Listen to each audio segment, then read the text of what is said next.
भजत अखिलहृजयत्रीं मैत्रीं भजत अखिलहृजयत्रीम् आत्मवदेव परानपि पश्यत आत्मवदेव परानपि पश्यत युद्धं त्यजत स्पर्धां त्यजत युद्धं त्यजत स्पर्धां त्यजत त्यजत परेष्वक्रममाक्रमणम् त्यजत परेष्वक्रममाक्रमणम् मैत्रीं भजत अखिलहृजयत्रीं मैत्रीं भजत अखिलहृजयत्रीं जननी पृथिवी कामदुघास्ते जननी पृथिवी कामदुघास्ते जनको देवः सकलदयाळुः जनको देवः सकलदयाळुः दाम्यत दत्त जयध्वं जनता दाम्यत दत्त जयध्वं जनता श्रेयो भूयात् सकलजनानां श्रेयो भूयात् सकलजनानां श्रेयो भूयात् सकलजनानां श्रेयो भूयात् सकलजनानां श्रेयो भूयात् सकलजनानां श्रेयो भूयात् सकलजनानाम्. And here is the translation in English. Cultivate friendship, which will conquer the hearts of all. Look upon others as thyself. Renounce war, renounce competition, renounce aggression. Mother Earth is abundant and ready to give us all that we desire. God, our Father, is very compassionate to all. So restrain yourself, donate your wealth, be kind to everyone. May all people of this world be happy and prosperous. Thank you. Thank you, Lakshmi. It's beautiful as always. Lisa, please take it away.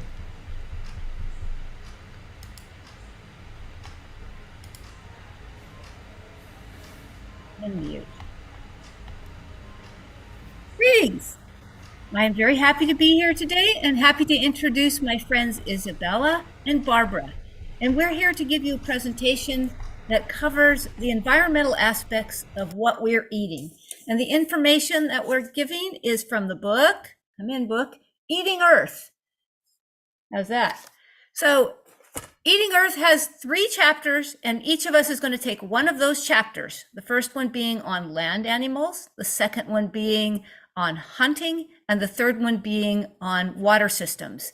And with that, take it away, Isabella.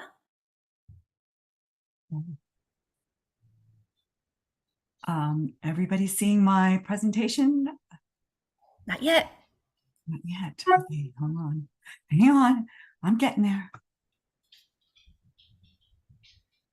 Hi, honey. Okay. Hello, everyone. Thank you, Lisa, and thank you for inviting me to participate in this super important panel. And thank you, everyone who's attending. My name is Isabella La Roca Gonzalez. I'm an artist and writer, and I'm here to talk to you about the environmental impacts of farming animals. This is a photograph from my series, Censored Landscapes. I took this photograph on a day when the temperature topped 116 degrees Fahrenheit. After just 20 minutes out of my air-conditioned car, my face was brick red and I felt lightheaded. Calf number 71901 was imprisoned on a feedlot along with thousands of others. The industry name for feedlots and other animal exploitation facilities is CAFO, Confined Animal Feeding Operation. Most people call them factory farms. 99% of meat, dairy, and eggs comes from animals on factory farms. Feedlots imprison cattle by the thousands for the beef or dairy industries. The animals are young, rarely over 2 years old. They are fed an unnatural grain diet to fatten them as quickly as possible, which can cause gastric distress. They have been painfully dehorned, branded, and or castrated with no requirements for anesthesia. They stand on or lie on barren, excrement-covered dirt all day and night, day after day. They have no real shade and only water from a dirty concrete tub to drink. Ammonia fumes sear their eyes, nostrils, mouths, and tongues. By now, it's common knowledge that human consumption of beef and dairy is a major contributor to global warming. People joke that it's because of cow farts and belches. Enteric fermentation, as it's called, is part of the problem. Enteric fermentation releases methane, a greenhouse gas that's 80 times more powerful than carbon dioxide at warming the earth in the first 20 years. As most of us know, carbon dioxide has far exceeded safe levels and has been blamed for global warming. This is a graph that illustrates sources of methane in the US. 27% of methane emissions comes from farmed animal enteric fermentation, and another 10% from farmed animal manure. That's 37% from farming animals, more than the 30% from the gas and oil industries, and more than a third of all methane emissions. If humans were to stop farming animals, we could slow the rate of global warming almost immediately, and it would cost much less than any other climate change mitigation strategy, including solar panels, wind farms, or electric cars. But methane is only part of the problem. Pee and poo from cows raised for beef and dairy create hotspots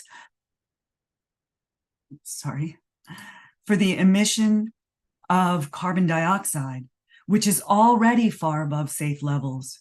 Manure also emits nitrous oxide. Nitrous oxide is a greenhouse gas that's even more potent than methane or carbon dioxide.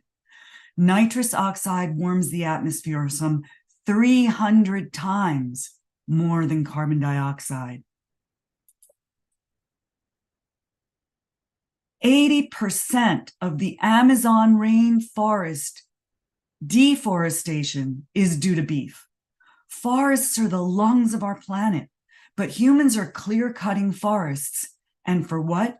For the production of beef. The left side of the circle over here in this graph shows that ranchers graze their cattle on 155 million acres of public lands, almost half of the public lands managed by the Bureau of Land Management. The program costs American taxpayers as much as $1 billion a year. The permits cost the ranchers less than the administrative cost to American taxpayers to run the program, and only a tiny fraction of what it would cost them to lease private lands. Wild horses are also killed to accommodate cattle ranchers. On public land leased to cattle ranchers, native species such as elk, which are essential for the local ecosystems, must compete with cattle for food. In 2021, Wildlife Services, an arm of the United States Department of Agriculture, killed 1.7 million wild animals. Wildlife Services exterminates wild animals primarily for the benefit of private cattle ranchers. Many of the animals they've killed are native species, again, crucial for local ecosystems. A 2016 investigation by Christopher Ketchum of Harper's Magazine reported, and I quote, "Wildlife services gunned down coyotes from airplanes and helicopters. Its trappers used poison baits, cyanide traps, leg hole traps, and neck snares. They hauled coyote pups from dens with lengths of barbed wire, strangled them, or clubbed them. Sometimes they set the animals on fire in their dens or suffocated them with explosive cartridges of carbon monoxide," end quote. Ketchum's sources were former Wildlife Services agents who have witnessed or participated in these practices themselves. But what about grass-fed beef, you might ask? Isn't that environmentally friendlier? Nope. The difference between raising grass-fed cattle and raising cattle by the feedlot method is only a matter of how the animals spend the last 5 months of their lives on average.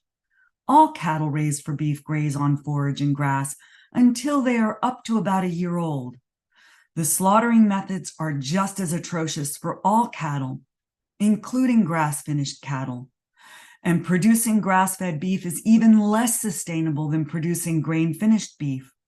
Producing the same amount of grass-fed beef as all the beef currently sold in the US would require 3 times the land. And because grass-finished cattle take longer to reach slaughter weight, they require more water, feed, and other resources, and they emit even more methane and other greenhouse gases.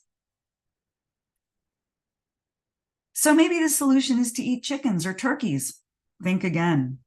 Carbon emissions caused by a single serving of poultry are estimated to be at least 11 times higher than a serving of beans.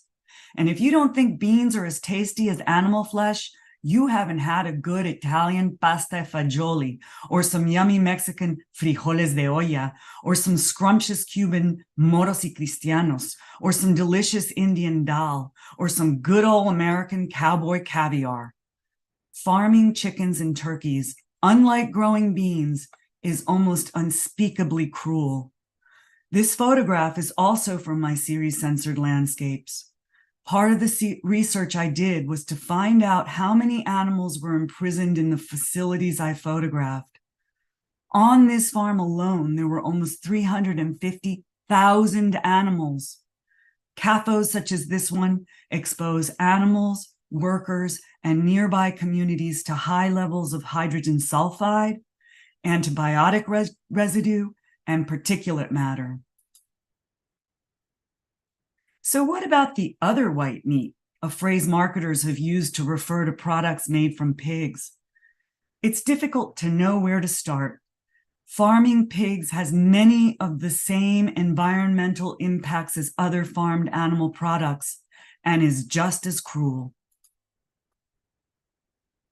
70% of grain grown in the US is fed to farmed animals. Grain is grown as monocultures and duocultures, which require large amounts of fertilizers derived from fossil fuels, as well as poisonous pesticides and herbicides. These chemicals then leach into our waterways, affecting the health of marine animals and often killing them. And growing grains to feed animals to feed humans is extremely inefficient. Consuming animal products rather than eating the grains directly wastes 80 to 90% of the protein in grains. In light of the fact that the American diet is lacking in fiber, which leads to digestive diseases, heart disease, and some cancers, consider that consuming animal products also wastes about 100% of the fiber and carbs of the grains grown to feed farmed animals. This image shows how an animal-based diet requires 14 times the land of a plant-based diet. If everyone ate a plant-based diet, 5 billion football fields or 6.5 billion acres of land could be returned to forests. This would go a long way towards addressing global warming, habitat loss, loss of biodiversity, and species extinction, among other destruction caused by farming animals. Land is just one of the many resources wasted by farming animals. Pictured here is a CAFO, where pigs are imprisoned for the pork industry. Farming pigs is particularly egregious when it comes to poop. Like the waste from cattle, pig manure is hugely problematic. Farmed animal waste is stored in lagoons, which is what you see here next to the warehouses where the pigs are confined.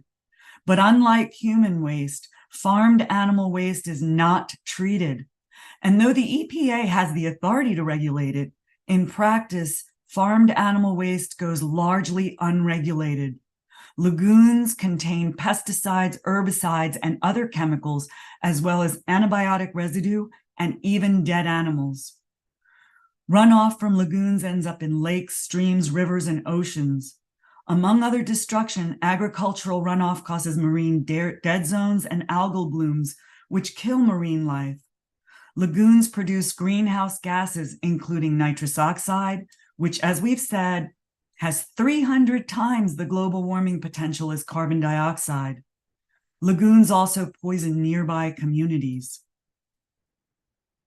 One pig produces 4 times the waste of an adult human. And in 2017, pig farming alone produced as much as half the waste of the US population. Again, unlike human waste, farmed animal waste is not treated and is mostly unregulated. What about eggs? A 2023 study by scientists at the University of Oviedo found that the carbon footprint of eggs is similar to that of other products of animal origin, such as dairy. CAFOs are disproportionately located in disadvantaged communities where people of color and poor people live. According to a study by scientists at Yale and Notre Dame universities, people with higher exposure to CAFOs were at a greater risk for respiratory disease, anemia, kidney disease, and cardiovascular disease because of the pollutants caused by the intensive confinement of animals. Producing dairy is also enormously wasteful and polluting for many of the same reasons as producing products from any other animal. If you think about it, consuming dairy products is thoroughly disgusting. Why would an adult consume breast milk? Why would a human consume the breast milk of another species? Eating local is good. As you can see from the top part of the blue part of the graph, buying local reduces emissions from food, packaging, transport, and processing. But as you can see from the rest of the graph, a plant-based diet reduces much more, including emissions from food, crops, and land. According to a study by scientists at Carnegie Mellon University, a plant-based diet is a much more effective means of lowering an average household's climate footprint than buying local.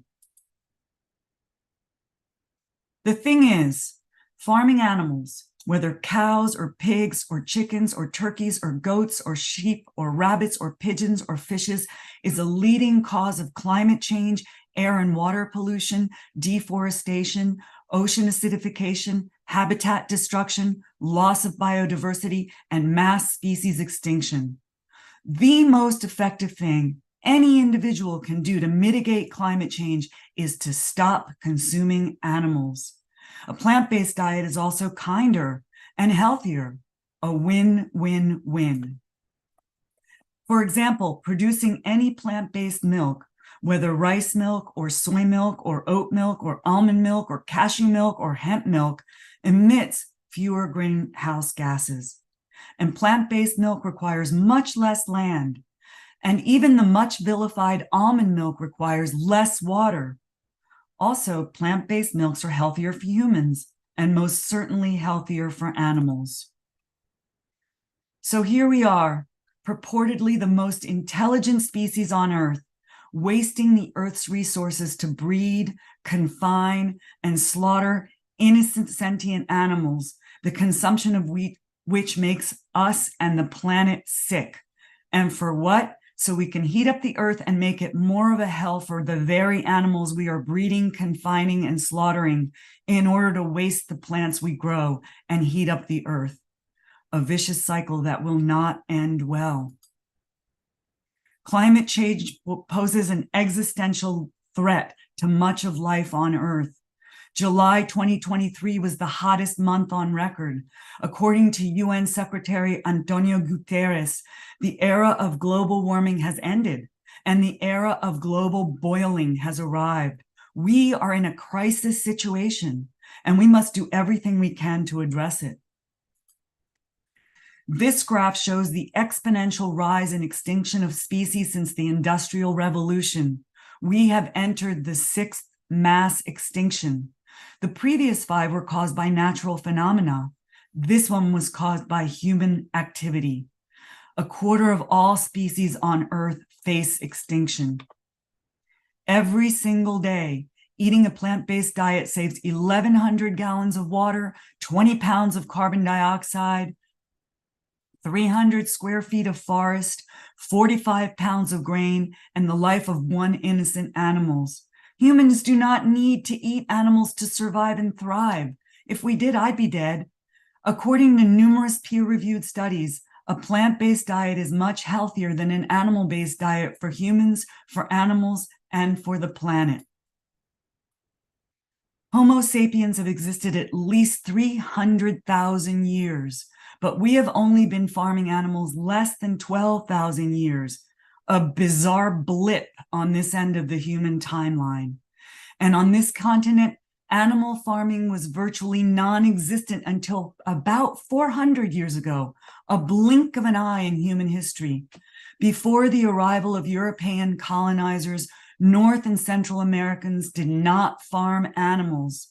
The settler colonialists brought cows, pigs, sheep, goats, and chickens to the Americas, along with a legacy of white supremacy and the ownership, exploitation, and pollution of the land.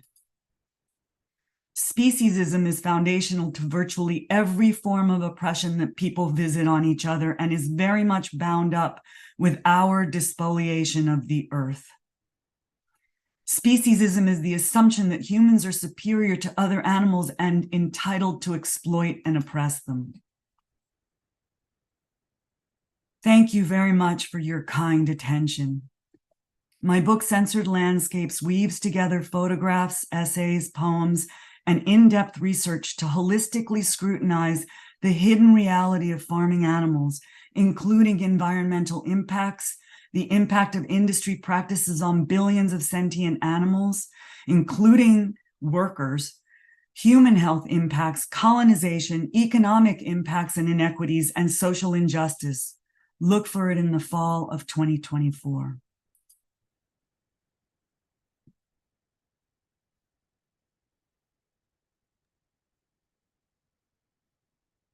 So I think next we have Barbara. And again, thank you very much for your attention. This is such important stuff. Thank you, Isabella. I'm going to try and share my screen. Can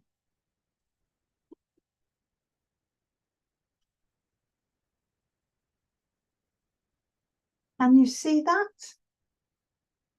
Good. Okay. Lovely. Okay, well, thank you so much for inviting me here. It's very much appreciated. Basically, I'm the founder and CEO of the Animal Interfaith Alliance. The Animal Interfaith Alliance is a unique alliance of faith-based animal advocacy organisations which speaks out on the moral treatment of animals by drawing on the combined wisdom of all faiths. It promotes social harmony by bringing faith groups together on an issue they all share a concern with. Our activities include advocacy, animal advocacy, and education. Our vision is a peaceful world where people of all faiths and none work together to treat animals with respect and compassion. And our mission is to create a united voice for animals from all of the major faiths and to bring about a world where animals are treated with respect and compassion. So I will be talking about food choices that protect the planet, hunting, the section on hunting. And this is taken from Lisa's excellent book. And she says in her book, when faced with the ecological horrors of animal agriculture, some look to hunting as an escape, as the environmentally friendly way to put meat on the table. But is that the case, or is hunting just an excuse for environmental protection? So this section explores the environmental effects of hunting, exposing a handful of myths that help to make this sport appear to be environmentally friendly, animal friendly, socially acceptable, and even morally exemplary. So we'll start with some facts. Today, and we're going to look at hunting in the USA to start with, and then I will look at hunting in other parts of the world. So today, less than 5% of the US population hunt. Public lands or wildlife refuges are managed on behalf of hunters, not on behalf of others who enjoy non-hunting activities such as hiking or watching wildlife. Wildlife is considered by government agencies to be a resource for hunters and is not valued in its own right. Wildlife is therefore managed for hunters.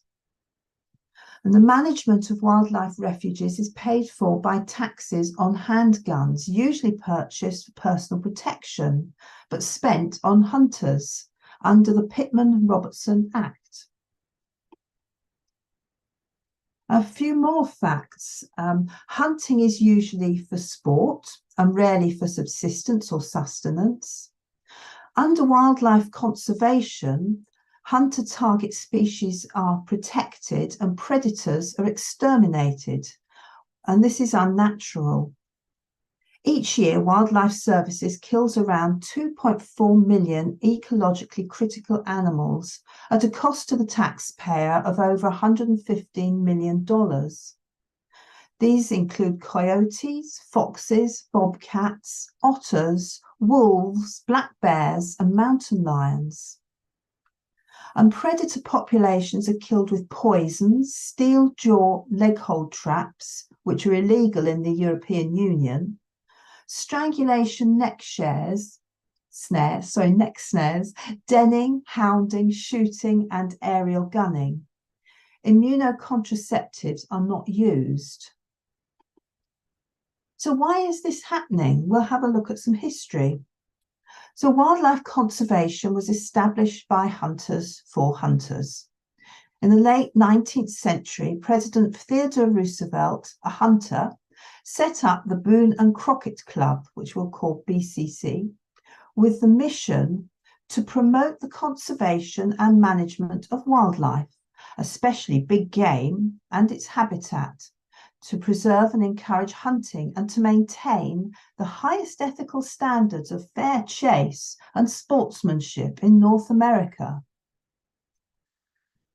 The BCC promoted laws protecting every citizen's freedom to hunt and fish and established wildlife as owned by the people and managed in trust for the people by government agencies.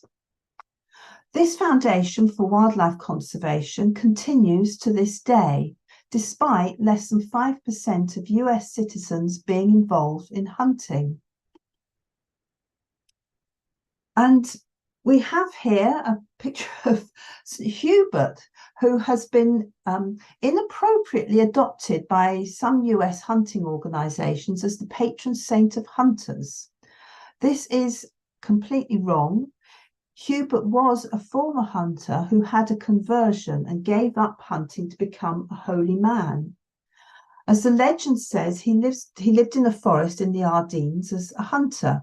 And one Good Friday, when everyone else was at church, he was hunting in the forest, pursuing a magnificent stag. Suddenly, as the stag turned around, a crucifix appeared between his antlers and a voice said, "Hubert, unless you turn to the Lord and lead a holy life, you shall quickly go down to hell."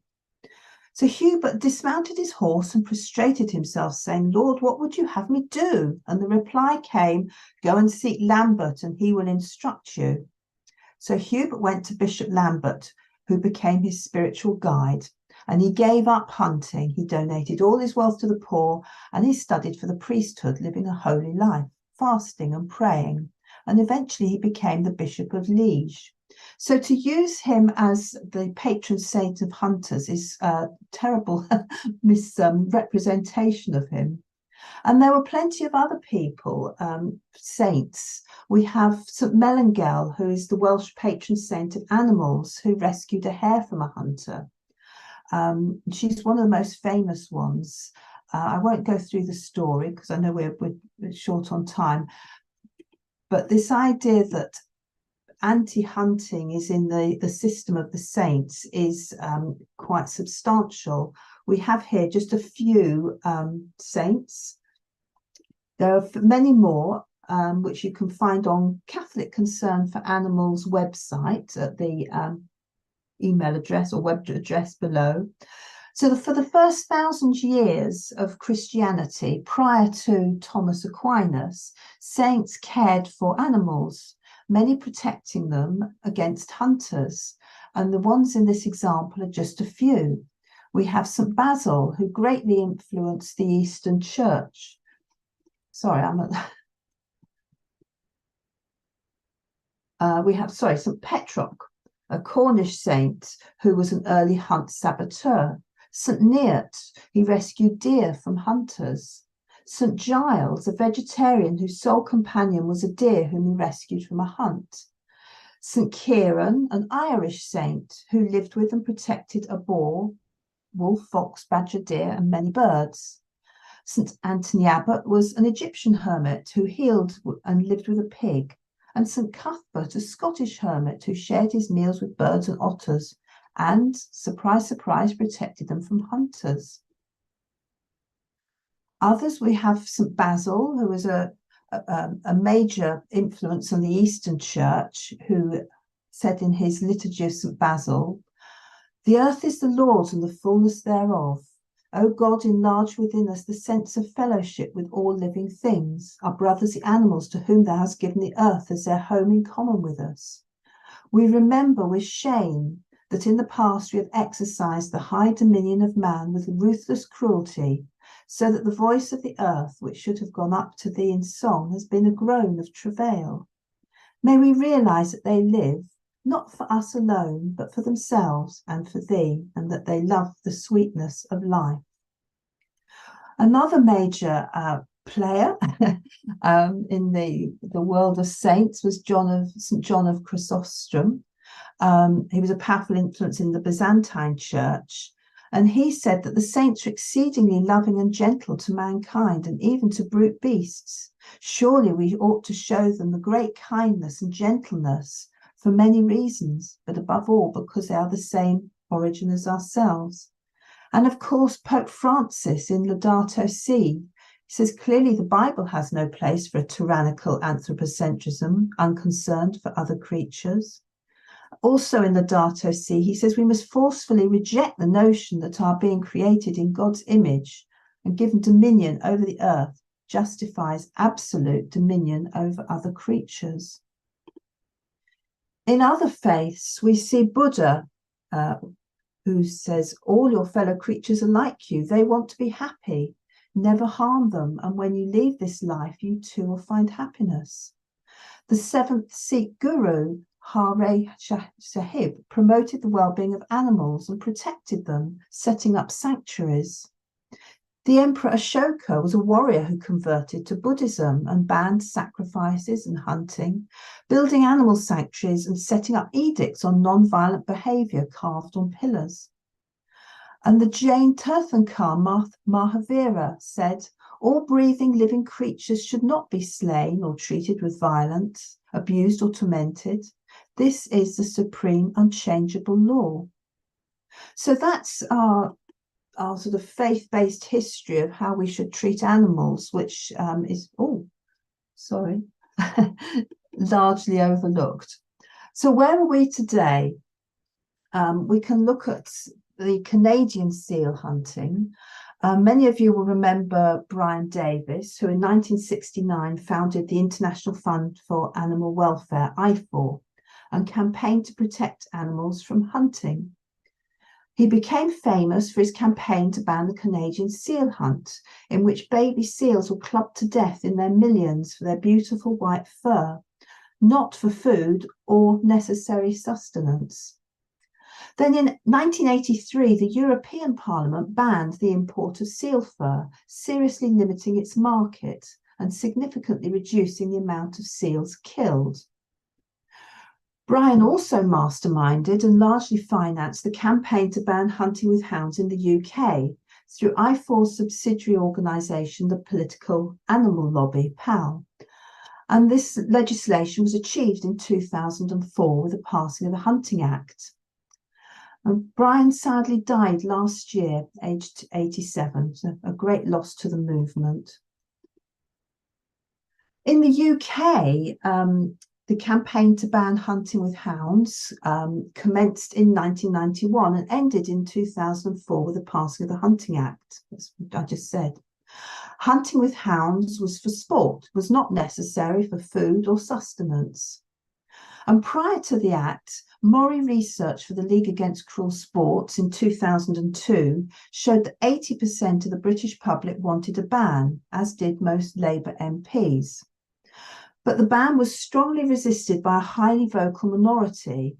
And it's interesting to hear Alistair's talk yesterday from the plant-based universities that they'd had problems with the Countryside Alliance, who had defeated their votes at, I think it was Manchester University. But it was the Countryside Alliance that was causing all the difficulty with the Hunting Act in the UK. So today, what is our biggest problem with hunting?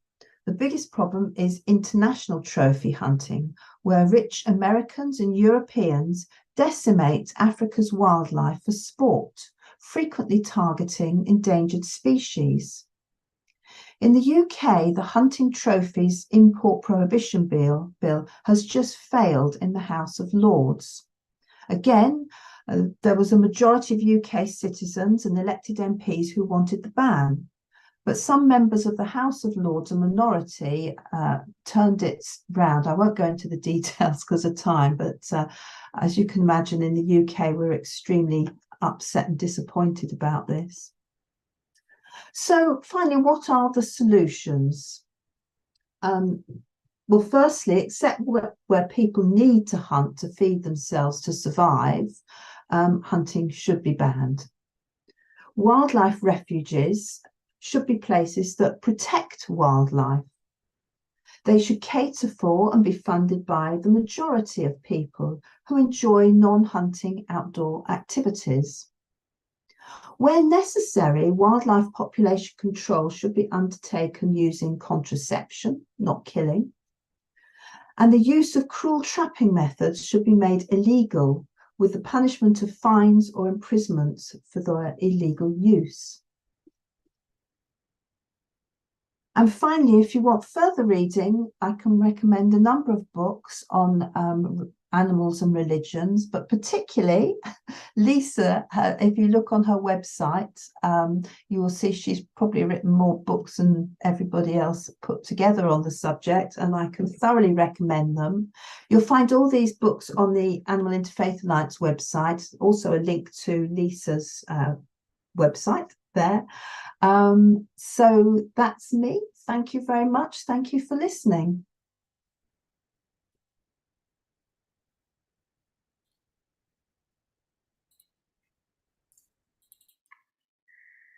Greetings. Can you hear me all? Good to see you. Thank you for being here. Thank you to Isabella and Barbara. Those were great presentations. Know that they are available to share their presentations, and obviously they do a fantastic job. I am going to close off the three topics that we're covering by focusing on water systems. Okay, that didn't progress the slide. Okay, there we go. Whoops, let's not get carried away. All right, so first I want to say that I use the term animal, and I do this as a matter of of honesty. Animal includes human beings, so I use the term animal to talk about every species except the one that I belong to, and this is a term that could be used by other species as well. So it isn't othering or alienating. Again, this talk is rooted in the book Eating Earth there on the left of the screen, but there are other books out there. The one on the right is my newest book, Vegan Ethics, and it covers all the key reasons to reconsider our diet and to go vegan. Eating Earth is very cheap. You can get it for about $4 online because it's been very popular. So look for a used copy of that if you're interested in the information that you're hearing here. And by the way, all of the sales from the book Amore, Vegan Ethics, support Tapestry. And Tapestry is the organization that I have founded in order to disseminate information and help educate and help people to know the struggles of the animals and the earth and how we can work together to bring a better world. I'm available to help anyone with any of these topics. Just let me know. Just be in touch, please. All right, so I am covering water system, and I'm going to cover the fishes and fishing and water consumption and water pollution.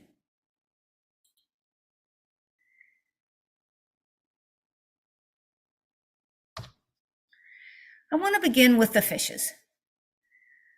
Fishes are a little different than any other being that we talk about because they live in a different medium. When we look for fishes, this is usually what we see. Maybe a bit of a splash, maybe the sun shining back at us, opaque, maybe a flash of color underneath the surface. So they're beings and people that we don't know maybe as well as we might a cat or a dog or a bird, or pretty much any being that lives in the same sphere that we live in. So who are these fishes? Look at this amazing being. Check out the skin on this fish. Imagine what it's like to be this being. Or maybe one of these beings. Look at that little fish. Look at the green spot on their tummy.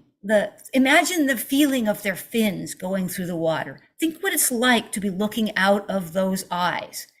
Know that these fishes are intelligent, they're social, they're sentient, they are persons, they are individuals, just like you are and just like I am. And yet these individuals are not protected by welfare laws. We see them as a mass, and we generally talk about them by the pound rather than as individuals. And this brings me to the topic of fishing.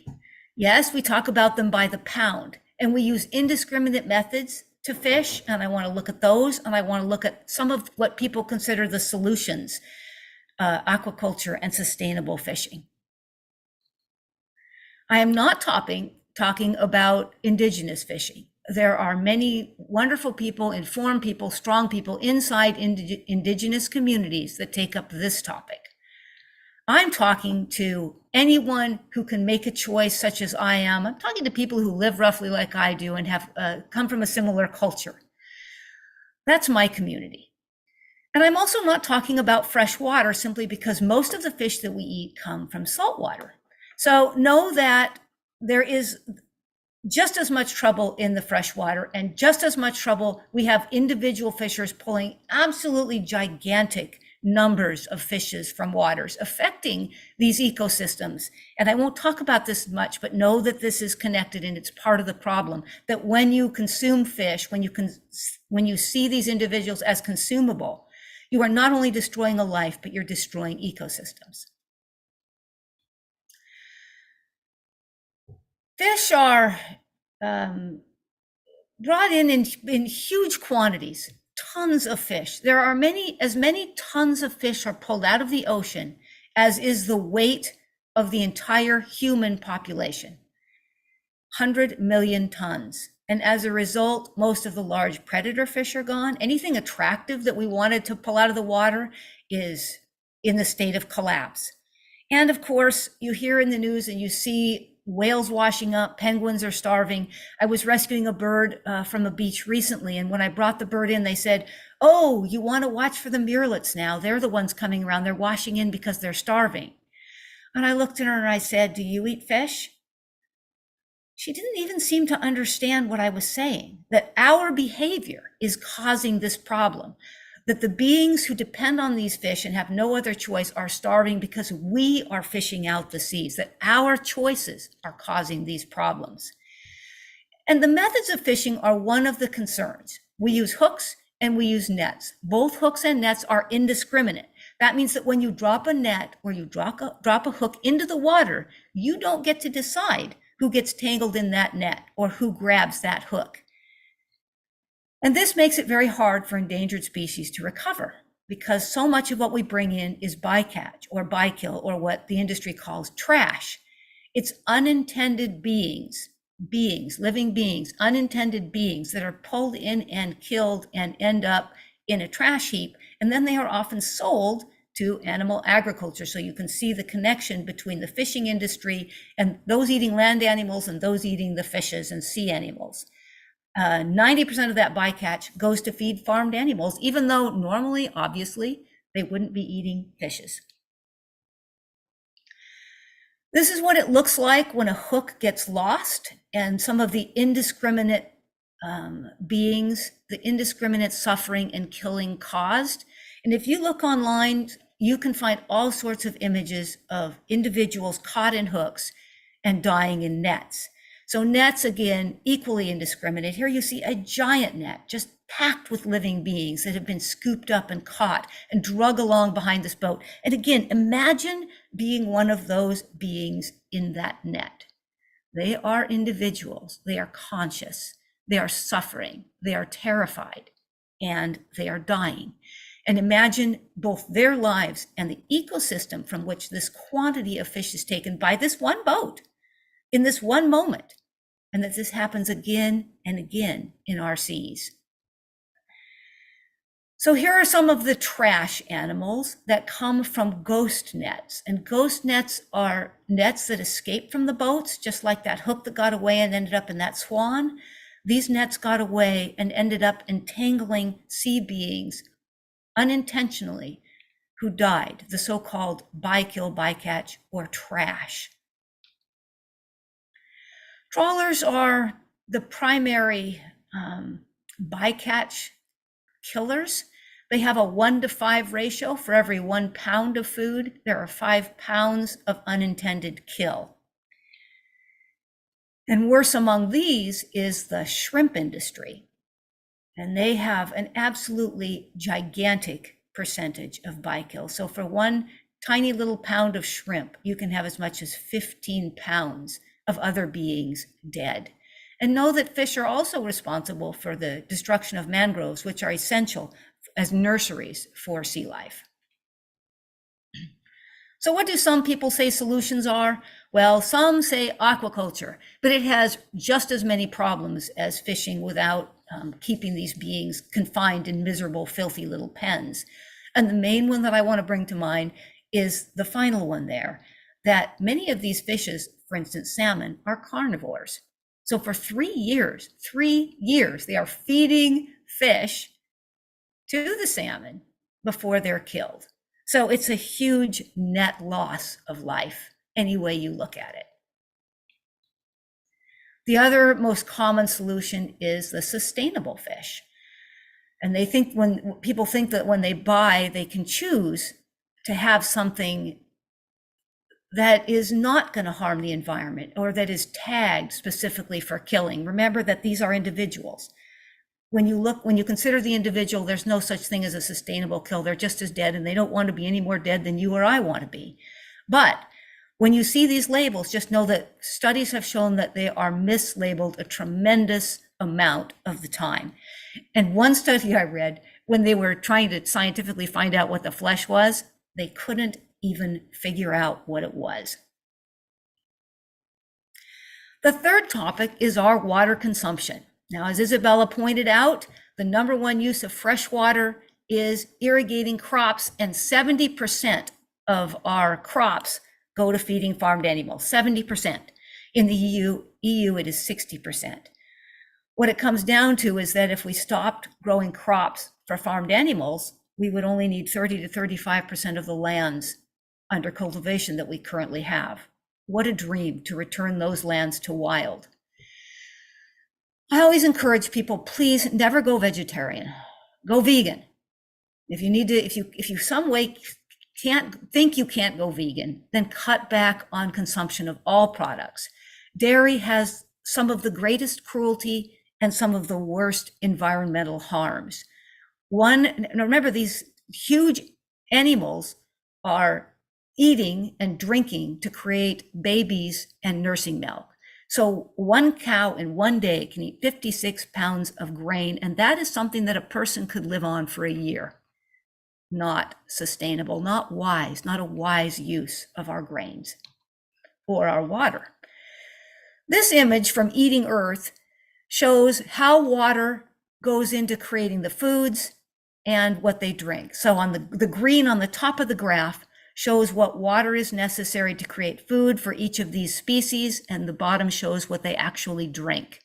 The horizontal line up top is the flow of the annual flow of the Amazon River, which has more flow than any other river. So if you look at this graph, you can see that the water consumption of these 4 species, and that's not all the species, in 1 year is nearly the flow of 4 Amazon rivers for an entire year. 4 years of Amazon water flow is what they are consuming. Small wonder that our aquifers are running dry and our rivers are running dry. Sorry, our aquifers are going dry, and some of these we can't refill them, and our rivers are running dry. And remember, when you look at a river and see it dry, you may only think, oh my goodness, the water's gone. But think of the ecosystem that's gone. Think of the beings who lived here, who depended on that river, not just the ones in the river, but all around on this dry landscape.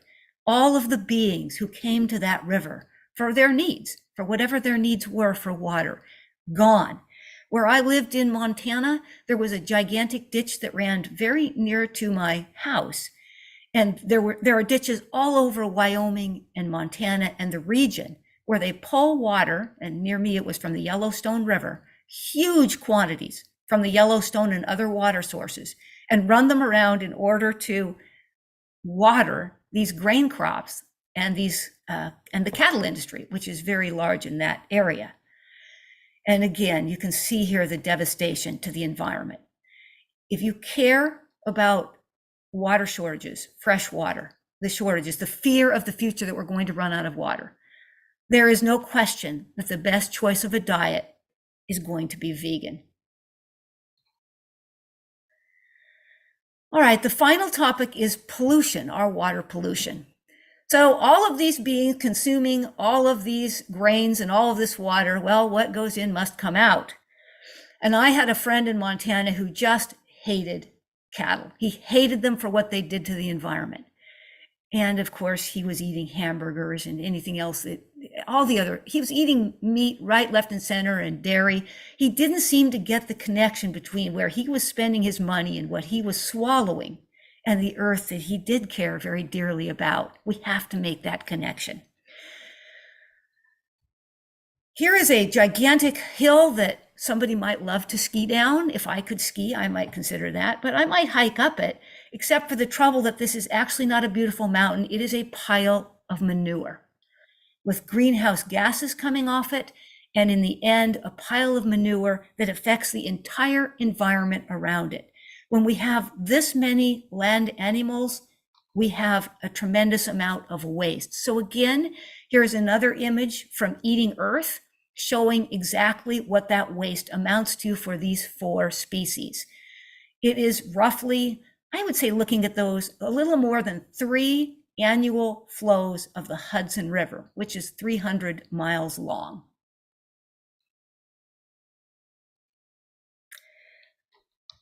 One more thing, we'll talk about it here. So the lagoons, you can see here up at top, the lagoons that this waste is kept in. When there is a storm, those lagoons overfill. You can see that one on the left. Imagine a hurricane, imagine a couple days of rain. That water is going to escape. It's going to leak out. It's going to get into the environment. On the right, you can see them pulling the slurry out of the lagoon.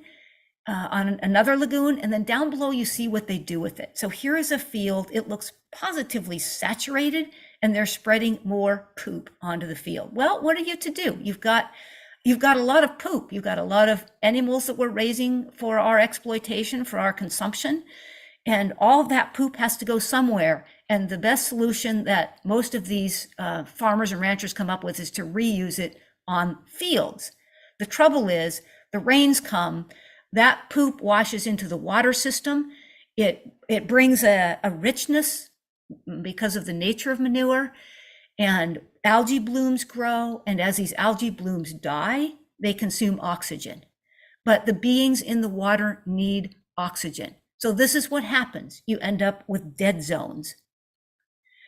Here's a graph showing how, with the consumption, with the growth of these giant animal agriculture facilities, is the growth of dead zones. And you see this ends in 2006. And I know that when in about 2000, you can see it jumped.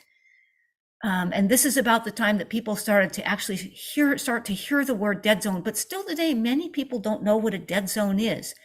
And yet now there are more than 400 dead zones, 100,000 square miles, 8,000 square miles in the Gulf of Mexico from our own Mississippi River that runs through the Midwest. Here is what that looks like. Look at how it almost looks like shining, glistening, beautiful waters. But it's fish, individuals who died because we polluted the water eating what we eat. Here's another in China.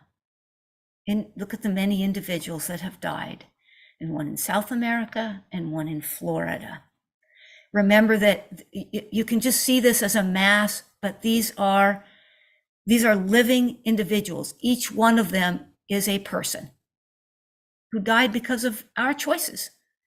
And remember that this is only part of it.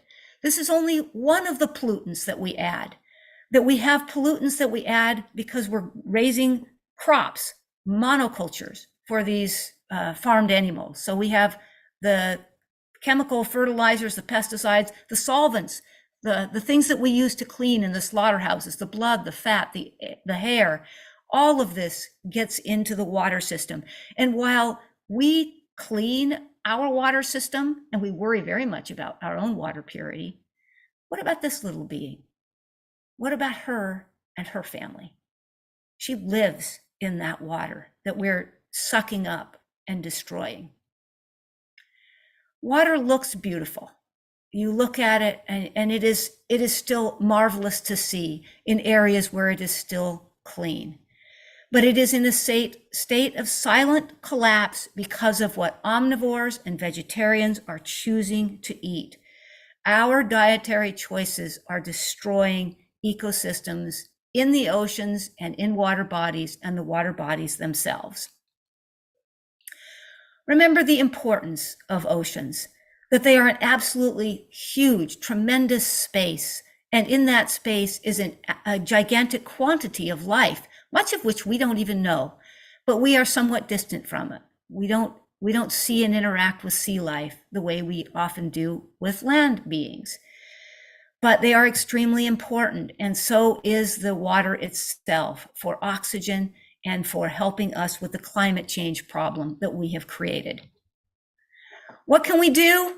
We have to know. We have to understand how our choices affect the world around us. And then we need to make appropriate choices, which means go vegan. Please don't go vegetarian. Please go vegan. And then we need to educate others. We need to speak out. And we need to do it for their homes, because this is where they live and they don't have anywhere else to be. And we need to do it for their communities because they live in communities and care about their lives just as much as we care about our lives. And they have just as much a reason to be here and a love of their being here as we do. We need to change our diet, yes, because we care about the earth, yes, because we care about one another, but we need to recognize that we aren't the only beings that matter on this planet. They matter too. They love their lives just as we love our lives. Thank you. And by way of conclusion for all three presentations, let me just say that oftentimes people will go from one form of eating to another. But at the end of the day, you can't just decide, well, okay, eating cattle's a problem, I'm going to eat chickens. No, eating chickens is just as much of a problem. And you can't say, well, I'll eat the fish. No, eating the fish is also a problem. And you can't hunt. Hunting destroys wildlife, and it destroys wildlife ecosystems with the power and the dollars of governments. And that's not just the United States, that's worldwide. So please be informed. And when you are informed, you need to change. And I will say this, you can be uninformed or insincere and call yourself an environmentalist and continue to be an omnivore or vegetarian. But what you can't do is be sincere and informed, call yourself an environmentalist, and be anything but vegan. Thank you very much.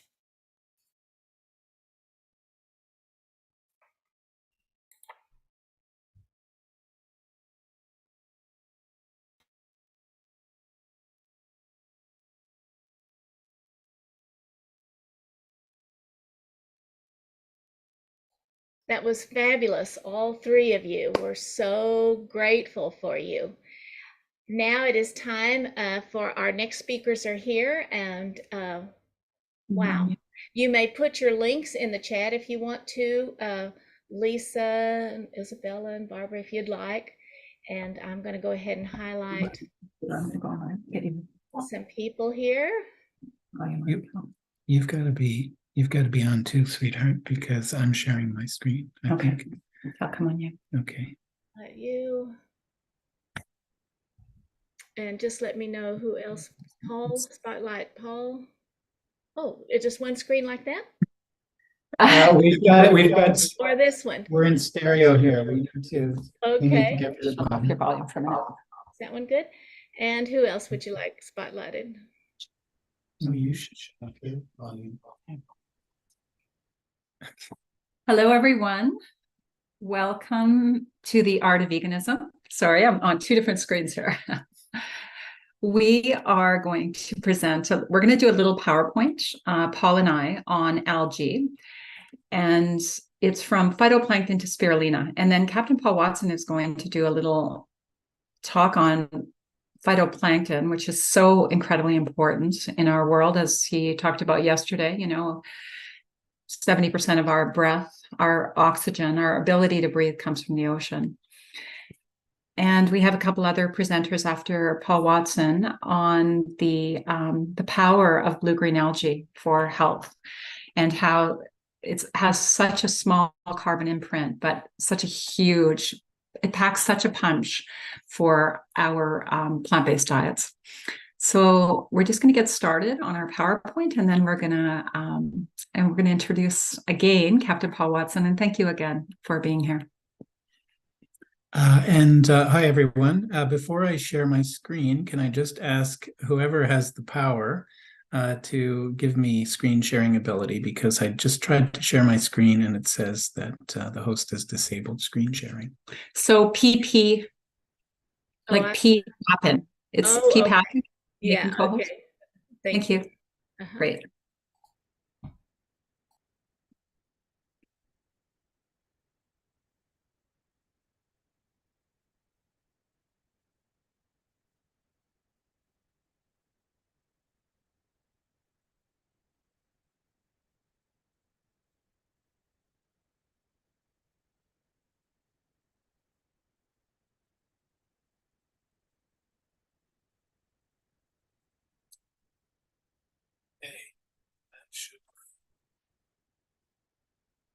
Everybody see that? Yes, yes, we see it. Okay, great. So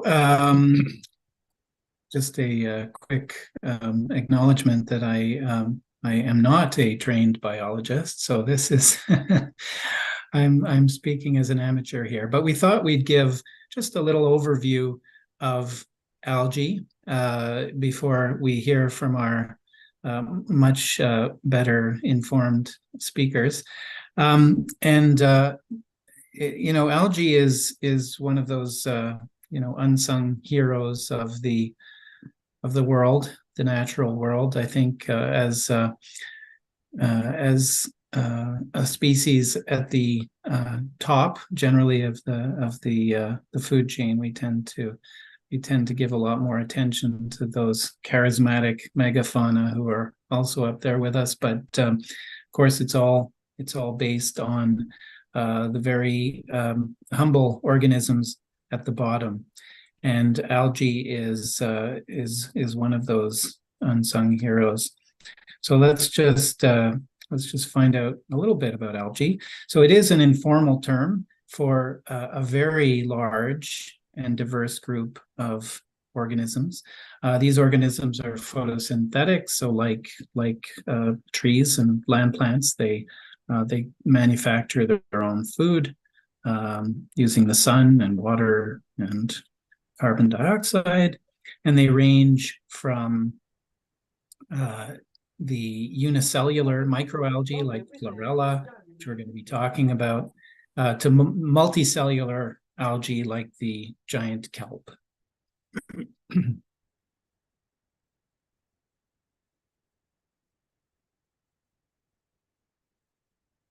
And I'm just trying to, there we go.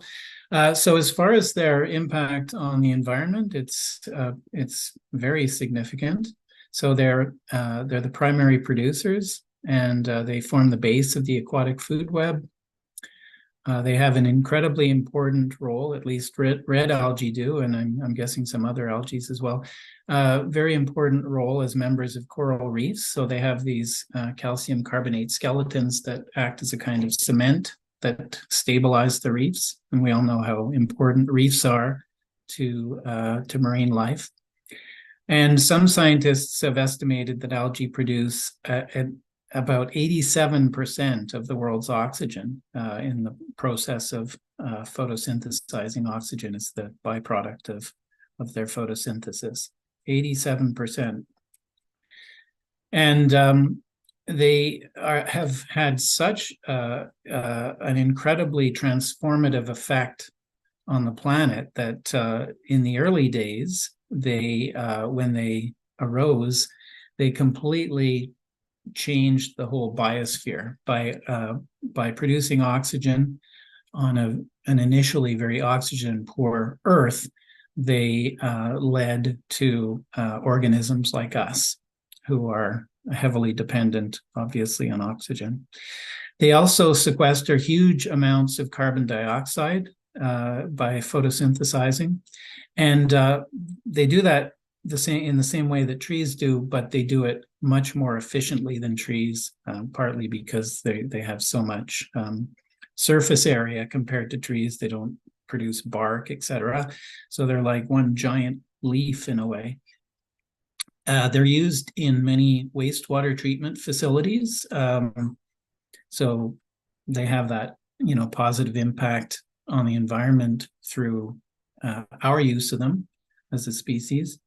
And in some power plants, they are being used to reduce carbon dioxide emissions. So in short, they have the power to help save the planet. And the planet is, unfortunately, under threat, as we know, including the oceans. And I believe this is a photo of Captain Paul Watson a few years back. And we have a quote from him here before we hear him live. The ocean is the primary life support system for the planet. The phytoplankton within produces the oxygen we breathe. It provides food, it cleans and recycles our water, and it regulates climate. So very hardworking organism.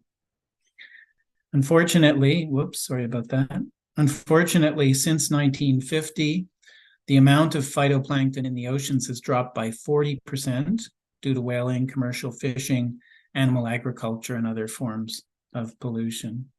And I don't know whether that was the last study, but Captain Paul Watson said yesterday in his keynote presentation is that the last study, I think he said, was done in 2010, that a lot of people are referring to. So we don't know the numbers now. It sounds like they've definitely gone up. Yeah, and we're hearing a lot these days about sustainable seafood. There's some lip service being paid to the environment by the seafood industry. And there are lots of claims out there that we can do this responsibly. We can continue to harvest the oceans in an environmentally sustainable way. But as Captain Paul Watson has said, we are literally eating the oceans alive, and there are simply not enough fish to continue to feed an ever-expanding population. And if we wipe out the fish, the oceans are going to die. And if the oceans die, we die. We can't live on this planet with a dead ocean. So there is no such thing as sustainable seafood in a dying ocean.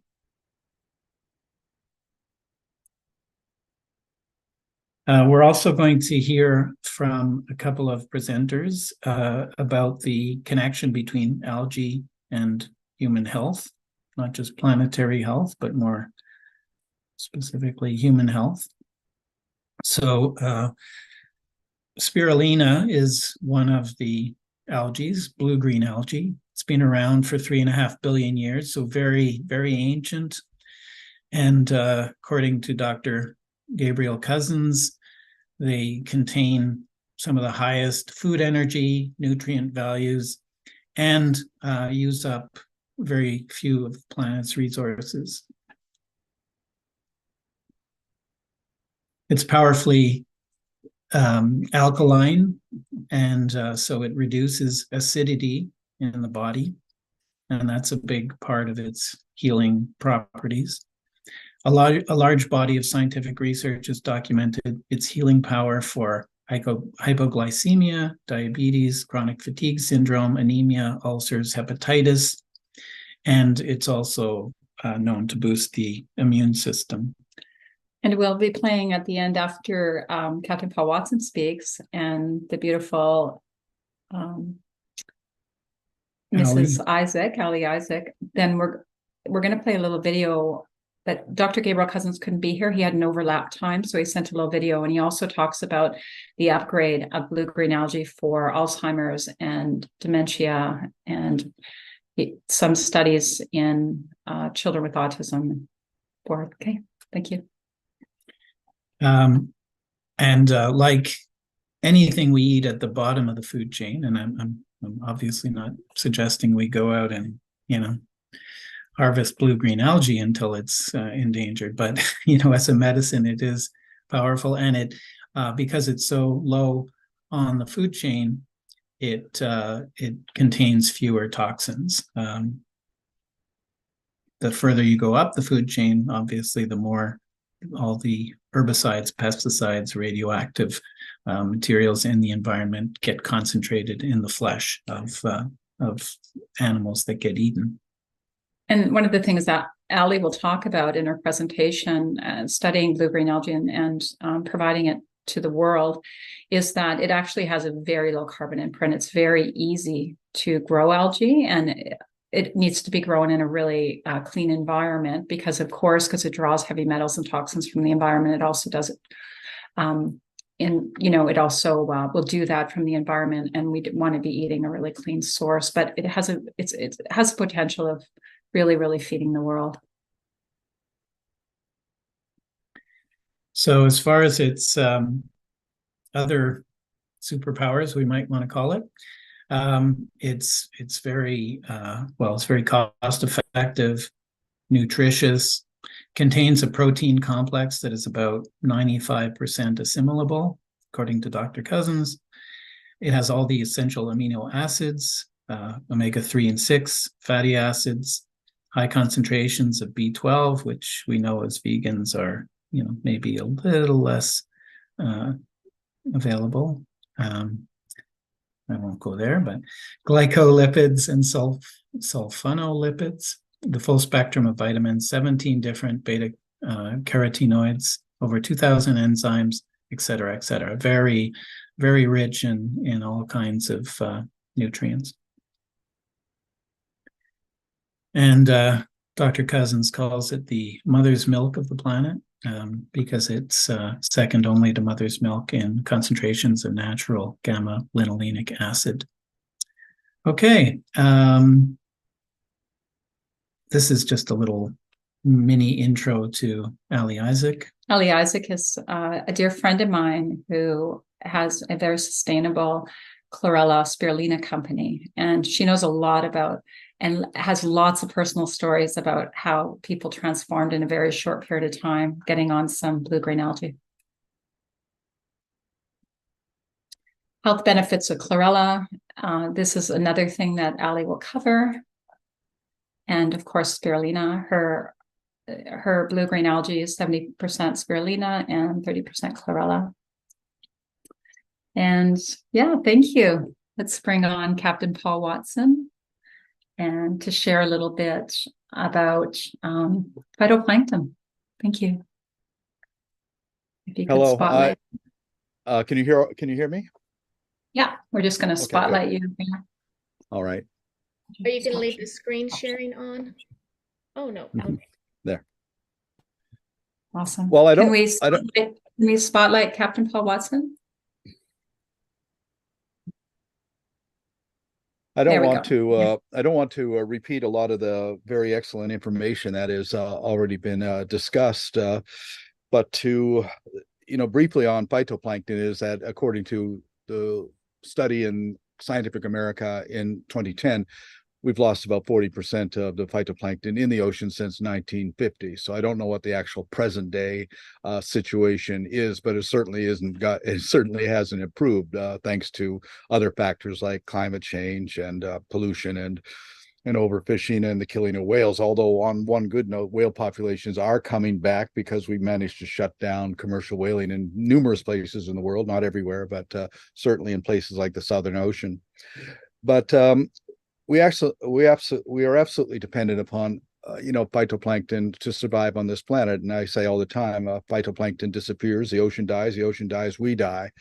But also, I think we have to look at our long history of our relationship with plants. Everything from algae to the fruits that we eat today and everything is that flowering plants actually emerged about 200 million years ago. And ever since that time, flowering plants have been manipulating animals into a cooperative sort of a relationship.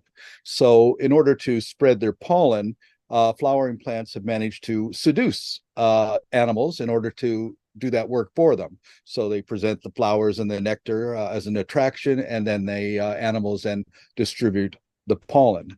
And because of that, animals and plants have evolved to be mutually beneficial with each other. So we actually can survive quite easily on a purely 100% plant diet.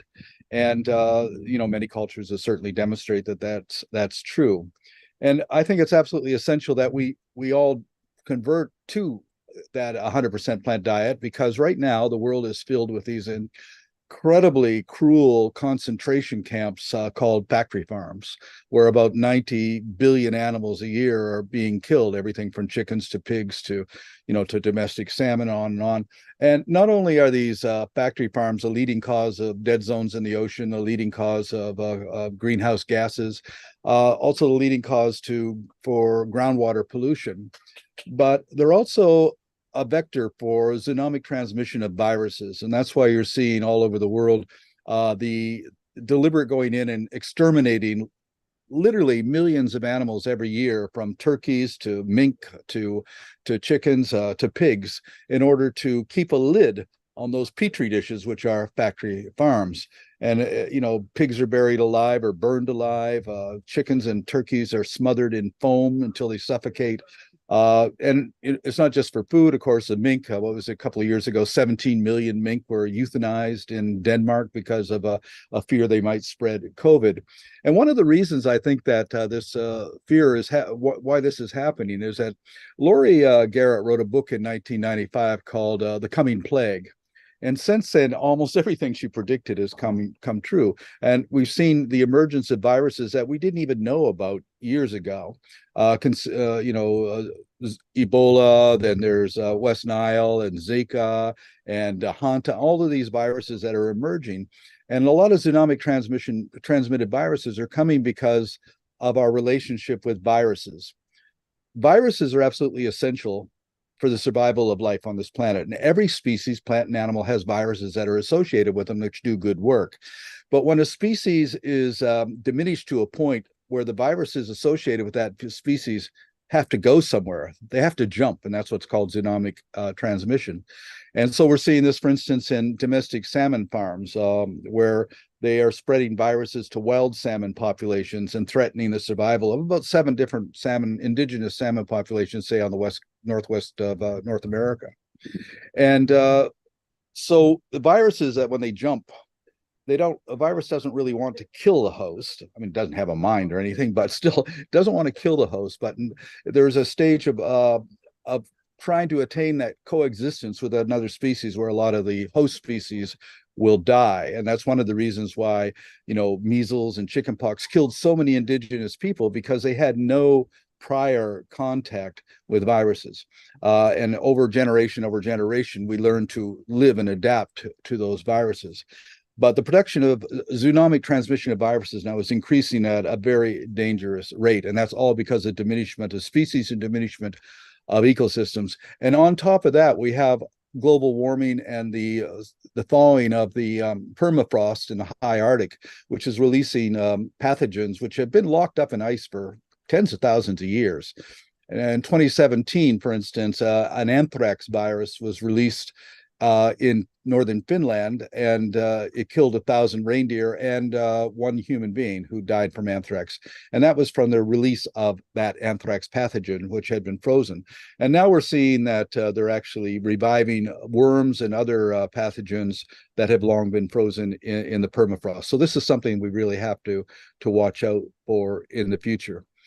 Because really, when you get right down to it, viruses and bacteria control the planet. I mean, they control life on this planet, and we just have to learn to understand that. Just as phytoplankton and algae and that control, the ecosystems that we live in. And so this is really all about interdependence of species. The 3 laws of ecology: diversity, interdependence, and finite growth, or the limit to finite growth, meaning there's a limit to carrying capacity. And because of our diminishment of both diversity and interdependence, that's going to lead to ecological collapse. And it's going to come quite rapidly. We always like to think of these things way off in the future, but I've seen that a lot of the predictions that were made in the 50s and 60s, 70s and 80s, a lot of these predictions were telling about a future 100 years from now, 200, 300 years from now. But we're now finding that that's an accelerated process, and things are happening much more rapidly than we thought that they would arrive. And so I think that we're going to be unpleasantly surprised over the next decade and a half about what is happening. The prediction is that worldwide commercial fisheries will collapse by 2048. That's the work of Dr. Boris Worm and Dr. Daniel Pauly, 2 of the foremost fisheries biologists on the planet. And but I think they're wrong. I think it's going to be 2030, 2035, because we're already seeing this collapse of commercial fisheries. And we have to stop thinking of fish as something that's on our plate, and have to look at fish as what they are: engineers in the aquatic life support system that are helping to keep everything running, along with the phytoplankton, along with the great whales, along with everything from worms to bees, all of these creatures that make it possible for us to actually survive and live on this planet. That's one of the reasons that I established the Church of Biocentrism, to convey this idea that our survival depends upon living harmoniously with all other species, because we're all interdependent with all other species. And this is an idea that a lot of indigenous people fully understand, whether it be Aboriginals in Australia or Native Americans or people in the Amazon. They understand that relationship between all other species, plants and animals, and ourselves. And that we're not more important, we're not more valuable than other species. We have to learn to look at ourselves as living in harmony with other species. We're not even equal. A lot of these species are far more important than we are. And we are indebted to them for our survival. And I think that that's an attitude that we really have to adapt and learn to live with. And that might mean, of course, lowering our self-image as the dominant life form on the planet, which we never have been and we never will be. But that's the illusion that we have created, and it's a very dangerous delusion, because it could mean the end of our species and the end of so many other species as a result. Thanks. Thank you so much, Captain Watson. We're happy to be here as your skippers, like I was on my dad's boat. Really appreciate you. If you can stick around for a few Q&A, we'd appreciate that if you have the time. Oh, certainly. Great. Can we bring up Ali Isaac? Let's just see here. There we go. Awesome. Hi, Ali. Hi, nice to see your Great to face. see you. Awesome. So one of the things that we didn't cover on this is the personal stories. So you've been selling Copia, Spirulina chlorella, for many years. Your company is providing a really great product, and you have had endless stories of people that have. I remember, being at your booth at the farmers market and people coming back and saying, I tried everything to get my iron up and I couldn't get over my anemia. And then I started taking blue-green algae. Other people saying, I couldn't get rid of this in my body and I started taking blue-green algae. So I'd love it if you shared a little bit about some personal stories that you've seen. Sure, yeah, I would love to. Can I start with my personal story? Yes, please.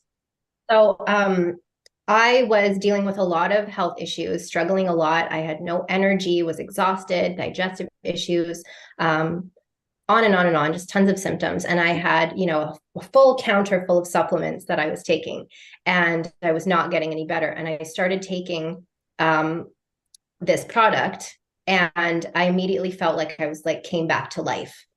Like I was alive again. I was feeling good again, just from one product. It was actually pretty insane.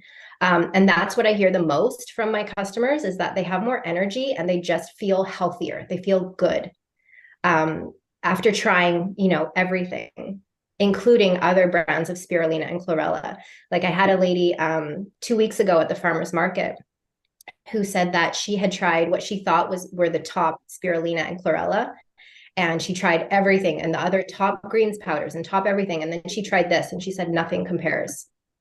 And she just feels alive. And so I hear that over and over again. And that's what I also experienced, which is pretty cool. So in regards to that, Ali, so I guess not all spirulina chlorella is created equal. It has a very low carbon imprint. So your stuff is harvested in Taiwan in a spring-fed pond. Is that correct? And yes. Can you talk a little bit about the purity of why it's important and how it does have such a low carbon imprint? It's very easy to culture, to grow. Yeah, it's very easy to grow. It's a extremely sustainable food. Like the whole planet could be taking spirulina and chlorella and be very, very sustainable for the planet.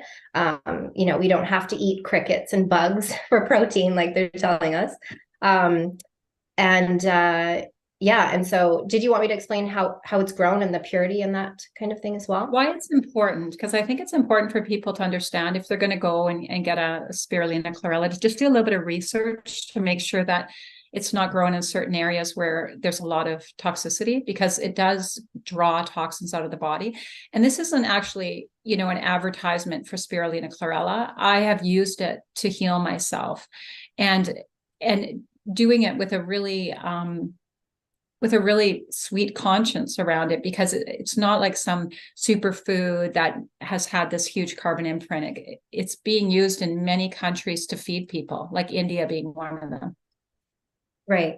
Yeah. And the United Nations uses it as well, because it's it has so many nutrients that, your body needs if you're malnourished. But yeah, it's very important to have a pure source, because algae absorbs everything in its environment. So if it's not in pure water, or just a pure environment, then it's going to absorb whatever is there, whether it's toxins or heavy metals, pesticides and that sort of thing.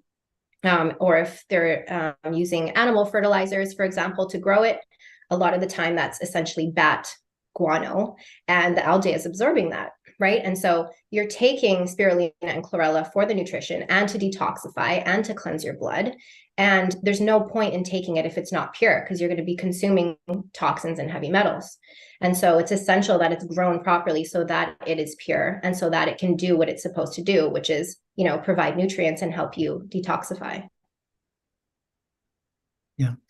I noticed there's a comment from Donna asking about scientific evidence. And I just wanted to say that one of the slides I put up at the beginning of the presentation was actually taken directly from the NIH, the National Institute of Health, which is hardly a radical organization, very, very, make pretty conservative claims for things like this. And so if you, I don't know if we can't put it back up, but anyway, there is scientific evidence backing a lot of certainly the nutrient composition, et cetera, and the some of the health benefits.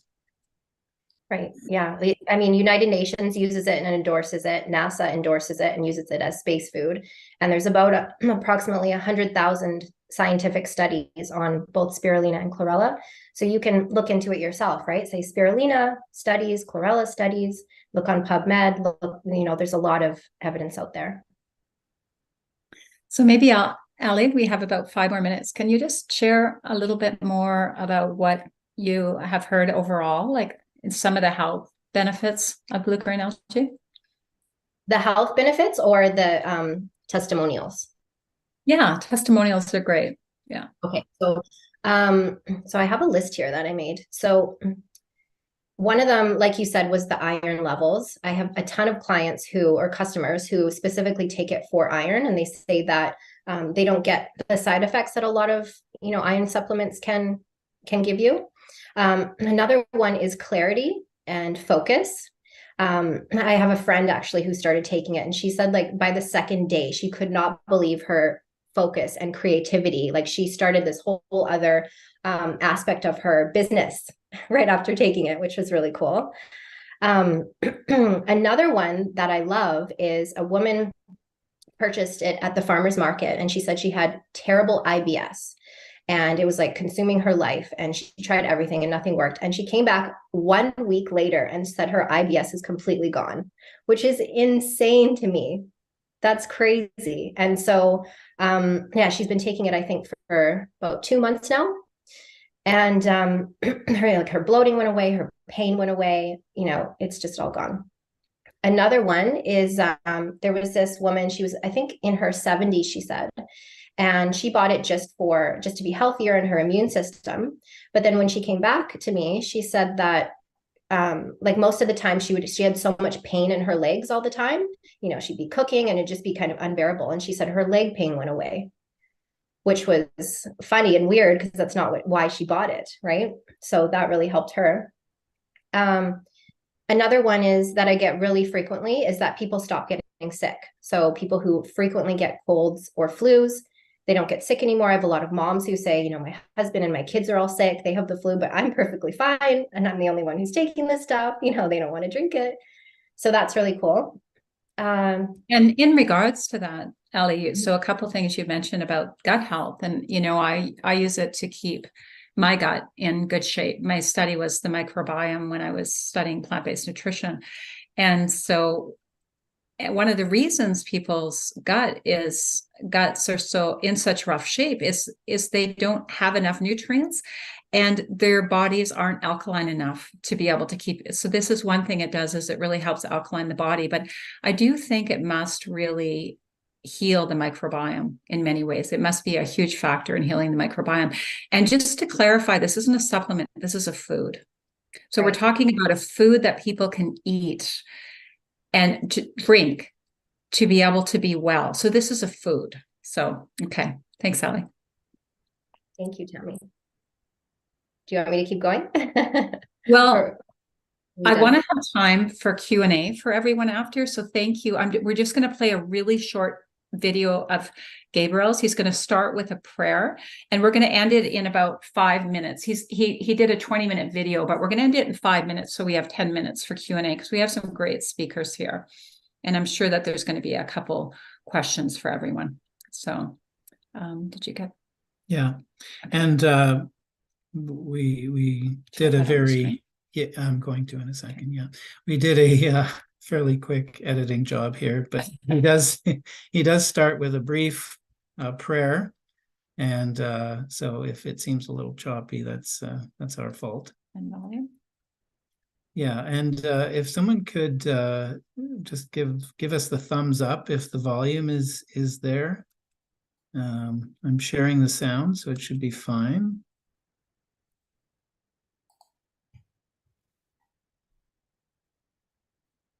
Hashem Yikud Kudushabri Hu Ushinate Be Ilar Imalaya Chimike Bavavke Be Shalom Hashem Kozreal Kolam Amen. So feel that merging of heart and mind. And one of the things I want to say is that this Klamath Lake algae, or I'd say algae from Klamath Lake, it's got a few different product names. I'm trying to just keep with the actual thing. Actually helps integrate the heart and mind and expands consciousness. That's a little different than spirulina and chlorella, which are very, very high quality protein sources, which I frequently prescribe for people when they are low in protein, as they are about 60 to 70% protein, about 90% assimilated. Egg is 44%. People think that's great. No, 90+% assimilated. So we're talking really good foods.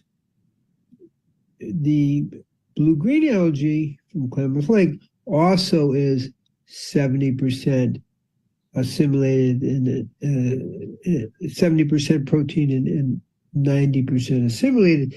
But that's not really the important thing, because it's not something you take in large amounts.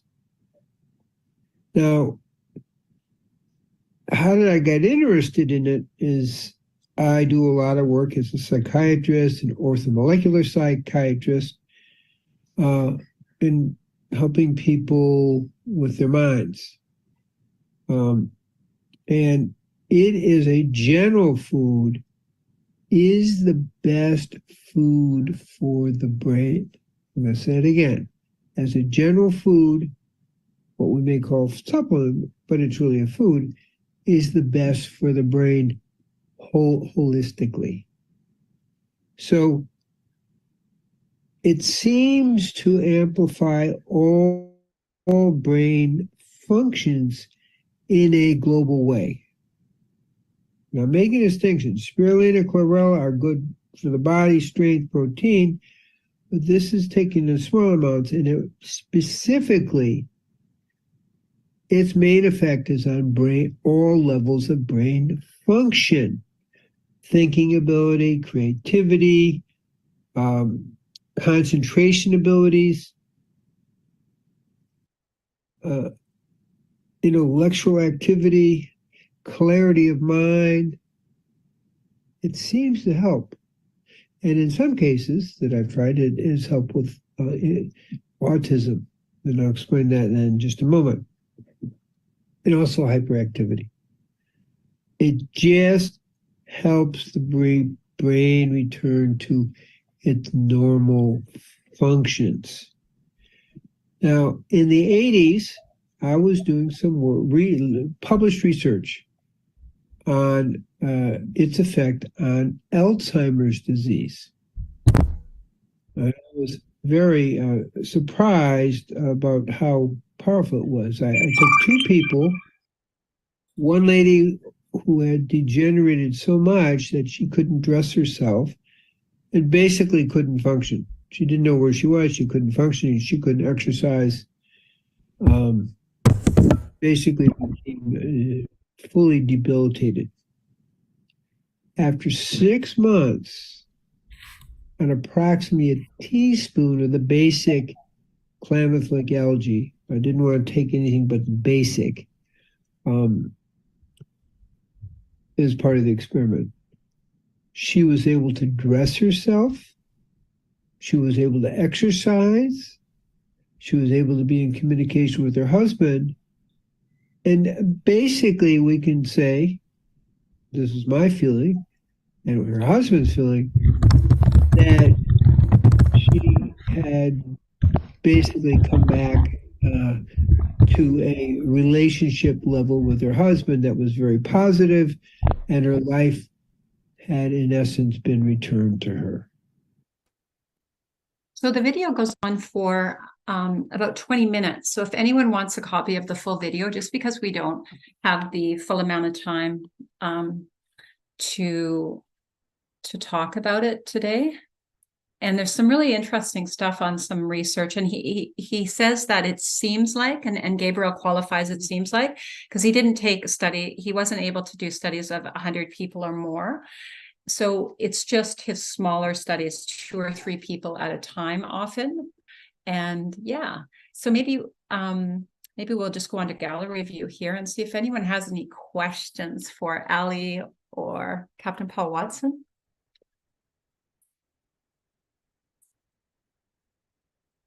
Maybe put up your hand and we can bring you up.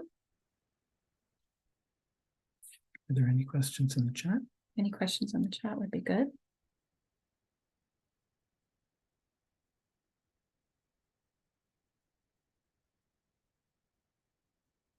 So the product that Ali's company is called Copia, copia.world.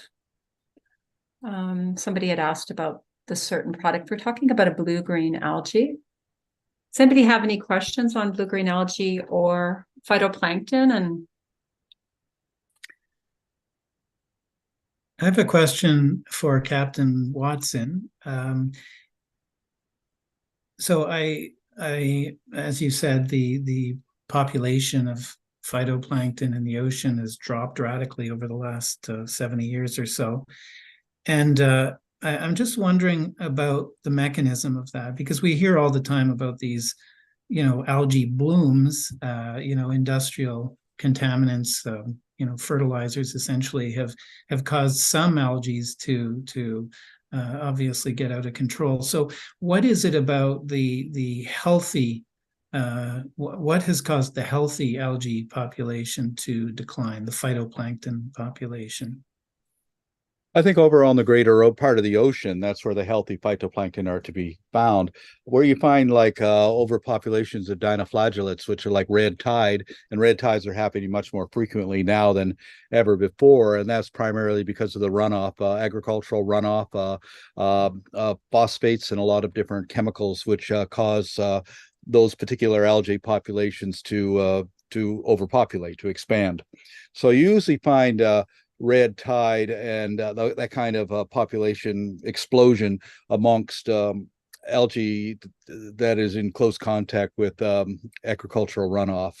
And that actually is also both the animal products and also domestic or plant products, because the raising of plants, of course, uses a lot of herbicides, fungicides, germicides, insecticides, and also fertilizers, of course. And it's the fertilizers which I think are the reason for those blooms, those algae blooms, which are destructive. So it's causing the certain algae to bloom, and at the same time, other kinds of phytoplankton are declining. That's true. Yeah, the phytoplankton is declining primarily because of a diminishment of the nutrient base that's required by that phytoplankton.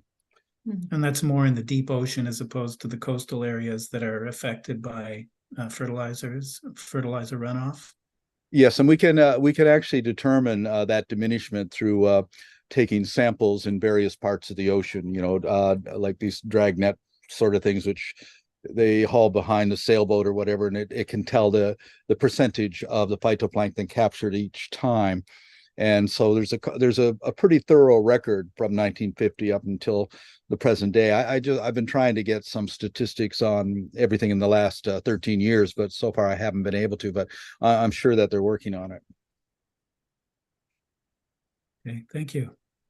I know might not be your wheelhouse, Paul, but I just think, when we think about how much chemicals we use for our agriculture, and most of it, of course, is for animal agriculture, but even the amount of spray on just our vegetables and our fruit, and chlorophyll's life. I mean, chlorophyll is life. So it seems like a really wise thing to be harvesting a little bit, growing and harvesting, which is so easy to do, a little bit of spirulina chlorella for that use, because it's so low on the food chain and the impact. Have you ever used it yourself? Yes, actually quite a bit. One of the things I find really interesting is that if you look at science fiction books and science fiction movies, the future is depicted in most people they're vegan diets. They're no longer animal-based diets, and also a lot of these science fiction movies and books I've seen, people become actually dependent upon spirulina and algae, to survive because of the destruction that we're causing, and that's the only thing that would be able to carry on our species if everything else were to collapse. So, but also I think that it can also produce a food surplus, especially in areas where it's really required, instead of having having to truck massive amounts of all sorts of produce and animal products into these areas, places where people are starving to death, really. I mean, it could certainly be something that could sustain populations that are in serious distress. Great. Yeah, thank you. And that's what's so important about this presentation. I think when people haven't really dove into the power of spirulina and chlorella as a food that's necessary for sustaining life on planet Earth, like humans and animals too. I mean, I give my dog a little bit of abundance algae when I make his food. So you're aware of that. You've used it as a food for yourself, and do you use it with your crew? Do your crew take spirulina chlorella to keep going on some maybe stressful trips? Because I would think it would reduce stress. Our ships are all 100% vegan, and we do from time to time get donations actually from different companies of spirulina, and of course the crew then use that. So, but we sort of look for any kind of donations of food, but it has to be 100% vegan. So yeah, the crew do use it quite a bit. Yeah. It's interesting that Tammy, I was just going to say, it's interesting that there is this weird focus on insect protein, as Ali mentioned right now. They're trying to get everyone adapted to the idea of eating insects, insect flour, etc.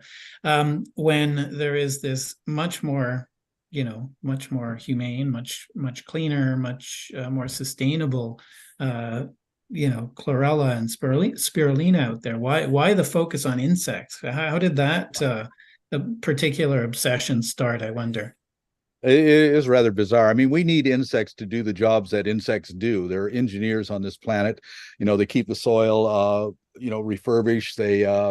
They keep everything healthy. And there has been a serious diminishment in insect populations. Anybody my age could certainly remember, you couldn't drive down the road without having to every day clean the insects off of your windshield because of and you don't see that very much, which is a good indication that there's been a lot of diminishment in insect populations. And so a lot of insects are actually facing extinction. Because for many reasons, insecticide and all the other different poisons that we're putting into the earth, and we simply don't need to be impacting their populations more by trying to eat them, and use them as a food source. Thanks. I see Nancy has a question. Is that the question you were going to ask, BJ? Sorry, Allison. We have several questions also in the chat. So, okay, great. BJ, I'm just going to go ahead and ask your question, and then we can go ahead and address the questions in the chat. Go ahead, BJ. Well, thank you so much. I wonder about something that's also written in the chat about the absorption of the bad things in the ocean that are being thrown into the ocean. Well, The- spirulina and chlorella isn't some places it's grown in the ocean in parts that aren't maybe very safe, but it's often grown in ponds, spring-fed little bodies of water that are much cleaner. And as far as the seaweeds coming out of the ocean, I think that they're probably very compromised at this point. What would you say, Paul? Well, yeah, we forget that seaweeds, kelp, and everything have an ecological purpose, and that we shouldn't be removing them from those ecosystems. For instance, herring in the Pacific Northwest require the seaweeds in order to lay their eggs on the seaweed, and they're also cover for numerous species of everything from sand fleas to to crabs and everything. They're a cover for those species. So we really need to leave the kelp and the seaweed where it is in the ocean. And I think that the answer to that is exactly what you're saying: is the production of spirulina and chlorella in freshwater systems, and also in systems where you can control the purity of that. Right. And I see there's a question from Nancy in the chat saying, well, would you call your product organic? She's talking about abundance algae, copia.world. And algae's product, Ali can answer this question quickly. I know we're running out of time, but it's tested at every phase for the contamination of heavy metals and stuff that it can draw from the environment. Do you want to end on that, Ali? A little bit about the importance, because it's not like certified organic. You don't have a certified organic product. It is one that's being tested for the absence of the stuff that's very toxic, especially the heavy metals that are in the environment. Go ahead, Ali. Yeah, exactly. So it's not certified organic, but we don't use any chemicals or pesticides or animal fertilizers in the culturing of the product. And it is tested at every stage, as Tammy said, and then it's third-party tested where it's grown in Taiwan and third-party tested again in Canada, and it's exceptionally pure. I have compared it to numerous other brands. It's super, super pure. And also, what was the other thing I wanted to say? Oh yeah, so even if it is certified organic, it can still contain higher levels of heavy metals and other things that you do not want in your product, such as maybe yeast and mold and things like that. So yeah, not certified, but very pure. And maybe Ali's beautiful pure product might be a couple bags donated to the Captain Paul Watson ships. Oh, yeah. That would be beautiful, something beautiful to have on the bag, Ali. Yeah. Thank you everyone for being Ali, here. One more thing. Ali, maybe you could answer the question in the chat that has to do with scientific studies. It was earlier on in the chat. We already addressed it, Allison. Okay. Yeah, we said that there's tons of scientific studies. Ali addressed that, saying that it's very easy to find peer review scientific studies. Yeah. And okay. Is there a way that, can you put your email? Did you put your email in the chat, Ali, so people can get a hold of you? Oh, I didn't. I can do that right now. Yeah, that would be great. Thank you very much. And is it okay if people directly ask you questions? Yeah, oh, absolutely. Yeah. Great. Mm-hmm. Thank you, everyone. Beautiful presence. And thank you, Paul, for sharing your knowledge of spirulina chlorella and that you use it frequently too as a food. And it is the future for sure. Thank you. Thank you. Okay. So we're going on to Richard. And I think before we do, we have 2 minutes and Paul's going to play the waggle dance, because this is our artists that are coming up next. And we had taken an intermission. On our last convergence, and we have done the waggle dance. So here we go. Where are we? Where is it saved here, sweetheart? You've got to go to the. Yeah, it should be. I don't think I'm a host though. Am I host? Can somebody make me host, please?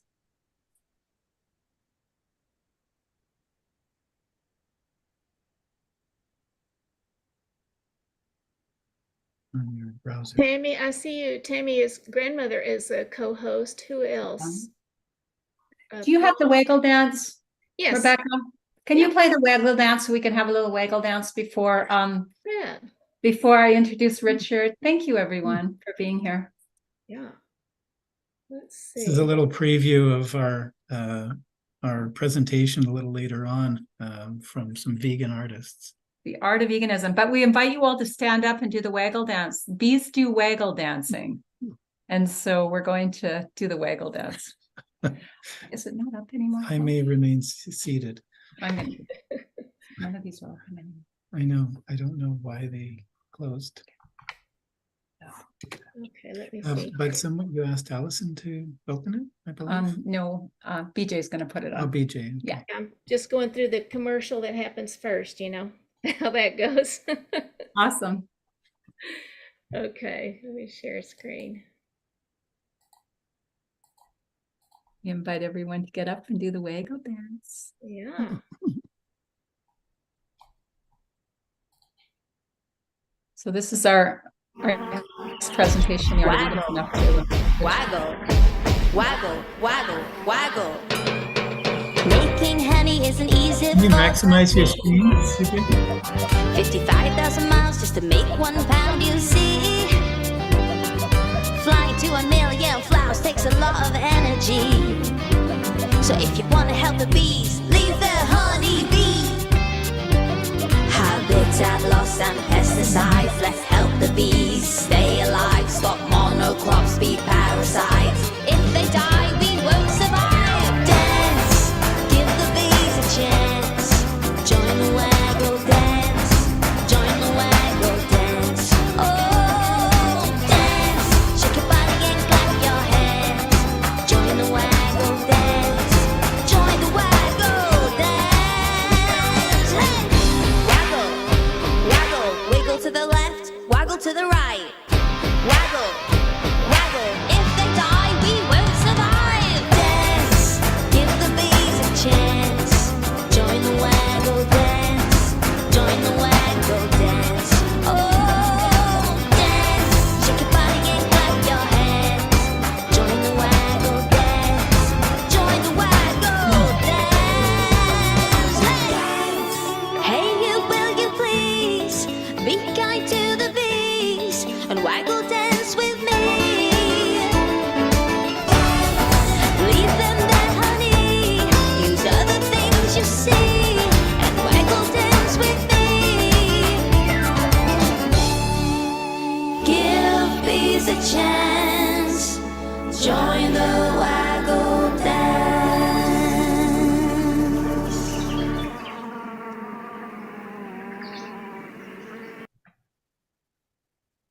Well, Thanks, BJ. speaking of endangered insect populations, that was very, very relevant.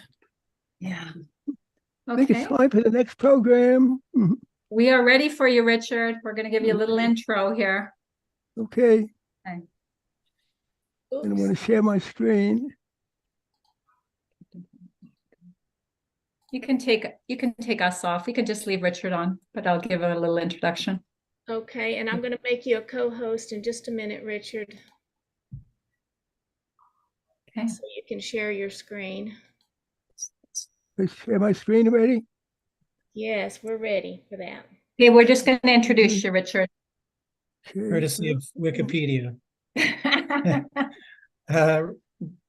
Dr. Schwartz is a professor emeritus of mathematics at the College of Staten Island, president emeritus of the Jewish Vegetarians of North America, and co-founder and coordinator of the Society of Ethical and Religious Vegetarians. He's best known as a Jewish vegetarian activist and advocate for animal rights in the United States and Israel. As an Orthodox Jew, Dr. Schwartz began to explore what Judaism had to say about diet, ecology, and the proper treatment of animals. The result was his best-known book, Judaism and Vegetarianism. It was first published in 1982, with later expanded editions published in 88 and 2001. It explores vegetarianism from the standpoint of biblical, Talmudic, and rabbinical references, and concludes that vegetarianism is the highest form of kosher and the best diet for Jews in the modern world. Thank you, Richard. And I know you. We've done some interviews, and I know that you, when you talk about vegetarianism, you're talking about pure vegetarianism, which is veganism. Is that correct? Correct. As your Great. shirt says. Welcome. And Richard, if you could just turn up your volume just a little wee bit, can you check? Okay. Just a little Okay, bit. I'm gonna try. Let's see. Have this. Okay, I'm sorry. I thought I had set this to the beginning. Oops, I'm heading the wrong direction. I want to get back to the beginning of this. Sorry. I thought I had really said it. Okay, yeah, I'll try to speak a little bit about it. Thank you for the kind introduction. Okay, so here it is. I'm going to be talking about how a climate catastrophe can be prevented. Probably the most important issue today, because the world is so threatened by it. And let's see. Oh boy, I'm skipped a little bit ahead. Okay, I want to tell a little bit about myself. I'm President Emeritus of Jewish Veg and Professor Emeritus at the College of Staten Island. And one of the ways I got involved in this is teaching math at the College of Staten Island. Some students were not so well motivated, so I created a course called Mathematics and the Environment, wrote this textbook here called Mathematics and Global Survival, and we tried to relate mathematics to things happening in the world. One year was about world hunger, and I was learning about people starving, unfortunately, and feeling not enough food, perhaps. But then I read this wonderful book by Frances Moore Pay called Diet for a Small Planet, and she pointed out how wasteful animal-based diets are. That, for example, 70% of the grain produced in the U.S. at that time and even today being fed to animals to fatten them up for slaughter, while at that time an estimated 20 million people were dying of hunger and its effects. And, whoops, let me go the other way. Okay, so we became a vegetarian in about 1978, vegan in 2000. You can see we're going to go into many of these issues that really point to veganism as the ideal diet. And I wrote a number of books, and thanks in the introduction, mentioning some of them, but this one sort of related to the issues. You can see it's global survival, relating Judaism, but of course, other religions have the same values of compassion and justice and sharing, so they're all relevant. And the most recent book is Vegan Revolution, and again, saving our world and revitalizing Judaism. And I feel Judaism and other religions really have to be revitalized because the case for vegetarianism and veganism is so strong, and yet so few are either vegetarians or vegans. And the fact that also climate change is such a tremendous threat, and very few people are involved with that. I'm going to be talking about later. I'm not trying to sell this book. I'm trying to give it away, get it to as many people as possible. And I'll give an email address myself later. And anybody that emails them, I'm happy to send a PDF of this book and my new edition of the book I mentioned before, Judaism and Global Survival, and a whole bunch of valuable material. Okay, so I want to get into this. How can we avert a climate catastrophe? First, we have to realize how serious the climate threat is. And of course, it's not just me. 97% is probably the greatest consensus. Climate scientists agree. All the major science academies that are worldwide have taken a position, most have. And most important, I can have an opinion, you can have an opinion, but peer-reviewed articles, meaning that other experts have okayed them, doesn't mean every single one is going to prove to be correct. But when you have thousands, and these are in respected scientific journals, and to give you an example, based on many studies, the UN Secretary, should be Secretary General, Antonio Guterres, he's called the climate threat code red for humanity. That delay means death. And we're going to see why that is. We don't have much time to make a difference. And the major group on this IPCC, the Intergovernmental Panel on Climate Change, and the reason I say that is the most significant group is intergovernmental. That means climate experts from many countries, it's not just a few here or there, experts. And they said in 2018 that we may have only until 2030 to make very significant changes in order to have a chance to avert a climate catastrophe. But unfortunately, they said that carbon dioxide emissions are continuing to increase. You can see 2 or 3 parts per million per year, so that we're sort of heading in the wrong direction. And that's why this is the most urgent issue, and we have to make these unprecedented changes. And again, big factor, the temperature has been going up. This horizontal line represents the average temperature for the previous century, the 20th century. And see blue below average to about mid-century. You can see it's been heating up. And it turns out the last 8 years are the hottest years in recorded history since about 2018, when temperature records were able to be kept widely throughout the world. So it's heating up and giving itself more and more heat waves. And an example of that, we're going to more on that later. The last 4 months, June, July, August, September 2023, all broke temperature records, the hottest June, the hottest July, etc. And here's some more examples of that. Every decade since the 1970s has been hotter than the previous decade. And what I just mentioned, the last 4 months, all broke records.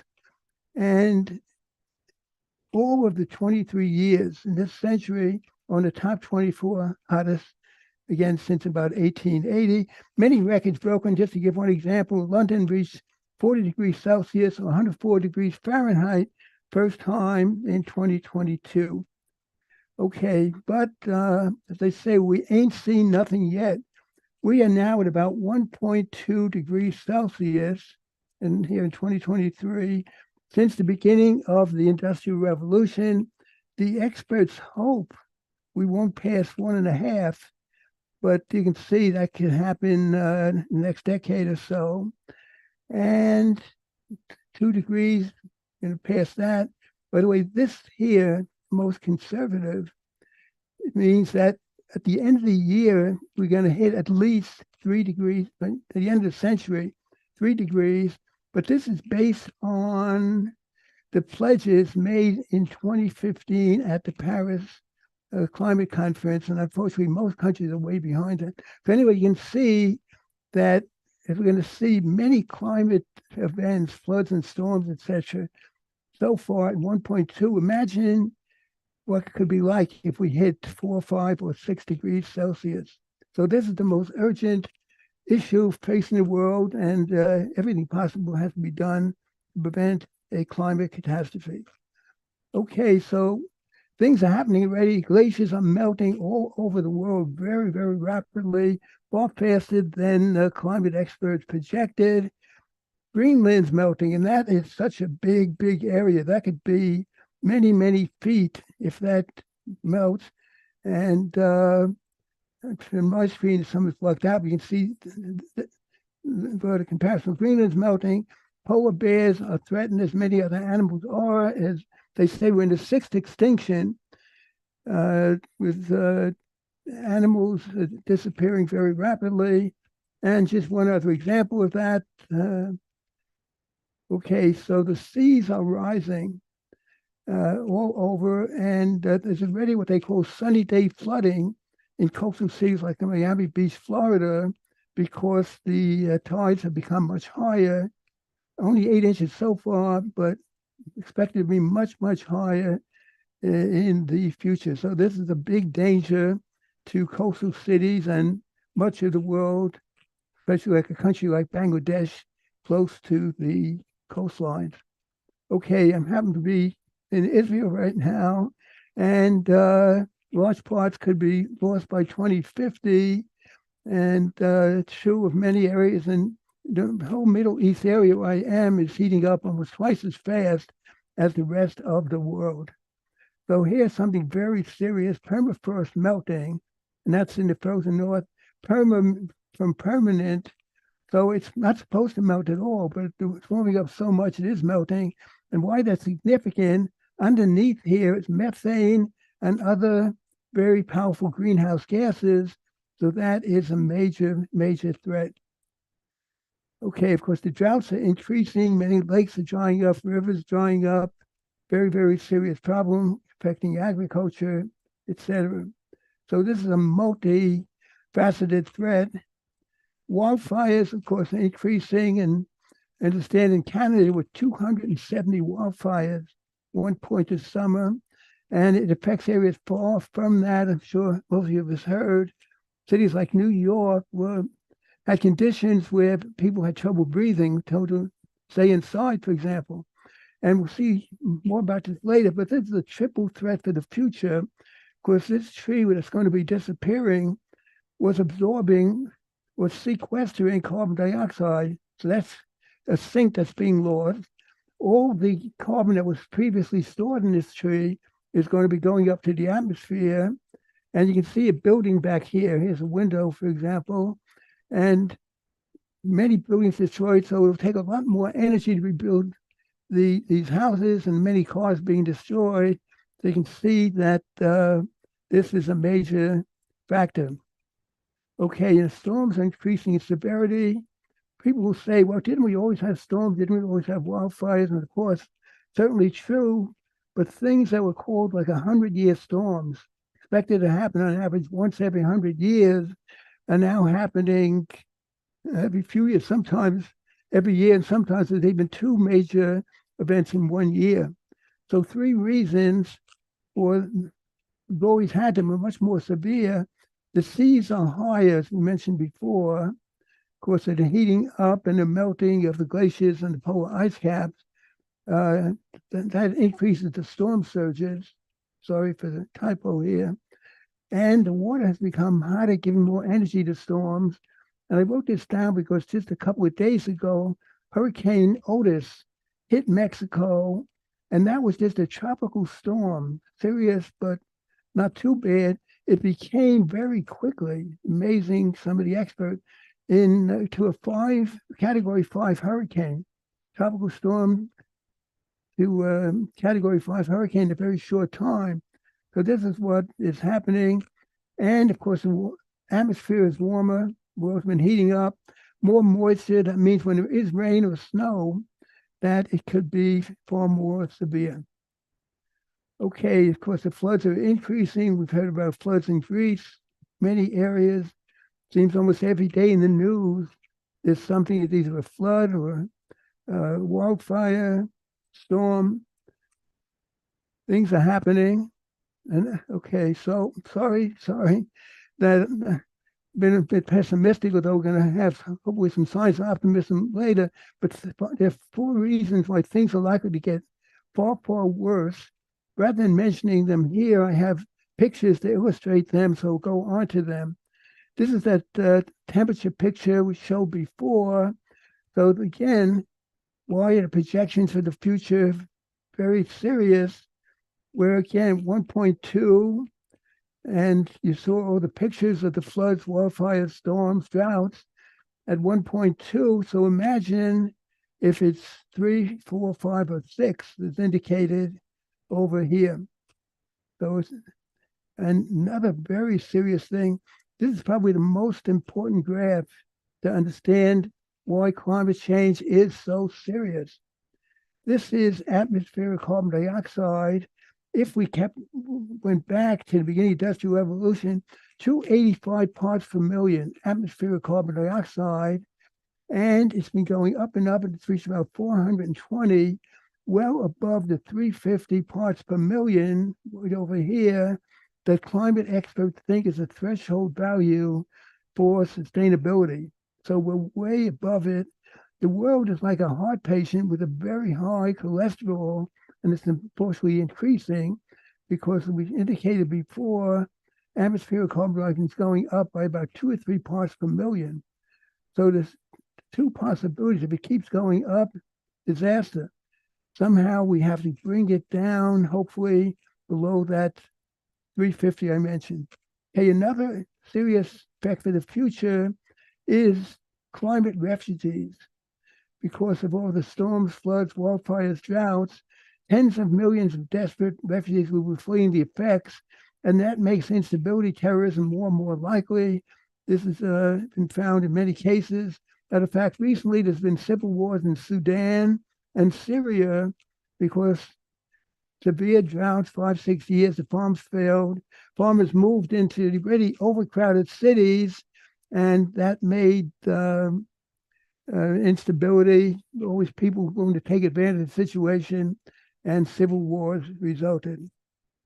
Okay, and I sort of mentioned this before, that why the climate events now make the future ones more serious.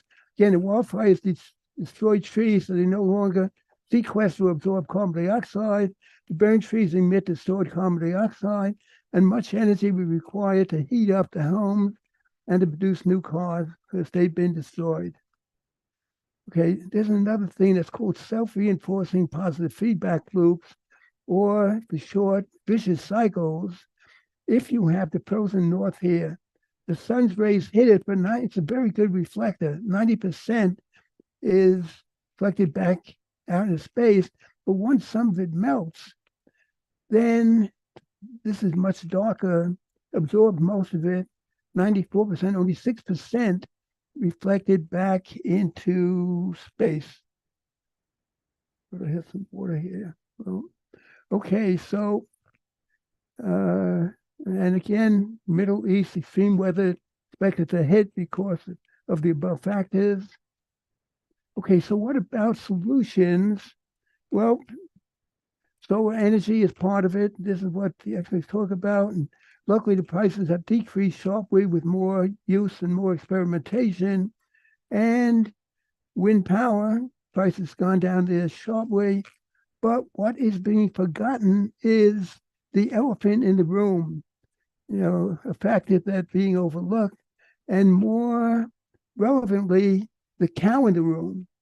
And I say that because there's a book by Glenn Mercer called Food is Climate, pointing out that animal-based agriculture is really the #1 cause of climate change. And we're showing that over here. Over 40% of the world's ice-free land being used for grazing and growing feed crops for animals. Over 40%, really about 43%. And because of that, the number of trees, imagine if this was all forested, absorbing the carbon dioxide. So it's just the opposite. You have cows here, and by the way, they're belching out methane, and methane is a greenhouse gas over 80 times as potent as carbon dioxide. During the 10 to 15 years, the methane's in the air in heating up the atmosphere. So that is why the methane and the destruction of the trees, why animal-based agriculture is the #1 cause. And here it is, trees being cut down. And this is just something I saw just before, just today, so I added it. 100 million acres of trees lost annually. This tree, notice the size of it, absorbing carbon dioxide, giving us the oxygen, of course, we all need to live and survive, and being cut down fast, and forests being burned, again, grazing for the animals, growing feed crops for the animals. Okay, and of course, it's the older trees, the bigger trees being destroyed, and that is a serious, serious problem. And here's another picture showing it for the animals. Looks like about 3/4 of the land is of the agricultural land. Again, I mentioned 43%. That was of all the land. Of the agricultural land, looks like about 75%. And for carrots, cauliflower, other vegetables and fruits, only about 1/4. Okay. And imagine if this was reforested, maybe not all of it, a good part of it, rewilded with plants and all, that would have trees absorbing, sequestering carbon dioxide, hopefully bringing it down to a much safer level, hopefully below 350 parts per million, that threshold. And even having it, this would help the soil, and the soil would also be absorbing more carbon dioxide. However, again, just the opposite happening. Just to give one example, in the Amazon, we mentioned before, was 187 million acres destroyed every year, not only for agriculture, but agriculture is the main source of that. Okay. Okay, Sarah Schwal wrote a paper that argues at least 87% of greenhouse gas emissions due to animal agriculture. He takes into account not just what's emitted, but the lost opportunity, course, that we have by not replanting or reforesting. In other words, if with less agriculture, first of all, there'd also be less carbon dioxide because of all the machinery needed to with growing the plants, to irrigate the plants. So this is the opportunity cost of being lost by not reforesting. He promised this granddaughter of his that he would help create a vegan world by 2026, and making very progress. He's really a hero, doing quite a bit. And I think he's the one really behind my being here and all the other speakers during this 2-day event.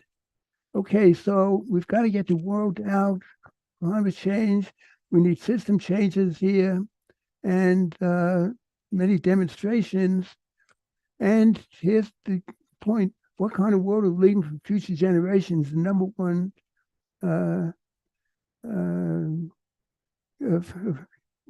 factor, the number one issue for today. And I've been blessed with 6 great-grandchildren since moving to Israel in 2016, and here are 5 of them, and 2 more have been born since this picture was taken, 1 more on the way. So I have a personal stake. What kind of world are we leaving?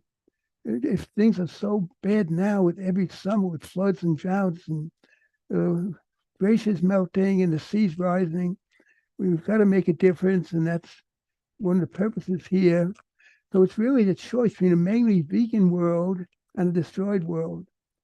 So to take off on give peace a chance, give peace a chance. As a matter of fact, I've been arguing that the slogan of the vegetarian or vegan movements and the peace movement should be the same. All we're saying is give peace a chance.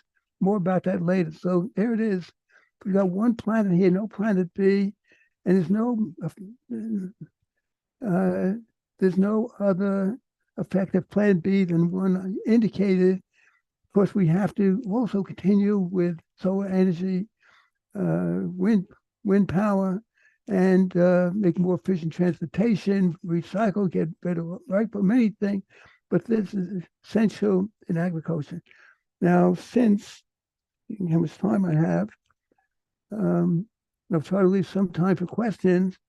Since it's urgent to be a shift to veganism, I'm going to go quickly, if we go through why there should be a shift to veganism, and the main reasons: preserving our health, treating animals with compassion, protecting the environment, conserve natural resources, reducing hunger, pursuing peace and justice, actually.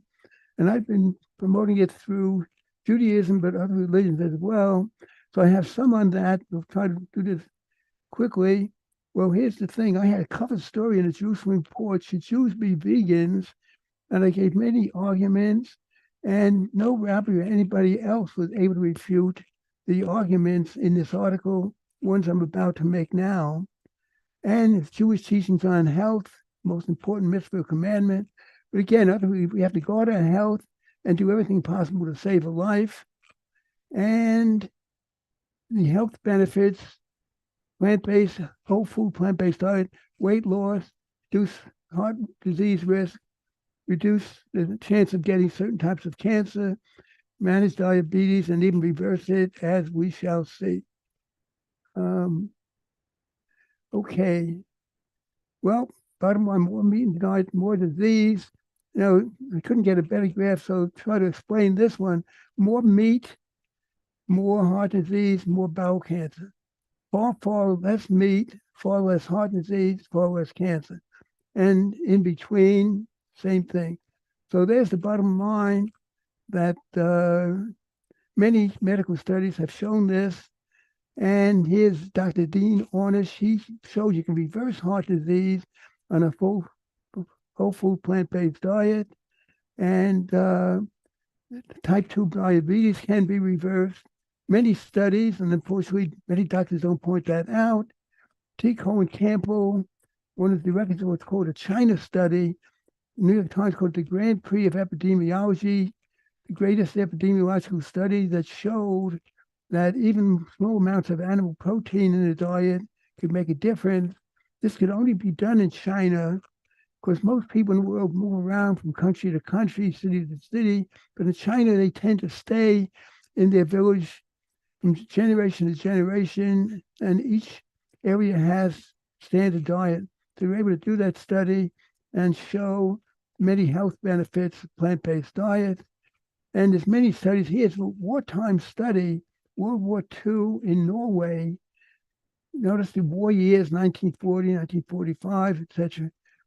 Because of the war conditions, the meat consumption went down sharply, and even though it was a time of great stress, where you think disease might go up, the disease rate went down only to increase again toward the end of the war, at the end of the war when they went back to the animal-based diet.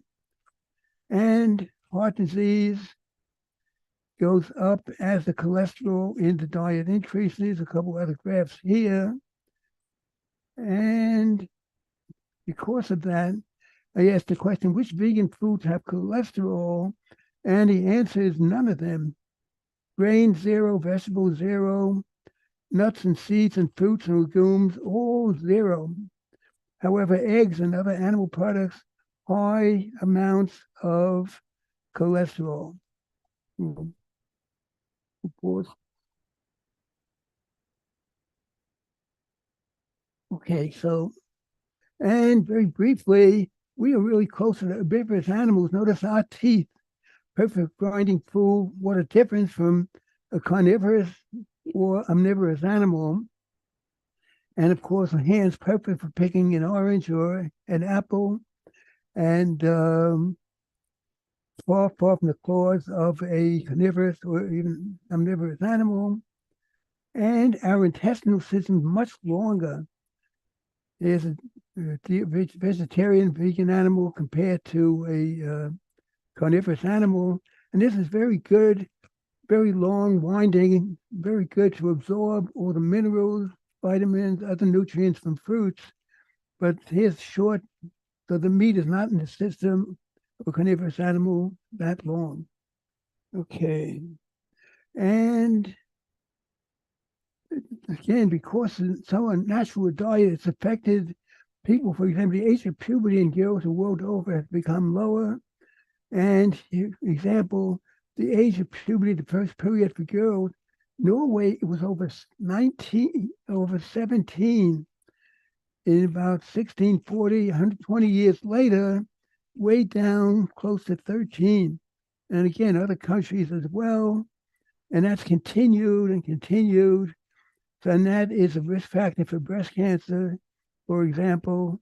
So girls at the age of 12 or 13 can theoretically have a baby when they're certainly not emotionally fit for that. Okay, however, there's a wonderful book just published by a Hope Ohanic called the Humane Hoax. And the animal industry tries to convince us in many ways that products are healthy, animals not mistreated, but there's a protein myth that you can only get protein from animal food, but you can certainly get it from nuts and seeds and other foods, but fruits and vegetables. Everyone has protein. So if you could, well-balanced meal should be okay on that. And here's the thing, in terms of that, a human baby, mother's milk, the healthiest for an infant, only 5 or 6, notice percent of its calories in protein. A rat's mother's milk, almost 50%. And the human baby doubles his or her birth rate in 180 days. So if we ever needed protein, time of super rapid growth, doubling birth rate in 180 days, about 6 months, and yet only 5 or 6%. So it's really a myth. And there's also a calcium myth that we need plenty of milk for a healthy diet to avoid osteoporosis, for example. But it turns out the countries like the US, Israel, Scandinavian countries, where they get the most protein, the most calcium, have the highest rates of osteoporosis. And here's a question. Animal protein is actually a major cause of osteoporosis because the human body can absorb carbohydrates and fat, but not protein. But the animal protein acidifies the blood. It needs calcium to buffer and neutralize that. And if there's not enough in the bones, it'll be taken from the blood and excreted along with the excess protein. So you can have a negative calcium balance even if you're getting plenty of dairy products. Okay, and again, this sort of shows the same thing. High protein, much urine, calcium is excreted in the urine, medium protein, less amount. And if you're low protein diet, less urine, less calcium in the urine. So that is a major factor. And here's a misleading thing, healthy eating plate. Well, they've got fruits, wonderful, vegetables, great, whole grains, marvelous.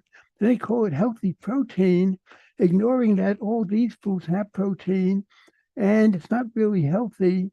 All the animal products, as we've seen, have negative health effects.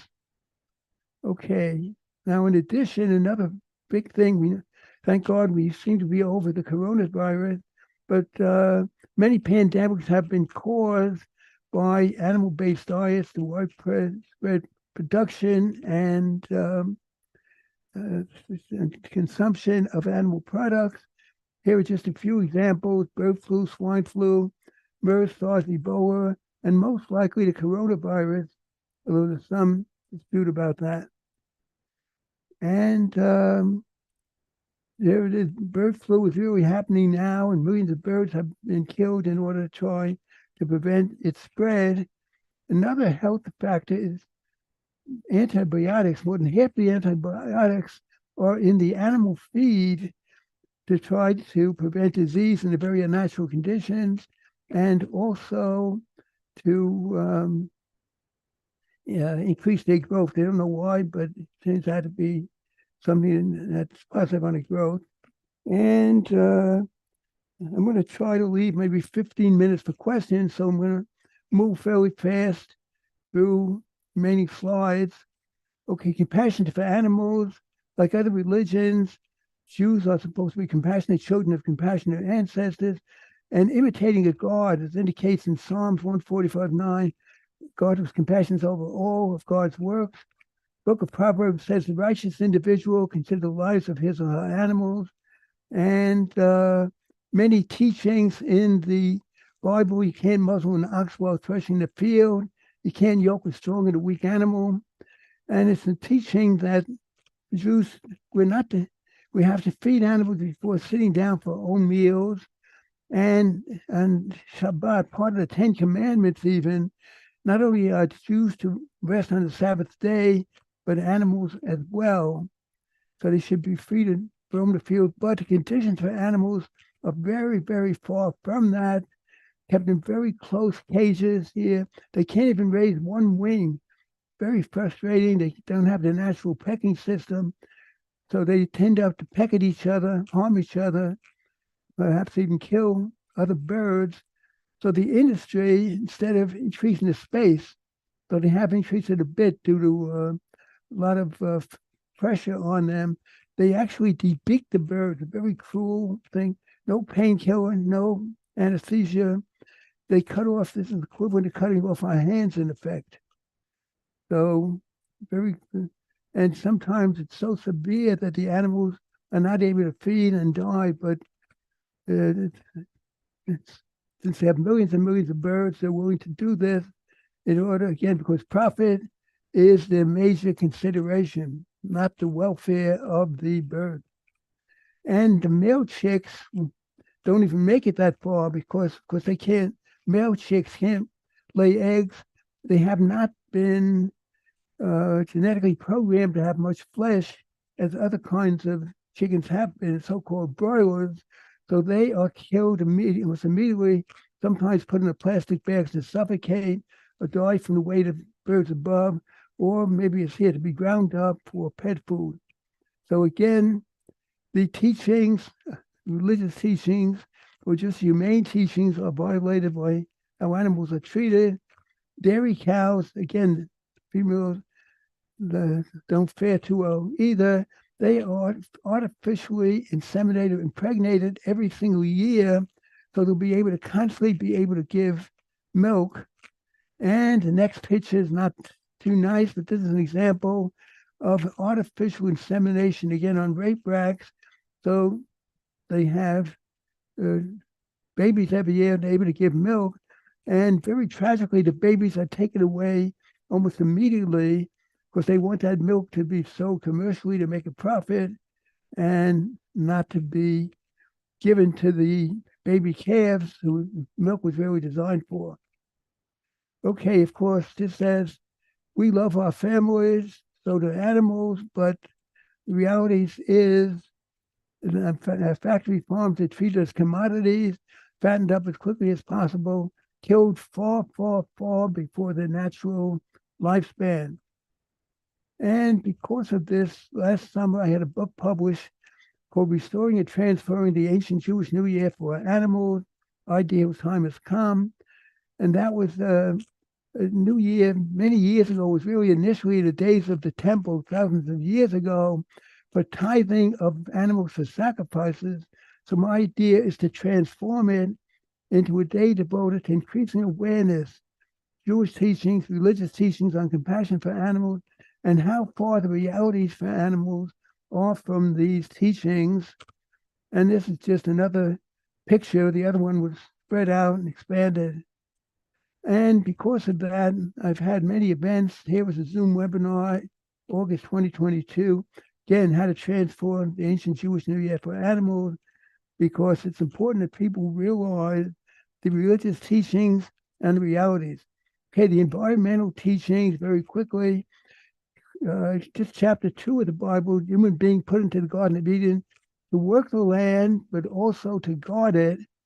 And it says that humans were given dominion. This is interpreted as responsible stewardship. Just as somebody who has a big garden, doesn't have the time or the ability to take care of it, hires a gardener, gives that gardener dominion, but of course, to improve things as much as possible, not destroy. But negatives, just as there's negative health effects, negative effects for animals, negative effects for the environment of animal-based diet. We mentioned deforestation before. The soil is being eroded and depleted, major cause of animal agriculture. Water is polluted by the waste products. And mentioned the polar bears as loss of biodiversity. And of course, climate change, and that we have discussed before. And there's another teaching about conservation of resources. According to the Bible in Deuteronomy, chapter 20, you're not to destroy fruit-bearing trees even in wartime. The Jewish states has extended that into a general prohibition, but animal-based diets are very wasteful of resources.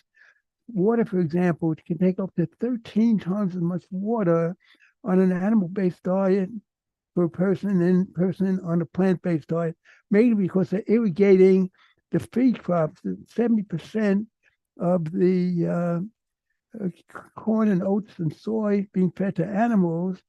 And really what makes this even more shameful is that we take healthy products like that corn oil and soy, we feed it to animals. And I say it's healthy because these products are devoid of saturated fat and cholesterol, but they're high in healthy complex carbohydrates and fiber, and feed them to the animals, and they become very unhealthy, as we indicated before.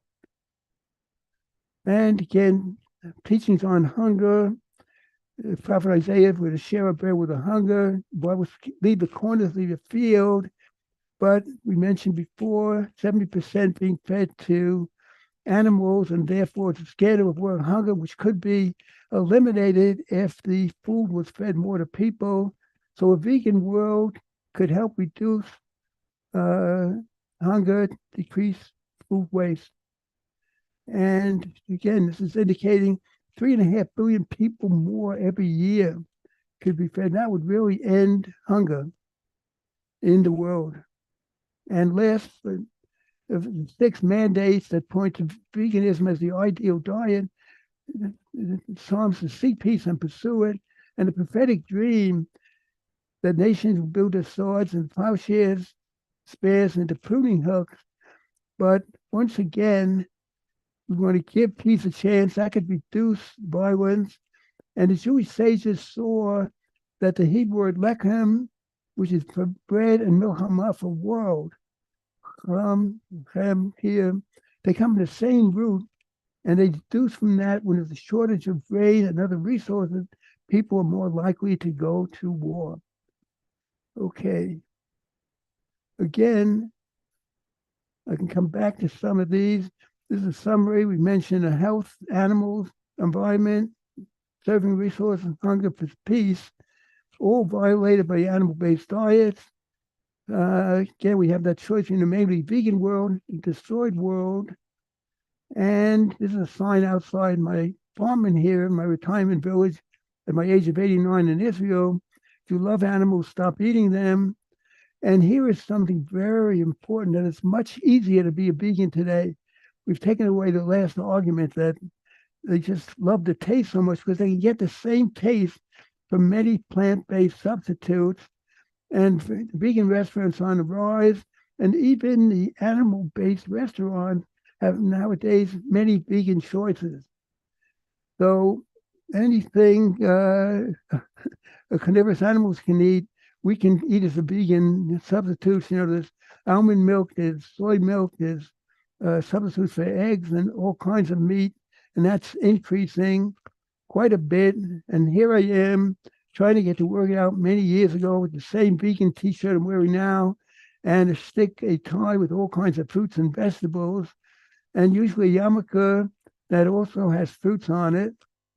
And okay, there was a story in the Jerusalem Report, this very environmental activist seeking to save our world, you know, trying to give an idea, again, wearing that tie and holding up other plant-based ties with a cap that also has a vegan message on it. Okay, so again, I want to leave some time for questions, and I'll be happy to add things if not. So here's the story. As I said, I want to get that message out as much as possible.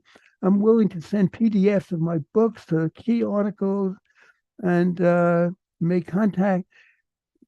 This should be gmail.com, of course, is easy. Remember, first name Richard. So it's veggierich@gmail.com, VEGGIE rich@gmail.com. If you'd like to get complimentary free PDFs of the text of my book, Vegan Revolution, Saving the World, and others since then, or if you'd like to work with me on this, please email me any comments, suggestions on this presentation. I'd be happy to hear about them. And again, suggestions always welcome. And I hope you will take this information, speak to your rabbis, priests, ministers, imams, and get the word out that if we want to get a decent world, a healthy world, an environmentally sustainable world for future generations, it's essential that there be a shift to vegan diets. Okay, so I'm going to stop the sharing and maybe, whoops, see if I can close this. Oh, there I am. So be happy to take any questions, any comments that people may have. Any comments? Any questions? Hello, Any, Dr. Ford. disagreements, especially you have to respond to. I'm going to add Tammy. Thank you. Does anybody, if anybody has any questions, they can put up their hand or write them in the chat for this beautiful vegan activist that has been part of our lives for a long time. Thank you for all your books, Richard, and your teachings and your continual work well into your 80s. You're an inspiration.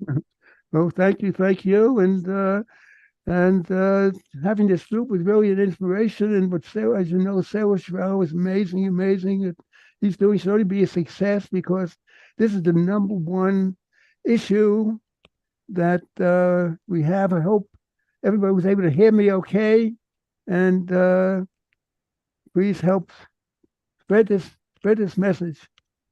And okay. Did you have a question, BJ? Yes, thank you. Dr. Swartz, thank you so much. I really appreciate your work. I wonder when you became vegan, and how is it going now with your vegan colleagues? I mean, with your non-vegan colleagues, or your, yeah, tell me how it's going. Thank you. Okay, as I mentioned at the beginning, I became vegetarian in about 1978. It's the teaching I taught math and the environment, and finding out many negative effects of animal-based diet. And I was sort of a semi-vegan for a while, but in 2000 I became a vegan. And I've been trying to get the message out. And the good news is that we have the momentum. Things are moving in our direction, especially among the young people. Many more are moving toward vegetarian vegan diets. Unfortunately, we're not fast enough, but it's happening. Many are in denial. They don't want to know. And like some good news, I'm President Emeritus Jewish Veg. They're going to come out with a statement, a vegan statement that was signed by over 200 rabbis. On the other hand, I had wrote an article arguing that eating meat and other animal products is not halakhically justified. And the Jerusalem Post said they'd publish it if I can find a rabbi who would write an article refuting it, so that they feel they would have some balance. I couldn't get such a rabbi. Nobody can answer, or if they can't deny that animal-based diets are bad for health. Certainly, they horrendously mistreat animals, and we're finding the environmental effect. Can't deny they're very wasteful of water, and it's really a scandal, as I said, with so many people malnourished, many millions dying of hunger, that so much grain is fed to animals. So there's been a movement in our direction, but there's been a lot of denial. You probably may have heard the expression, denial is not just a river in Egypt. So this is unfortunately part of the realities. Any other? Thank you. By the way, Barbara, would you like to come on and ask your question?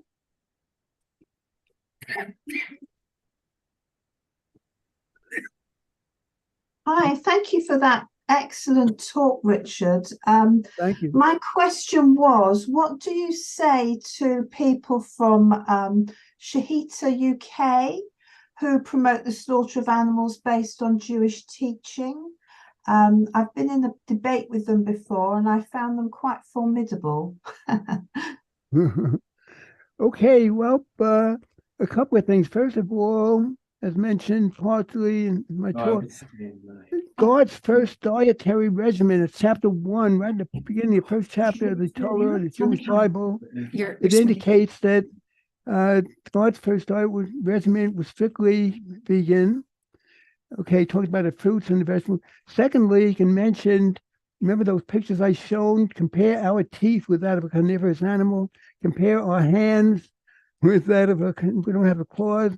Again, our intestinal system, many other things. By the way, our stomach acids as human beings is only about 1/20th as strong as that of carnivorous animals.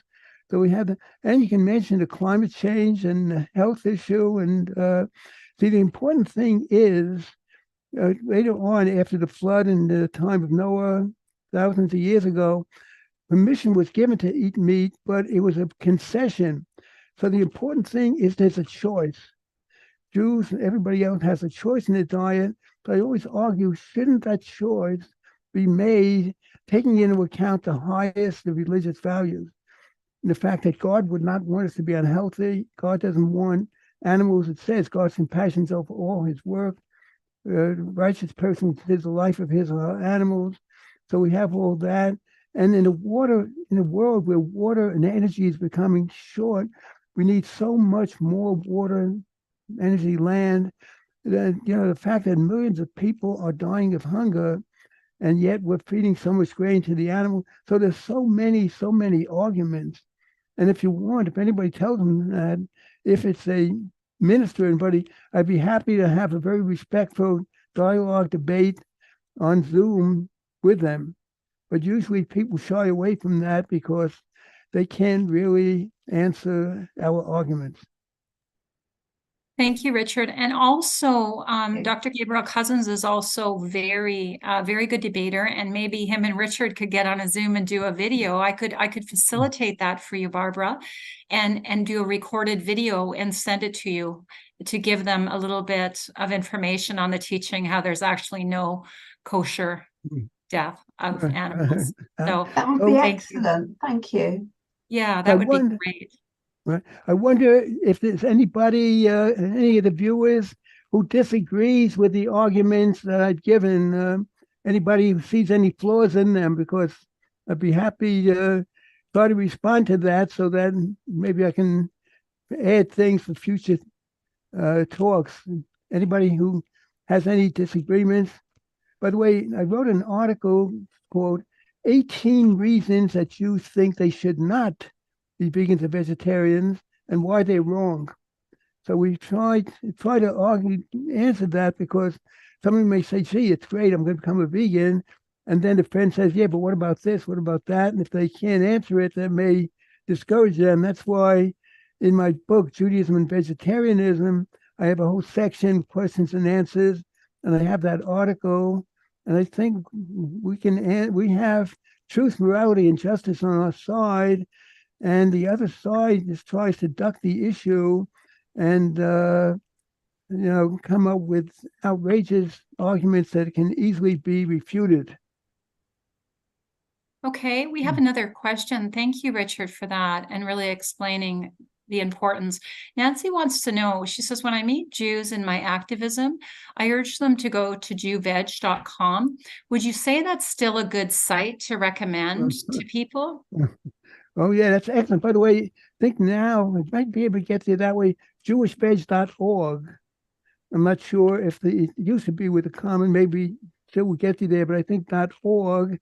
And by the way, I have jewishveg.org and then a slash, and then my last name, SCHWARTZ. I have 250 articles at that site, with every issue from hunger and peace and justice and animals, the environment. So, yeah, that's an excellent source. And by the way, within the last couple of months or so, they have updated and revised their website. So that is definitely a very, very good source. And would you also recommend, Richard, our Sacred Duty, the film, as a good teaching tool? Wait a minute.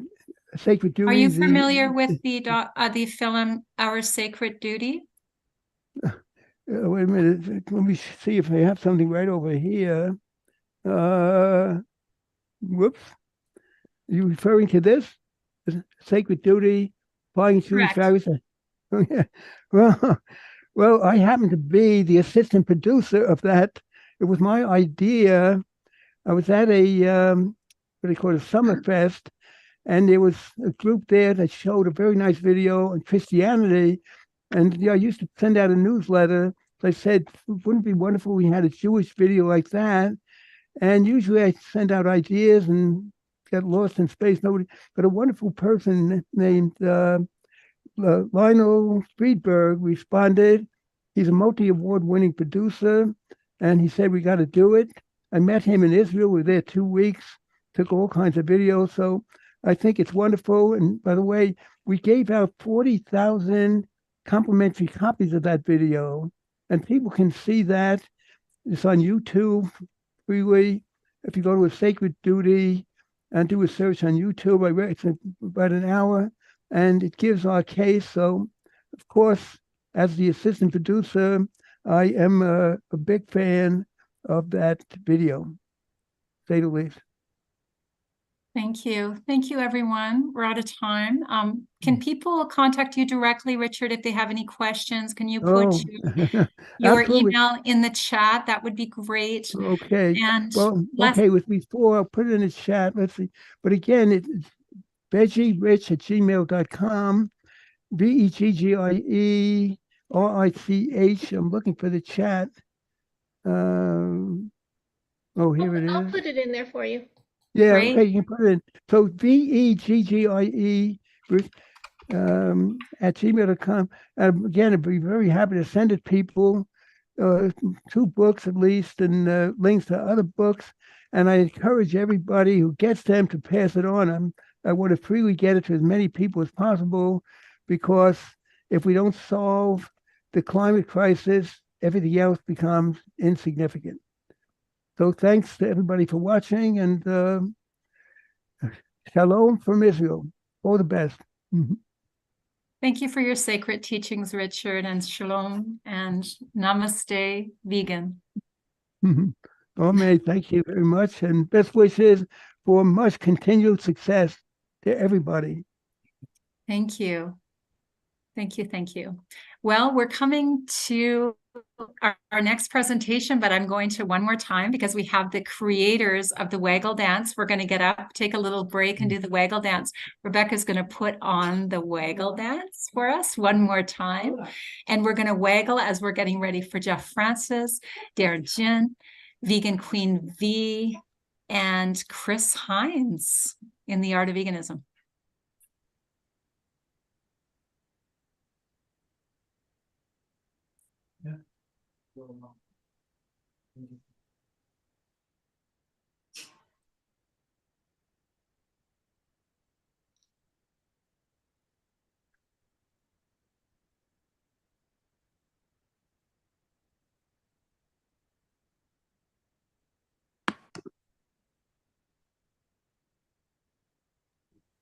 And Rebecca, Paul, and I will put up the other videos. We have them all loaded, so we'll do that after the waggle dance. We can take care of that as we introduce.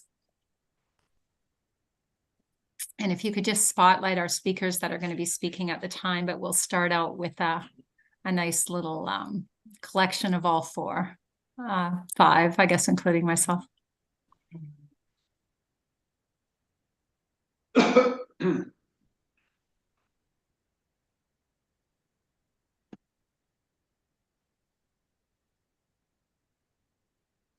So one of the things the arts have done for us is give us a creative and sometimes a very non-judgmental way of bringing the message forward, whether it's through poetry, music, the visual arts, film, documentaries. I mean, what was the message yesterday? 37% of people have become vegan because of documentary. So the visual art has been really important for us. How are you making out, Rebecca? I apologize. When I got the other videos ready, I got rid of that one. Okay, just make us host, and Paul will play it right now. All right. Yeah, okay. Okay, we'll take care of that, Rebecca. Thank you.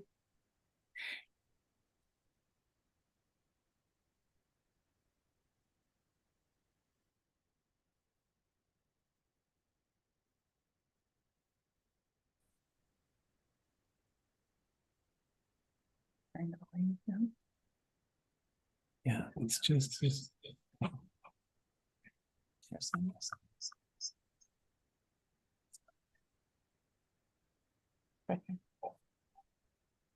Tammy, would you like me to say something about the people on the panel while you're waiting? That'd be great, Jeff. Okay. And also, I'm going to read a little bio.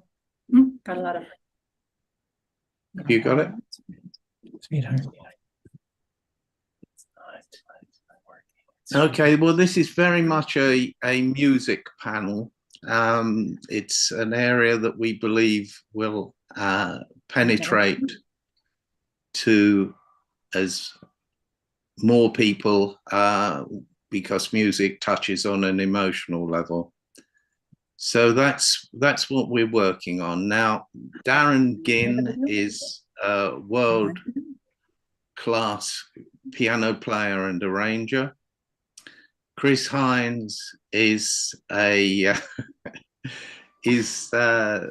the de facto world expert on animal rights and music. He's been working since 2016 on this subject, and he's just emerged as being that person. He's managed, he'll tell you later, he's managed to involve a lot of famous people in the film that he's making, which I believe Chris hopes will go out through Netflix. And Jenny Armstrong is just amazing. She is totally dedicated. Her music touches on everything that we're concerned about, all of us.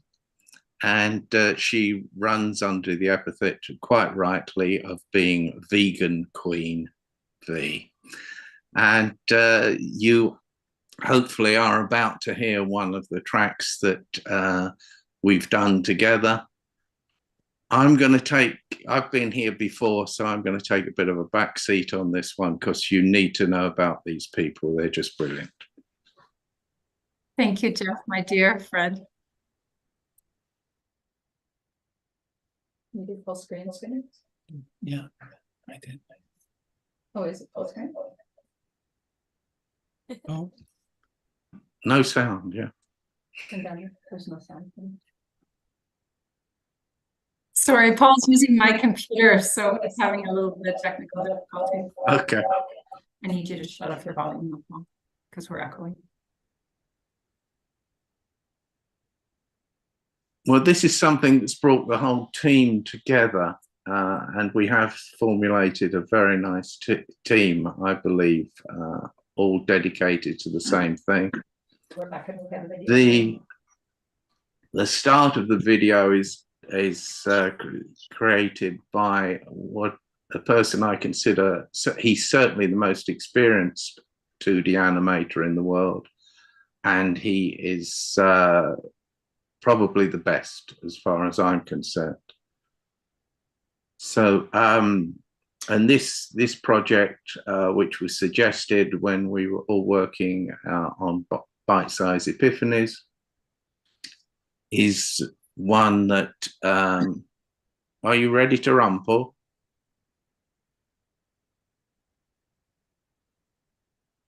Let's see, Paul's playing around with my computer. Is the volume going out? Okay, all right. I'll keep talking, and then maybe we can let some of the others on. No volume. Because you don't want me dominating the thing. But this is a campaign about honey and also pollinators. We have a video called "The Importance of Small Things," which we could give you a link to if anybody wants to have a look at it. Rebecca, can we start playing the videos starting with the order we have them? Yes. Great. Okay. We will get back to the waggle dance at the end. Okay. Waggle the beginning, waggle the end. It's okay. I'm getting a bit of echoing. I wonder if everybody can just mute while I'm talking, except for the person I'm going to introduce. Thank you. Okay, do you want the introduce and then the video? Yeah. So Paul's going to introduce Queen V to start with. And then we're going to play Dominion. Is this your latest video? I'm getting a lot of echoing here. Is your volume? I think my volume's off. Okay. Maybe not. I can mute P. Pappin. That would be great. Okay.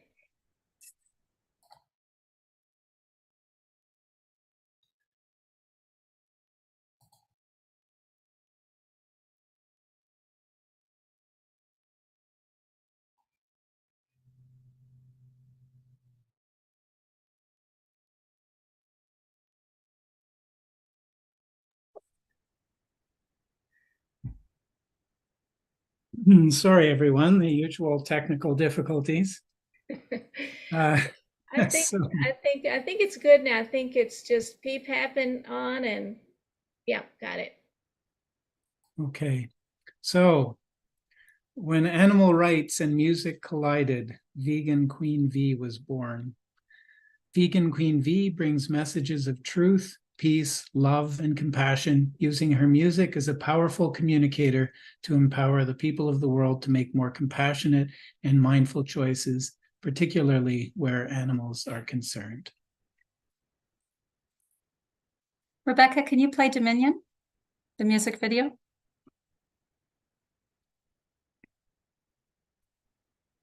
And full screen?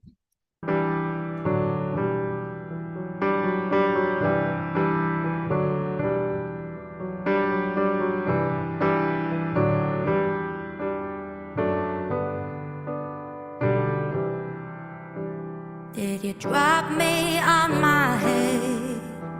Was the damage when I fell down the stairs? 'Cause there's something I can't get my tiny little mind around. How come only I see the fear and pain in their eyes? See the value of their life comparable to yours and mine.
Wow.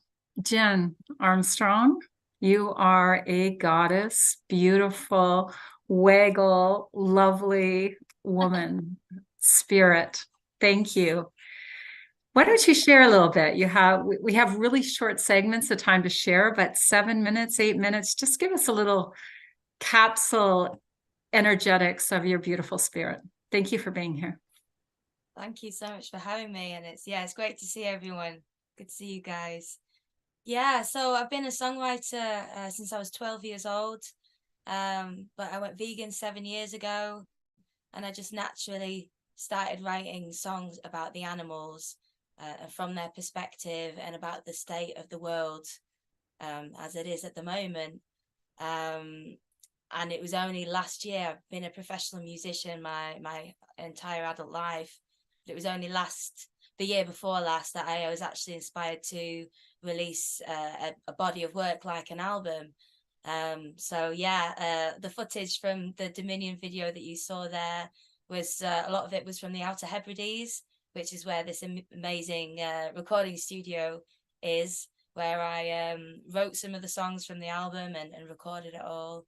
And yeah, it's my mission to spread the vegan message through music, and messages of truth, but of hope and community as well. And we're amazing, beautiful beings. We've just been very misguided and misled, so I feel like it's my job to try and help people get back on the right path.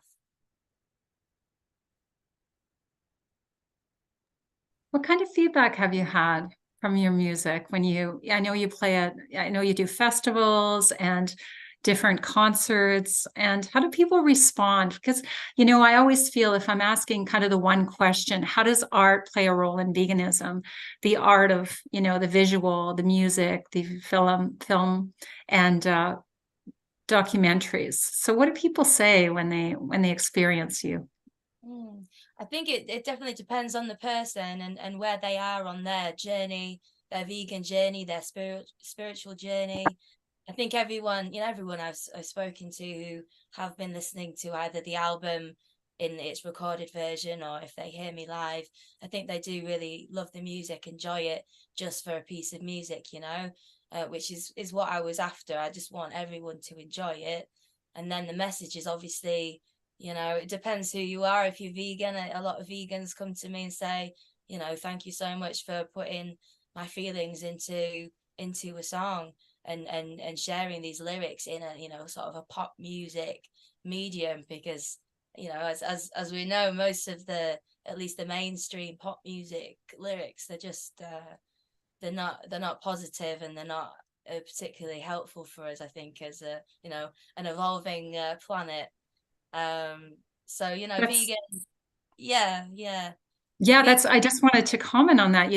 I was with Dr. Will Tuttle in one of his World Peace Circles, and he said, I think it has had the opposite effect, is some of the cultural pop music has created actually, a lot of really negative energy. And so what you're doing is the opposite of that. You're bringing truth and love and committed action, really compassionate action. Yeah, absolutely. And that's what I feel is happening with me just releasing these songs as well, writing these songs.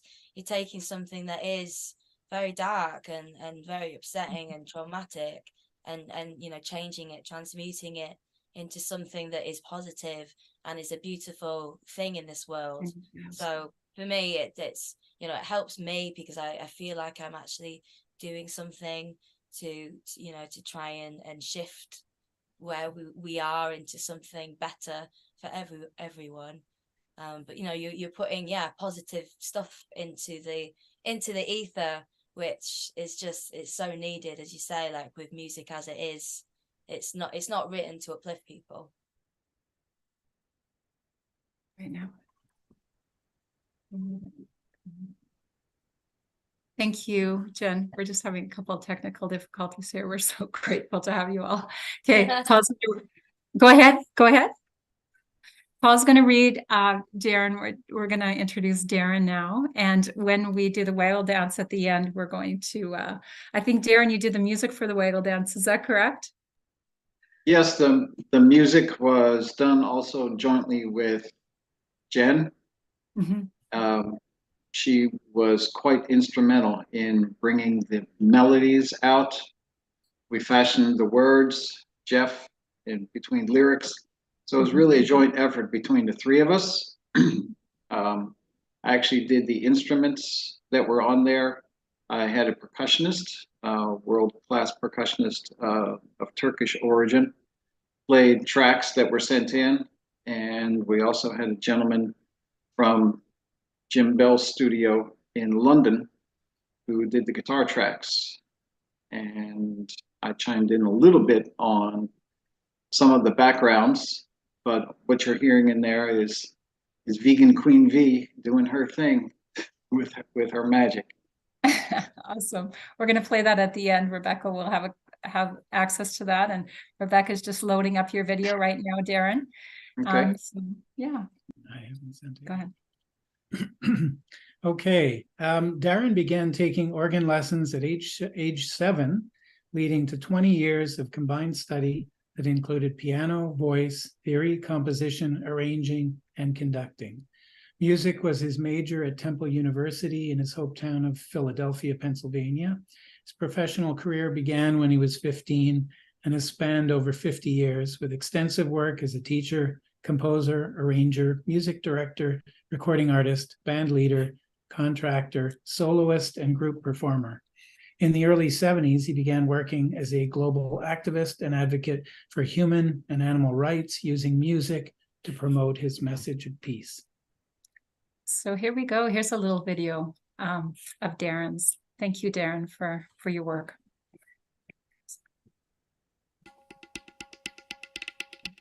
So we're going to just email it.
together, together, together.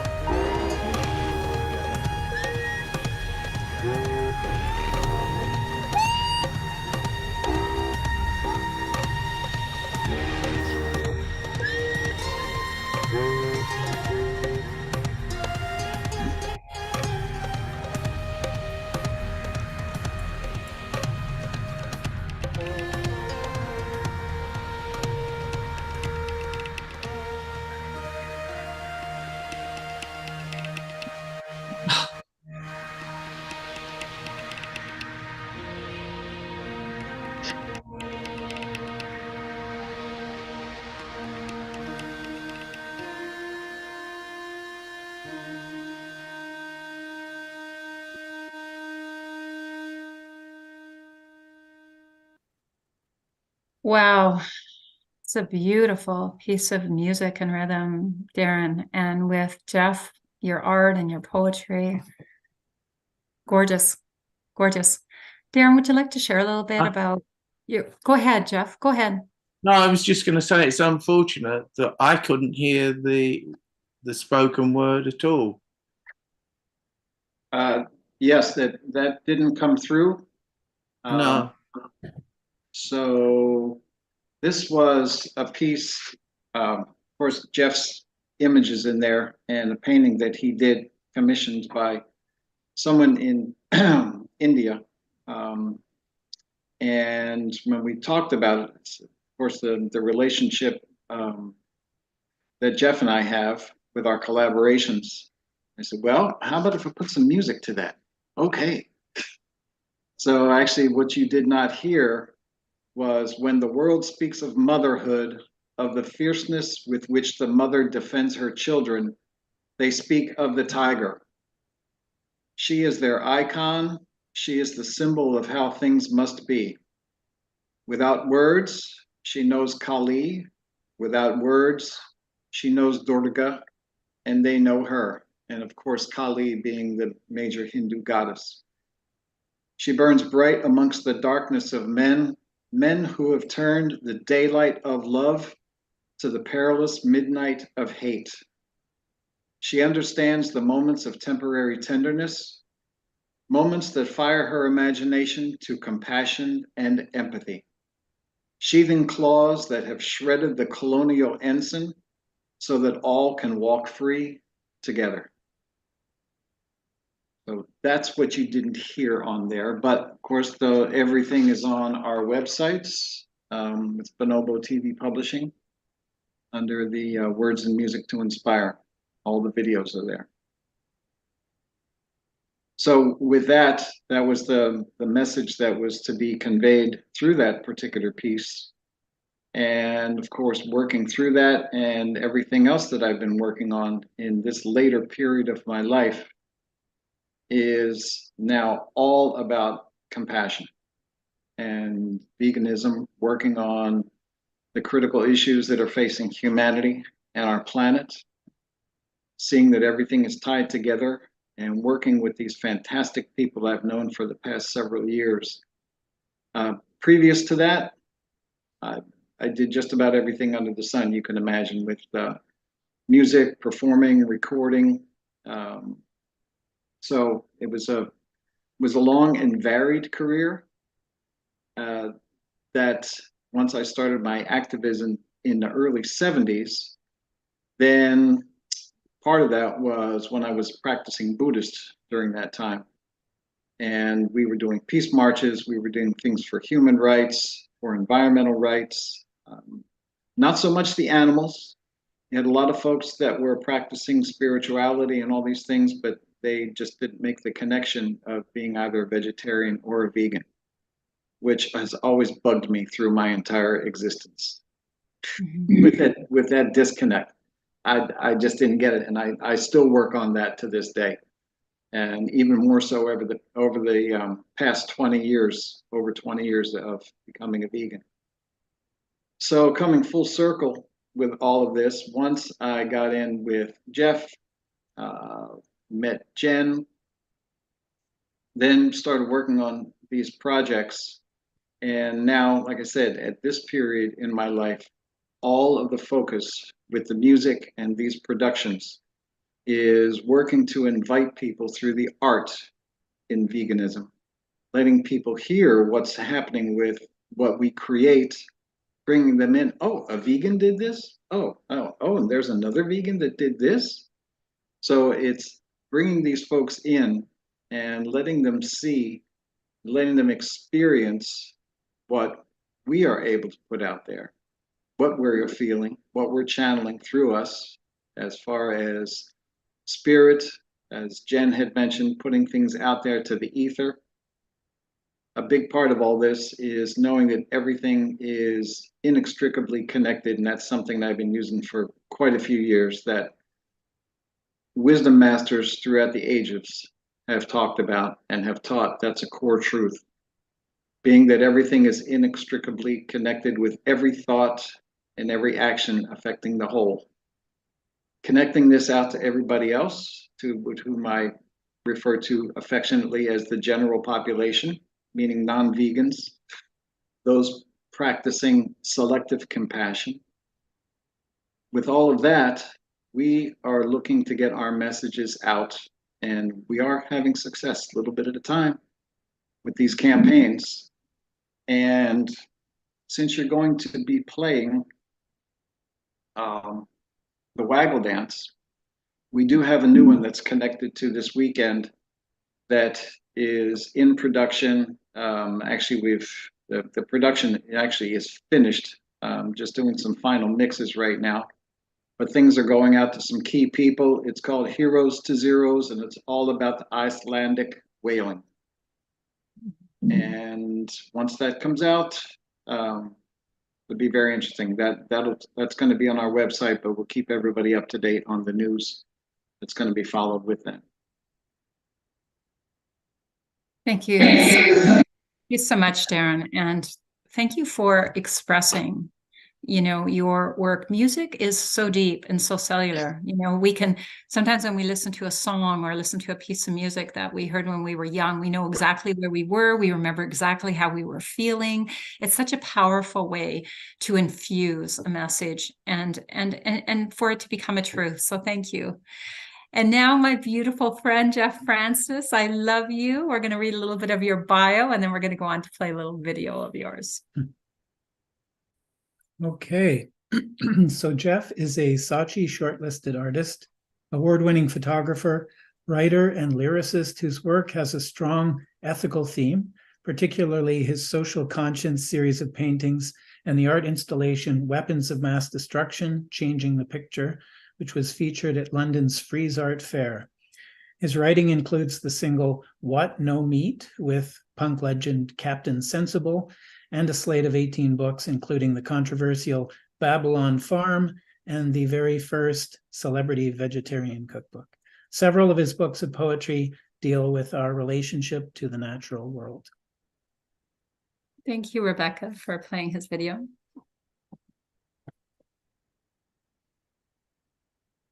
Wow, what an amazing panel. I feel honored to be here in front of you all. It's a pleasure, I think. We're here.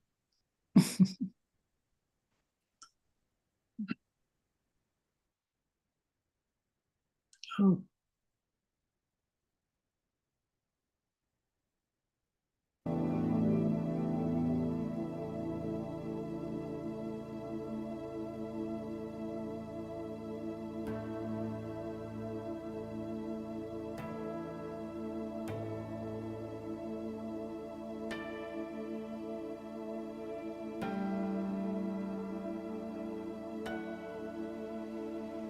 Last man standing. The dying sun spotlighted the beauty he would lose so very soon. The only human form to be seen was the shadow that followed him in the scorching of sunlight, creating ghost images on the walls of the decaying buildings. He could now wander there in total freedom. No structure or stricture seemed to hold the import which they had once so much done for him. All that reverence for what they represented had been poisoned fruit, seeded by grand ideas of self-worth. Grand ideas he had had of himself and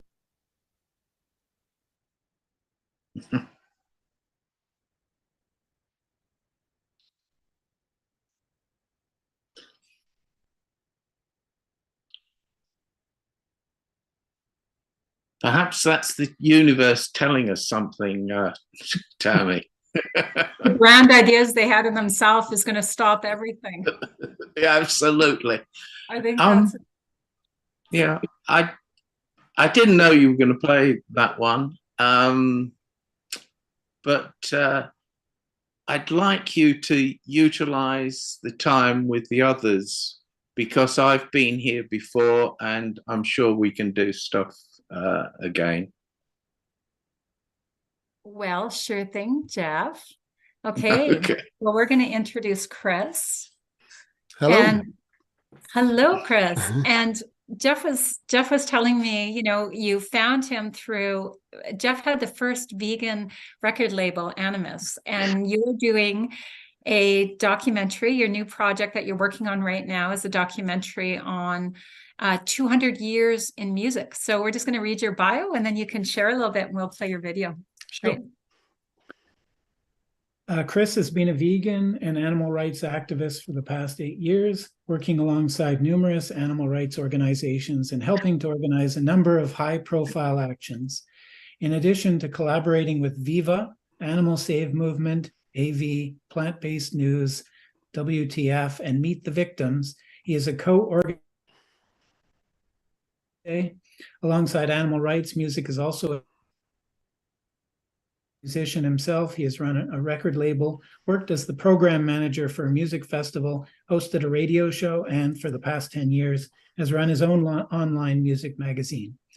Chris has combined his musical passion with his activism and is the producer, director, and writer, as Tammy just mentioned, of the upcoming film Taking Note, which looks at the history of animal rights in music. In production for the past 6 years, the documentary features exclusive interviews with over 100 musicians from across diverse musical genres and eras who together have raised their collective voice for the animals. And we're, I believe, going to see a short, a preview, and I believe I've figured out the technical difficulty. I had my volume turned down. Can you mute yourself? Yeah. I had my volume turned down. Too high. Like electronic music. Yeah. Yeah, I got some music I can put to it right now.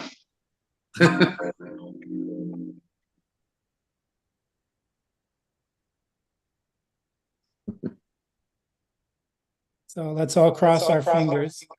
Oh.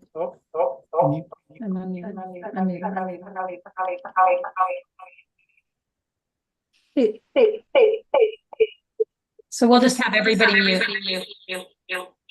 Can you turn that off? Completely. I do have it.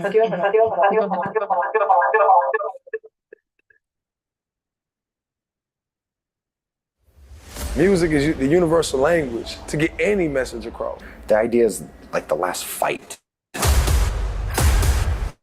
I knew I needed to spread the word as a guy that had a microphone on a stage. If someone put a gun to my face and said, you have a choice, music or animal rights activism, I would choose animal activism in a second.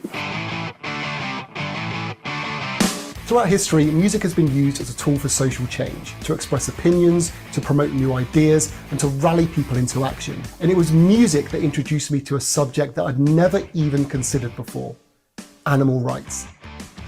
For the first time ever, Taking Note documents the exciting history of animal rights and music, spanning over 200 years and featuring some of the world's biggest music stars. From the Beatles poking fun at hunters, to Morrissey banning meat at all his venues, to Prince speaking out about the dairy industry, to an American Idol finalist running events outside slaughterhouses.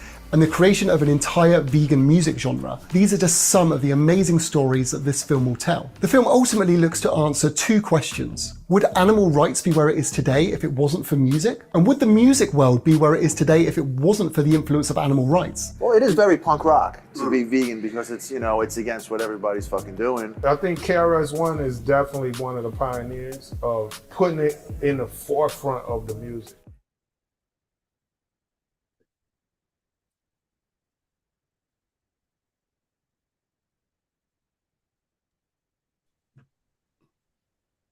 Thank you, Chris. Can you tell us a little bit more about the upcoming documentary, 200 Years of Music and Animal Activism? Yeah, sure. So, start from here. So my personal vegan journey started with music. In fact, it was this very album here by a band called Goldfinger. And there was a song on here called Free Me. And it was a very kind of emotive song from like the animals' point of view of kind of, you know, wanting to, you know, be liberated. And the music video was, you know, footage of factory farms and slaughterhouses and vivisection. And instantly, you know, from watching that, I was like, you know, I can't support this. And ultimately, I went vegetarian after that. I didn't really kind of understand everything about, you know, and eventually went vegan. So that was kind of like the catalyst for looking into it. And obviously protest music's always been a staple of the music world since we can kind of remember, but the animal rights kind of aspect of that has never really been documented. Like, people aren't really familiar with kind of animal rights songs, but from looking into it, there's hundreds and thousands, as you know, as you can see from the small trailer there, involving some of, you know, huge music stars that people wouldn't even kind of expect. So as much as when I first started doing this film, it was pretty much just going to be a YouTube video, just kind of interviewing vegan musicians I bumped into. From kind of you know, researching and opening up the story, yeah, I just ended up finding that there was this huge history. You know, I mean, me and Jeff are currently looking into whether there might be some animal rights music back in some early Hindu texts, potentially, which we're still looking into. So it could even be, you know, more than 200 years. But as far as where the documentary starts, I think it'll start, you know, back in the 1800s, and kind of just show how animal rights and music have worked together. So how music has, you know, helped progress the animal rights movement as a whole, but also how animal rights has actually changed and shaped the music world as we know it as well.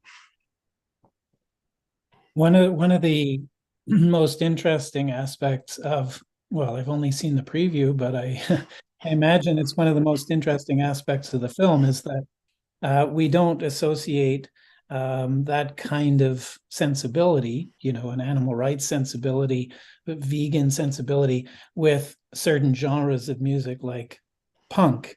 You know, we're used to folk music being very socially progressive, not necessarily in terms of vegan or animal rights, but there's almost a comical contrast between the you know, the punk rockers and this vegan message that they're promoting, and I think that's very, very refreshing, and it really casts a new light on that genre. Not that everyone, of course, in the punk genre is sending that message, but there are yeah, a few.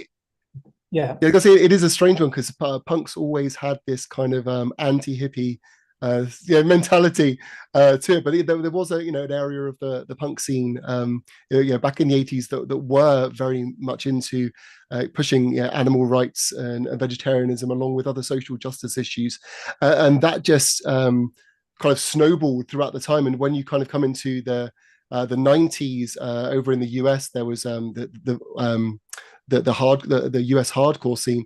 You had bands like Earth Crisis actually promoting a very militant vegan message, potentially inspiring kind of more people to get active than I mean, you could make an argument that veganism might not be where it is today if it wasn't for a band like Earth Crisis, because they were really speaking about it to an audience when no one else really was within the music world, and it created its own genre. There's actually a genre of music now called vegan straight edge, thanks to the progression of the punk movement. But it's kind of leaked into all kind of aspects. I mean, obviously, within the kind of folk music, it's always been, you know, a kind of a heavy topic. Even more recently in the kind of electronic kind of techno house scene, there seems to be a lot of vegans there, probably inspired initially by, you know, people like Moby back in the day.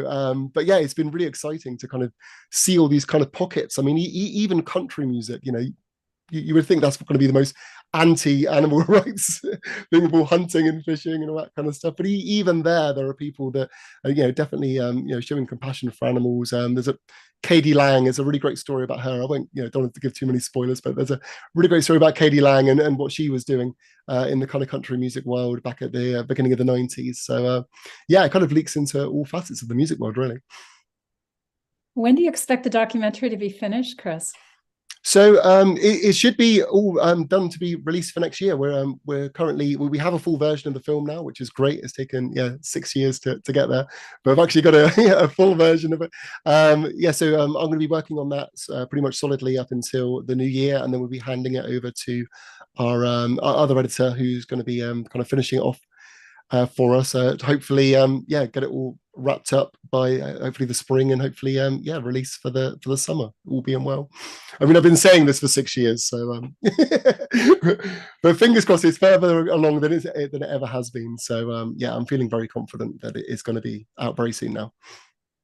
Beautiful. Well, we're going to take a few questions. We're going to end at in about 7 minutes so that Rebecca can end with the waggle dance. We have the waggle dance now, and we just invite everybody to stand up and waggle your body here a little between our convergence presentations, because Jen, it's beautiful, and you're beautiful, and all of you. Thank you so much for your presentations. And we'll take some questions. You can put your hand up if there's any questions in the chat. Let me have a quick peek.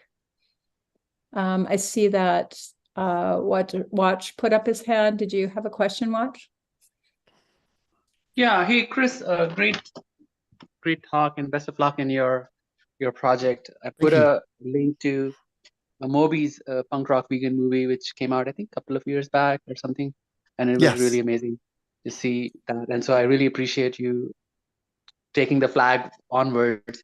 I was wondering if you are going to be including some indie or very small vegan musicians. I think some of them are pretty popular on TikTok. That vegan teacher comes to mind. She just has some amazing music, small short snippets, but really funny, really inspiring. Sadly, she got sidelined canceled by comparing animal slaughter to Holocaust, which and I'm not going to comment right now about that. But I heard her compositions, and they were really very catchy and really drove home the message of animal rights in a small music. So are you going to be highlighting these small upcoming musicians on social media, or are you just going towards some known names? So as far as the kind of the general history of it, obviously it's going to be probably covering some of the large artists, but I definitely do want to show that there is such a kind of emerging kind of vegan music scene at this time. So towards the end of the film, there will definitely be a section where I will be trying to highlight kind of as many people as possible, really, because I really want this film to be almost kind of a collective message from the music world for animal liberation. So the more people I can kind of get in there, even if it's just a pop-up on the screen or anything like that, just to show that there are all these people standing up for this, I do want to include. So you'll definitely see something towards the end there, and I definitely do want to support as many kind of up and coming ones as possible. And just to touch on the Moby thing, I can't guarantee this, but I think I might have inspired him to make that film, because I interviewed him for my film just before he made that film, and at the time we were the only ones ever making anything about animal rights and music. And I was speaking to him on email and stuff, and he did tell me about he was going to make this film. So I think I might have planted a seed there, which is kind of cool. I hope that's it. I mean, maybe we'd have to confirm it, but it seems that way anyway, which is really cool. Thanks, Chris. No worries. Thanks for the question. Well, in ending, what do you have upcoming, Vegan Queen V? What are you working on right now? Well, I'm releasing my next single on Christmas Day. Merry Christmas, everyone. It's called Mother Nature's Conversations, and it's about our lost connection with Mother Nature and with ourselves and with each other as human beings as well. And it's just, yeah, highlighting the importance of connection with all of those things.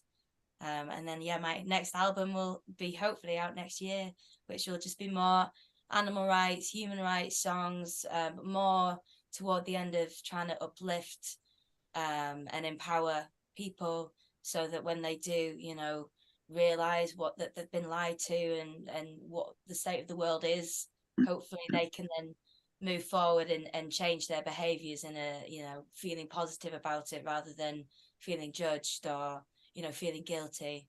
So that's my intention for the next album. Thank you. Thank you. And Darren, you're talking about you're working on a project with Jeff and from hero to zero. Heroes to Zeros. Let me see if this teaser will play.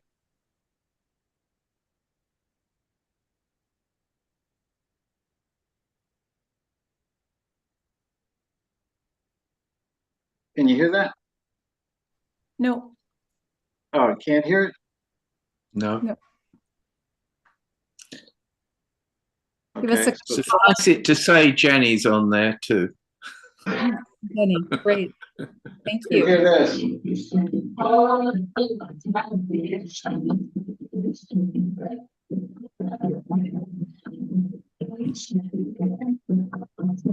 it a bit. It's hard to hear it over Zoom. It's very muffled, brother. Yeah, so we're gonna go on. We're gonna say thank you to everyone. Namaste, vegan, and we're gonna end with the waggle dance. And we invite everyone to get up and waggle. Thanks, Jen. Thanks, Jeff. Thanks, Chris. Thanks, Darren, and thank you everyone for being here. Beautiful music. Thank you. It's a pleasure. Yeah, thank you. Thank you. So thank you for playing that, BJ.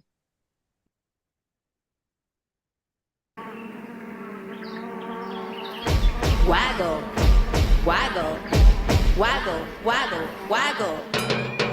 Making honey isn't easy for the bees. 55,000 miles just to make 1 pound, you see. Flying to 1,000,000 flowers takes a lot of energy. So if you want to help the bees, leave the honey be. Habitat loss and pesticides, let's help the bees stay alive. Stop monocrops, be parasites. If they die, we won't survive. Dance, give the bees a chance. Join the waggle dance, join the waggle dance. Oh, dance, shake your body and clap your hands. Join the waggle dance, join the waggle dance. Hey! Waggle, waggle, wiggle to the left, waggle to the right. Waggle, waggle, if they die, we won't survive. Dance, give the bees a chance. Join the waggle dance, join the waggle dance. Oh, dance, shake your body and clap your hands. Join the waggle dance, join the waggle dance. Hey, you, will you please be kind to the bees and waggle dance with me. Leave them their honey, use other things you see, and waggle dance with me. Give bees a chance, join the waggle dance.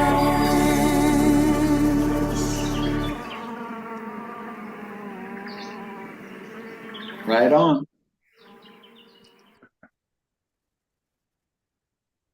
Oh, I think everyone should start their school day. All kids should start their school day by dancing and singing that song. We're working on it. I didn't see any of you's dads, any of you guys. I was bopping around. You Okay. guys, you weren't dancing. I was dancing. No, we called them you guys. Guys. We're all like our own little world. Okay.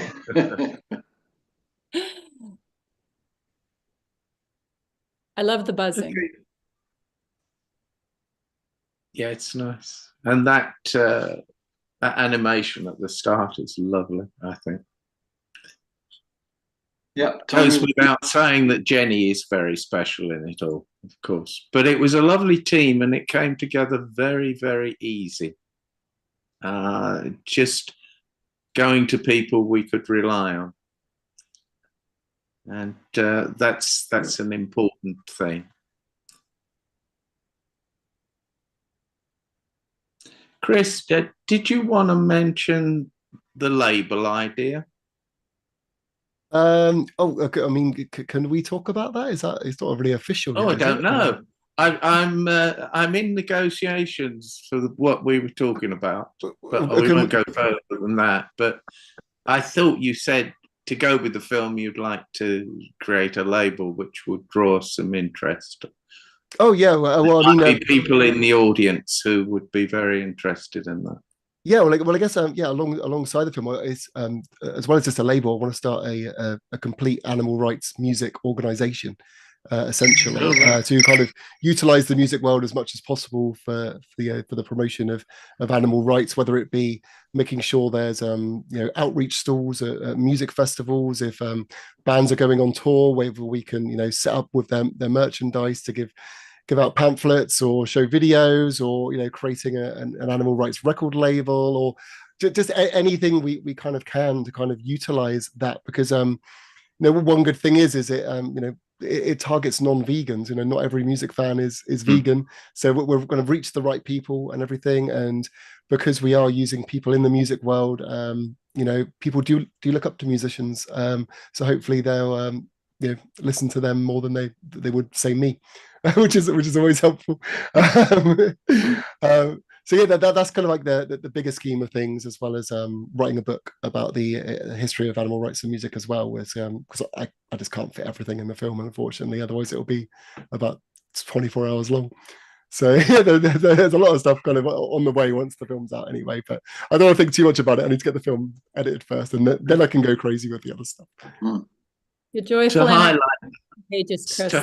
that, the conversation that the first interview that Chris and I did actually stretched out to 3 hours. Yeah, we kind of just didn't stop, did we? We kind of went into everything. Just the history of history, pretty much. And speaking of history, we have Susan Hargraves here. Everyone knows Susan Hargraves. Thank you, Susan. You might want to stay on for this, everyone. This is going to be a beautiful presentation. Thank you. Thank you, Susan, for your beauty and your work and animal hero children.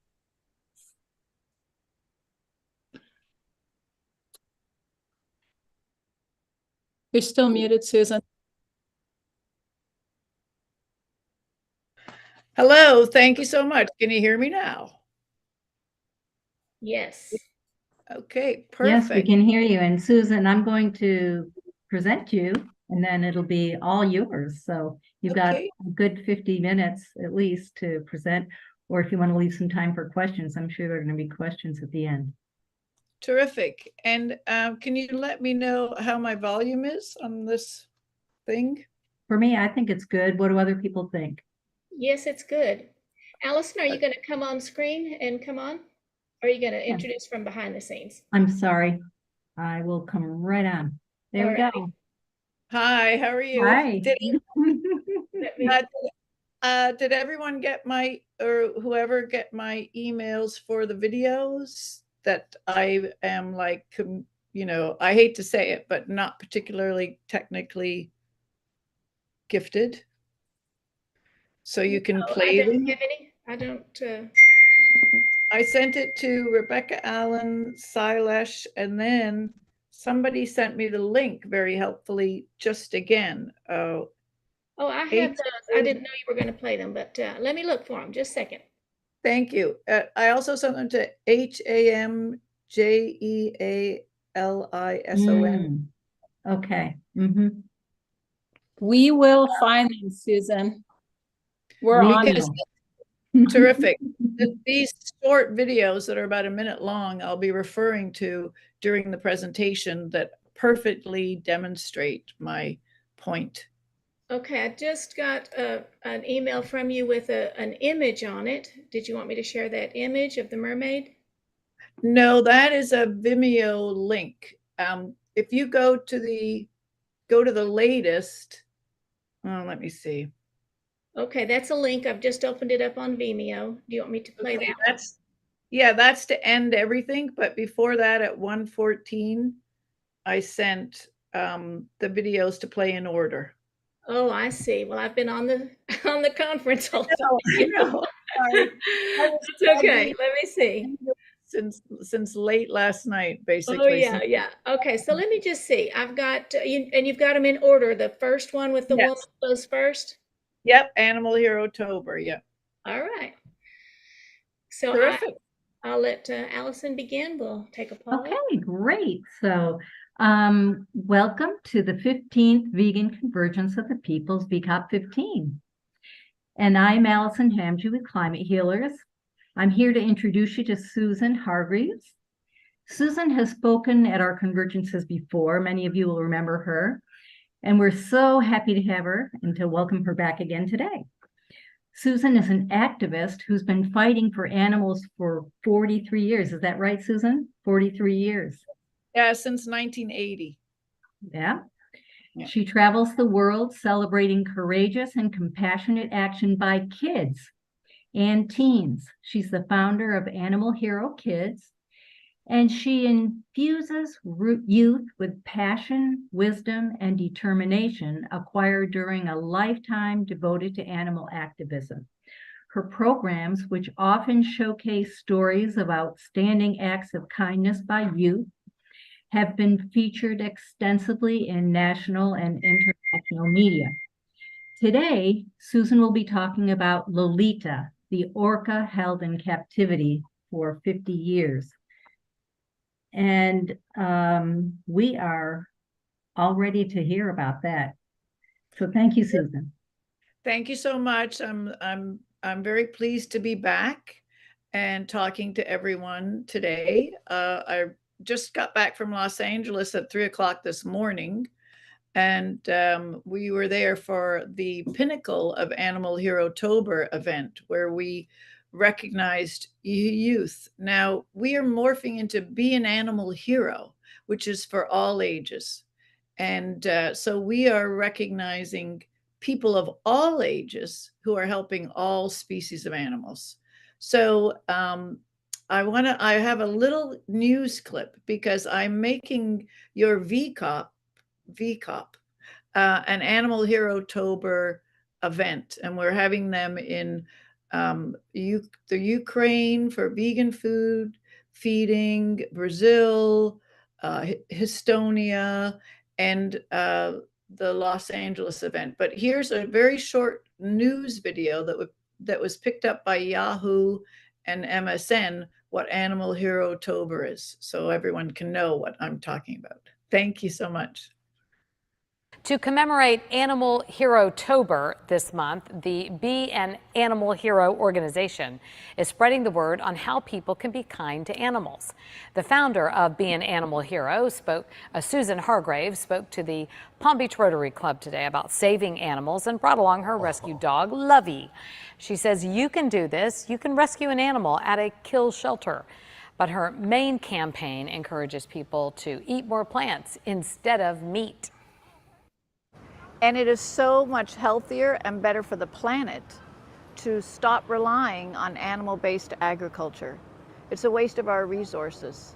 Vegans actually save an acre of trees per year. If you'd like more information on how you can be part of Be an Animal Hero, go to animalherokids.org. To commemorate Animal Hero. Thank you so much for doing that. See, that took you like 1 second to get that up there, and I would still be pressing buttons and putting my nose really, really close to the screen at this point. So thank you so much. And the good news is the public is welcoming this new campaign and new name, Be an Animal Hero, with open arms, because so many people want to think of themselves as animal heroes. So I just came back from Los Angeles at 3 o'clock this morning, recognizing people of all ages. And this, I think this video of the event that we did, it doesn't actually show the event, it's about the event, in a very short period of time encapsulates exactly what our 501c3 charity, all volunteer, is all about, and how our switch to be an animal hero is helping animals in the ocean, animals in the sky, animals on the land. So if we could just see that short little clip, that would be great. Thank you. Oh, actually, okay, that's good. What I did this week. Good. Thank you. To liberate more Animal Hero-tober gold. Every day next week, students will be empowered by our in-person classroom Be an Animal Hero presentations. We educate to liberate with engaging, innovative presentations for all grade levels. Susan Hargreaves has been fostering empathy effectively for an amazing 43 years. The Veganza Animal Heroes will also fly and swim by later in the week to educate to liberate. Book a free program for your school and support us. See link in the comments and bio. Thanks for watching this video.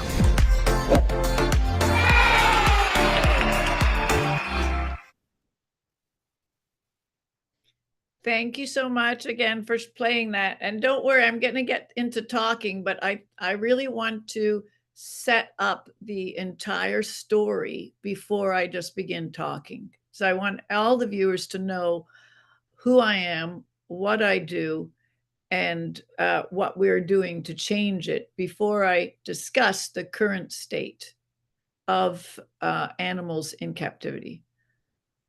And so this is what we just did at the first plant-based school in the United States on Thursday. So this is the next video. Big news for animals and the planet. The pinnacle event of Animal Hero-tober is a celebration of determination, compassion, and kindness. We will return to the first plant-based school in the U.S., Muse Global School. This time, the Veganza Animal Heroes will be there with their new guide to save animals and the planet. The celebration will recognize the dedication of Maggie Baird, Jane Goodall, Angela Means, Tobias Atkins, and Gwenna Hunter. We are thrilled our sponsors Wicked Kitchen and Cambria Hotel in Calabasas are generously helping with vegan pizza and wonderful accommodation. A shout out to Plant Powered Productions too. If all this was not enough, the vegan rapper Free Bison will debut the Veganza Animal Heroes rap. Join us and participate in the annual empowering, action-oriented global phenomenon. Thanks for watching this video.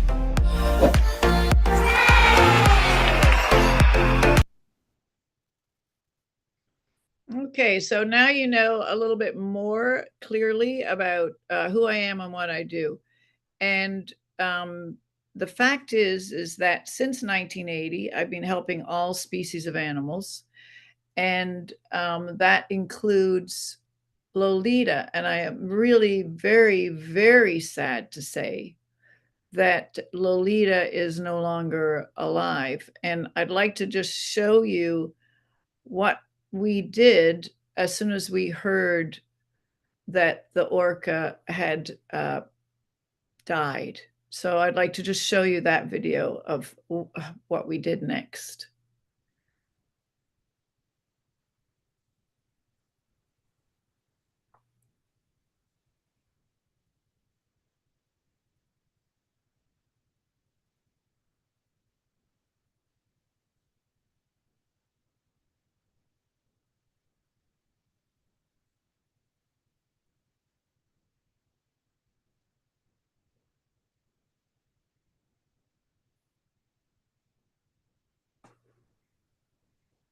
I apologize. I didn't hear any sound. Yeah, there should be sound. I don't know what happened to it, really. And this is a good one because it actually shows how she lived and some like history of her in that. So I see. It was my problem. It was a technical. See how even the expert can't do it. So I feel better. So can we start it from the top? Yeah, thank you. Never again. Lolita is free from her tank. She died on August 18th after 53 years of captivity at the Miami Seaquarium. Join us at 3 p.m. Saturday, August 19th at the Miami Seaquarium. Wear black and please bring flowers. Call 561-236-8843 for any info. SeaWorld makes money out of jailing whales and dolphins. In 1998, I was arrested along with 36 activists in front of SeaWorld. Very cool. Line formation right here. Okay, everybody stay calm. We're going against their civil rights by touching these trees. Right over here.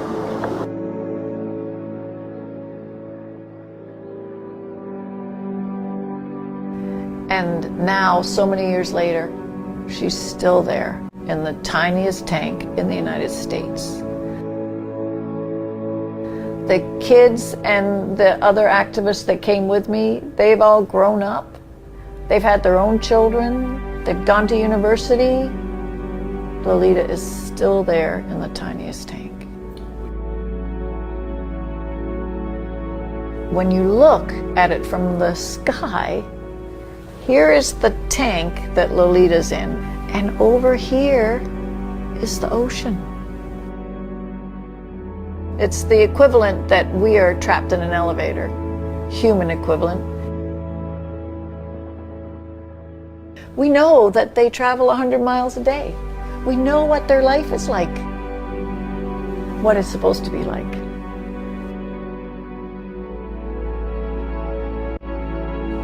And I've had dreams where I could like picture big, some sort of a lift to just that little bit over there. So often, you know, people are like horrified when they see the size of the tank, and then they see where the ocean is. They say, what's wrong with this picture?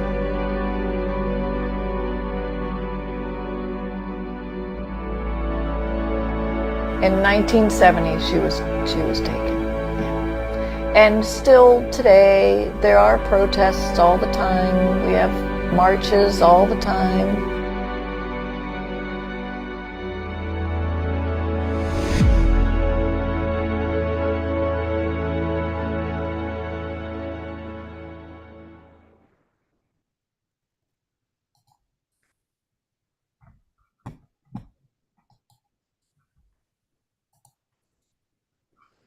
Thank you again for playing that, BJ. Rebels fighting for our future. Vegan fried chicken. That's the that's actually the probably the last one that you saw. Is that about the mermaid? Oh, this has a VFC. So let me see. Well, that's okay. You don't have to play it now because I'd like to speak for a little bit, and then we can. Thank you so much for all your help with that. I realize that most people already can share screens and things, but I find that I can only handle so many things at once, and a lot of people look at our website and organization and the strides that we have accomplished and think I have an IT team and a graphic designer on staff and all these things, and it really is me. So I really appreciate your help. Thank you. So the fact is that every single individual animal who is in an aquarium and in a jail cell, a cage, a prison, a zoo, a circus, a roadside zoo, fake wildlife sanctuaries that are keeping animals captive, pretending they're keeping them captive for their own good because they so-called can't be released, who are making money off the bodies of all of these animals. The fact is that every individual suffers and suffered 24 hours a day, 7 days a week. I've been doing programs for 43 years, and all ages, no matter if the child is in kindergarten, junior kindergarten, 3 years old, right up to college, really everyone, all ages. If I ask them if they would like to be trapped in an elevator for the rest of their life or never leave this room again, whatever presentation I'm doing and I'm at the school and I'll say, somebody will say, oh, what about zoos? What about aquariums? And I'll ask them, well, would you like to stay in this room for the rest of your life? Well, how about if I put like a little yard outside? You could go in the little yard. Okay, how about if I fed you every day? I'd throw food in. You'd have this room, but you would stay there until you die. But of course, I don't say that to kindergartners. You'll stay here till you die, because that wouldn't be very good. So it depends. The level of school and understanding and ages depends on how much information, you know, I would give. And also, then I'd say, but wait a second, but I would get to make money out of it. And I could say that we treat you like family. So yes, you may be without your family, but we would treat you like family.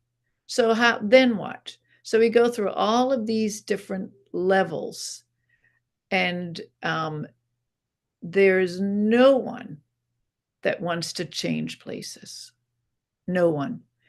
And it is time to pretend that it is time to stop pretending that zoos and aquariums do some kind of good.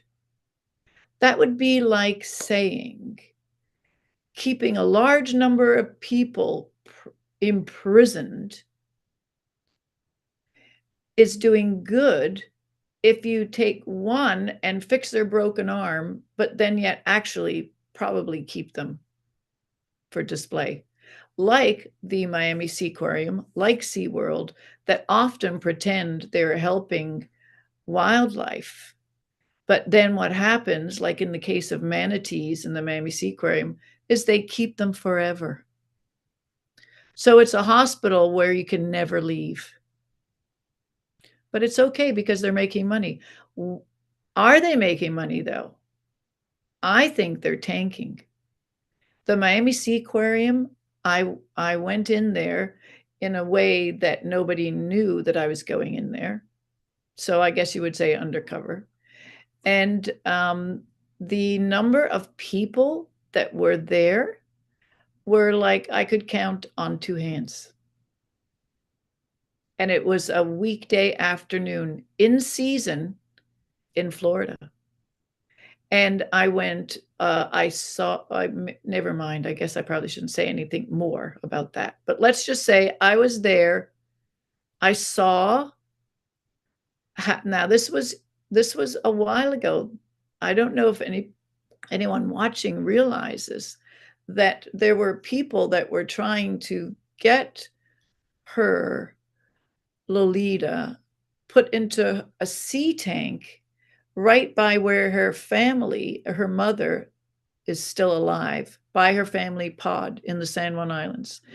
And those people were Jim Irsay and oh my God, I can't believe I forgot his name. He's a Key West real estate magnate. And they put a lot of money and a lot of heart and effort towards this push. And the Miami Seaquarium, who's been taken over by the Dolphin Company, which is the largest marine mammal captivity conglomerate corporation in the world, the leader of that actually agreed to release Lolita with caution as far as her health. That was pretty big, actually. That was like a never before happening, where now it didn't happen, as we know. And I felt, of course, everybody felt very bad for Lolita more than anything, but I also felt bad for those people who had believed that it was almost there. We actually even had a little cheers to Lolita, because you can imagine how long so many activists here in South Florida have been fighting for her. And we thought, is it possible? Could this dream that we all had come true? Still to this day, I can't swim in a pool and turn around without thinking of all of the captive animals. I mean, I can't swim in a pool. I'm going to repeat that, and turn around in a pool without thinking of all the captive animals. And not just Lolita, the dolphins, everyone. And they're there because of us. We have given the people money that has been their impetus. That has been their encouragement. Duck Key in Hawks Cay in the 80s, when I was rehabilitating injured wildlife, caught 3 dolphins, and we interfered with the capture at the time with Rick O'Berry and the Sea Shepherd. This was the Sea Shepherd America before they were taken over by people, and Paul Watson had his organization taken away. That's a whole other show of an hour. But this was when it was, really genuine. And Paul Watson, of course, was against harming sea creatures. And so we actually went by with a blowhorn during so-called show time and asked, as it was near Christmas, if the dolphins do their tricks, will they get to go home for Christmas?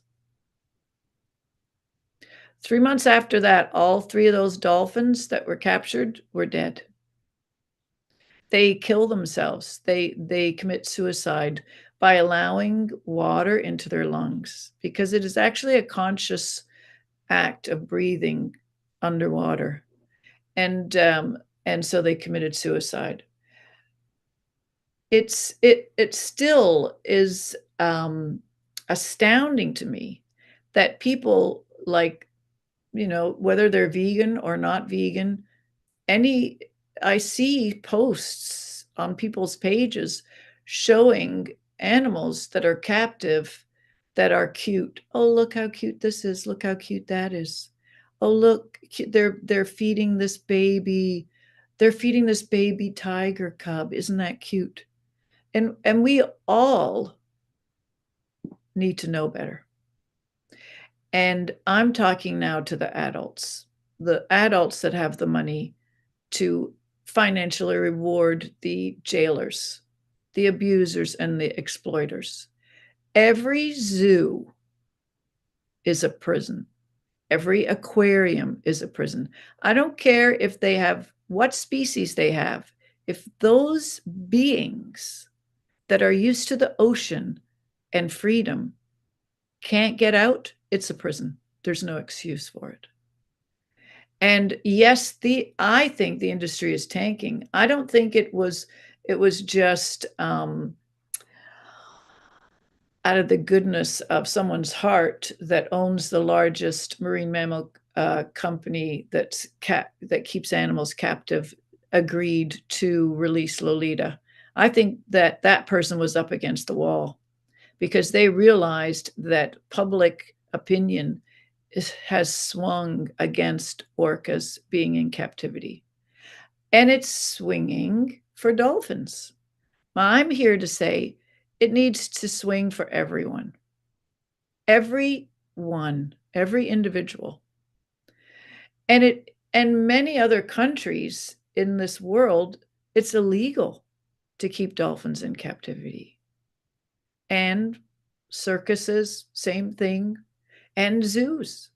There are countries. I mean, I remember the shock that people expressed, shock and outrage, when the zoo in Denmark killed the giraffe and fed the giraffe to the lions.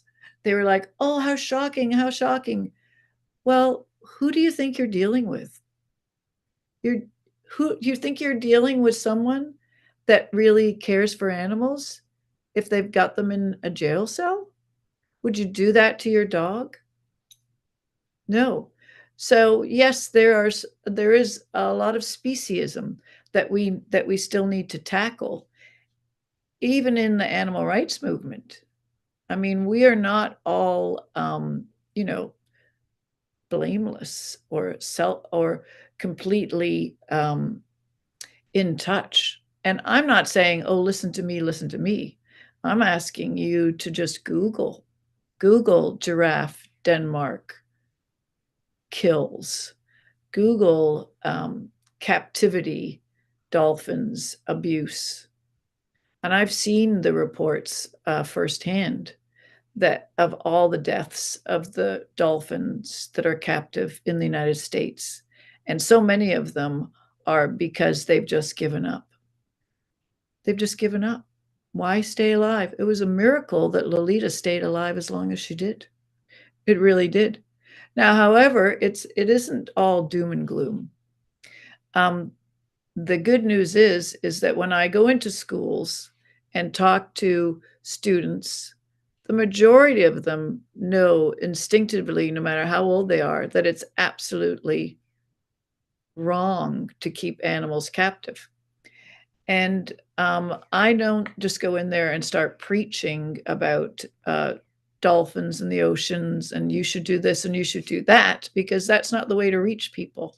I'm talking to you here today as I would a colleague, as someone that is with me in the fight to stop jailing wildlife. So I'm giving you the benefit of the doubt to know that I'm not preaching to you, that I'm asking you if you would consider, if you do post images of animals who are captive or so-called cute baby animals, and of course they are cute, at zoos, realize that the reason the jailer is feeding a bottle to that baby is because the baby's mother wants to kill the baby as soon as they're born. Why would a mother want to kill their baby as soon as they're born? Is that because they want that baby to live in the same jail? That's the answer. So I'm speaking to you today as a colleague or anyone that is watching. When I go into schools, depending on the age, I will go at the subject from a different perspective. Not quite so direct, let's say, because I want to inspire people to think of their own answers when I'm doing a presentation. So, and to discover from my lesson plan what is happening, and so they can make their own conclusions. So, but a lot of times people need to be entertained as well as taught. I like to be entertained. So that's another reason I don't go at it so, directly. And one of the ways I entertain is through my books. The 6th book is due to come out, and this is Veganza, Animal Heroes, which has a mermaid that is a superhero, vegan, of course, and Freedom and Veganza. And in this book, Lolita gets rescued by the heroes, and this is what they call a graphic novel, which means that it has like a illustrative instances of it, like certain. And I'll show you the page where Lolita gets rescued, thanks to the help of Freedom, who is the flying superhero, and he and birds band together to rescue Lolita, and they bring a rubber sling to put her in. And this book is for teens and up, and there's multiple rescues that take place, and this was the page where Lolita goes back to her family. And the more that public opinion demonstrates by not giving any money or any attention to people who keep captive wildlife, the more likely that last picture that we saw becomes truth, becomes a reality, rather than a wish in a book. So, and people are, that's not that big of a stretch, because on the plane ride home last night, I was sitting beside two people that were showing me about wildlife that they saw in Africa, and how they love that wildlife, but they never actually thought about zoos before. They actually were sort of thinking, oh, the elephants are beautiful here, and the elephants are beautiful here. And when I mentioned it, I could see the faces change. I thought, oh, I'm going to be shut down here. But then I saw the realization, because I said what I say to the students. I said, this is what I say to students who ask that very same question, because they said, but are zoos all right?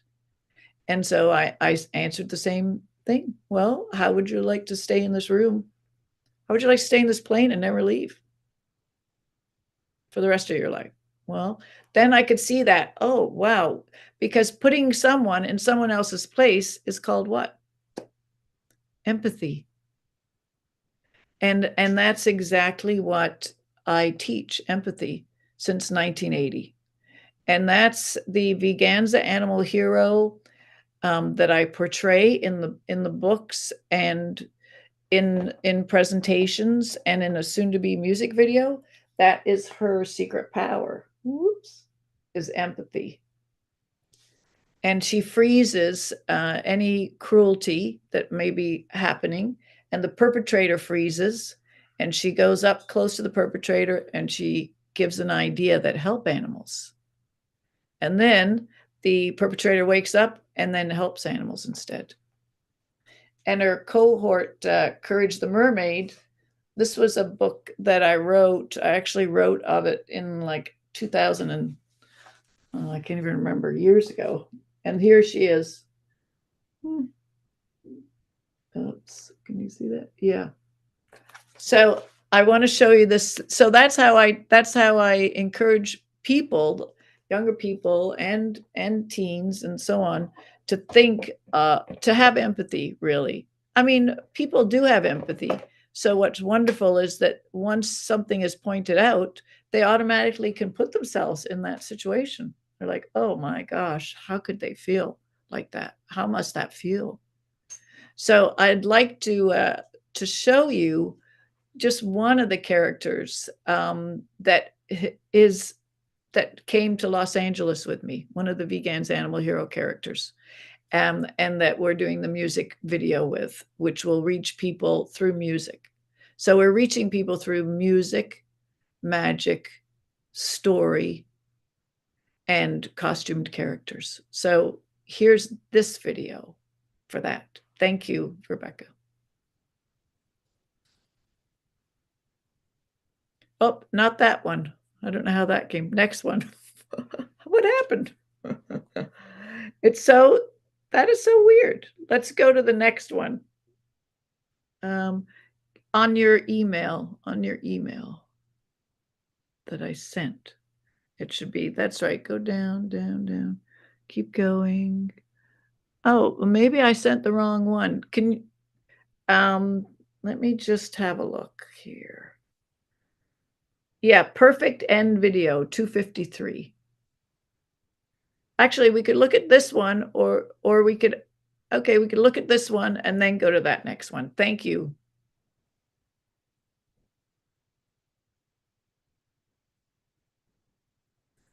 Or go to the one I sent 253 or perfect end, whichever, it's up to you.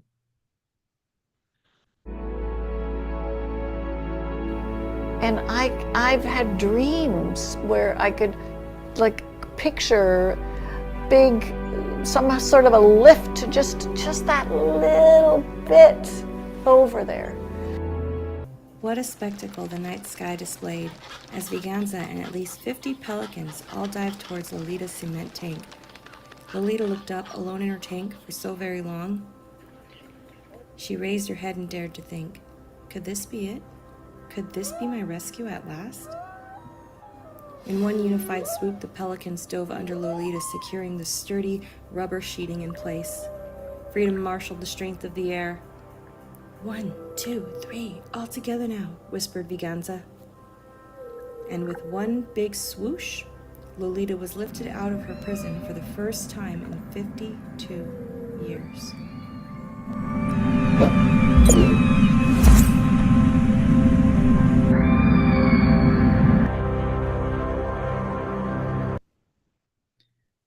Thank you again for helping me with that. And that 253, I have another one. And someone asked who the wonderful artist is. Well, Monique Martinez did this one. Just beautiful. And so the Veganza Animal Heroes series, which is soon to be 3 in a series, and this is the teen, and then this is the children's. And that was Monique's voice on that last video. And she's an amazing artist. And she actually, now nobody's really seen this hardcover before because I only have 2 copies. It's very new, but it is on Amazon, and she did this one. There's a Cow in My Dreams. And it is so beautifully illustrated. And she has never had an art lesson in her life. Can you believe that? She's like amazing. And this is absolutely beautifully illustrated. And these sort of books and stories and films, which I do, really bring people towards the message. You know, it opens their hearts. It's hard to be hard when you're listening to, this is a rhyming book. There's a cow in my dreams telling me all is not what it seems. He looks at me with his big brown eyes. Olivia, I'm here in your dreams for you to realize they took me from my mom and ignored our cries. There's a cow in my dreams telling me all is not what it seems. The next night he returned with such a sad stare. He looked into my eyes, my heart began to care. The calf walked up closer, standing on a moonbeam. Why, I asked, are you here in my dreams? Little girl, he said, I dreamed of you first. You appeared to me in a brilliant sunburst. In my dreams, the whole world you did tell. And what did she tell? Go on Amazon right now to find out what my challenge, because I'm a storyteller but I'm not a bookseller, and I'm not here to sell books. But what I am here to do is to get the message out in whatever capacity I can at the time. So that might be activism, that might be undercover videoing, that might be organizing protests, that might be educating. But what would really help if everybody on this call would put There's a Cow in My Dreams, write it down, go to Amazon and give it a good review. I don't even think you have to buy it to do that, because otherwise you could Google There's a Cow in My Dreams on Amazon and it doesn't come up. It's like 10th down, and all these other things that have nothing to do with the cow in the dreams. One of them is actually There's a Calf in My Freezer or something. So help me get that There's a Cow in My Dreams up there on those rankings, by doing that. I hope that you do. I see there's 25 participants. Well, I've already done it. So if there could be 24, oh my gosh, that would help so much to bring that up, So what I'd like to do is quickly show you one of the characters. And I really want to thank the person who plays this character, Sky Bison, who is a vegan actress and vegan model. And she and Corinne Sutton, who's a vegan professional bodybuilder, and Free Bison, who is the vegan rapper. Look him up, Free Bison. we all just came back from Los Angeles filming for the rap music video, which you're going to see soon. and they also helped with the Animal Hero Awards and all the presentations for the kids. And this is just like one character that is actually the most popular character you can imagine with the kids. All of the girls, just like, we had this one thing where everybody, you can fly with the heroes and with your own capes, because we give out capes after our programs. We bring vegan food with the Veganza Vanza, and we said, okay, now fly with the heroes, fly with freedom, fly with Veganza. And all of the girls got up and just surrounded Courage the Mermaid. She couldn't like lift a foot. It's like, and then the fact that Courage the Mermaid is telling them that my sea creatures friends want to be free, they're not going to forget that. So here's the short video. Thanks to Rebecca Allen's tech savviness. Thank you, Susan. I'm going to share the screen and let you help me. I'm sorry, I'm having trouble picking out the right one. So let's look. It was at 2:53 that I sent it. And I think, yeah. Okay. On your email. So that might be the easiest way to do it, is to go on the, oops, see, there I go again. Through the pandemic, when I first started talking on these Zooms, everyone started with my nose like over here. Oh, I see it now. Thank you. Okay. Thank you.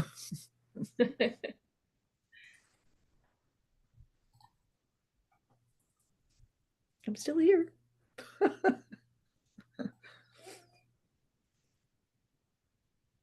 Meet the real first vegan mermaid. Disney may have made a big splash at the summer box office this year with the live-action release of The Little Mermaid, which has taken over $500 million worldwide. But did you know the first vegan mermaid depicted in an adventure story is Courage from the Veganza Animal Hero picture book and the Veganza Animal Hero claymation? Courage is embodied by the beautiful vegan actress Skye Bison. See her here in full costume being interviewed on the beach this summer. The Veganza Animal Heroes characters come alive to present engaging programs and distribute free vegan fare. When the Veganza Vanza pulls up, you know fun and kindness have arrived. Book a free summer camp program by going to the website here.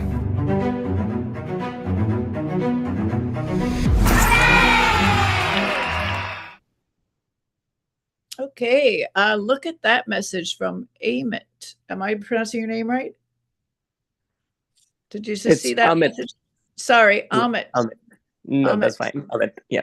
I just got it.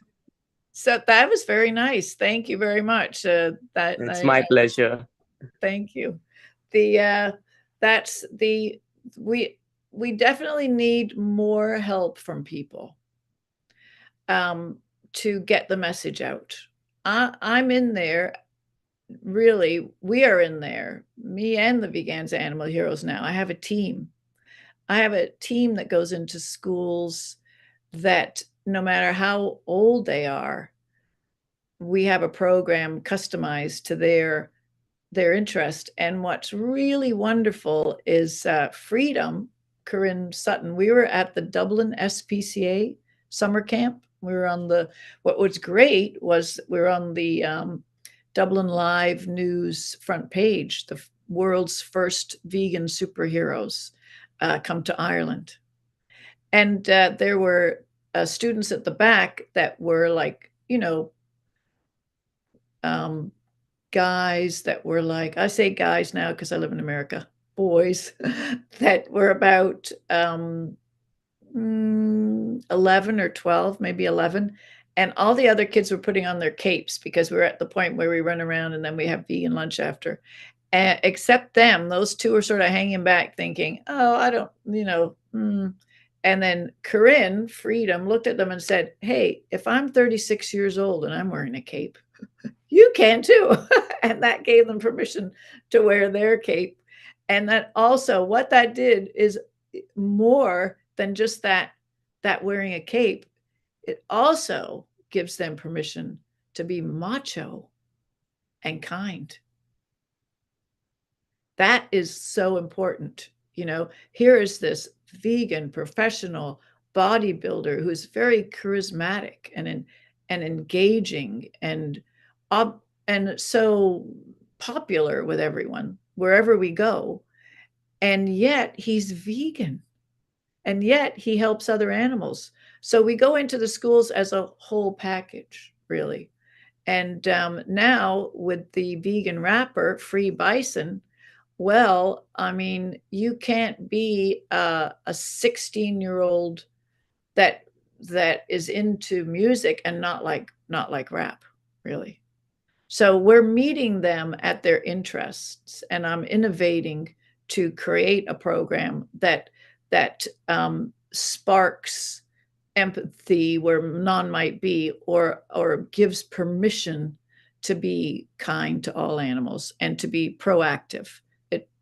And it's really, I'm sure we all have heard about horrible cruelty perpetrated by everyone, no matter how old they are.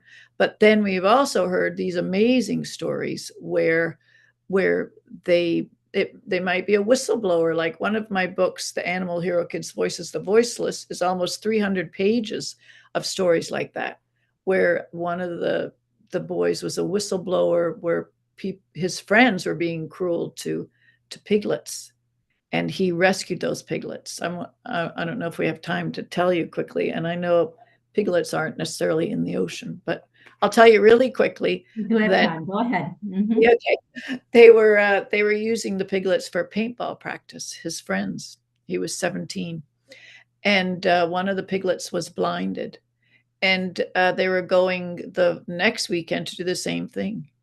And what he did was he got those piglets and found a sanctuary that would take the piglets in Gainesville, Florida. And then he ended the abuse of those piglets. Still to this day, they don't even realize that it was him, who it was, that was the whistleblower. And when I tell that story, then the people listening, the other students listening, realize that they could do the same thing. So that's what it's all about, really, is spreading empathy in a massive, epic way. And I started out by saying how you can help. You can help get the word out that we have these free programs that are never a charge. We give out the books for free. Here's the Animal Hero Kids Voices for the Voiceless book that won a Skipping Stones Honor Award for diversity from the Youth Diversity magazine. And you can see how thick it is. Oops, never know how this stuff goes. There we go. And if people can find out that we have these free programs, we may not have a large budget for advertising, and sometimes you hear more about the organizations that do have a budget for advertising or do pay social media like a lot of money to get their message out. But we're at a point where we really do need your help, because I could be writing these books, creating these stories, films, music videos, offering these programs on a larger scale, reaching more, if the people in the community would yell from the rooftops that we have this, post it on your page, let more people know about it. You can see how technically savvy I am. It's not necessarily, and we don't have a big budget. But here's the piglet that's rescued. There's that story I just told you. See? So it's a full color book too. So if anybody is good at IT, we need another website for the Be an Animal Hero. SEO, which I do know what it stands for, but that's it. And because you can't just go from, we're always Animal Hero kids. We have an Animal Hero crew that's around the world. If you went on our website, animalherokids.org, and clicked on Animal Hero Crew, you'd see all of the people who are helping animals of all ages, really, but they're youth. So we'll always have an Animal Hero Kids arm, because when I go into the schools, that's what the students want to hear about. They want to hear about people who are like them, that are doing amazing things, that did amazing things, maybe unplanned sometimes, and or planned. And if they want to plan it, then in that same book, they learn how to create a school club, how to write a news release, how to organize a protest, how to speak to your commissioner.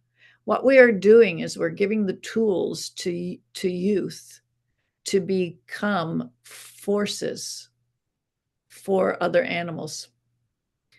And it works, but I need your help to make it work more. To get the message out that we are doing this work, and it's unique. There isn't anyone else doing this sort of innovative, interactive programming. And I emigrated into this country of the United States under the extraordinary person in my field category that's reserved for Olympic athletes, because of the history I have that's groundbreaking, innovative education programs that absolutely engage youth. And we had interactive dramatizations. I created that where the kids dress up as the animals. So we had for years one that was Lolita, and the kids dress up as Lolita's family, and dolphins and an octopus and different creatures of the sea. And I had a backdrop all painted, and then I would narrate, and they would role play Lolita being returned to her family for their class. And I would interject song in there. We had a day in the life of a jungle family, which was primates in the jungle, that someone was trying to steal a baby one for captivity. And we sang, the students, like children, would go to sleep with their family under big leaves. I would bring in from outside Florida, big leaves. They would sleep under the big leaves. We'd sing In the Jungle, the Quiet Jungle, that song as everyone's sleeping, all the kids. So it's very interactive.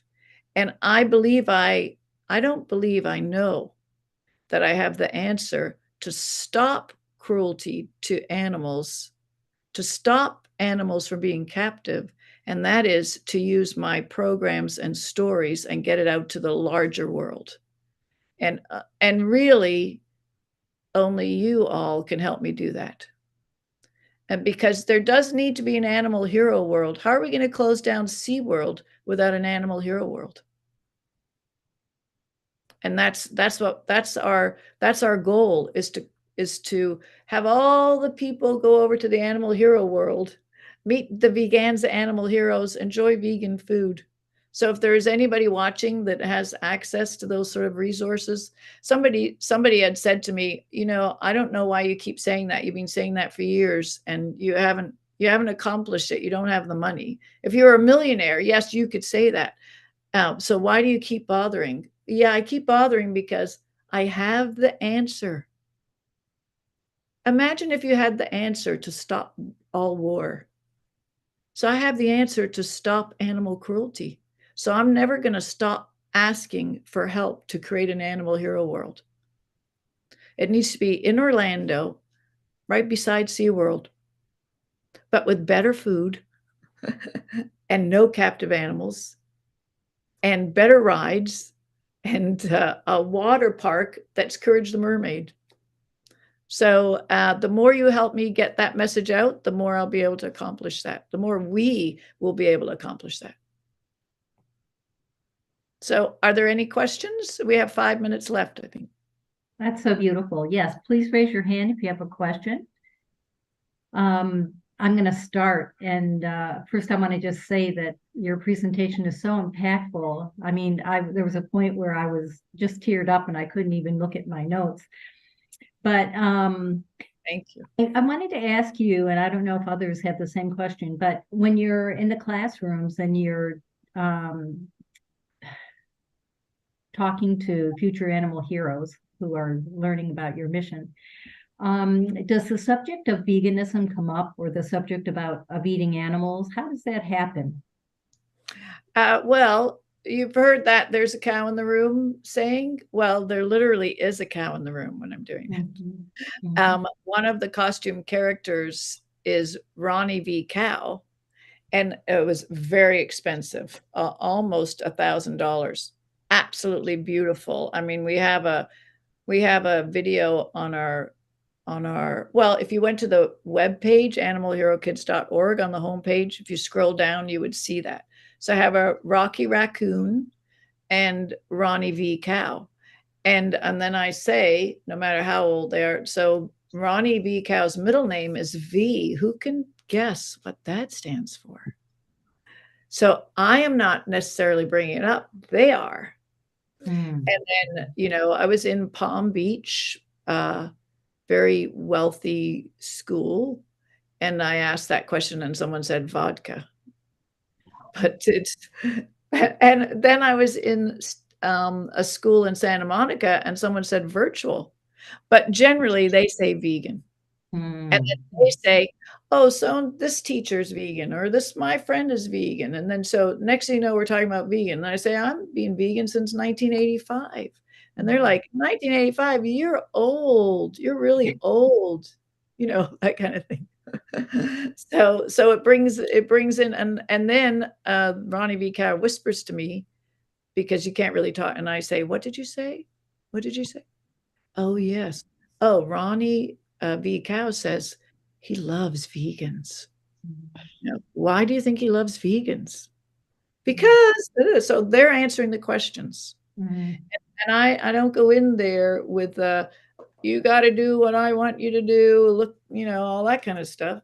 I inspire them with stories. And you know, the wonderful thing, the hopeful thing for me is that when I'm telling those stories, the elementary school students, I like to do school assemblies for a number of reasons. It reaches a lot more. Plus, it becomes more important because it's a school assembly. Remember when we had school assemblies, it was important. Yeah. And then they also clap and cheer exactly the same amount. No, exactly the same level, no matter what species of rescue story. They clap and they cheer. We just filmed at Muse Global School our Be an Animal Hero presentations to acknowledge bravery and determination, and the Vegans Animal Heroes were there. And wait till you see the video that comes out of that. Talk about clapping and cheering. So the good news is that they are right there. They want this. They want to see animals not harmed. They want to be heroes to animals. And when I go into schools, I'm just giving them things for free. So that's what I'm asking everyone today to do, is to help me continue to do that. Help me give those things for free. I would like to be at a point where I come in and the kids keep the capes after. Yeah. And they go home and they say, look at my cape, I'm an animal hero. I can't give away, like, you know, thousands of capes each year. That's not good. But you know, with more of a budget, I could. Yeah, absolutely. So it's all positive. Yes. Donna, Yeah. what's your question? Go ahead. Well, I have two questions. One is one of the million vegan grandmothers who are going to come on in later this afternoon has been told by the principal that if she mentions anything more about veganism, she's going to cut her off from communication from all other. She's one of the grandmothers of one of the children, and so the question would be, how do you deal with that? The second one is, and this is all about me. I have a 16-year-old granddaughter, loves animals, and I don't want to be a nag, but if you could suggest one thing for me to share with her, because I don't want to keep badgering her with, this information, that information. But so there's my questions. Okay, here's her whatever she celebrates. If she celebrates, whatever holiday, winter solstice, yes. Christmas, Hanukkah, here's her present right here. Thank you. Yeah. And it's good for her age. Now, there is that. I also go to group homes, and there is a foster group home teen in it that meets the heroes, and she's there because of domestic violence. So it also touches, of course, on being kind to people, because we're all animals. So if you want to go to our website, then this is a perfect holiday gift. Thank you. And then we're in the process of the Veganza Animal Heroes Guide to Save Animals on the Earth. And every book has a vegan recipe section, it does it in a way where we're talking about how vegan, why vegan. That is, okay, they just read about the heroes rescuing animals. Now they're going to read how they can be a hero. So it's in a way that is not like, you do this, you do that. And as far as the being told not to, that's why I'm a humane educator.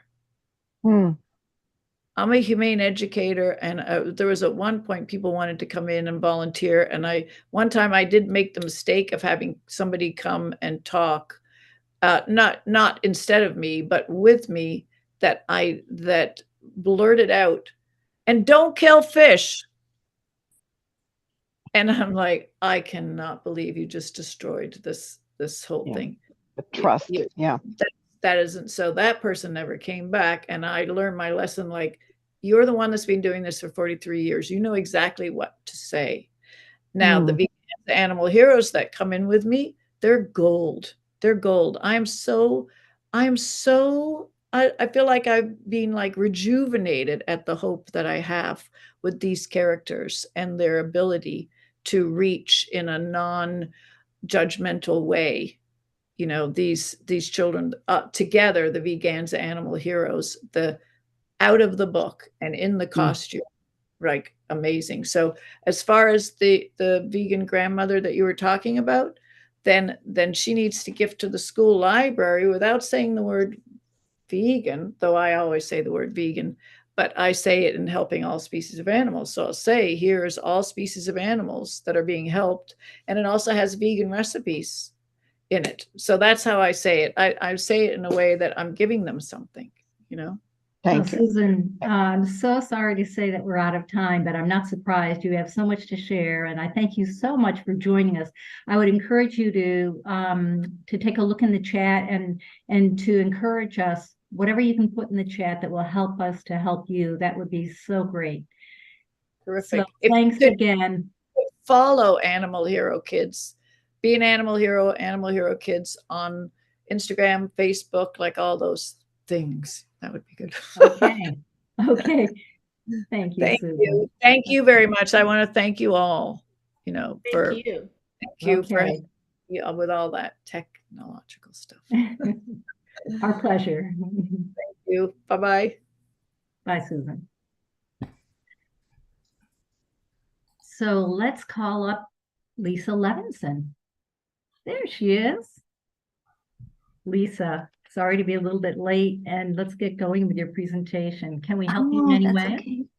We're so excited to be here. And actually, if we could bring Judy on, that would be okay. We'll bring Judy on. She and I are going to be. I'll do a little bit of an introduction then, okay? Sure. Okay. So let's bring Judy up and then I'll proceed. Hey, Judy. Hi. Nice to see you. Good to see you. Good to see everybody. So welcome you all to the 15th Vegan Convergence of the Peoples, VCOP15.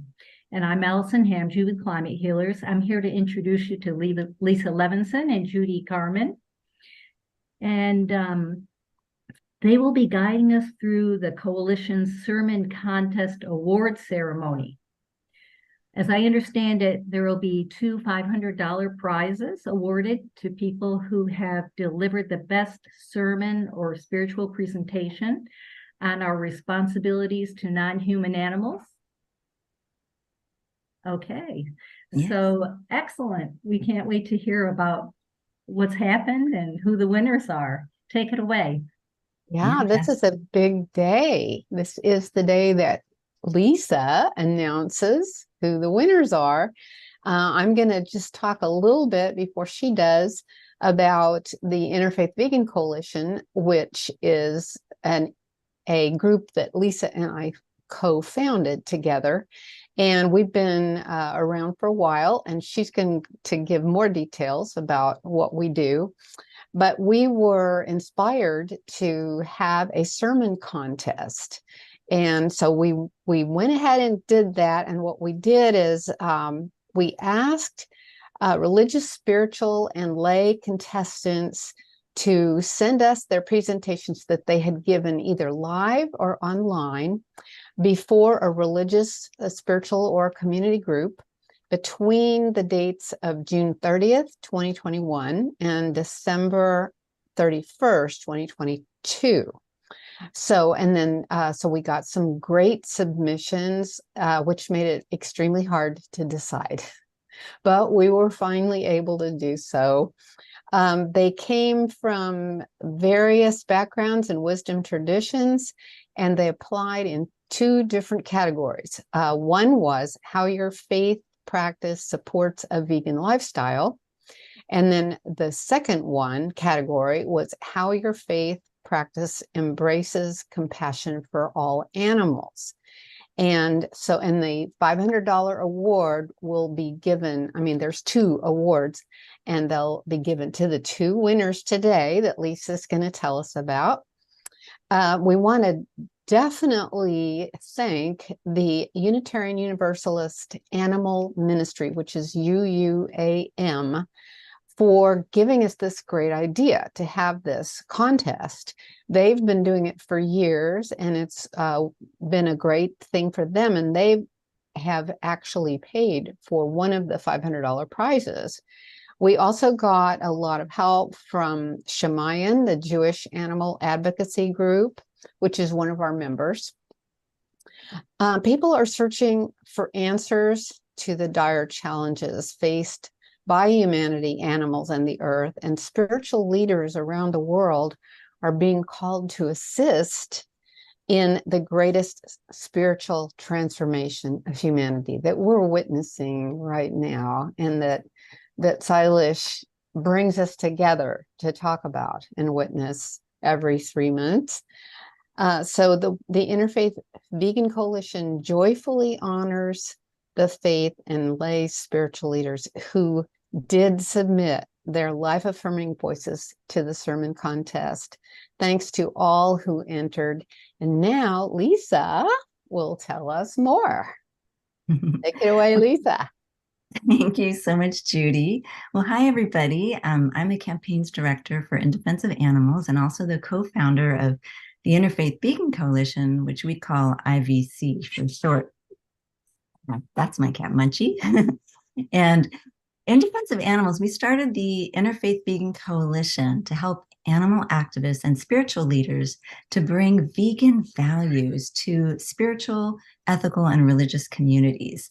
And our coalition provides faith-based tools, which you can find on our website, to help all faith and secular wisdom traditions to practice the ideals of nonviolence, loving kindness, and harmlessness towards all animals. And the coalition is growing. It's actually composed of 45 member organizations. We have 4 allies and 1 partner organization that we're really thrilled to work with. And we all work together in harmony for a common cause. So we offered this sermon spiritual presentation contest to help to spread the message of compassion for all beings far and wide. The award recipients presented more inclusive perspectives on our relationship with our animal neighbors. And we hope that these interfaith sermons will help people all around the world to include domestic, farmed, and wild animals in their circles of compassion. So we're really excited to announce the winners in both contest categories.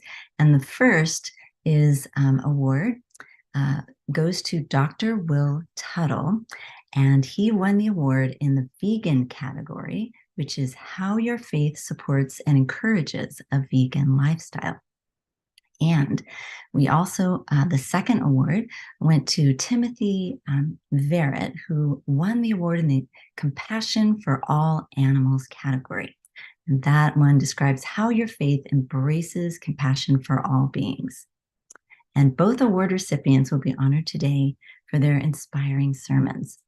So I'm going to, if you don't mind, I'm going to try to share my screen here and to show, first thing I'd like to do is show the award certificates. And then I'll show a little video with some like a compilation of both of them. And then the full videos of the sermons you can access through one of the web pages that I will put into the chat. So here we go. First thing, I will just do just so you can see the sermon certificates. They're pretty neat looking, but hopefully we can get to that. Let's see. Here we go.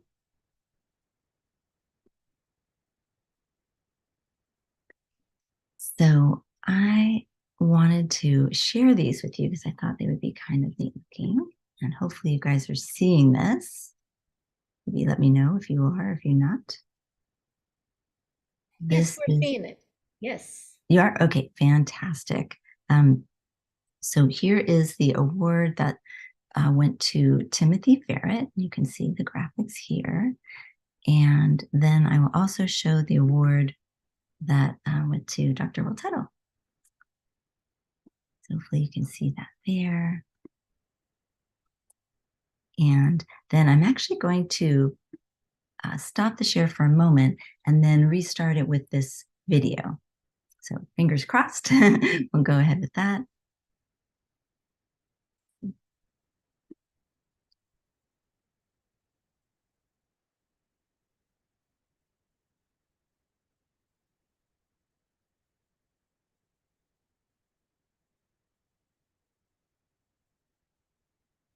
Okay.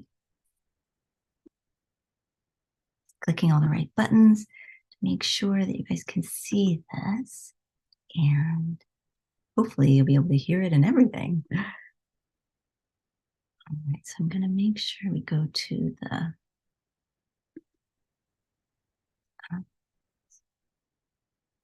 screen. Hopefully this is a good.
I think this is one of the things that Jesus emphasized over and over again. He said, and also Charles Emerald Fillmore, that how we live our lives makes a difference. That our prayers are mental, but they're also how we live our life is also a prayer. I think Jesus and all the great spiritual teachers have encouraged us to love nature, love animals, love all of creation. And I think that's one of the great wounds in our society that we all endure, is being raised to harm them.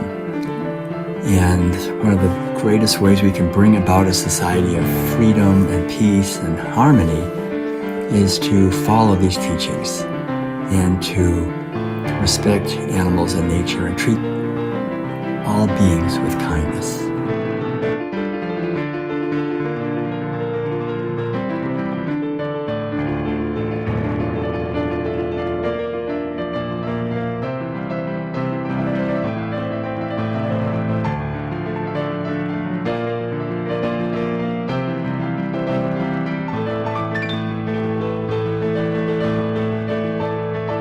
The Psalm 36:6 states, "You, Lord, preserve both people and animals alike."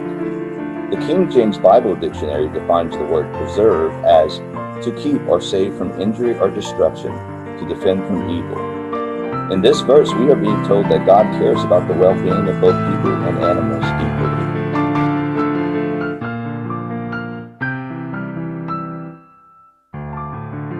Together we can transform our world.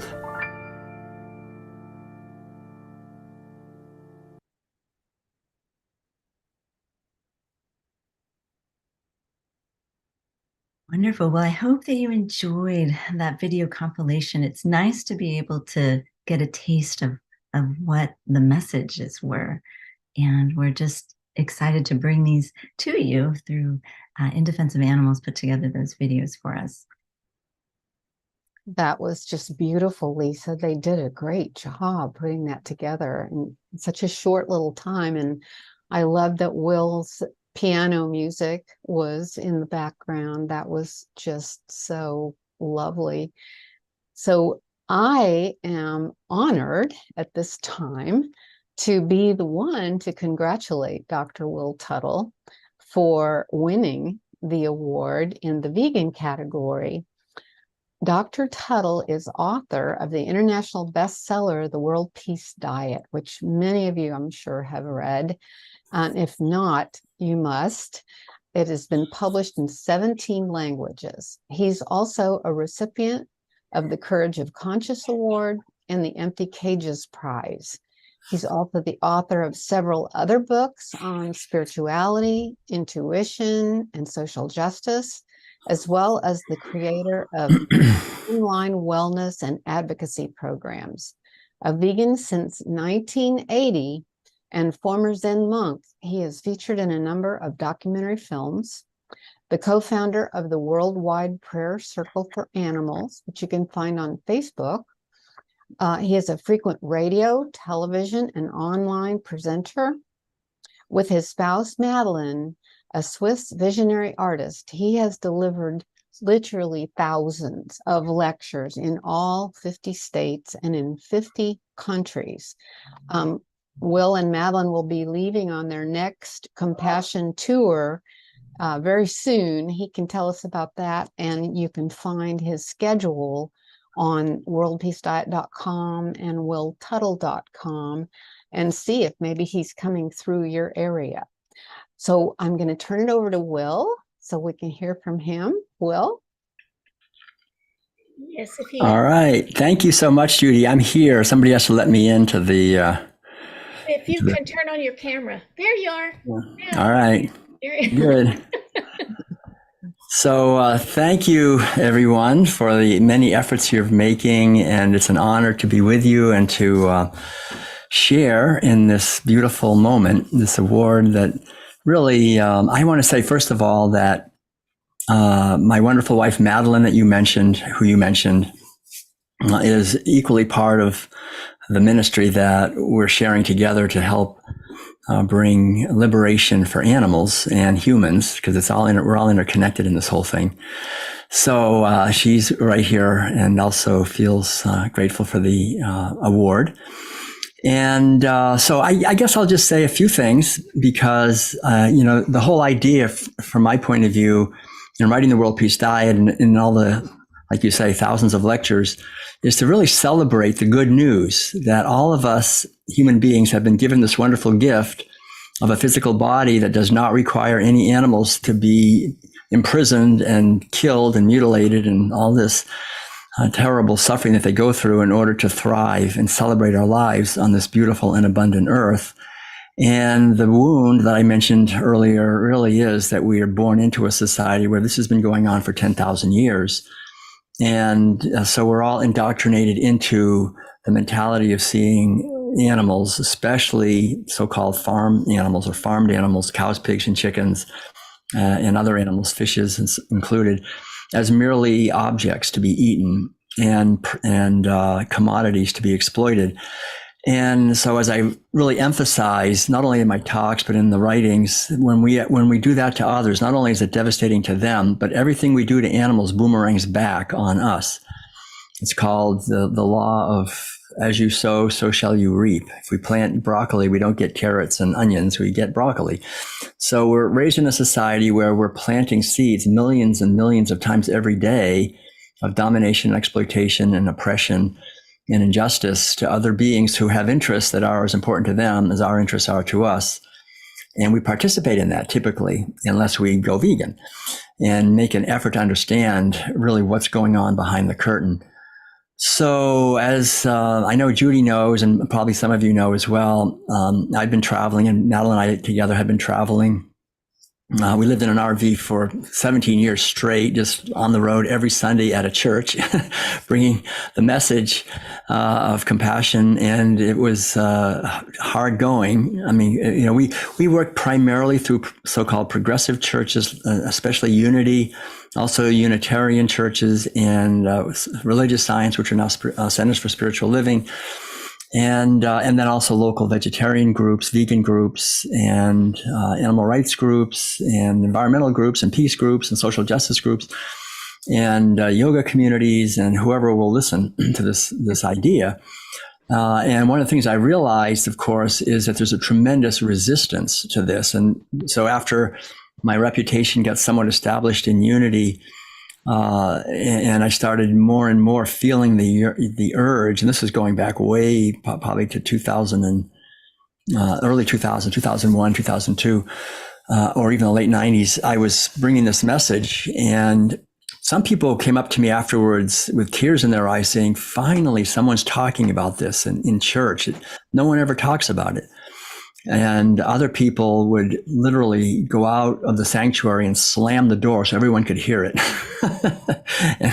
and I thought, oh God, you know, so, and then I would get these emails from ministers when I asked to come and speak at their church saying, sure, you can come and speak about your meditation and healing and love and compassion, but don't say anything about animals, and don't say anything about vegetarianism or veganism, because that's something we really don't talk about. And so it's been quite an adventure, I have to say. And one of the things that I'm really happy about is writing the book, The World Peace Diet, which really went very well in terms of sales and going worldwide. And so that has been a big help, because people would like my talk and then they would buy the World Peace Diet after the service. And they got home and they're going, oh my God, I didn't know I was buying this. But hopefully it planted seeds. And I have actually, when we return to churches, very often, almost every time we go, there's someone comes up to me and said, you know, the last time you were here, I bought the World Peace Diet and I went vegan.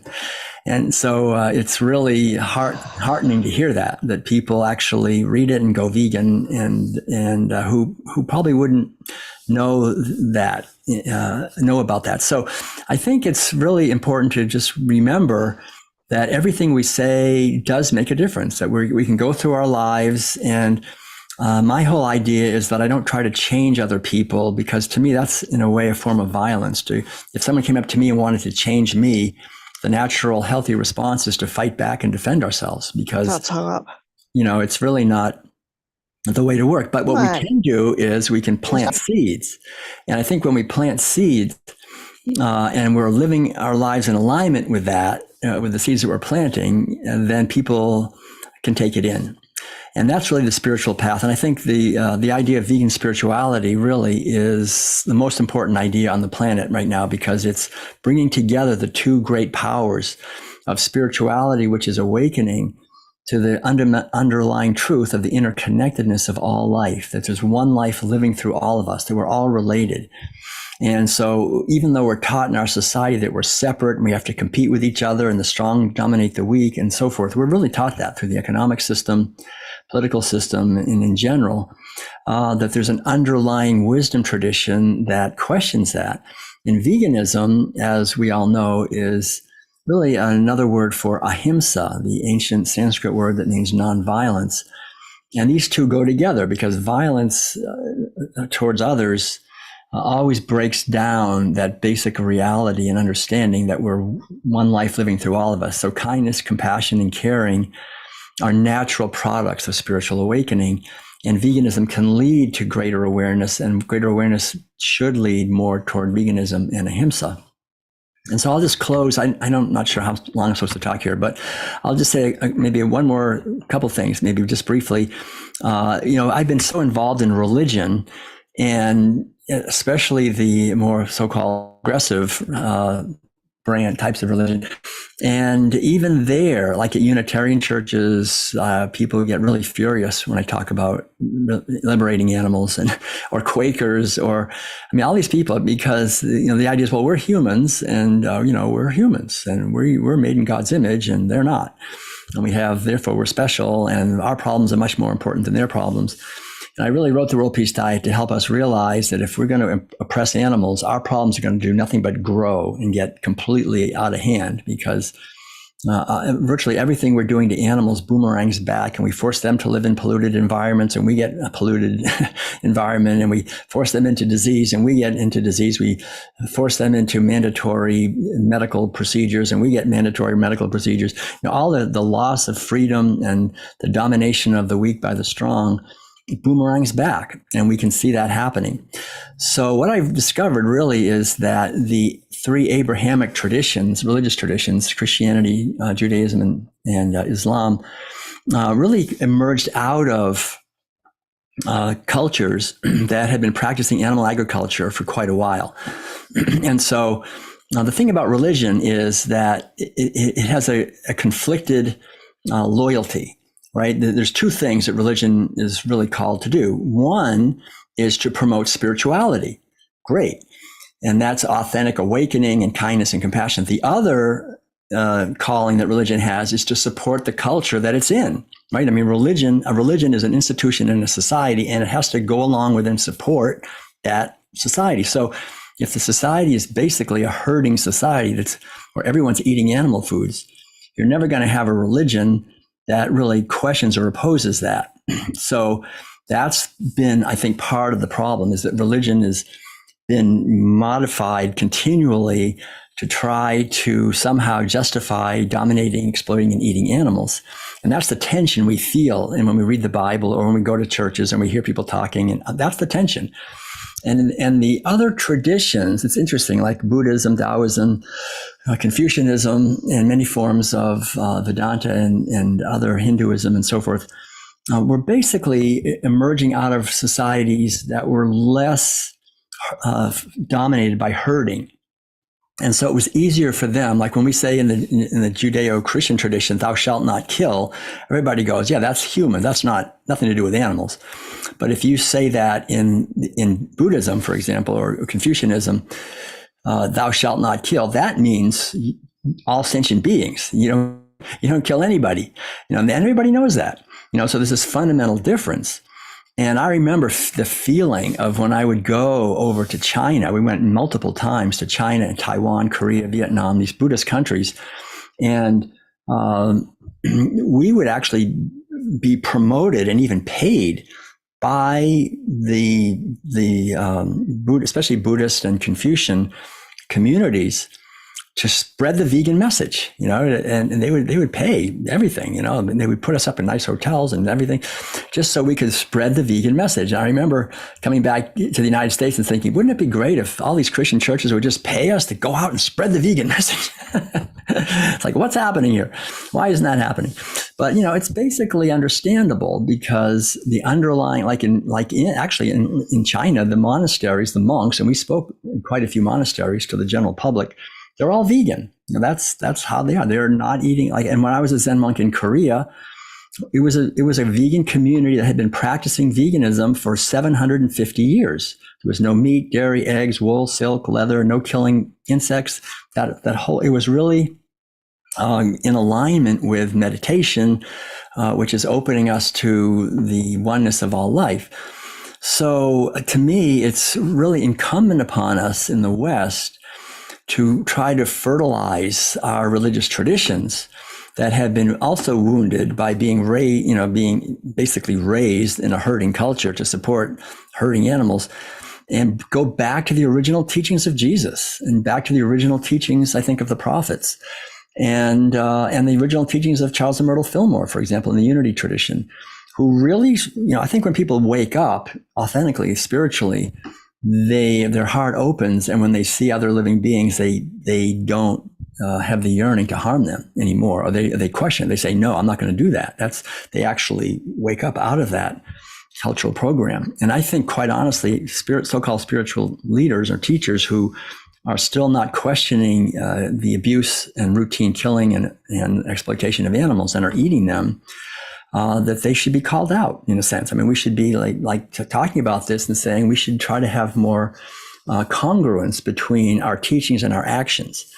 And I think that's really, in many ways, one of the most important things we can do in religious and spiritual communities nowadays, is to really bring the potlucks and the food and the way what we're wearing and how we're living into alignment with compassion for other living beings who are getting ignored and are considered to be disposable in many cases. And yet, if you look carefully at the traditions and the scriptures, this loving God, for example, in the Western traditions, who loves all creation. So if we love God, we should love God's creation. If we love God's creation, then we don't abuse God's creation.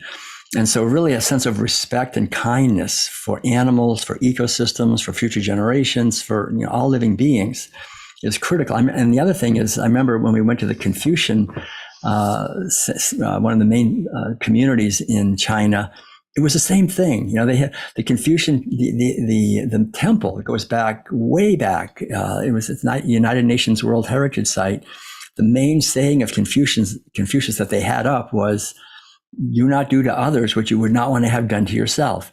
That the universality of the golden rule is in all the world religions. I used to teach college courses in comparative religion, and it's so wonderful to realize that all religions agree on the basic teaching of the golden rule. They all have that as a fundamental teaching. So the whole idea is to have love for our neighbors, and we'd have to just include animals in the neighborhood, right? They're part of their neighbors. And so in this Confucian village, they were building a whole, like a small city. I mean, it was big. They had schools and retirement centers and fields and everything. And it was totally vegan. Everything was vegan. Even the agriculture, there was no bone meal or manure or anything. The whole idea was we live in respect for the elders and for nature and for children. So I think the good news is we do have these wisdom traditions that are in place as part of our human heritage of compassion for animals going back thousands of years. So we're not like starting something brand new. This is something we've strayed away from, and now it's time to come back and let go, really, of the lies that we're getting just completely swamped with through the media about everything, including what we should be eating, and take responsibility for our lives, take responsibility for our health, take responsibility for the quality of our consciousness and of our relationships. And remember, this is the last thing I'll say, that we're only on this earth for a short time. We're just here for a few short decades. While we're here, to do the best that we can, that the ripples that radiate from our life go out into the infinite web of relations and are a blessing, and help others and uplift and inspire others, rather than merely going along with a program of exploitation and violence. And we can all do that in our own way and talk about it and support each other in doing that. So in closing, I just want to again thank the Interfaith Vegan Coalition and all of you who are attending, and all the wonderful efforts that are happening to help raise awareness about the consequences of animal agriculture to us and to animals and to all of us, and to go forth and multiply the message as best we can, because every day is a precious opportunity to do that. And there's no greater gift we can give to the world than to make an effort to understand these things and to share them with other people. So thanks everyone so much. And I'm very honored, and we look forward to working together. And we're just leaving on Saturday, so we're really busy packing and getting everything. We've got a food forest here with like 75 trees and all this. We have so much to do. But we're leaving on Saturday, and we're going basically just quickly Reno and Salt Lake City, Moab, and Denver, Boulder, Carbondale also, and Lawrence, Kansas, and St. Louis, and Kansas City, Cincinnati, and Cleveland, and then Washington, D.C., Virginia Beach, and then down like Raleigh and Asheville, that area, and then down to Wilmington and Charleston and Savannah, and then into Florida. And we'll be in the winter, we'll be in Florida quite there, and then coming back the southern route through the southern states, Texas and Arizona and California. So if you're anywhere around there or you know people, we'll be doing, dozens and dozens of lecture events, spreading the word, and happy to meet people. And we have a new book coming out also within the next month or so called Food for Freedom. It's a big book like the World Peace Diet, actually even bigger. And so that'll be coming before long as well. So much love to all of you. Thanks again for the honor. And we really appreciate the efforts you're making. Thanks. Well, thank you so much, Will. And we appreciate your sharing some of the philosophy and what's behind your message. So we really appreciate that. And we support you on your tour. How exciting to be on your way.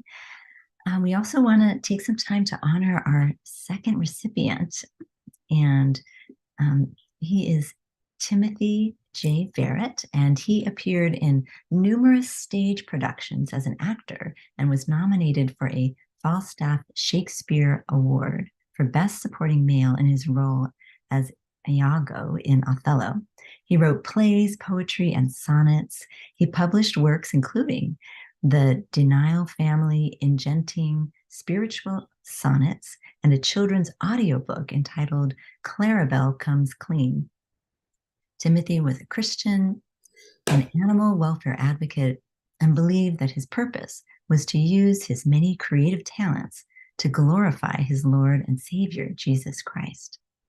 It is my pleasure to introduce the lead pastor of Creation Care Church, Craig Wesco, who is here to accept the award on behalf of Timothy Verrett, who sadly passed away and was a devoted member of the church leadership team.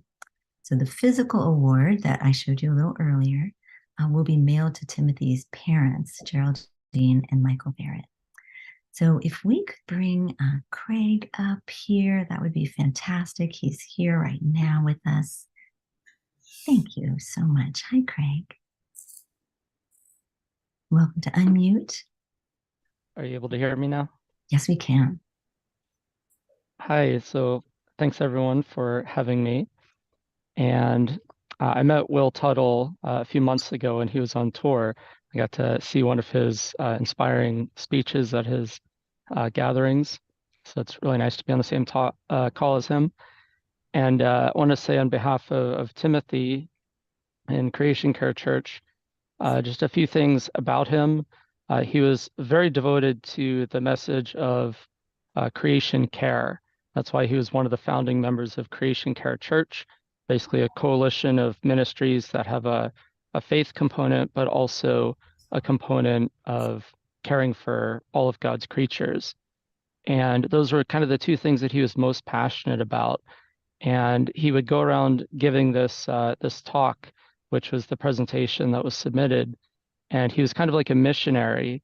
He would go to two different groups. He would go to animal welfare groups like the Humane League and other organizations. He would give this speech to sort of show that there's also this faith component to being vegan and caring for animals. Then he would also give this presentation to churches and places of faith that don't understand the component of caring for all of God's creatures as well. So those were kind of the two things that he was most passionate about in his life. And so I think that this contest, the fact that he is able to win this contest and earn $500 for his favorite sanctuary, I think that that's a great way to sort of remember his legacy, and that his message is able to live on and able to do good work in the world even after his passing. So I just, on behalf of Creation Care Church, I want to thank you for selecting his awesome sermon and for just allowing him to basically continue speaking his message even after his passing. Well, thank you so much, Craig, for sharing your thoughts about Timothy. We really appreciate that because you knew him well and collaborated with him. So thank you very, very much. We also want to take a moment to honor the recipient of the $500. So we're delighted that Diana Schaffner, who is the founder of Good Acres Sanctuary, who has joined our ceremony to accept the check, which will be mailed later, per the Creation Care Church Leadership's team's request. And the check will be mailed out by In Defense of Animals. For now, I'd love it if we could bring Diana on, who's with us, to share a few words. Okay.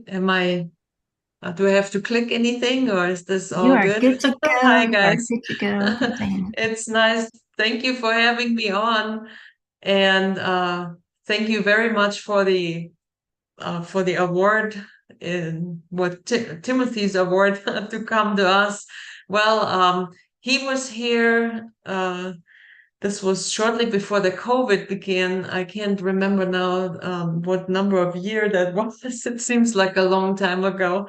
He had been a fan of Good Acres Sanctuaries for a long while before that.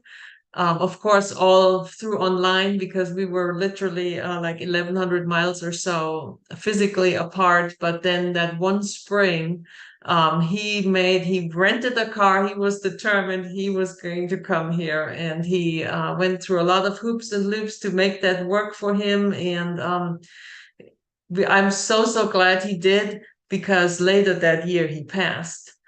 And he got to be with all the animals for 3 days. He was here all day, every day. And so we spent a lot of good time together. And when we actually met face to face, it was like we had known each other forever, just because of our constant, well, not constant, but the long time of our being friends online, and a lot of thought exchange and so on. And then so it was a really close experience. And I don't know if you have a chance here on this call to share that photo that I had emailed you of him, that I took of him. And one of our cows, he had a specific or a special really draw to our cow Misty, who was blind. And unfortunately, she had just come to our sanctuary a few weeks before he arrived here for his visit. And then we didn't, of course, notice at the time she was very ill. And not very long after he left from his visit, we actually had to euthanize her.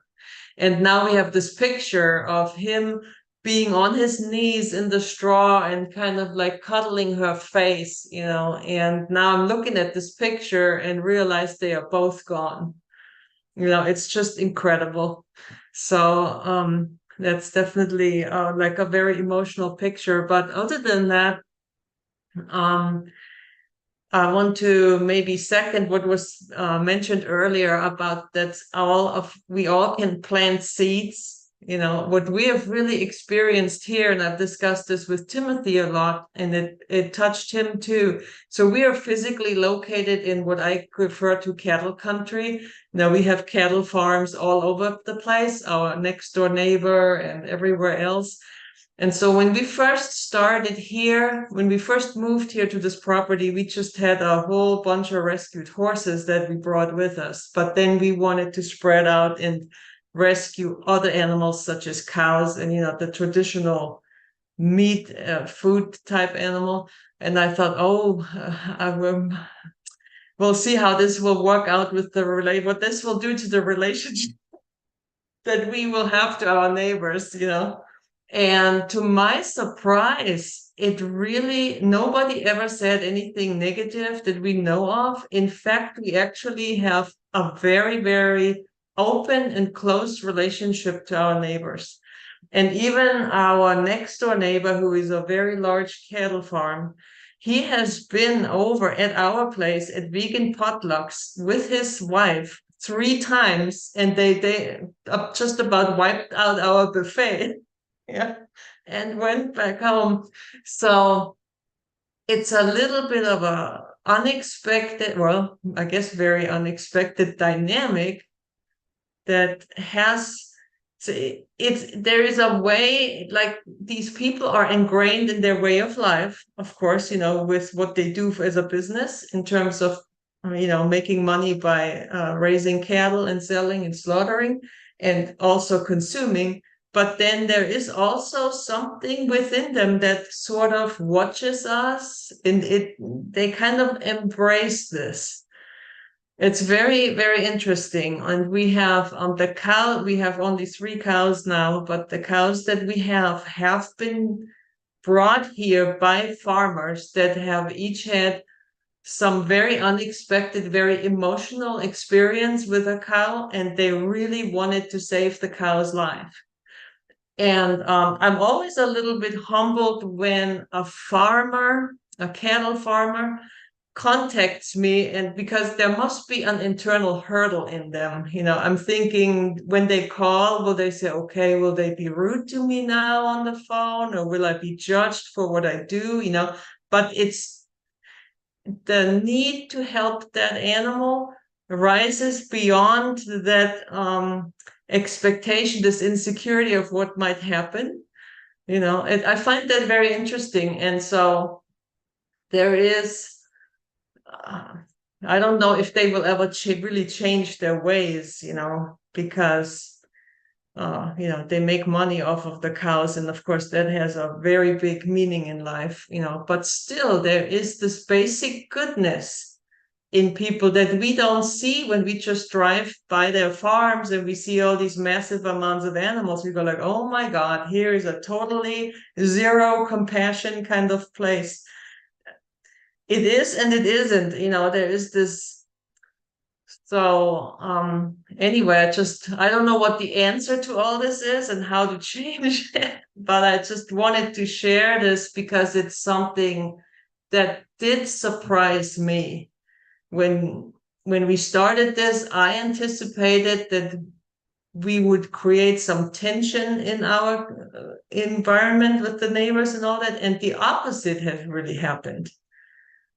And in fact, I realized a few years into this, and I did not use the word ministry for what we are doing. I have realized from 3 different farms of neighbors that when they referred to us, they referred to this place, to the sanctuary, as a ministry. They didn't refer to it, those nutcases down there that rescue cows that should really be eaten or whatever. So there has been really, there's this duality, in these people.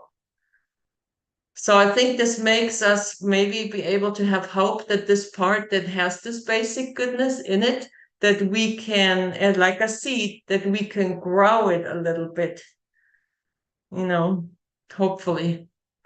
Anyway, that was something that also inspired Timothy very much. And that after he left here, he was so, his heart was so touched by everything that he experienced here that he was determined to move here, to uproot his life in New Orleans and move here. And of course, as we all know, this never happened. But had it happened, I believe that through his writings, the way he spoke, the kindness he had, the non-judgmental way he would approach people and speak and so on and reach out, it could have really worked wonders. Wow. Thank you so much for letting us into your sanctuary and into the world and community that you've created there, and how much Timothy was a part of it. That's really inspiring in so many ways. And it also does show that you're doing incredible advocacy there, especially with the neighbors. And I did pull up that picture since you mentioned it. I thought I'll just share the screen real quick and then show you that picture she's talking about. Let's see here if I can get to the right spot.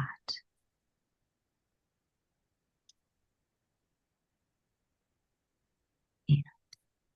it is a very sweet picture. So I'll just show it through this right here, and you can see the image there of Timothy, and this is Misty, right? Misty the cow. Exactly. Blind cow. So I'm so glad that we're able to pull this up for everyone and show you their connection, and you can see how much they meant to each other. And actually, it is maybe no accident that they left together as well. So thank you for sharing your thoughts, Diana. We're so thrilled that you're here, and also that it's really an honor to be able to support the farm with that donation. Thank you. And yeah. So wonderful. Well, I guess right now we probably just have we have one more guest we'd like to bring up, and her name is Vanetta. I think she's joined us, Vanetta Calloway, and she's a member of our Interfaith Vegan Coalition, has an organization too, actually, a Committee of Consciousness and the Black Vegan Experience. And she was instrumental in some of these votes that we had with our committee. And also she had some really lovely things to say about Timothy's submission. So I thought we'd bring her on today. Hey, Vanetta, how are you? You might need to unmute. Let me get that. Okay, perfect. Can you hear me now? Yes, we can. At first, it wouldn't let me unmute. Good afternoon, everyone. Thank you so much for allowing me to participate and just share in, I guess, the life and celebration of Mr. Timothy Verrett. Very grateful for that honor. I know it's not often that people think about you after you've left a legacy when it refers to our animal friends and the environment and each other in the way that we've shared about people and other sentient beings today. But as a believer in Christ, I understand how things have been misconstrued for so long, and that it takes each one of us to reach another person. And so when I had the opportunity to just listen to the different sermon contestants, we listen for the logical explanations, and we listen for those that are connected to our spirituality. And there's sometimes a heart connection with someone's language use, with their words, with everything that just speaks to your heart about the situation. And then so as I was listening to everything that Mr. Verrett was sharing, I felt like I was there with him. I felt like I was walking amongst him with all of the animals that were his family. I think he mentioned non-traditional family in his photos and in his slides. And I will share honestly that I did not understand how some of my brothers and sisters fought so hard with every breath that they had for our animal friends, until I actually came to the Parliament of the World's Religions, actually, Lisa, and partook in your Fantasia vision. And that's where God opened my heart to show me the same way that I am passionate about reaching people and educating them about veganism. It's the same way I have brothers and sisters that will actually give their lives for animals, because that is their passion, that is their ministry. And it's taught me a different respect for those that are vegan for that reason. And to just see and hear about his life and his legacy for caring for animals who don't have a voice, and why it matters for all of us. So my journey into veganism started with the Daniel fast, and it was through my Christian church that I actually partook in it. And of course, I've learned throughout the years that there are a number of, churches that do this collectively. And as I was listening to Dr. Tuttle speak, I was like, it makes a lot of sense as that we should share this from, the pulpit from each church. But we have to remember the fall and how many people have been blinded to the things and the nature of God from the beginning. Our origin story, in the garden, there was no murder, not even with the animals. They didn't eat animals. They all ate plants. We all ate plants. We all loved each other. And then after, sin entered, things changed very quickly. And, unfortunately, when we went from, suffering when it came to finances and resources to having plenty and prosperity, greed comes in. And then And here it is where people went from herding to actual farming and then factory farms. It was like the more we had, the more we needed to have. And that's not God. That's not his spirit. His spirit has always been for everyone to be cared for, to everyone to be stewarded. And I believe when Adam was created and given dominion, first man was not just the dominion, but also the stewardship of the garden. It didn't say anything about him taking their lives. And so it just resonates so much differently now. And I think it is just a blessing in disguise that he was able to speak and share and contribute to this cause before it was his turn to go home and be with some of his loved ones who left a little bit ahead of time. And so our daily bread is to die daily to flesh and to commune with God. And the more we commune with God and the more we reach people, meeting them where they are, we'll be able to spread this message with compassion, because sometimes we can be very passionate and lose that part. And we don't want to miss those pieces, because again, it's not a reflection of just us and God, but the people that we're speaking on behalf of now. And so thank you again for the opportunity. As a believer, as a Christian, I just want to make sure that I do my part. And I think one of the things that he had asked in his sermon was, what could Christians do? And it's each one reach one. One conversation, one hug, talk about your puppies, talk about, the cows and the pigs that are in the sanctuaries, because we're trying to spare their lives, why that's necessary. And the more that you continue to have a smaller conversation with each person in your community, it helps to build the village, it helps to bring the team together, and it begins to resonate. So thank you again for the time to let me share about Mr. Rhett and his life and his ministry, and condolences to him and his family, and his leaders.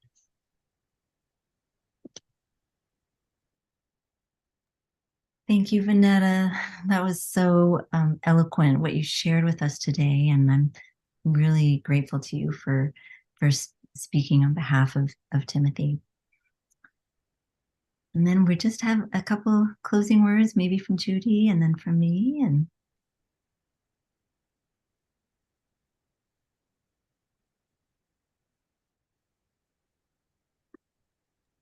there we go. Okay.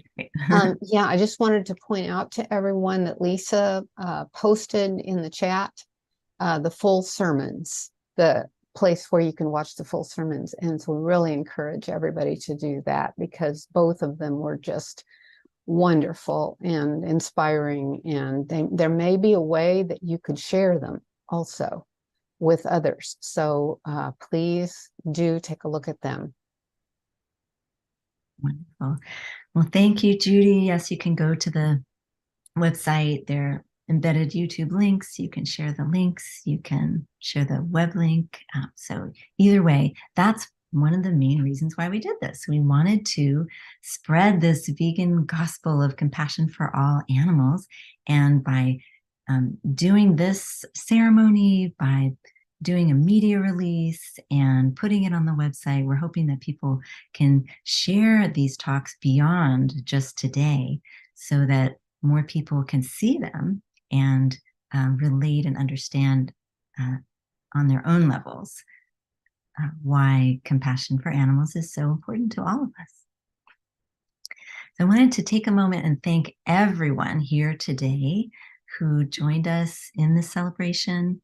I want to thank all of the applicants, because there are other people who applied for this as well, and we're deeply grateful to them. And we will be sending them some of Judy's special animal peace prayer flags for their contributions. And we also want to thank the judges, because we did, those judges who were part of the Interfaith Vegan Coalition members and part of the committee. We couldn't have done this without them, to take the time to review all of the submissions. And so we also just want to thank everyone here for joining us today. And we're very grateful to everyone. Thank you so much. Sometimes we end this way. We say, Namaste, vegan love. So we bring all of that to all of you. Thank you so much. Thank you, Lisa. Thank you, Judy. Real So pleasure. I'm so happy to be able to present our next speaker. Can we bring up Liz Gary? Hey, Allison, I'm here. I see You you. see me. Hello, everyone.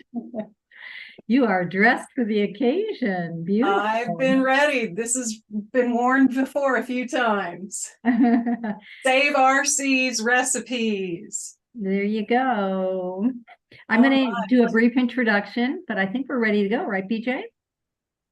Yes, we are. Okay, so welcome everyone to the 15th Vegan Convergence of the Peoples, VCOP15. I'm Allison Hamji with Climate Healers, and I'm here to introduce Liz Gary.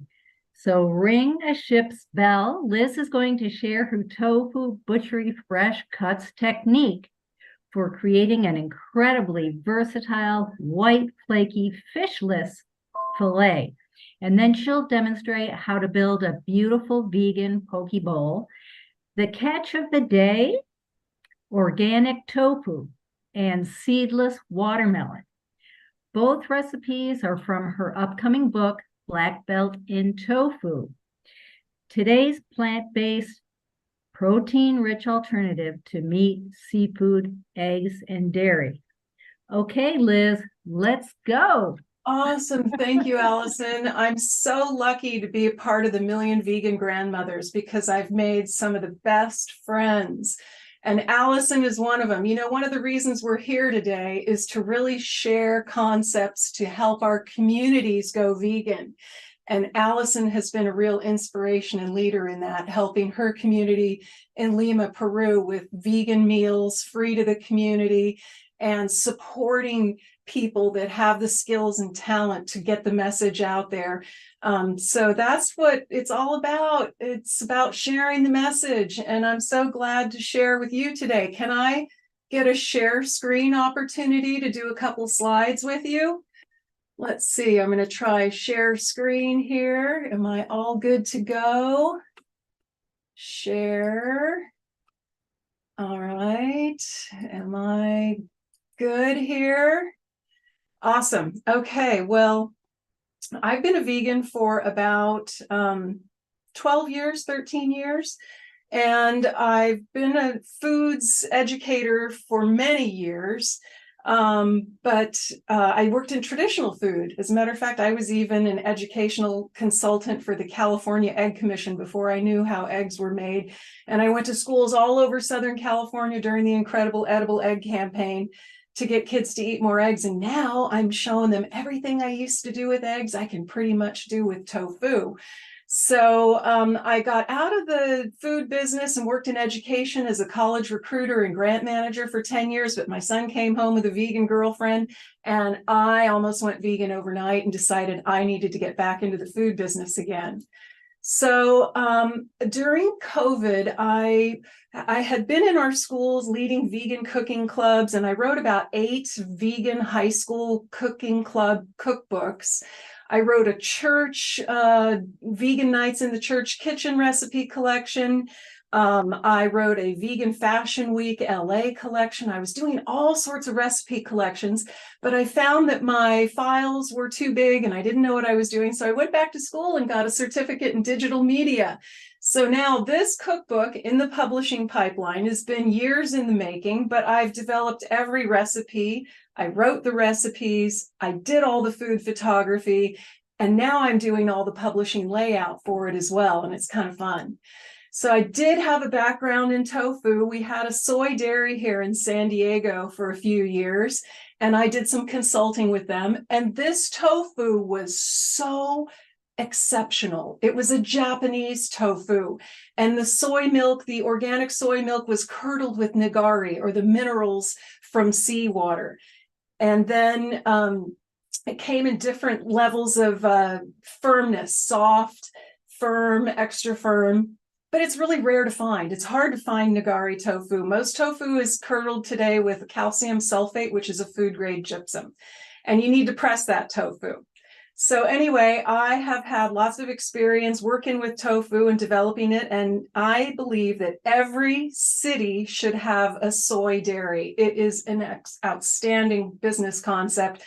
With schools about to add soy milk to their menus, lots of opportunity, and the versatility is so incredible.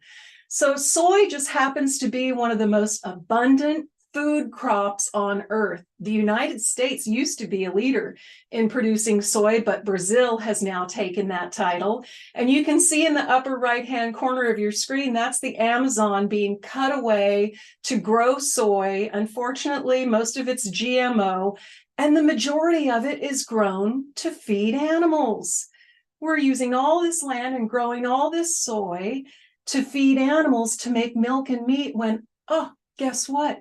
You can grow the soy, make it organic, and turn it straight into milk and meat. So that's what my goal is with this book, is to go out and talk to business leaders and soy producers. And I promised the million vegan grandmothers that will dedicate part of the proceeds from my book to help farmers go to organic soy farming. So here we go. Who's eating our soy? Cows are eating our soy. Pigs are eating our soy. Chickens are eating our soy. And even fish eat soy. Aquacultured fish are fed soy. Not all of them, I don't know, I can't confirm that, but soy, because it's one of nature's most complete food sources, is one of the most nutritious foods to raise these creatures, to turn them into milk and meat and flesh and eggs and everything. So it's just so exciting and fun to be able to have a food product that is so versatile and so nutritious, but let's not feed the animals to make milk and meat. Let's grow the soy, make it organic, and turn it into milk and meat. So soy, there are all kinds of rumors. I know people have objections to soy, but the truth is that there have been people eating soy for thousands of years, and proven, the China study, and in Asia, where people don't have the breast cancer and colon cancer and heart disease and diabetes like we have up until they started introducing the Western diet. But it's been proven to be a healthful food source that is beneficial to your health, and you don't need to worry about the phytoestrogens. We need to get out into our schools and talk about soy just kind of the same way they had me doing it for the Egg Commission. The eggs had been studied and people were complaining about the cholesterol in eggs, so they went out and did an information campaign. And I understand it's all about business, but we have a business here, and that is to provide people with the best information we can and help them understand that soy is a nutritious food source. And if you're not going to eat the soy, you're eating it if you're eating meat and milk anyway, because the animals are eating the soy and they are the middleman, just converting that energy into flesh and milk. So my book, Black Belt in Tofu, is divided up into sections. There's an introductory section with about all the facts about soy and how it's made, and shopping for the different types. And I have a section called Fresh Cuts Tofu Butchery. And I've developed all kinds of awesome techniques, and I'm going to show you a couple of them today. These are the pages with some of the seafood techniques on them. Scallops are simple. You just take a small round cutter and punch out a little medallion. On the left page, on the bottom row, that is my tuna cut. Oh, I make a tuna salad that's out of this world. You chisel cut a nice block of tofu, and then you use a masher to mash it up, and then you mix in all of your vegan ingredients to make a tuna salad. The middle picture is my clam cut. And what I do is I combine, again, a super fine chisel cut of tofu with the oyster mushrooms cut up into it, and it makes a beautiful clam chowder. Then on the bottom left, I have the quick and easy fish fillet sandwich cut.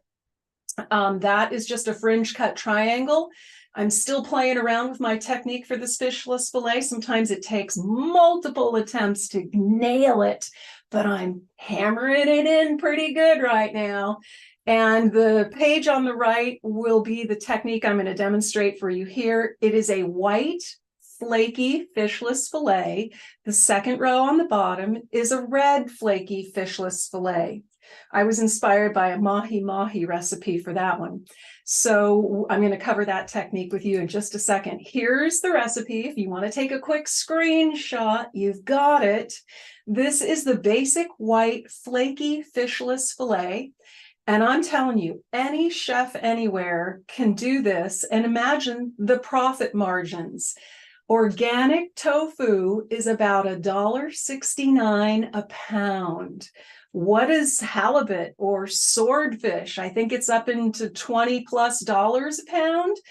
Well, when we go on a break between recipes, I'd like you all, or maybe you can do it now, go ahead and Google a fish recipe, any fish recipe, and let's veganize it. I'd love to hear from you, and we'll veganize a recipe together, because once you've got the technique down, you can veganize just about any fish recipe.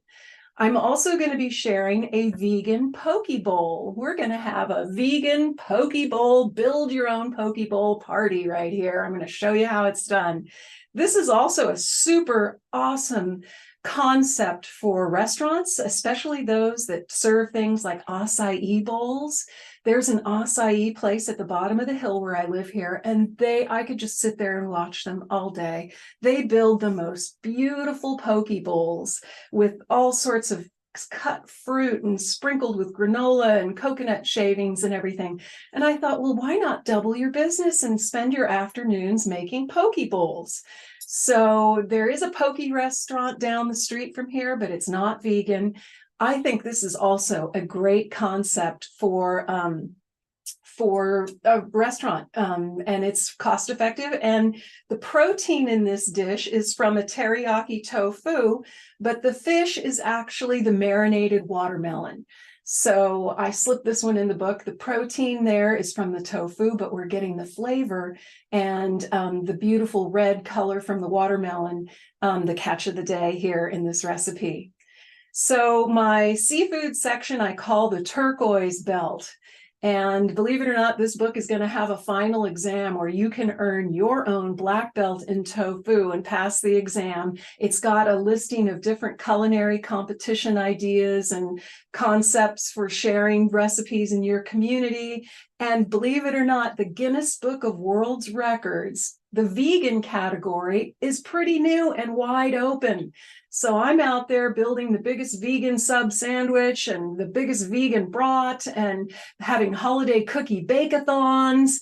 And I've got lots of ideas in my book for people to share these community events and get people taste testing and involved and enjoying the art of vegan cooking. So here come some of the recipes in my book. I've got a vegan ceviche. Originally, I learned how to do this. I have a bachelor's degree in Spanish, and I used to go down to Ensenada, Mexico, and studied Spanish just south of the border here, about 2 hours, in a fishing town. And the señora de la casa of our house made this ceviche for me with dried, textured soy. And she told me it was considered to be a poor man's ceviche. And I told her, well, now it's risen to heights of culinary greatness because you can have ceviche. It's so easy. I mix pico de gallo with either the rehydrated soy or tofu, finely crumbled, lots of lime juice, and serve it with some chips, maybe some adobe cream on the side, chipotle cream, and you have it all again. And it's protein rich, and it leaves you satisfied. It's yummy. So Baja, Mexico is also known for their fish tacos. There's someone here in San Diego, maybe some of you have heard of Ralph Rubio. He made fish tacos famous. He went down to San Felipe, which is about 3 hours south of the border here, and tried his first fish taco. And he came back up here to San Diego and opened up a chain of fish taco restaurants. So I want Ralph Rubio to know that we can have no fish tacos. I was down in Tijuana, which is just 30 minutes away from here, believe it or not. I used to ride my bicycle into Mexico and go down there to eat. It's that close. Their food down there is fantastic. And you know what? It makes my heart soar when I go down there and see the food, because they are going vegan and get it just as much as we do, maybe even more, because their Veggie Fest down there in Tijuana a few years ago was bigger than anything I'd ever seen. I was so impressed. And the chefs that showed up for their culinary demos, they were treated like rock stars. There were women holding their cell phones up with their cameras because they wanted to get images of these chefs that were sharing their recipes.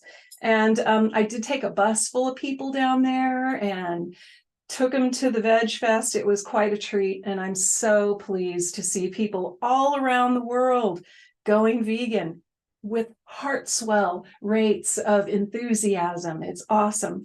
So this no fish taco can be made with tofu, and it's a beer battered thing. So you can grill it as well. And I've got that in my recipe, but no fish tacos are just incredible.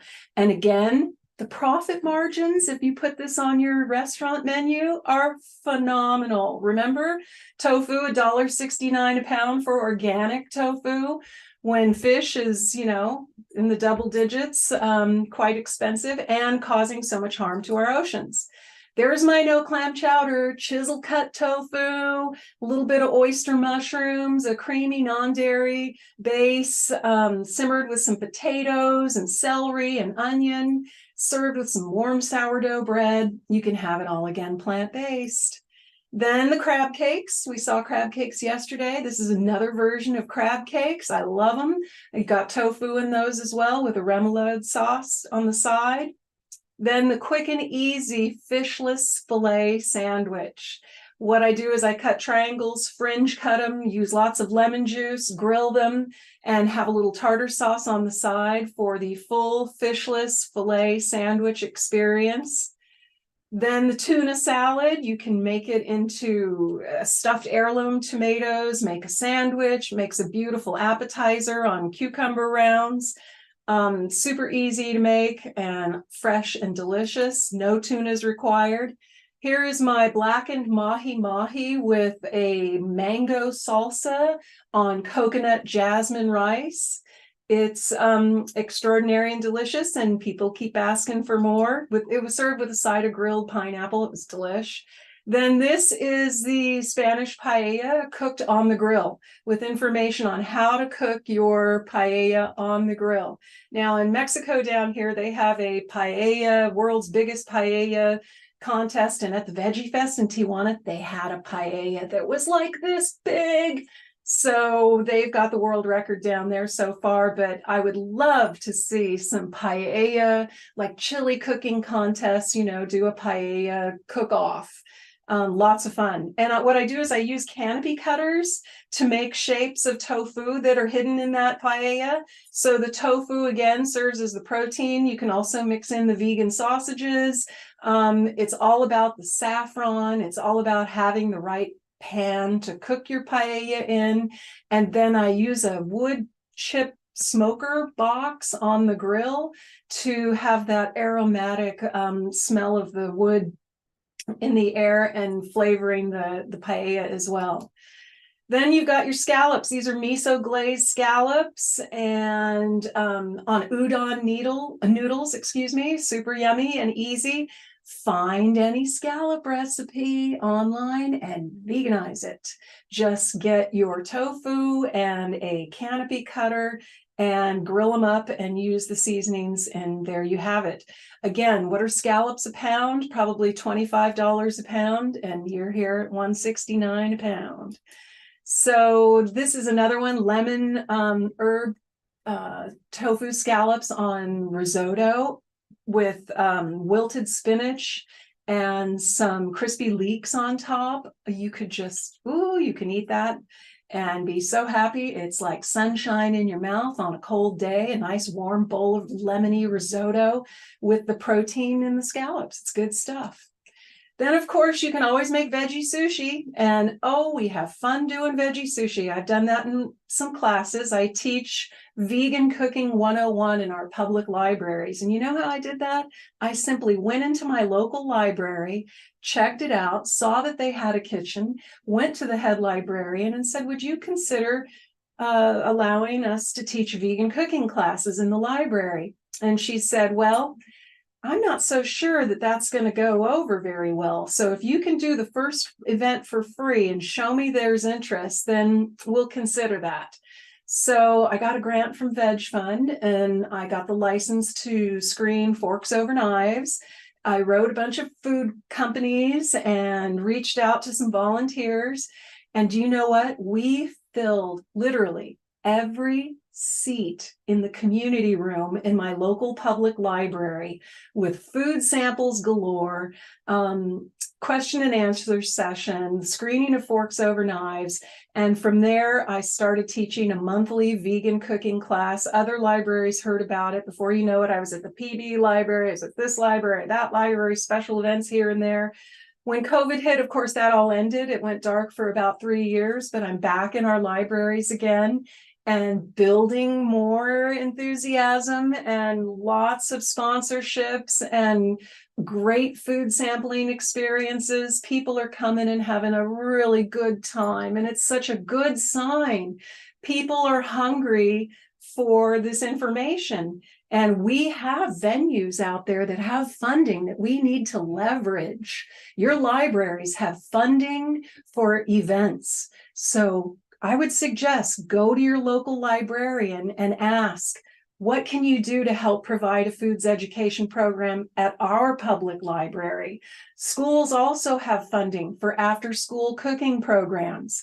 And I tapped into some of that funding for a few years, and I felt like a rock star.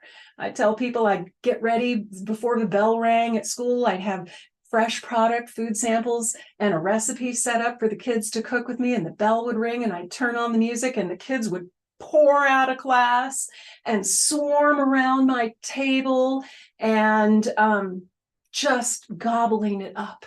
They are hungry for change. They engaged in critical thinking. They gave their feedback on products. It was the new cool in school. And there's one of my cookbooks online, Lincoln High School Vegan Club Cookbook. If you want to Google that, you'll find one of our cookbooks. We did really neat projects. I would get more Veg Fund grants and go to the different schools and try to come up with a creative project to do an outreach event. And I went to Northgate Market, our Hispanic market, and I talked to the managers in the bakery. And I said, would you consider taking out the manteca de puerco in your pan dulce and switch it for a vegetable-based product? And manteca de puerco is pork lard, which is contained in all these beautiful, fun pastries. But they did it for me. I came up with funding to get 500 pastries made, and we took them to the school with vegan milk, non-dairy milks, and got to go during the lunch period where hundreds of kids, I would reach out to at least 500, they ate all those pastries. And again, the feedback is the kids are ready, they love it. We just need to give them access to it, and our schools are slow to do it. So we need to find other ways to get that information to them. I loved Suzanne's presentation, Hargrove, about getting into the classrooms. And I know we have to tiptoe around because you can't talk about animal agriculture. You have to do a soft sell. But you know what? The bottom line is, until we provide students with consumer education and they can make critical decisions about their food choices, until we train chefs in plant-based foods and build new curriculum for chef training programs, and until doctors are on board and trained in nutrition and standing up as advocates for the plant-based diet, we really just have an uphill battle. We can go around beating the drum all we want, but we need reform in K through 12 with consumer education. We need chefs to be trained in plant-based foods, and we need doctors to speak up for us, and we will win this game. So what I do is go in front of the school board once in a while. I've been in front of the community college board of trustees and asked for plant-based curriculum. They've said no a couple of times, but you know what? You just have to keep asking, because Jane Velez said it. She quoted Nelson Mandela, "It feels impossible until it's done," right? So never give up. We're going to keep asking. We need new chef training programs, and we need kids to really know what they're doing. So I have a website. It's not fully built out yet. I'm hoping to get my book done. It's been, like I said, a work in progress for a long time. But maybe in the beginning of the new year would be a good time to launch it. And I will have information up on the website, but you have my email right here to contact me. And I am so proud to be 1 in a million vegan grandmothers. So this group has been a real blessing. And my tofu book actually was born in my grandson's kindergarten class right there. I went in and did a whole presentation on tofu, and I had kids eating tofu on a stick and tofu brownies, and they just loved the story, and they always flag me down at school when they see me. When are we going to have more tofu lessons? I was actually working this book, Black Belt in Tofu, started as a school project. My goal was to go to every classroom and develop a recipe with each class in the school and compile the recipes for a tofu book called Tofu, the Ancient Superfood. And when COVID hit, that project got derailed. I was enrolled in my digital media program, and I went forward and developed my concept, Black Belt in Tofu. So I'm going to show you some recipes right now, and I'll come back to share my screen after. How do I stop the share? I'm going to come back and share I have some images about king tide at the end. So I live on the Point Loma Peninsula. I'll do one more. Whoops, there we go, stop share. I live on the Point Loma Peninsula in San Diego, and down the hill from me right here is the bay. And right behind this concrete wall on the other side is the cliffs and the ocean. So, at the far end over here, we have the Cabrillo National Monument and the lighthouse. So we're surrounded by water on 3 sides. And I've been going down the hill. I check the tide calendars, and I go down and I photograph the tides when they come up. We just had a full moon, and guess what? My grandson came home and said, I was riding my bike with Pharaoh down the street, and the water was in the street again. So it's become a normal thing. As a matter of fact, they've put up permanent signs that say subject to flooding, because what happens is the water comes up through the pipes into the street, and it creates a lake in the street, and it gets pretty deep. So it's something else. Well, I'm going to fire up the temperature on this. I have a little electrical last minute challenge. Hopefully it'll go well. So I'm going to show you guys now the flaky fishless fillet. Does anybody have any questions for me yet, or any comments? You're all good? We're all listening. Go ahead. Awesome. Okay, so here is an organic package of tofu. It's from my local major grocer. And these tofus, you guys, when you work with them, they need to be pressed because they are quite soft, and you can squeeze out about 6 to 8 ounces of volume from this one block of tofu. So to make a fishless fillet, what I'm going to do is I'm going to take my chunk and I'm going to cut it into thin slabs. And as I do that, I'm going to sprinkle a little bit of nutritional yeast on it, and I add a little extra onion powder and garlic powder. What do you think the B12, or excuse me, I just gave it away. I add nutritional yeast to my meats and my fish because it covers our B12 need. So fish has B12 in it, and now we've got B12 in our tofu fish. So I cut thin slabs, stack them up, And then I'm going to put them in a press. And if you don't have a press, I have a technique for you that is second to best.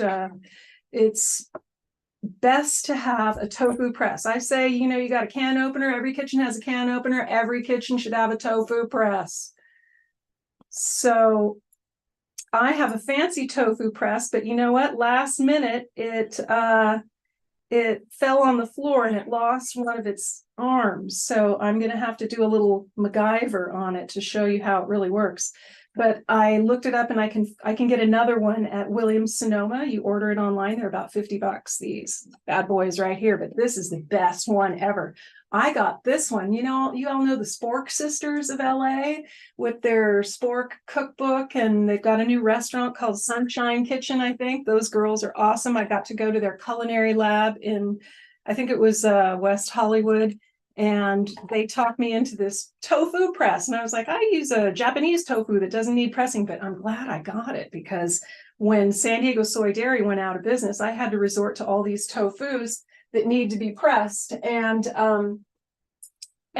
now it's an essential tool in my kitchen because it's not easy to get the firm, ultra firm tofus. So what I'm going to do now is cut this in half to make 2 fillets. Okay.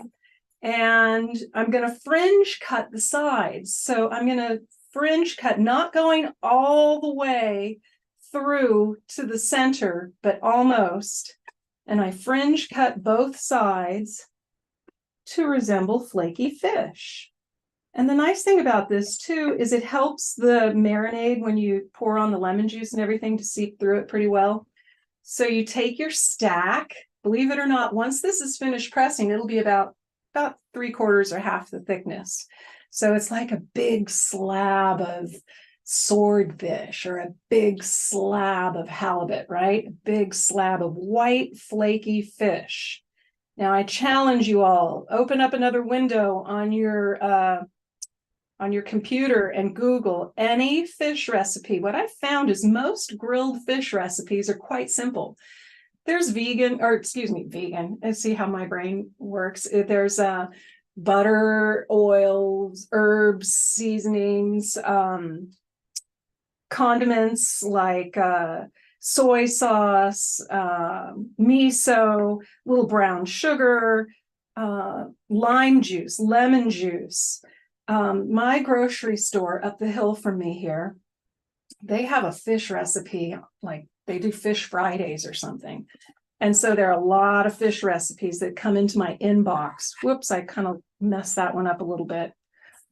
So I get all these fish recipes in my inbox, and I looked at them and I thought, you know what, these recipes are so simple and I can create the same flavor and same concept by just using my pressed tofu fishless fillet. So you put the lid on this, and then you have to use the spring-loaded press, and you put it in the refrigerator. And I think it's best to really press it for several hours, because once you press it for several hours, it will stick together and your fillet will just stick together. And I have a pressed one that I'm going to cook with right here. So I'm going to move this one out of the way. What happened is I dropped it and this arm fell, so I have to tie it and MacGyver it in order to get it to work. But I'm not going to struggle with this in front of you guys right now, because it's going to have to press for hours before it's just right. But my family will get to look forward to that later. So I will switch over here and show you the pressed fillet. Okay, so once it's pressed, it holds together pretty well, see? And they will be different thicknesses. Don't use an extra firm tofu for this, because the extra firm tofus will be a little drier. What you want to do is use a firm tofu. And many of these are made with calcium sulfate. So some of them are a combination of magnesium chloride and calcium sulfate, which is the food grade gypsum and the nigari, excuse me. So, if you don't have a tofu press, here's an alternative. These are called Silpat mats. They're just nonstick mats. And what you need to do is have a lipped tray, because remember, when you squeeze these things and press them, there's going to be liquid that comes out of them. So you would put your tofu stacks on the tray like this, put the silpat mats, sandwich them in, and then put a second tray on top and weight it down for several hours.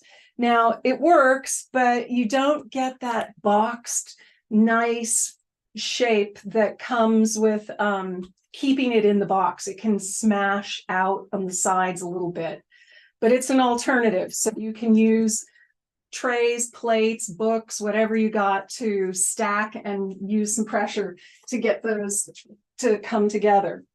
So I'm going to use just a simple lemon butter. Now I know some people are trying to go all oil free, and that's great. You can saute this in a little bit of vegetable broth. And you know what I would do is add just a little bit of maple syrup to get it to brown nicely. But I trade in my nuts because I like the crispiness of a little bit of butter in the olive oil. So instead of using a whole bunch of nuts in my cooking, and quite often in the whole food plant-based diet, you've got nut coatings and nut dressings and sesame tahini by the cupful. So just a teaspoon or two. I mixed up my magic elixir right here, you guys. It is lemon juice, a little bit of Miyoko's. If you're going to use butter, use Miyoko's, because this is the finest stuff. It's made with cashews and coconut oil. I used organic olive oil. And then I put some chopped fresh parsley, flat leaf parsley, a lot of dill.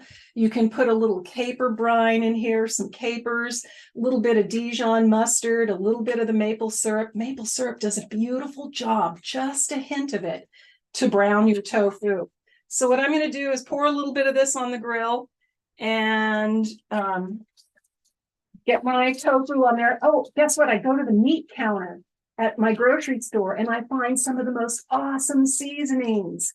This is a lemon pepper from Scott's, and Scott's is a company in Los Angeles. I need to get a hold of them because I absolutely love their lemon pepper. Just sprinkle it on me. I'm loving this stuff so much. Oh, I also have a little garlic in there. So we're going to brown that on all sides, seasoned on all sides, browned on all sides, and pour a little bit more of the lemon elixir on there, lemon garlic. You can also marinate these. Go ahead and marinate them. But anybody have any luck finding a fish recipe that you can veganize for me? Traditional fish recipe online.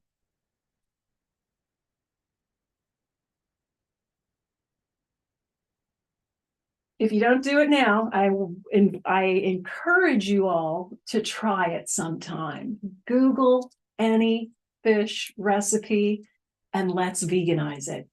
Just replace the fish with your flaky tofu fillet, and then replace your butter with the vegan butter, and then the rest of the ingredients are all the same. You've got fresh herbs and condiments and things that are vegan safe. So it's pretty awesome.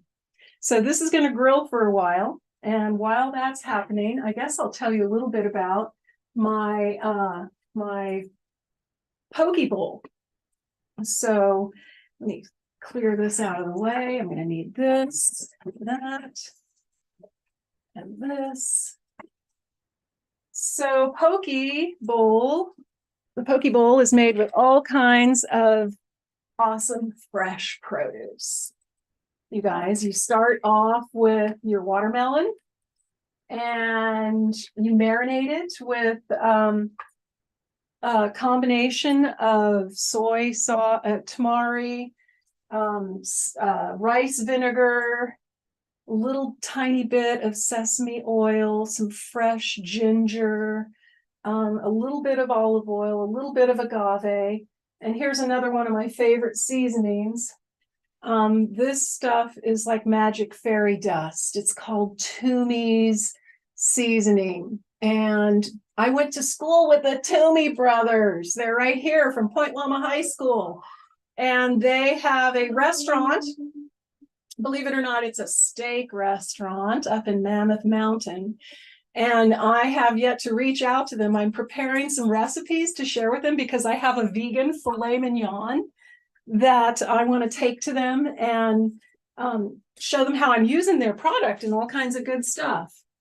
So I have my hot grill over here is not staying hot, unfortunately, but it's cooking a little bit. Technical issues. Let me see if I can flip the switch over here real quick. There we go. So, okay, so that's cooking up. You can see it's starting to get brown a little bit, or maybe you can't. But I'm going to serve it with a little bit of fresh dill, a little squeeze of lemon. And when I take a bite into this thing, it flakes just like flaky fish. And it's really tasty. So it's all about the seasonings. It's all about the stuff you put on to make it right. Okay, so what I did with this assortment of veggies for the poke bowl, you start with your watermelon, and I've prepared on ice right here. Ta-da! We're gonna have a poke bowl party. Look at this, you guys. I got all these dishes. I got fun dishes from garage sales and hand-me-downs, and these are not real shells, they're fake, but I put my poke on ice and put it in a bowl, so it's kind of like, you know, gives you the feel of seafood. We're going to celebrate sea life here and have a poke bowl party. So I'm going to set that aside. The watermelon has been marinated again in the rice vinegar, the tamari, the ginger,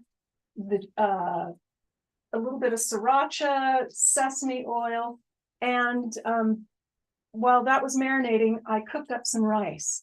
I made some coconut jasmine rice, and it's made with coconut milk and a little bit of agave, a little bit of pink salt, and some Thai jasmine rice. And now coconut milk is an issue. I guess some farms are using monkeys to pick their coconuts, so hopefully this brand is not doing that. Field day. I've been warned not to use Thai coconuts because they're using monkeys to pull the coconuts down from the trees. That's not too cool. And then palm oil, you know, we got so many different challenges in life and in culinary arts. So let's see. Oh, I'm going to clear this away, put it up here for a minute, and then bring down my remaining poke bowl treats. So I went ahead and prepared all the veggies. Check it out. Celebrating sea life. I've made a beautiful display of fresh veggies from my basket. So I've got cucumbers, radishes, a couple different colors of bell peppers, some jalapeno. This is the teriyaki tofu, some purple cabbage, fresh carrots, and some edamame. So you got almost every color in the rainbow, right? This is high octane fuel. What number is on the label on veggies? What's the first number on organic veggies? You know, the little sticker that comes on our veggies. Anybody want to shout out what number it is?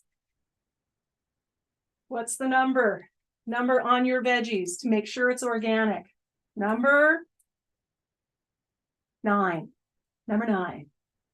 So I always tell that to kids. I'm a volunteer in my grandson's school garden. And I remind the kids, we take a look at the labels. And if it's got a 4 on it, it's been used, it's pesticides and all kinds of stuff, right? So if it's got a 9 on it, it's organic. It's the way nature made it. And that's what we want. We want number 9. Number 9, number 9. So I'm going to, flip this on its side a little bit and get it cooked on all sides. You know, you can do any kind of side with this. The coconut rice would be good with this. I've got the recipe for the mango salsa on the red fish. I made the fish red with beet juice. So you just marinate it with a little beet juice. And I'm working right now on a lobster bisque where I'm going to take some of the tofu and I'm going to dip it in a little bit of beet juice with Old Bay seasoning in it. There is a vegan seafood stock out there, broth, And to be honest with you guys, I've never really been a big fan of fishy flavors and stuff. So I don't go big for the seaweed and the fishy flavors.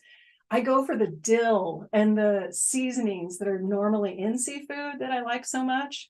So, but you can marinate some of your tofu in this vegan stock and make it taste like more fishy taste, if that's what you're after.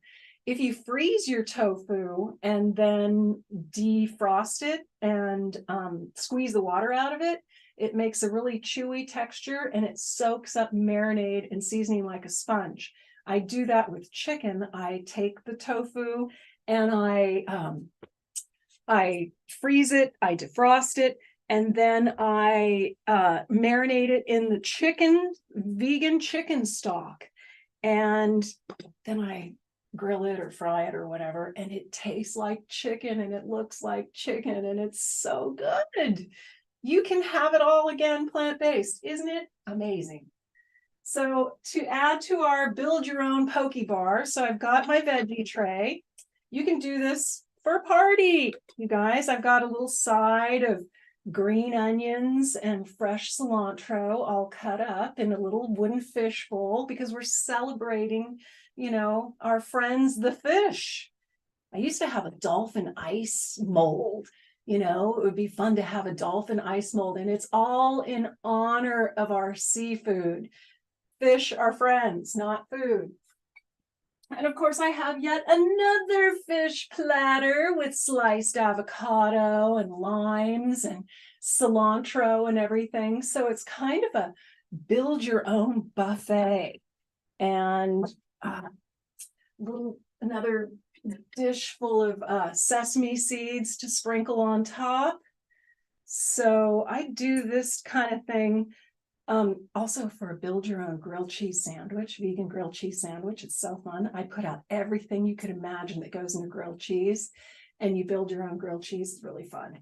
So I'm going to scoot this aside and bring up my fishless fillet and show you how flaky and wonderful it is. Okay, you know, there's still probably some work that could be done on the shape of this, because one thing I've noticed is that when people see geometric shapes with their tofu, they go, oh, it's tofu, I don't know. So this is geometric shape, but you know, when you cut into it, if you put it like salsa over it and some fresh herbs, you got to serve it with a little, you know, dill on top and with a side of lemon. But wait until I take a bite of this and I show you. Once you start cutting into this and you take a bite, oh, it's got all of that yumminess there, and you cut into it, and then check it out. It is a flaky fishless fillet. It looks like fish. You cut into it, and it looks like fish. It looks like white flaky fish. So the possibilities are endless. I wish you were here. You would like this. I promise you would like this. I want you all to try it at home. I want you to knock it out of the ballpark. I want you to take this recipe idea to your local restaurants and show the chefs and say, hey, why don't you put a fishless fillet on your menu? Woo! Oh my gosh. I've served this at our family barbecues. My brother, he's not a vegan, won't be a vegan, but he loves my fishless fillet. So I made a big old pot of coconut rice, coconut jasmine rice right here. So you get your buffet all ready. We got the whole spread here. Now, one thing I don't have are fancy tongs, so I feel really tacky, like I'm not pulling it off right. But you get it, you know, you've got some fancy tongs at home. You can pull out the fancy tongs. All right, you guys, I wish you were here. I'd have you all line up, get your plates, and we're going to go through the buffet. We're going to build our own poke bowl. So I got my bowl right here. Another one of my fancy shells for fun. And I'm going to just scoop up some of the coconut jasmine rice. Rice is ready to go. Okay, remember coconut milk and jasmine rice. Ooh la la, that is good stuff. Okay, then, pardon me for using my fingers. Let's see. Oh, I do have my tacky tongs. I will dig in and sort of do an arrangement here. I remember I learned a trick for going through the salad bar. You know, when you can only go through the salad bar one time, what you got to do is you got to build a wall, like a fortress of sliced cucumbers or radishes so that you can hold more food in there. So arrange your stuff, make it look pretty, a little bit of everything, of every color, because again, every color of the rainbow is what you're after in your diet so that you're sure to get the vitamins and nutrients you need. And then the satisfaction of the protein from the tofu and the edamame. I just bought frozen edamame and sprinkle that on too. Whoops, that's a little hard to scoop with these tongs. I got it. But I got one runaway edamame, so I'll just have to eat that one. Yummy. Okay, so I got jalapeno, the teriyaki tofu, and I'm going to top it with my poke. Oh, and the avocado slices. Hello, is this living? I'll tell you what, you guys, even though life is tough and we are faced with all these horrible challenges, we can't forget to have gratitude each day for the beautiful things that we do have and get to enjoy. And sometimes I just think about that. I think, wow, I have all the food I need today. I have shelter. I have a home. I'm very blessed. So count your blessings each day and let's all continue to do what we can to help make the world a better place. And hopefully we will see that day come. It feels impossible until it's done, right? So we keep doing it. And we need to leverage our opportunities out there. There's funding in our libraries. There's funding in our schools. There's lots of opportunity. We need reform in education. We need chefs to provide more plant-based options. And our day will come. So ta-da. Don't you guys wish you could have a bite? I would love to share. We do. Oh, Liz. Oh my gosh, you guys, look at this. No fish required, so the catch of the day. That's the watermelon? Mm-hmm. Wow. Watermelon with soy sauce and ginger and sesame. Yeah. Little sesame oil, all kinds of good stuff. And then just the crazy assortment of beautiful fresh vegetables, all of them organic. Thank you. Happiness. I wish you were here. Look, I made all this. It's a pokey party. Oh, man. Hey, do you want to take a few questions? Sure. Okay. We got a few minutes, like 5 minutes. Anybody who has a question can raise their hand or put the question in the chat. How's my time? You have technically 8 minutes. Okay, perfect. Oh, sorry, you guys. Woohoo! No, go ahead. Enjoy.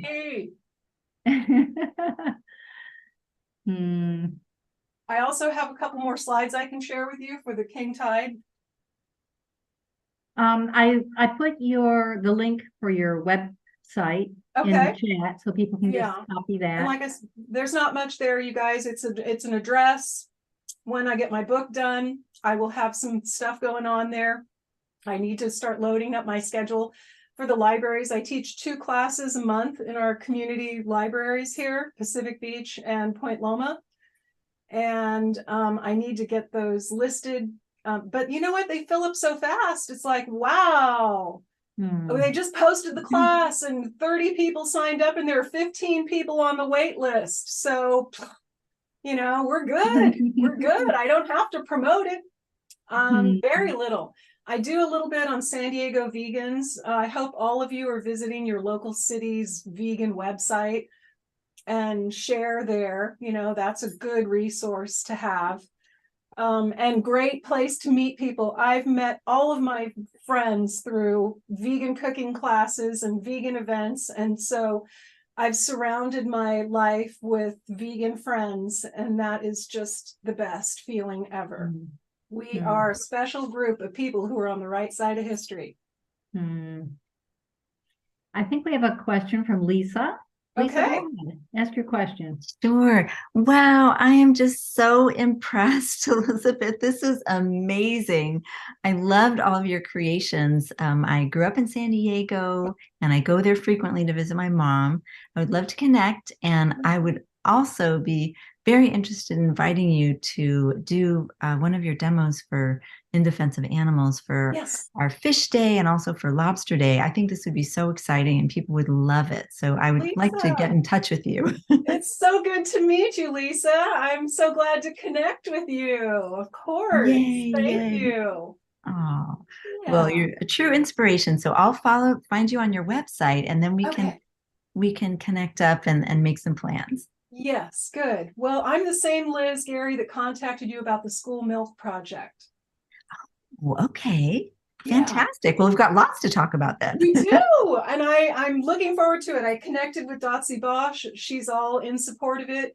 So we need to just move forward with it and think about how we can do that. So perfect. We will do that for Lisa, all the projects. What a blessing. See, what a blessing. Thank you. A true blessing. Thank you. Thank you. Yeah. Anybody else? All right. Shall I share my last slides here, King Tide, real quick? Okay, you got 3.5 minutes. 3.5 minutes. Here we go. Where did it go? There it is. Is that it? No. I see your recipe book. No, that's not the one I wanted. Let's see. How do I get out of there? Stop share. Yep. Okay, so I have my Keynote thing here. Whoops. Escape. Yikes. I don't have my keyboard handy. Hold on, you guys. I have to escape that. Let's see what I can do. I have my mouse though. So let me get back to Zoom over here.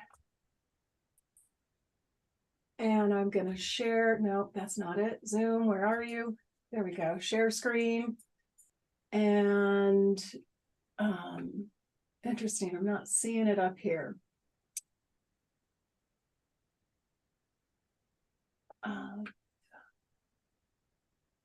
Okay, here we go. Let's try this.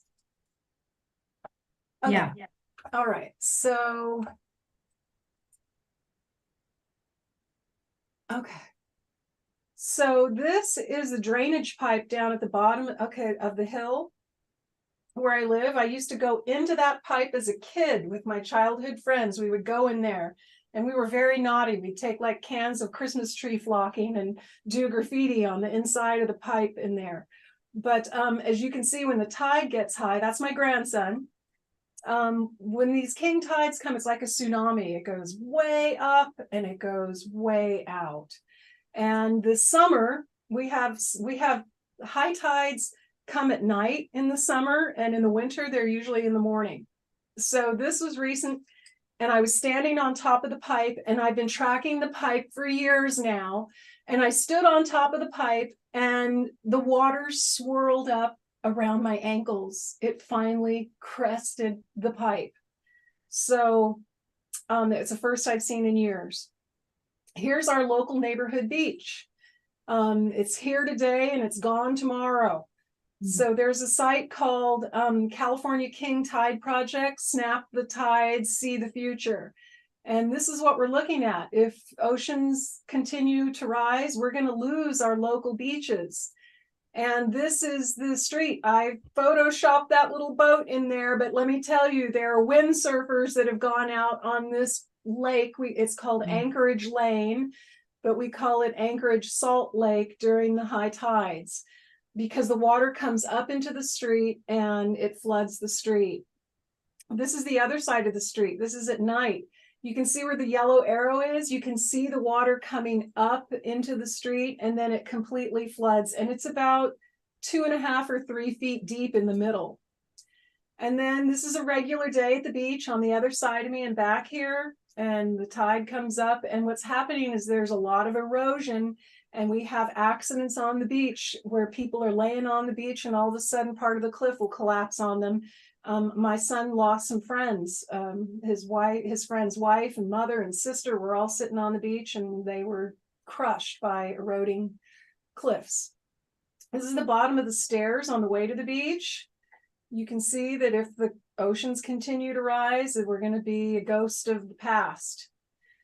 So anyway, that was it. That's all I had in there after all. So there's my contact information. And if anybody would like to get in touch with me, I'd be happy to talk some more about leveraging opportunities in your community, provide plant-based foods education programs in your schools, your churches, your community centers.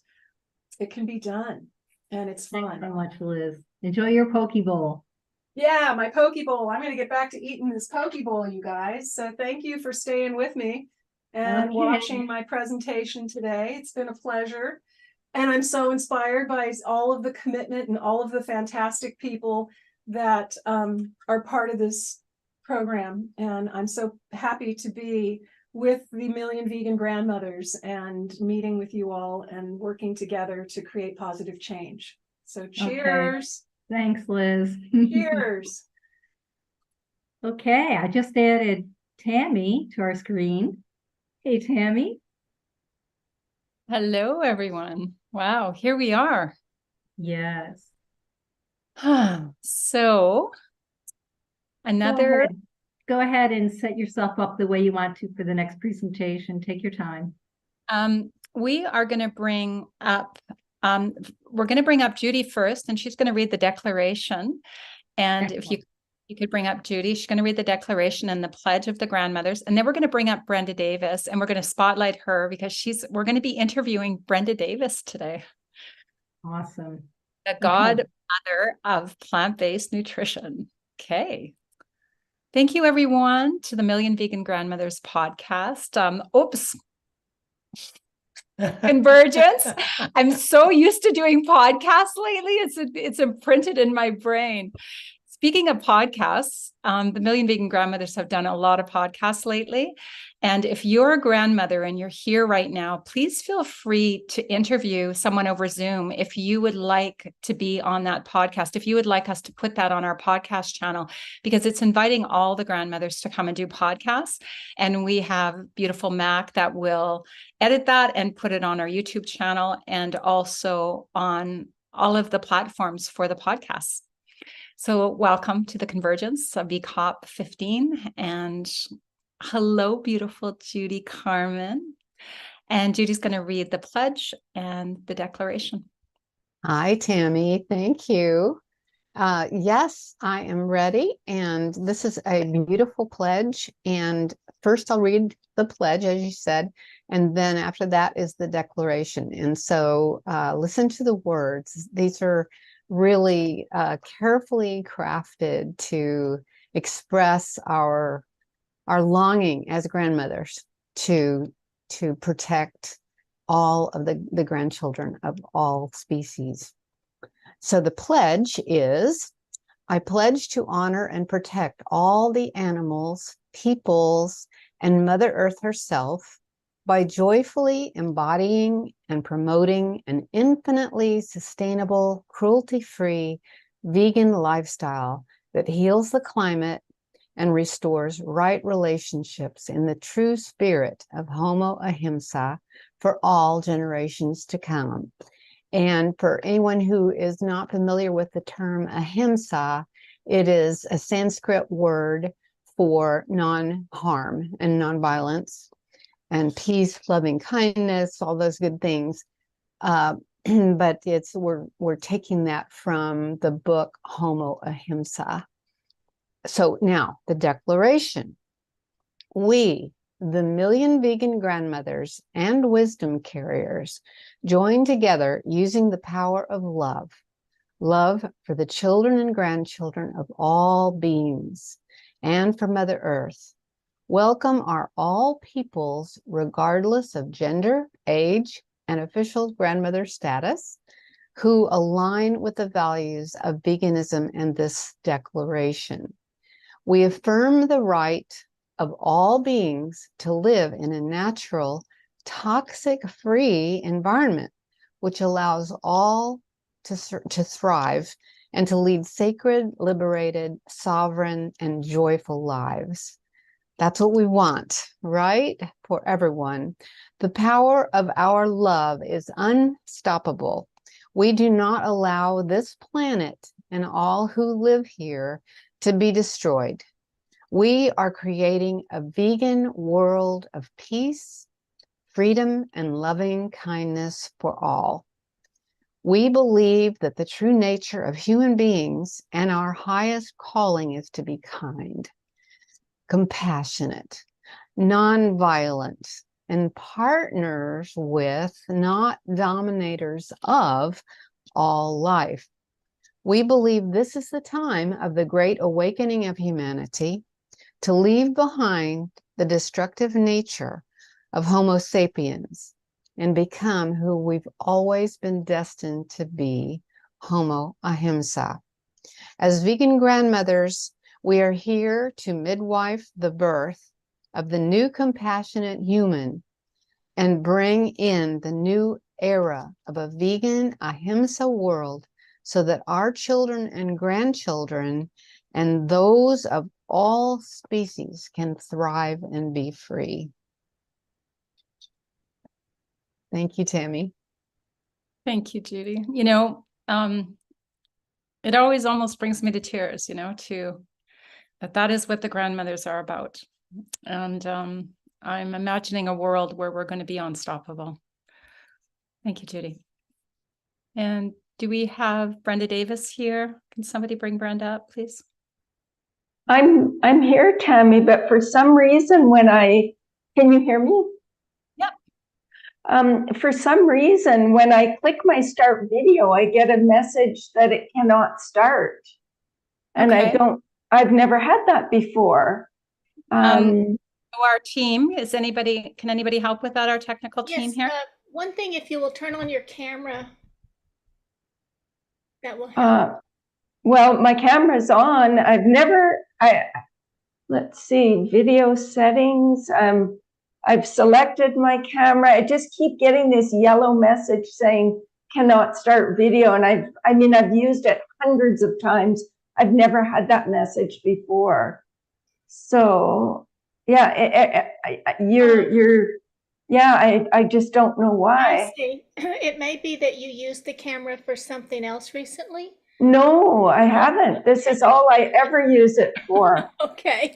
So Brenda, I'm wondering if you could go out and then just come right back in, and let's see if that helps. Okay, let's do that. Let's try that. Okay. And the other thing we can do if that doesn't work, Tammy, is that we could go off of Spotlight View and do Gallery View, and then she would be highlighted. Her image wouldn't be there, but we would know that she's speaking. Let's see if we can get her up here.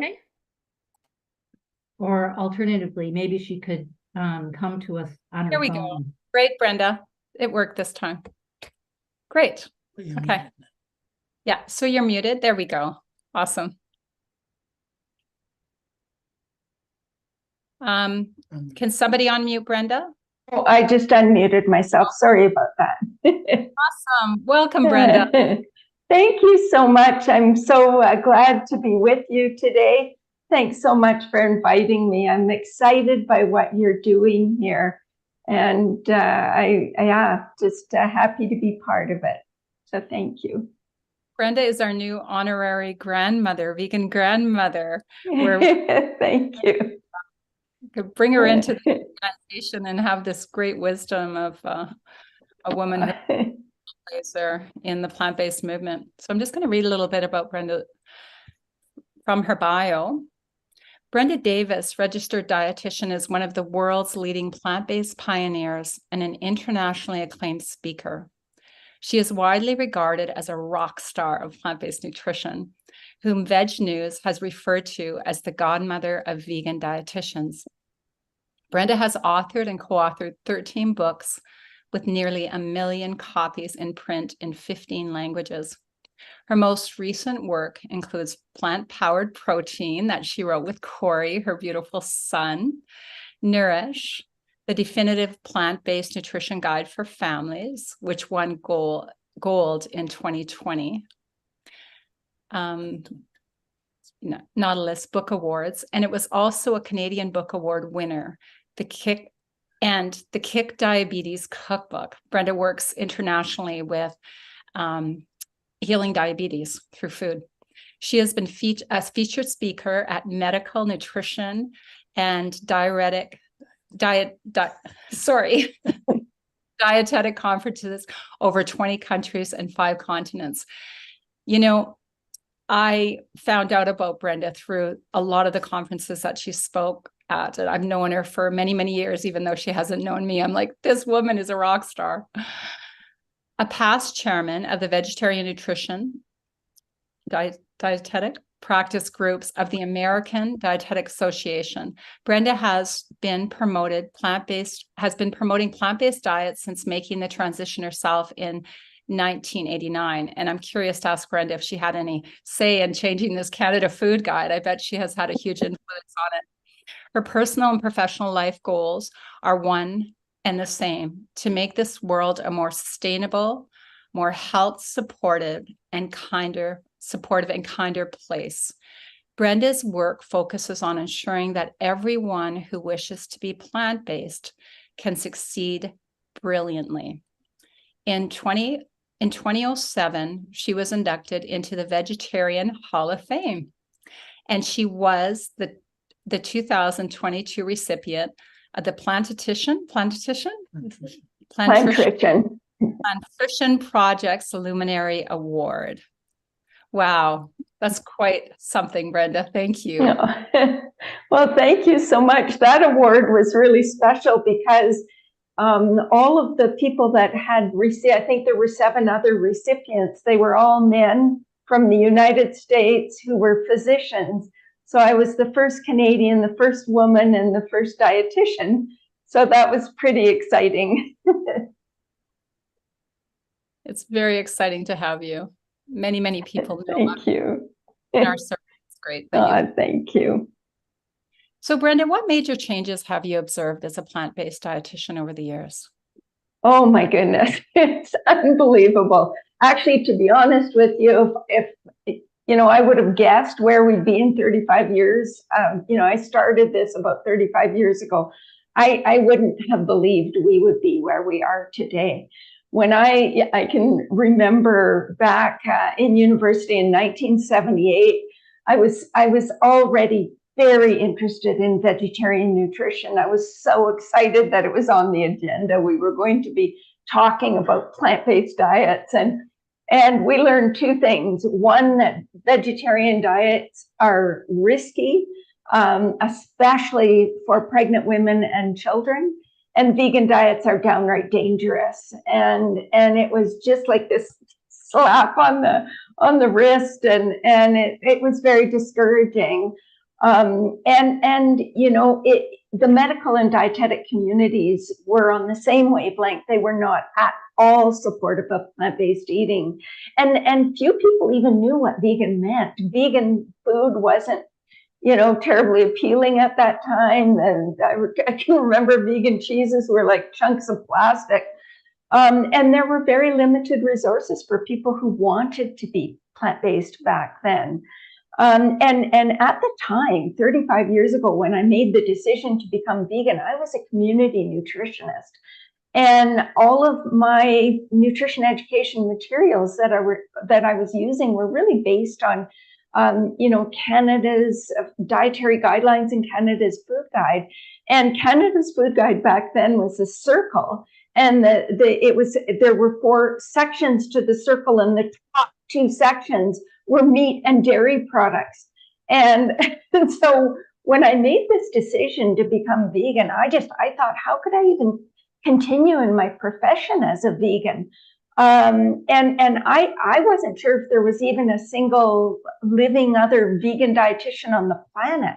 I had only ever met one vegetarian person in my whole life. I was living in Northern Ontario, and it wasn't exactly a place where you met vegetarians.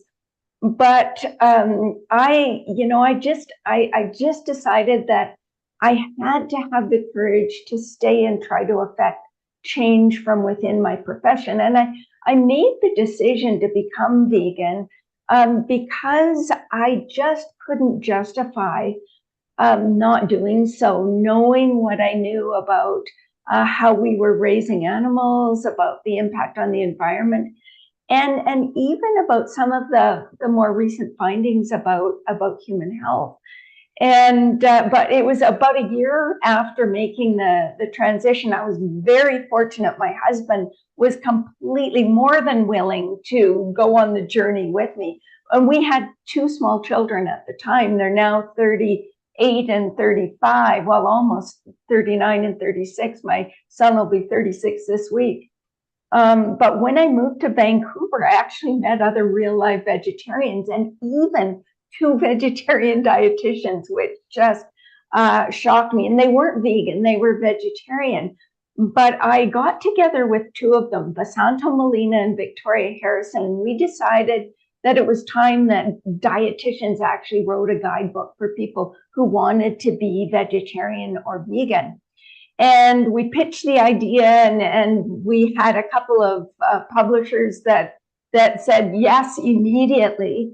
And we called the book Becoming Vegetarian, and within 6 months, it was a national bestseller. But I can tell you, we got some flack for writing this book, especially from the dairy industry, who wrote a 45-page rebuttal to our book, took a full-page ad out from our professional journal to try to discredit us. But we just kept moving forward. We started to get invited to speak at professional conferences, and we just kept moving forward. And as you said, continued to write many books. And I even had the opportunity to do a clinical research project in the Marshall Islands on diabetes, and did a lifestyle medicine demonstration project in Lithuania, and I've written many peer-reviewed journal articles, and done a lot of continuing education courses for physicians. And so right now, the changes, it's unbelievable. We now have the American College of Lifestyle Medicine, the Plantation Project, and these huge organizations for health professionals who are on this wavelength. I just couldn't have even imagined that 35 years ago. And they're getting, 1,500 or 2,000 participants at their conferences. Vegan food is now widely available and delicious. It's, in almost any restaurant, you can get a vegan option. People actually know what vegan means. There are all kinds of vegan dietitians. And, to put the cherry on top, Canada's Food Guide no longer has a designated dairy group. It's completely vegan friendly, and the Food Guide urges consumers to eat plant-based protein every day. It's really beyond my wildest dreams. And yes, we did have some definitely some impact, I think, on the direction the Food Guide took, and it's just. I wasn't sure that we could convince the powers that be to make those kinds of changes, but they did. And to their credit, they made a very strong commitment not to allow industry influence and to have the Food Guide completely science-based. So that's kind of in a nutshell.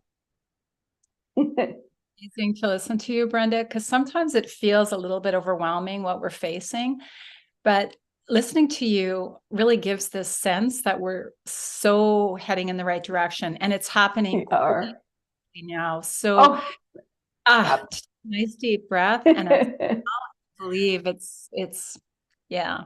So our theme is the sea of change, and one of the things that comes up around that is all the myths around veganism, and the omega-3 myth as one of them. But I wonder if you can speak about some of the nutritional myths that persist to this day, that you have dispelled probably quite rapidly through your work and through your books, including the omega-3 myth as it pertains to the ocean and people thinking they need that omega-3 from fish.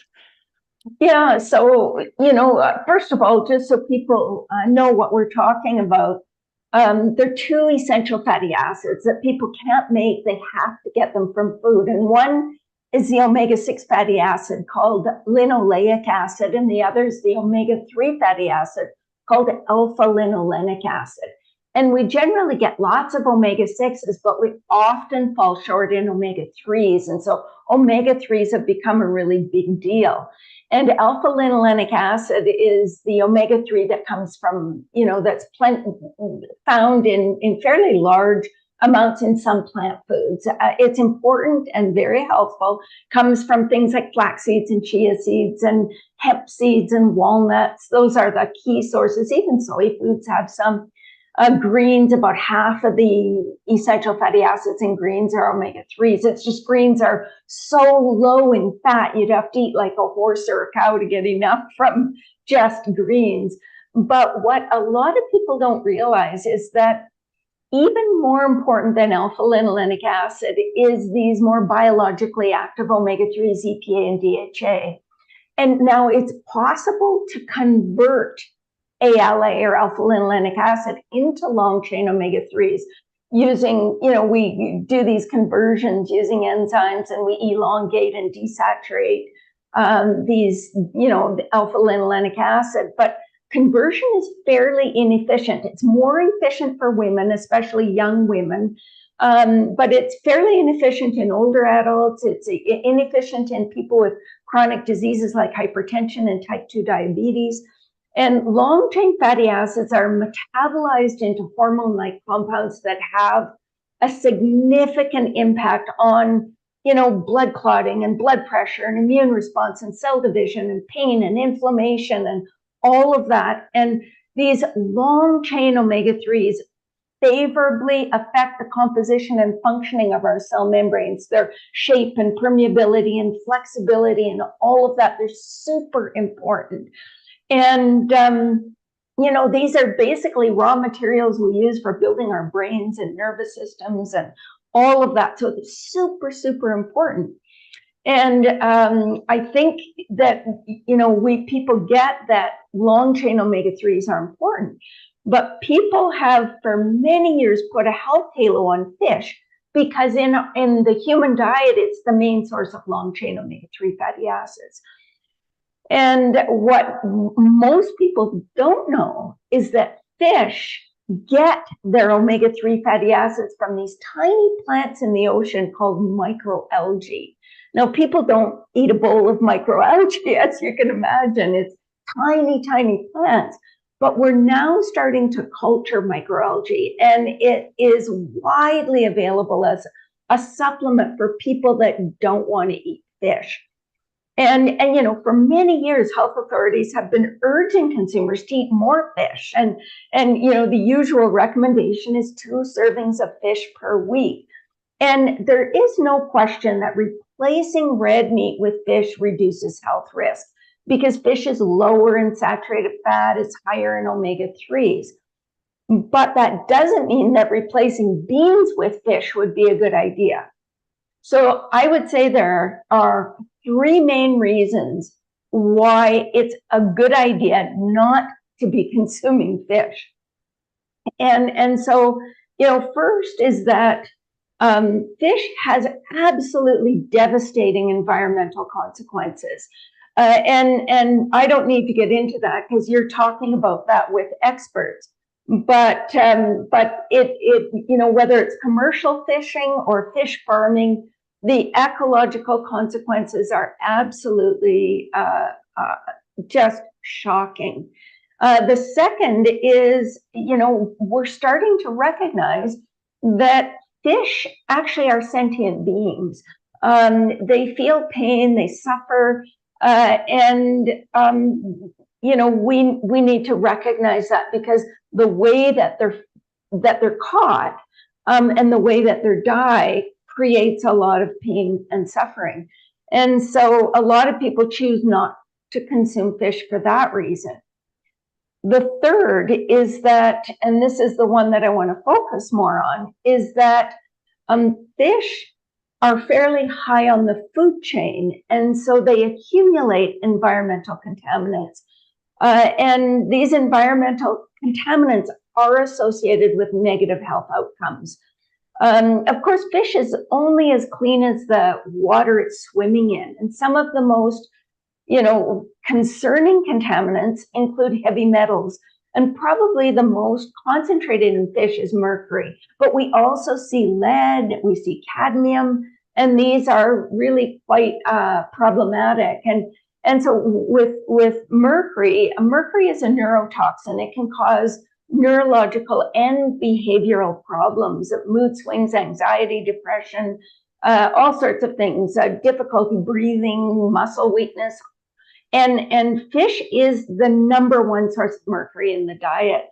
And there was actually a study done not too long ago that found 27% of fish tested in the US and almost 300 US streams exceeded the safe limits for mercury.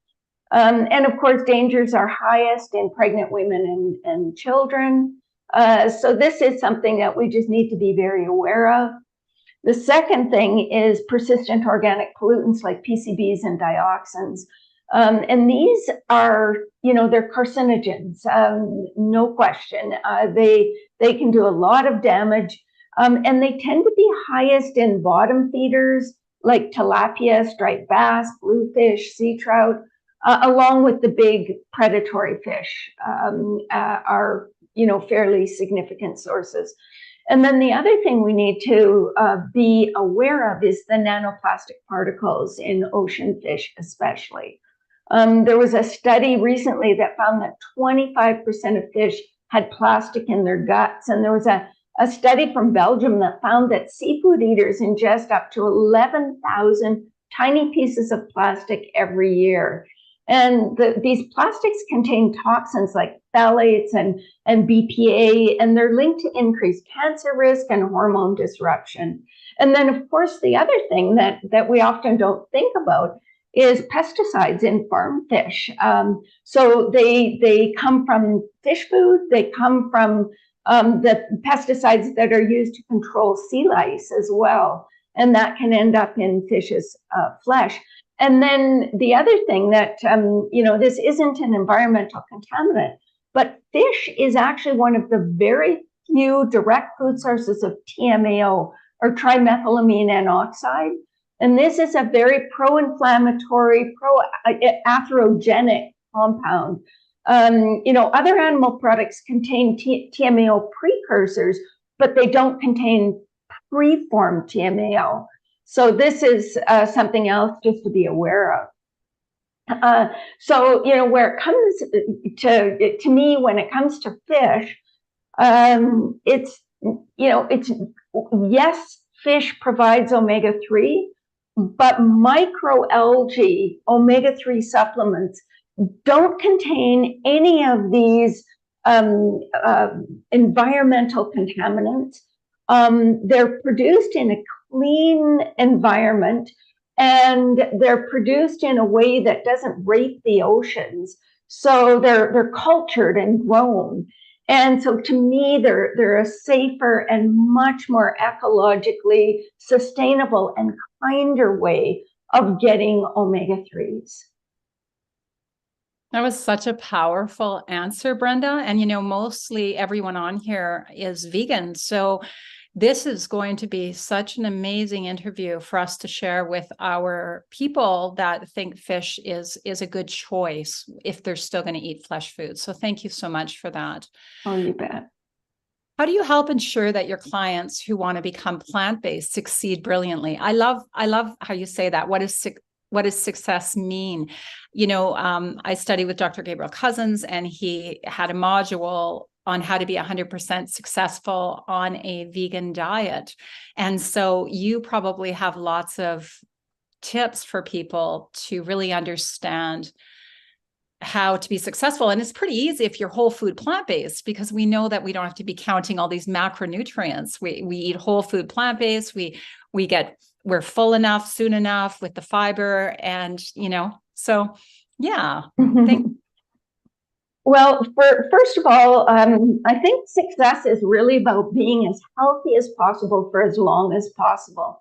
But it's also about being connected to the people that you love and enjoying food together. It's about having a good relationship with food. And for me, when I help clients who want to become plant-based, I really focus on helping them succeed brilliantly by just helping to ensure that they're meeting all of their nutrient needs. So most of their nutrient needs will be met with whole foods, but they also need to use or have a reliable source of B12, a reliable source of vitamin D, a reliable source of iodine. And I think what often people miss is all diets. It doesn't matter whether it's an omnivorous diet or a pescatarian diet or a lacto-ovo-vegetarian or a vegan diet. All diets need to be well planned. There are healthy vegan diets and there are unhealthy vegan diets. And one of the things that I find so interesting is a lot of the recent studies that have been done looking at people eating plant-based diets look at what they call the HPDI. It's a healthy plant-based diet index versus the UPDI, the unhealthy plant-based diet index. And consistently, what they find is people that are eating the HPDI have the highest HPDI, do remarkably well. They have reduced risk of all of these diseases. They live longer. It's amazing. But people who eat a UPDI are actually at a disadvantage and certainly are not doing any better than omnivores. And so what is an HPDI versus a UPDI? Well, a healthy plant-based diet is a plant-based diet that includes mainly whole plant foods, vegetables, fruits, whole grains, legumes, nuts, seeds, herbs, and spices, and that's the bulk of the diet. They tend to be very low in highly processed foods. There's not a lot of added sugars. We don't have to be absolutely obsessive about these things, but we want to make sure that what foods predominate are real foods, that they're whole foods. And the UPDI, the unhealthy plant-based diet, is a diet that's mainly highly processed foods. You can get, every highly processed food practically that's an omnivorous food, you can get a vegan version of. And so you can live on French fries, potato chips, and Coke and be eating a vegan diet. Doesn't mean it's healthy. So I think we really need to recognize that, while it's absolutely fine to eat some processed foods and even some highly processed foods, we want the bulk of the diet to be very unprocessed and to be whole foods. So I think that's really important. And then the other thing I would say is don't assume that if you're eating a vegan diet, you're getting everything you need, because vegan diets are naturally very low in B12. You might get a little bit from mushrooms or, some fermented food, but most of the B12 will need to come from a supplement or fortified foods, B12 fortified foods like nutritional yeast.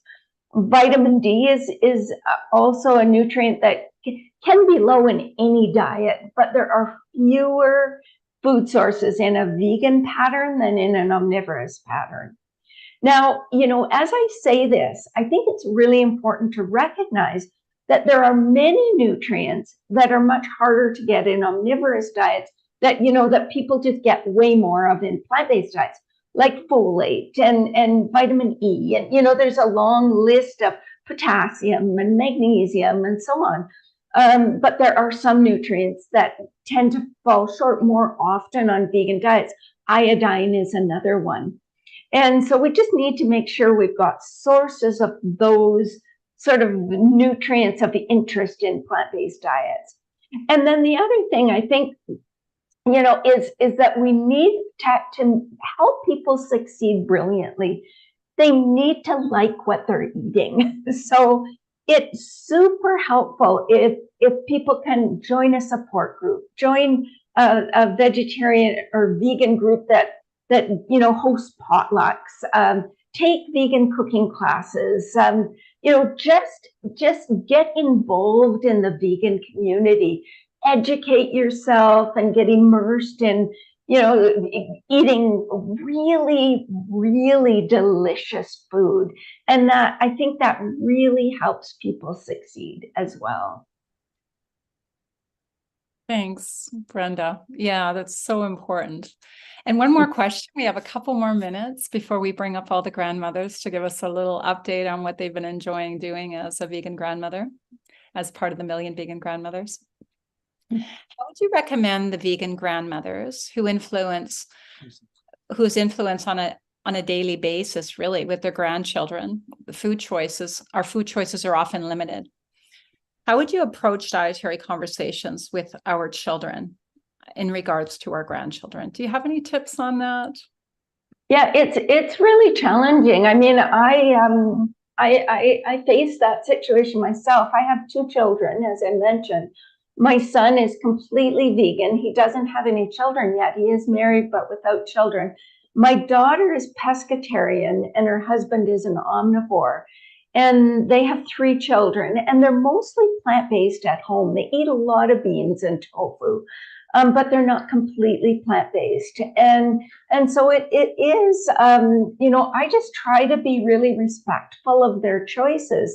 And I think one of the most powerful tools we really have as grandparents is our own example. And what we try to do is we try to eat a lot of meals together.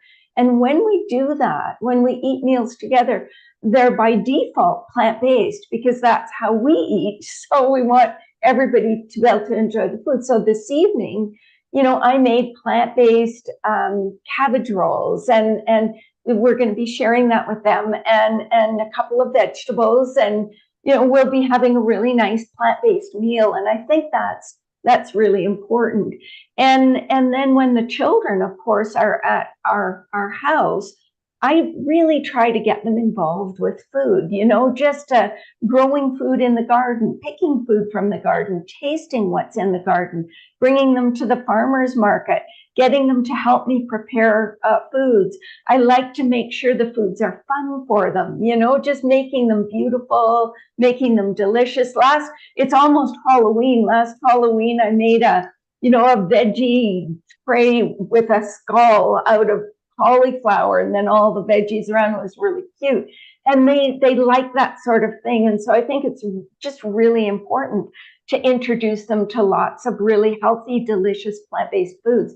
I like to share, I bought a couple of giant pomelos at the Asian store, and, brought that to our last little family potluck, and, cracked it open and taught them about that. I love taking them to ethnic restaurants and exposing them to, ethnic vegetarian foods.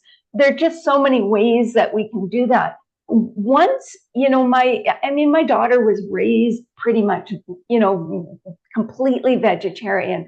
But so she understands, I don't have to have that conversation. She knows why we do this. But my grandchildren, if they ask a question, I am very honest and open with them when I answer. I don't criticize or judge what they do in their family. I just share with love why we do what we do.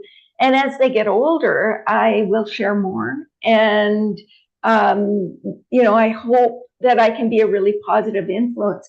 And I have to tell you, it hurts to see them eating non-vegan food. I don't like it.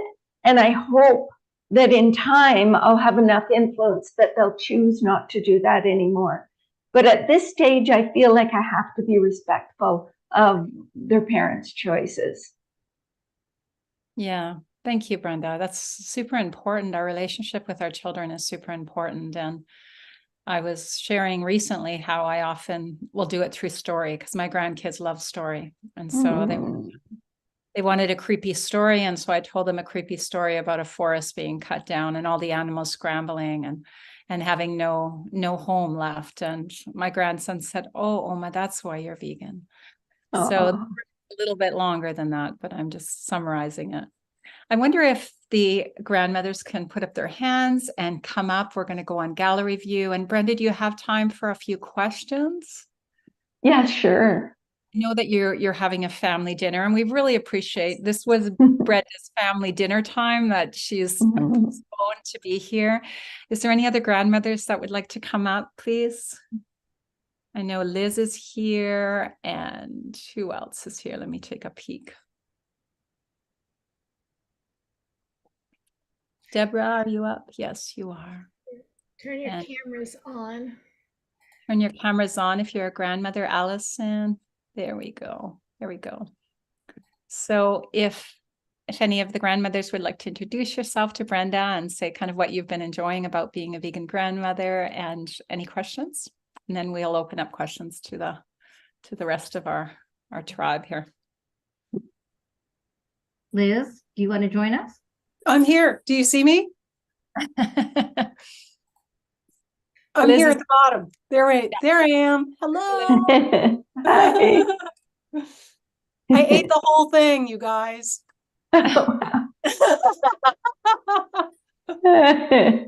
It looked so good. It was good. It was good. Oh, I think Debbie wants to go. You're muted, Debbie. She needs to be unmuted, Debbie. Hit it, but it says the host has. No, Debbie. Okay. I have never been able to make the raised hand feature work in chat, which is why I was waving frantically. I am unmuted. Yes, yes. Yes.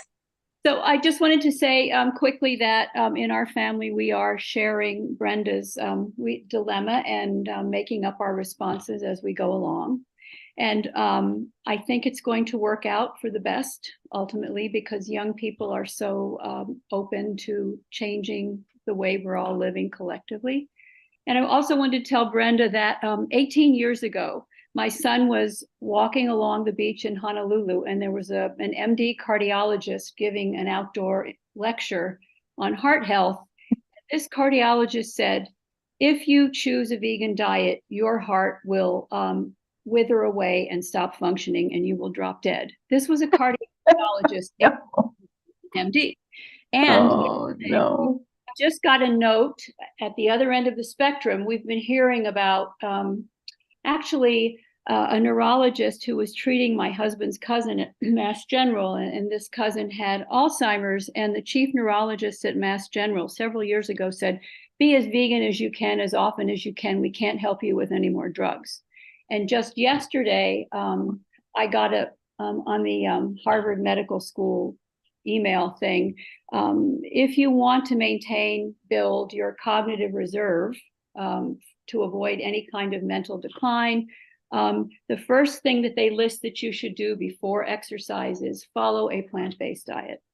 So I thought that was a lot of progress. From your heart muscle is going to wither, because now all the cardiologists are telling people to eat a Mediterranean diet. And I said to my guy who was checking me, oh, I'm vegan. He said, oh, that's even better than Mediterranean. So it's awesome.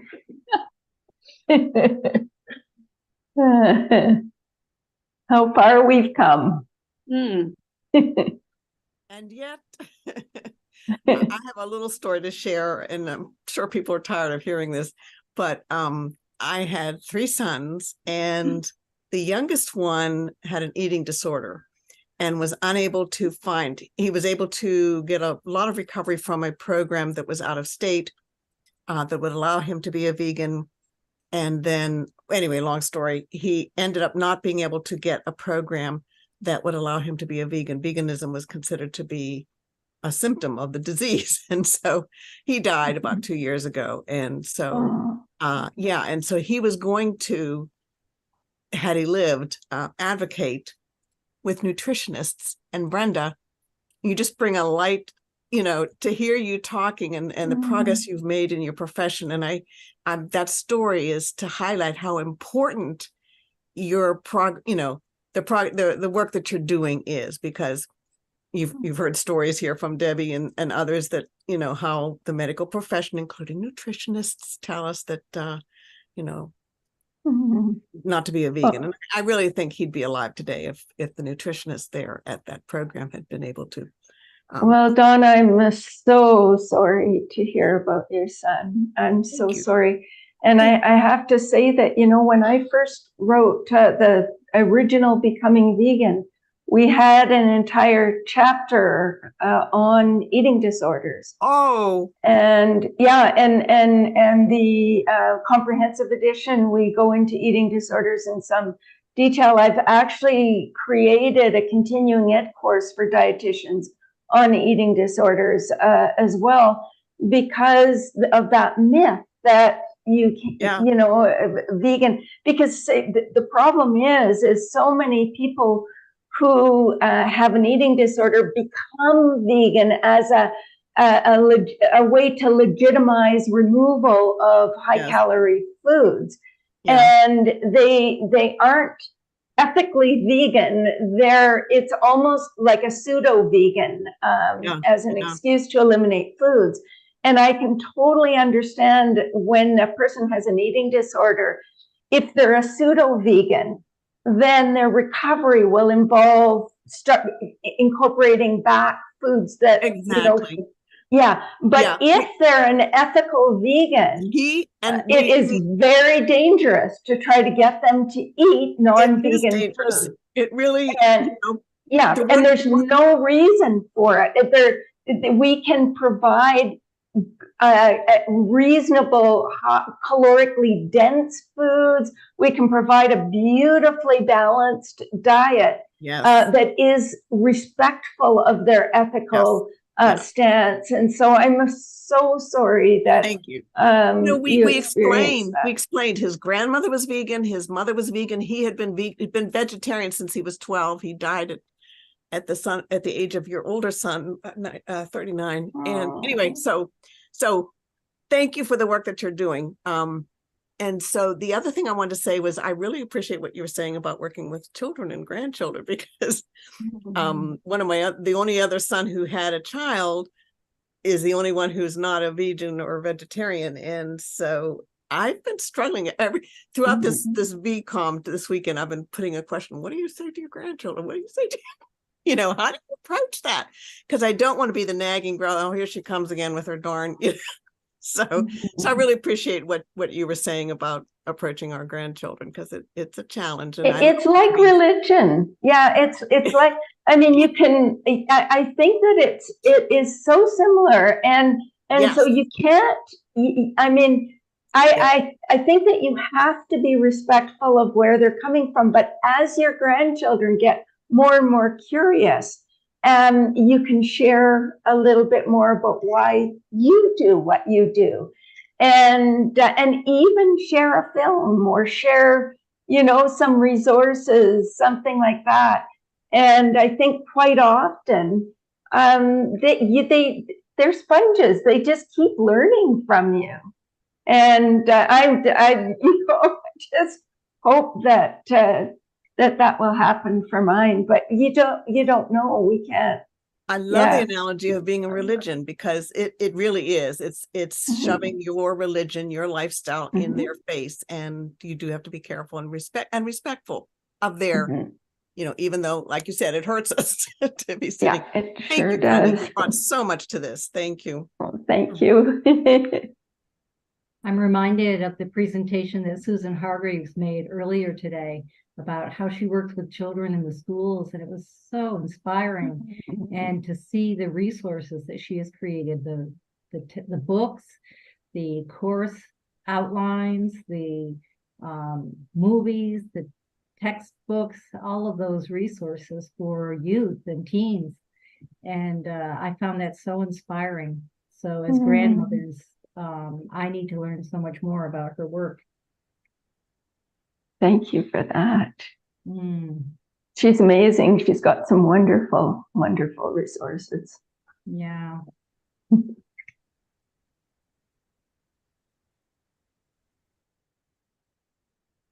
Liz, I loved your session. I want to go make some tofu fish. It looks so good.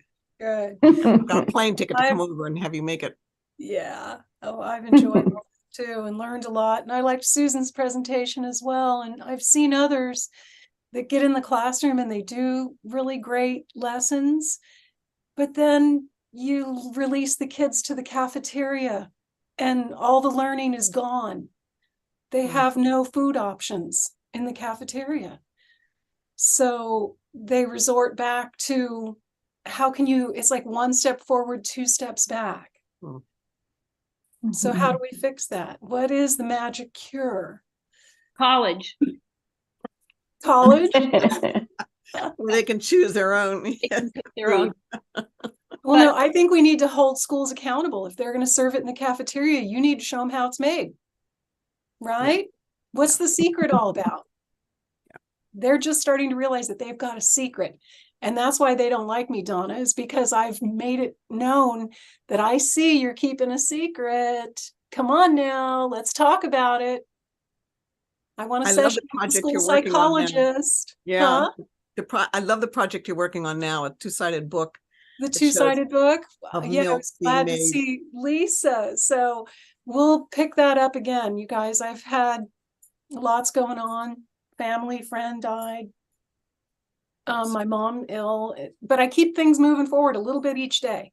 Thank you, Allison, for reviewing my recipes. I'm so excited about working with Rosa and you guys. Yeah, I've been preparing tofu in different ways, things that I've learned from your book. And my daughter came home late the other night, and there was a meal prepared for her, and it was put away for her, and she warmed it up and she wrote me a message like at midnight. She said, "Oh my gosh, this food is so delicious." So I had made a tofu dish for her. Yeah. Good. Well, my book is book. Good. Yeah, it's supposed to be an inspiration for chefs to take it and turn it into what they want it to be, just a guidepost type of thing. It reminds me when my daughter was little, I used to pack her lunch. And she used to go to school proudly. At that time, she said, she told all her friends she was vegetarian, but she had a cookie that was, it uses ingredients that are Peruvian, so you probably wouldn't have heard of them. But anyway, her friends really liked these cookies. So she started selling the cookies at school to her friends. But my message is that when the food is delicious, then it has a way of making its way into other kids' hands. Yeah, and vegan is the new cool in school. My grandson tells me kids swarm around him to look at his lunch. What's in your, is that vegan? That's vegan. And he gets personal notes. I love your grandma's cookies.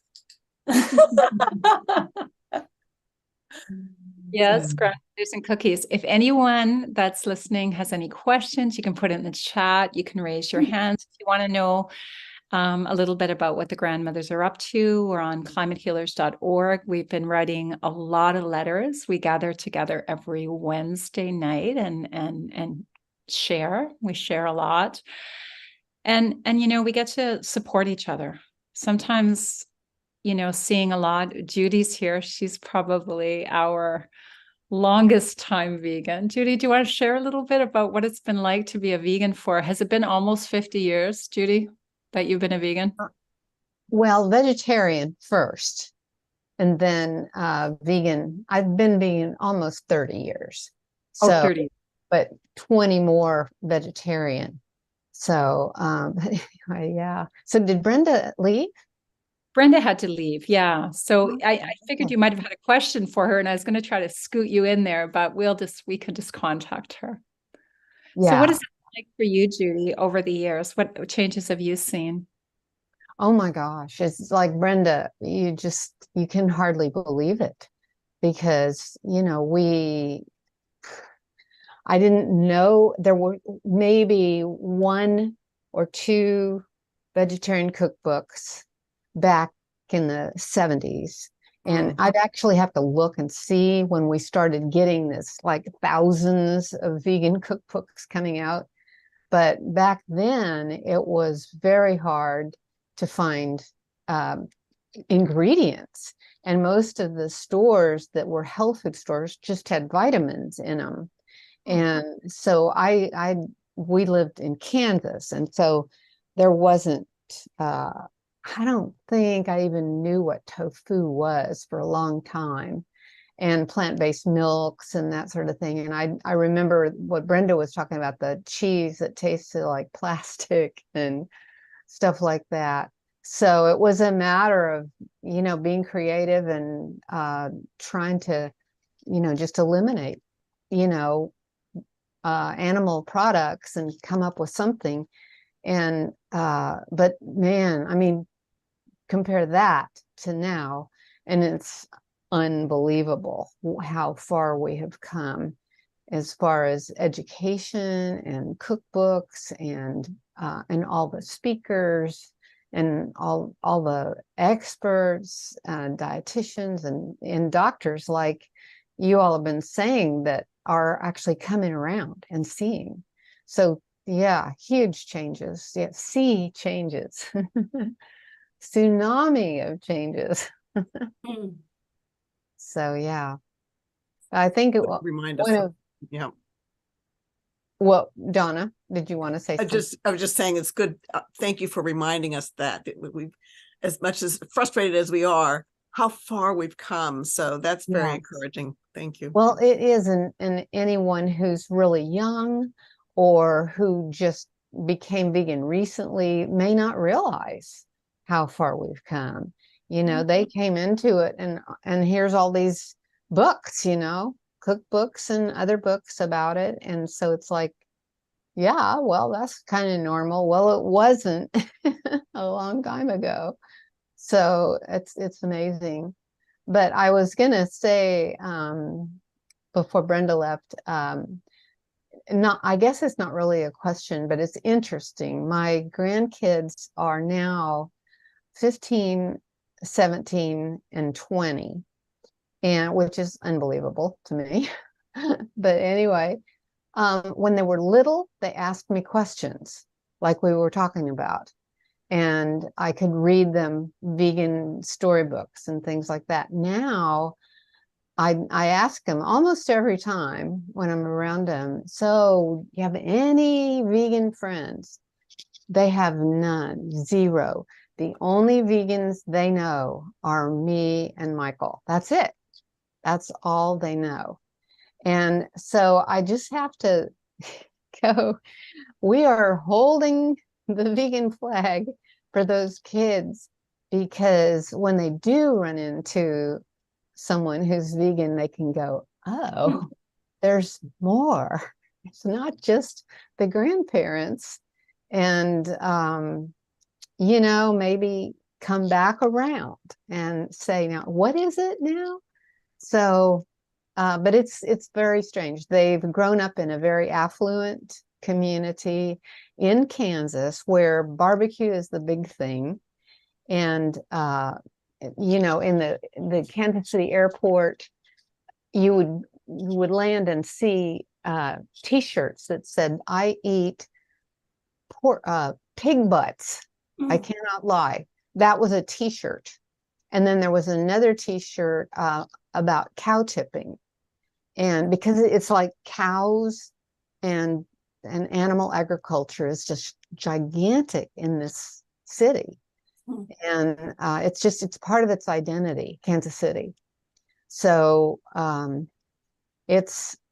but nevertheless, like I said, they have just don't know any other vegans. Isn't that strange? I mean, you'd think by now they would in school. And I say, now, what about your teachers? Any of them vegan? No, nobody. Wow. So yeah. So anyway. Congratulations to you, Judy, for being vegan in a world that's so not vegan.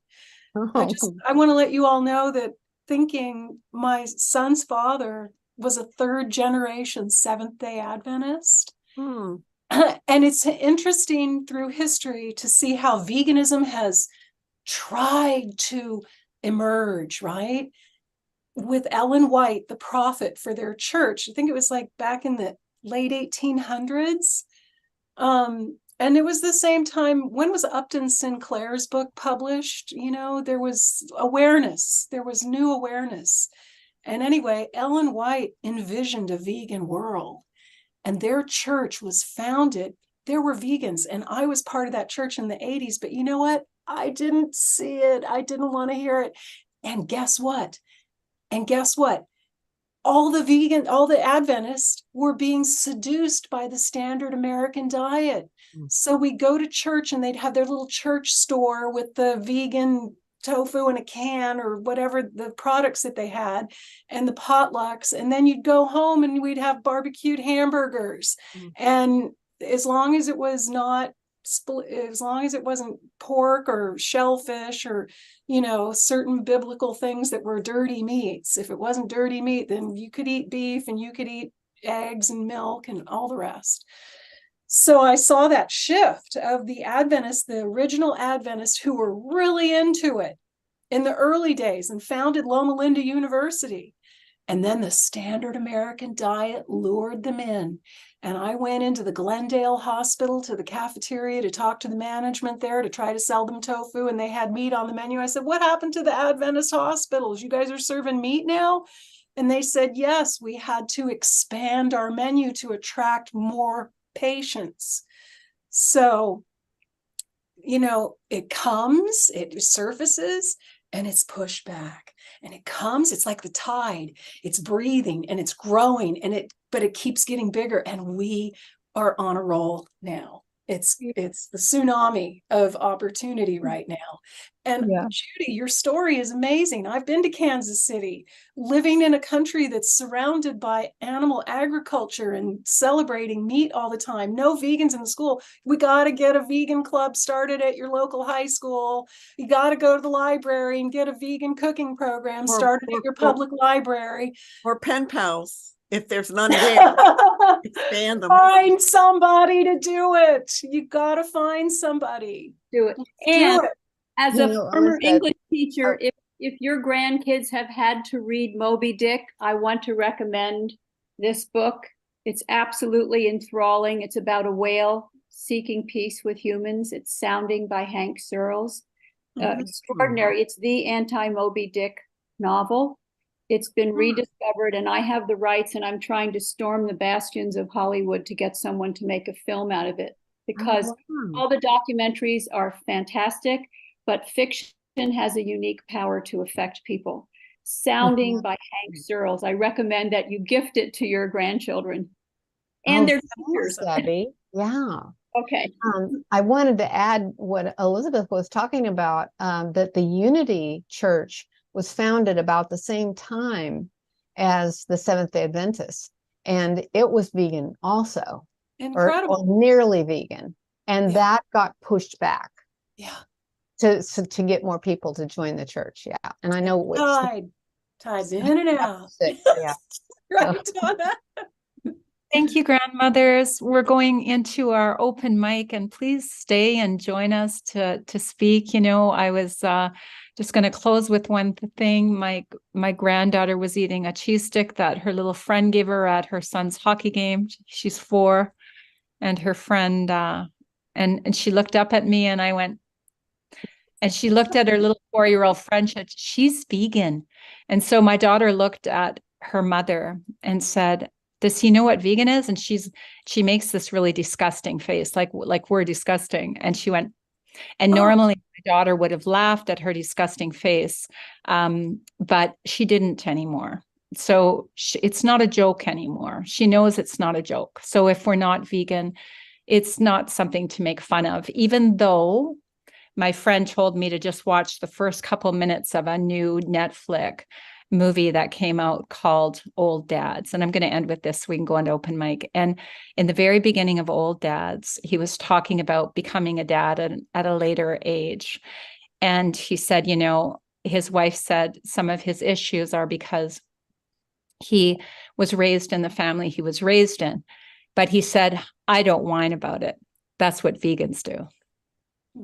So let's bring that to open mic, because you know what Silash says, and many other people, if we're getting that big in Netflix, a new movie, pretty crappy movie, but a new movie that's criticizing us right in the beginning of the script, we are making headway. So thank you, grandmothers, for being that force. Thank you, Tammy. Thank for pulling us you. together. Thanks, Tammy. Okay, we are on gallery view, so if you want to come online and put your pictures on. Thank you, grandmothers. That was lovely to hear you sharing.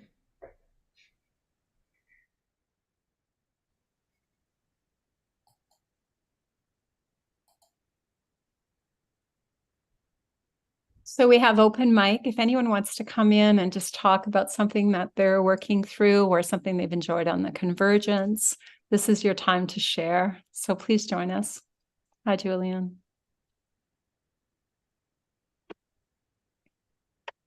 Maybe you'd like to sing a song or read a poem. Well, I have seen more movies lately that have something about vegan on there. One of them was just in the background, oh, she's going to a vegan place. You know, it wasn't negative or positive. So I have seen a few more references. The movies are not something that I remember, but I do like that they're being incorporated. Can y'all see me? Oh, okay. I can't see me. Okay, thanks.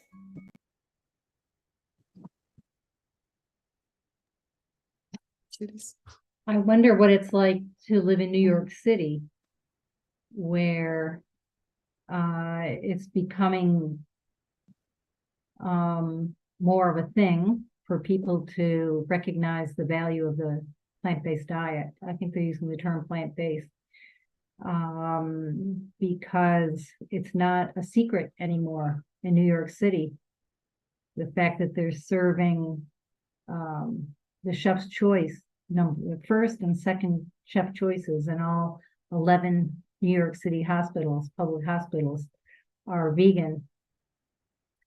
And a $450 million grant has been at work now to train all of the medical doctors, nutritionists, dietitians in New York City on plant-based nutrition. So that could be an example of what it's like when the tide turns.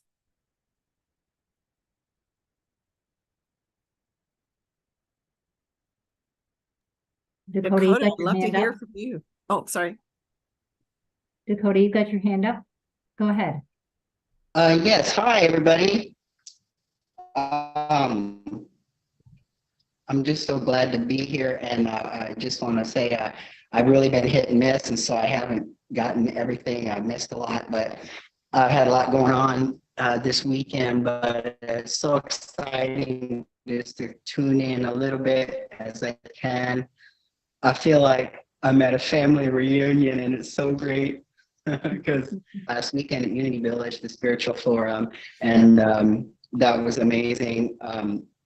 It's just wonderful. I have so much hope. I guess I felt like a lonely vegan, like the only one in my town or something, and I'm not, but I just, in my circles or whatever, I felt like the only one. So it's great to, I don't know where I've been all this time. I mean, just the literature. I mean, it's all out there, right? And like, and all these things I'm now finding through all of you and your connections and websites and projects. And so it's just opened up this whole beautiful world that is helping me a lot, and I'm grateful. And I also want to say, like, tag on Allison, that this all these things that we're seeing now too, with the hospitals going vegan in New York City, and the plant-based universities, and then the animal rights advocacy and the notoriety that's coming up more now with the right to rescue and all these trials. It just is so exciting to me in the sense of, it's just like, I feel like that whole tide, the tide has turned. I feel like it just actually is right now, and it's like, it's just all happening, and it's wonderful. And I think if we just keep the faith, it's going to be great.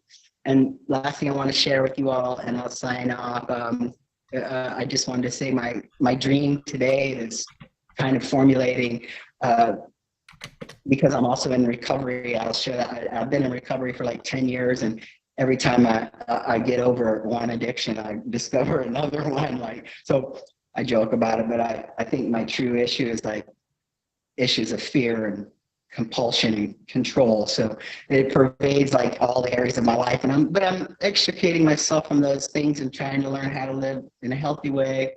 But now my dream is like, if I could learn how to run a nonprofit and have like a sanctuary and collaborate with others that want to maybe convert their farm to a sanctuary or something. But I'd like to have one called Recovery House Sanctuary or something, and where people in recovery could come, have their room and board, and work the farm and take care of the animals, and they're going to get like therapy and healing from the animals, and the animals can be cared for. And I don't know, I just have this dream formulating up here, and I just think it would be great. You know, we be the caretakers we're meant to be, but also, you know, heal our own wounds in the process for those who are trying to do that. Because I know for me today, I just share my personal thing. Like 2 weeks ago, I got in trouble at work because this is just happens with me. I do great for a while. Everybody loves me. I'm a good worker, But then my PTSD thing happens where something just triggers it, and I usually overreact. And when I overreact, I get in trouble.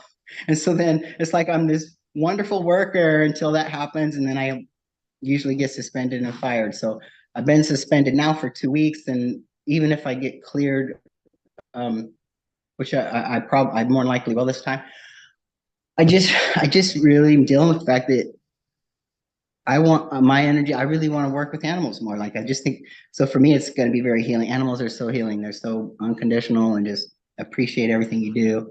And yeah, animals don't play games or politics or ego, you know, you don't have to deal with all of that, which is always what sets me off in the workplace. So anyway, it was my own kind of personal, I think this would be good for me. Maybe other people will like it too. And thanks for letting me share. I'm just grateful to all of you. Dakota, I think that's such a wonderful idea to have a sanctuary and people healing, because that can be so healing to be working with animals. So that's fabulous. Follow your dream. Oh, right, Dakota, there's a wonderful film called The Sound of Metal where the guy was in a heavy metal band, lost his hearing, but he's also an addict. And it's not if you combine that with an animal sanctuary and the animals and the people healing each other, I think you would have something really, really wonderful, because at UCLA, we've got veterans who care for parrots. The parrots are caged, but they're not able to be free. And the veterans who are wounded and the animals who, I believe most of them have been abused or surrendered, heal each other. And humans and other animals can heal each other, and you're onto it. There is, I work with people who are blind, and some of the guide dog schools, they have to have the dogs trained. This is probably not a good topic to bring up here, but talking about using animals, but anyway, for guide dogs, and they have to have what they call puppy raisers, and they've got several programs now where the inmates in prisons are the puppy raisers, and it's so, you know, it's been verified that it's very helpful to the prisoners to have this responsibility and to have somebody to care for. So anyway, I think it sounds great.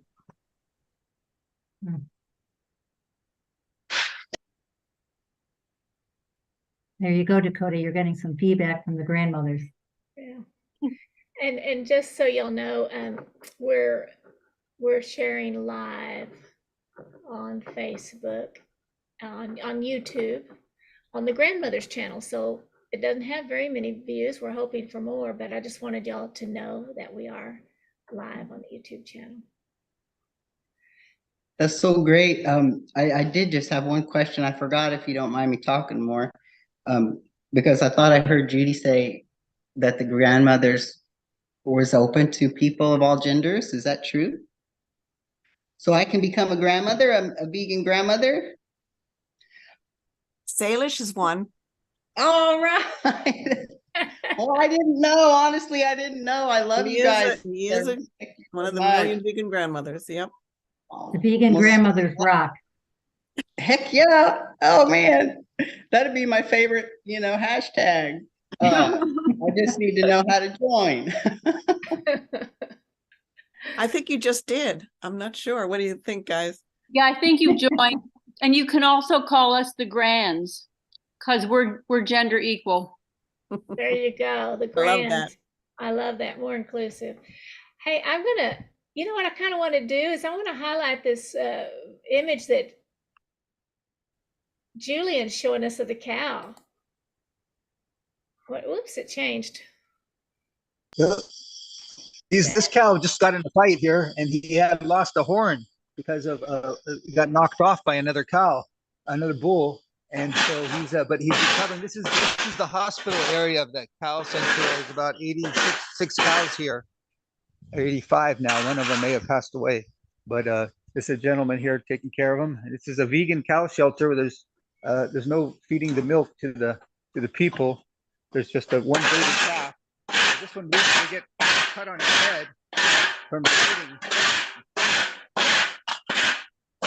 They just love it. Cow therapy is one of the best therapies you can imagine, because cows, they're just so grounding. Oh, he just hit me.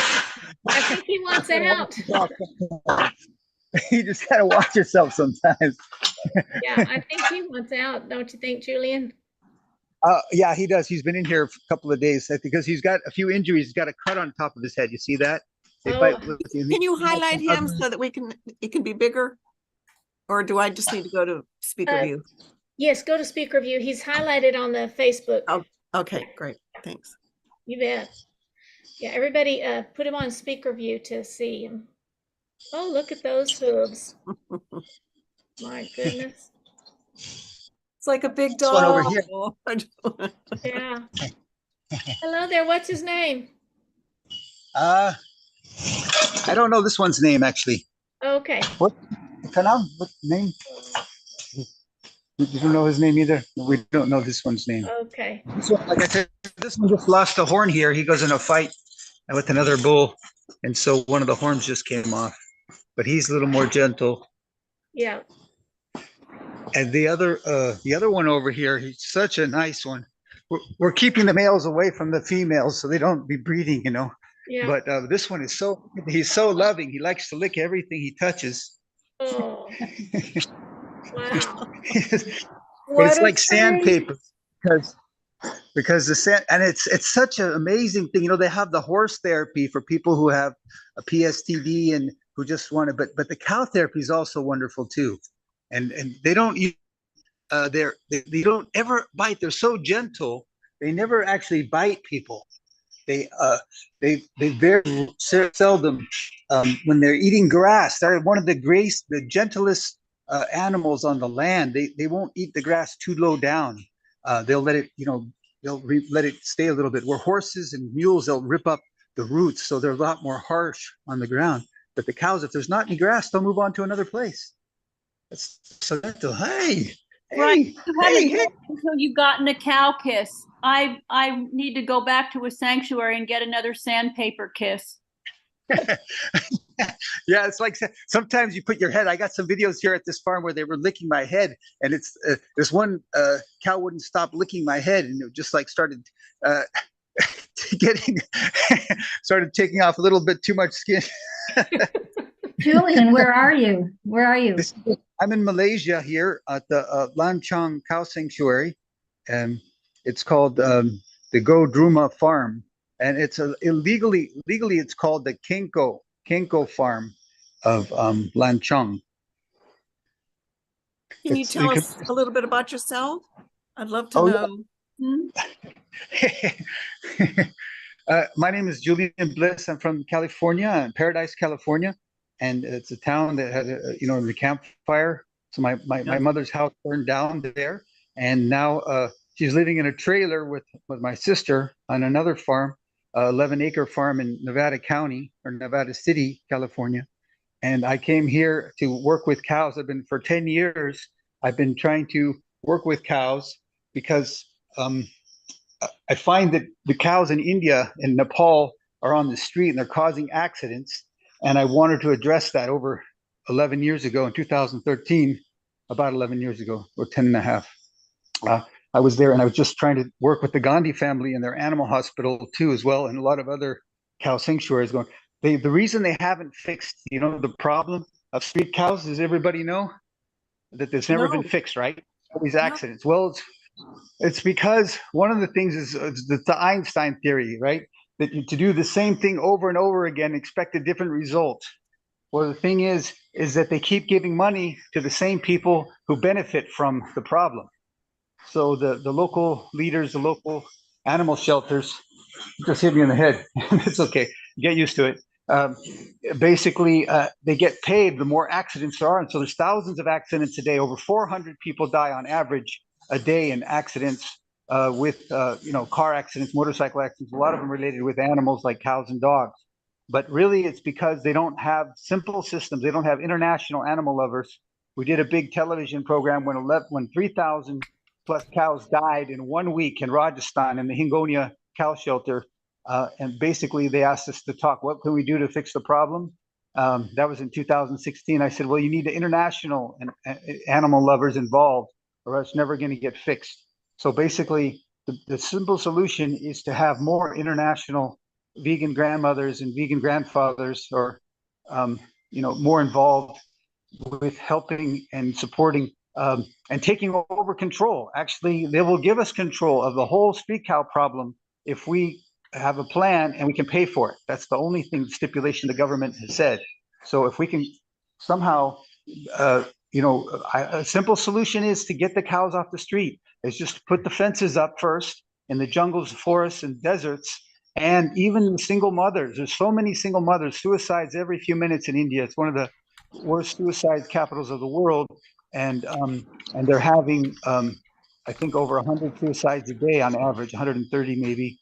But most of the people become single mothers, and they need the fertilizer from the cows, and they don't have to work. If we could bring the street cows in for 1 or 2 days and let them, eat down the plant hazardous growth, the fire hazardous growth, if it's overgrown, or if they just need fertilizer after harvest, they burn the crops. And when they burn the crops, that heats the air. The fires more than 3 million times faster per second. And the dark smoke from the fires heats up at least 1 million times faster per second. And so during, per unit mass, that's the Stanford University's Mark Jacobson's environmental sciences study that they did. So the dark color of is nice if you're cold, but what happens is it retains heat. So, every square inch of that dark smoke in the air after fires, like in Canada, they've burned over 175,000 square kilometers of forest. It's nearly more than 5% of Canada's land in the last this year. So, and that's what's driving the Arctic runoff faster than anything, and the sinkholes that are developing in the Arctic, and then there's a fossil methane, which is estimated over 1,300,000,000,000,000 metric tons of methane underneath the.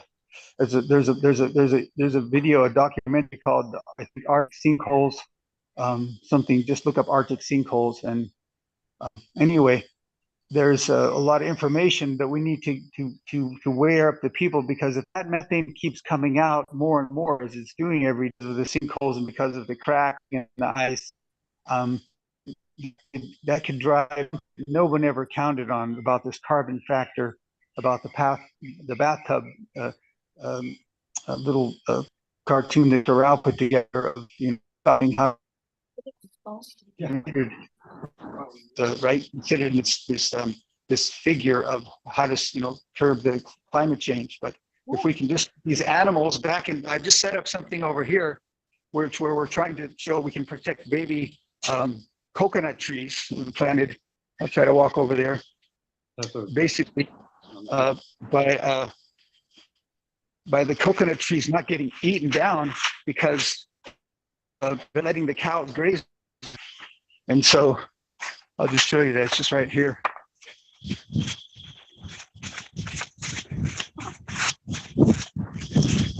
And that's very lots of green.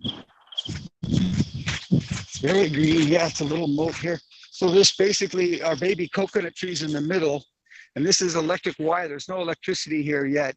We were going to get some wire from electricity from the top up here, but we keep it very low so it doesn't, even the humans can, and they don't feel the pain. It's just just a light, tiny bolt. But the cows are so sensitive that they don't even want to touch it, even these giant poles, because there's something amazing about the sensitivity of these animals. And so they're going to be protected, these palm trees, or excuse me, coconut trees, and then they can walk around here eating the plant growth, and at the same time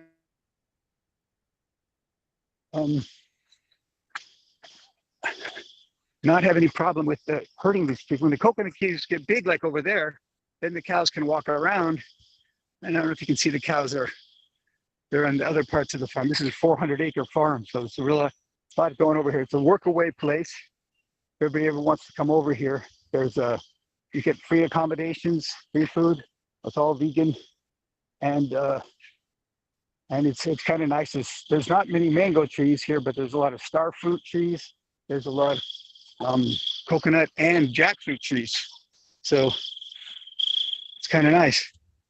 Anybody have any questions on that or the solutions? I've developed the plan. I could email anybody who wants to know for the street cows of India and Nepal. It's a very simple solution with international animal lovers working with the local cow and animal lovers too, to get the cows. And I think Dakota would really like that, because you don't wouldn't be just in one place. It's nomadic. That's what the animals have done for millions of years, is they've been moving around, and they fertilize everywhere they go, and they prevent fires, and they live, defecate, and die in nature, and they recycle everything from the bodies. The plants can be non-vegetarian because they're not killing. This is non-violent absorbing of the nutrients by the trees, the plants, and the grasses. And when that's done naturally, then this whole ecosystem can start recovering. If everybody just would stop the killing machine and let the animals rewild, and with guided supervision, that would be wonderful by animal lovers to let them be off the roads, to have a job. And the police would even help us move the cows from one farm to another every day. They've already done that a few times, and they just want us to pay for it. So it wouldn't be costly. We pay people about $10 a day, and they will work with us with about 20 people for every 5,000 cows. It's a very simple solution. And the cows can, like I said, fertilize the single mothers, mostly their farms, and prevent them from burning, because there's burning going on again. And in Indonesia, there's been smoke in the air for weeks now, because of Indonesia's burned their forests down instead of letting the animals and the non-vegetarians benefit, instead of letting the vegans benefit and the plant life, they let the animal killers benefit, and they cook animals. And cooking the meat could take hours for like a big wedding ceremony or something. People cook all day if they just have. But if you just have a raw vegan diet and you live on the coconut trees, which I'll go over here, you can just eat coconuts. You can eat jackfruit all day. There's 1,500 plus. And there's a whole bunch of banana trees and other things too as well. But if you could just set up, Dakota, things around the world like this, we could actually help the planet. Julian? I'm going to put you on gallery view again. You have a couple of comments, and let people, let's see, Dakota would love some information on that. So I can share that information with you. You and I are in touch on WhatsApp. They never. So I'm coming over now. And I thought Debbie had a question, but let me mute her. Go ahead. Any questions? Yeah. I have a suggestion. I'm wondering if it's possible to get some grants, because it sounds like the only problem with your program is the money. I'm wondering if there's sources. Yeah. You're right. There is somebody that's working on a grant for us actually right now, but they're multitasking, And so they really, they're a genetic scientist, and Sasi is her name, and she's here in Malaysia, but she's very busy at the hospital working, so it's really hard for her to spend time on it. And like I said, we have mostly volunteers. I don't really have any experience riding around. I don't know anybody else that does, but it wouldn't be like a very costly situation to give the veterinarians would be the most costly, to have a couple of veterinarians for every 5,000 cows, and maybe and then maybe a couple of buses would be nice to have. So one would be for ladies, one would be for gents, and then they could, we could rest. They have these reclining seats inside the buses, so if it's getting too hot in the day, they could lie back and rest. And then we could just pick up the plastic on the side of the road, walk down the road every day to each new farm that would need plastic, they need fertilizer, and literally guide the cows into the farm.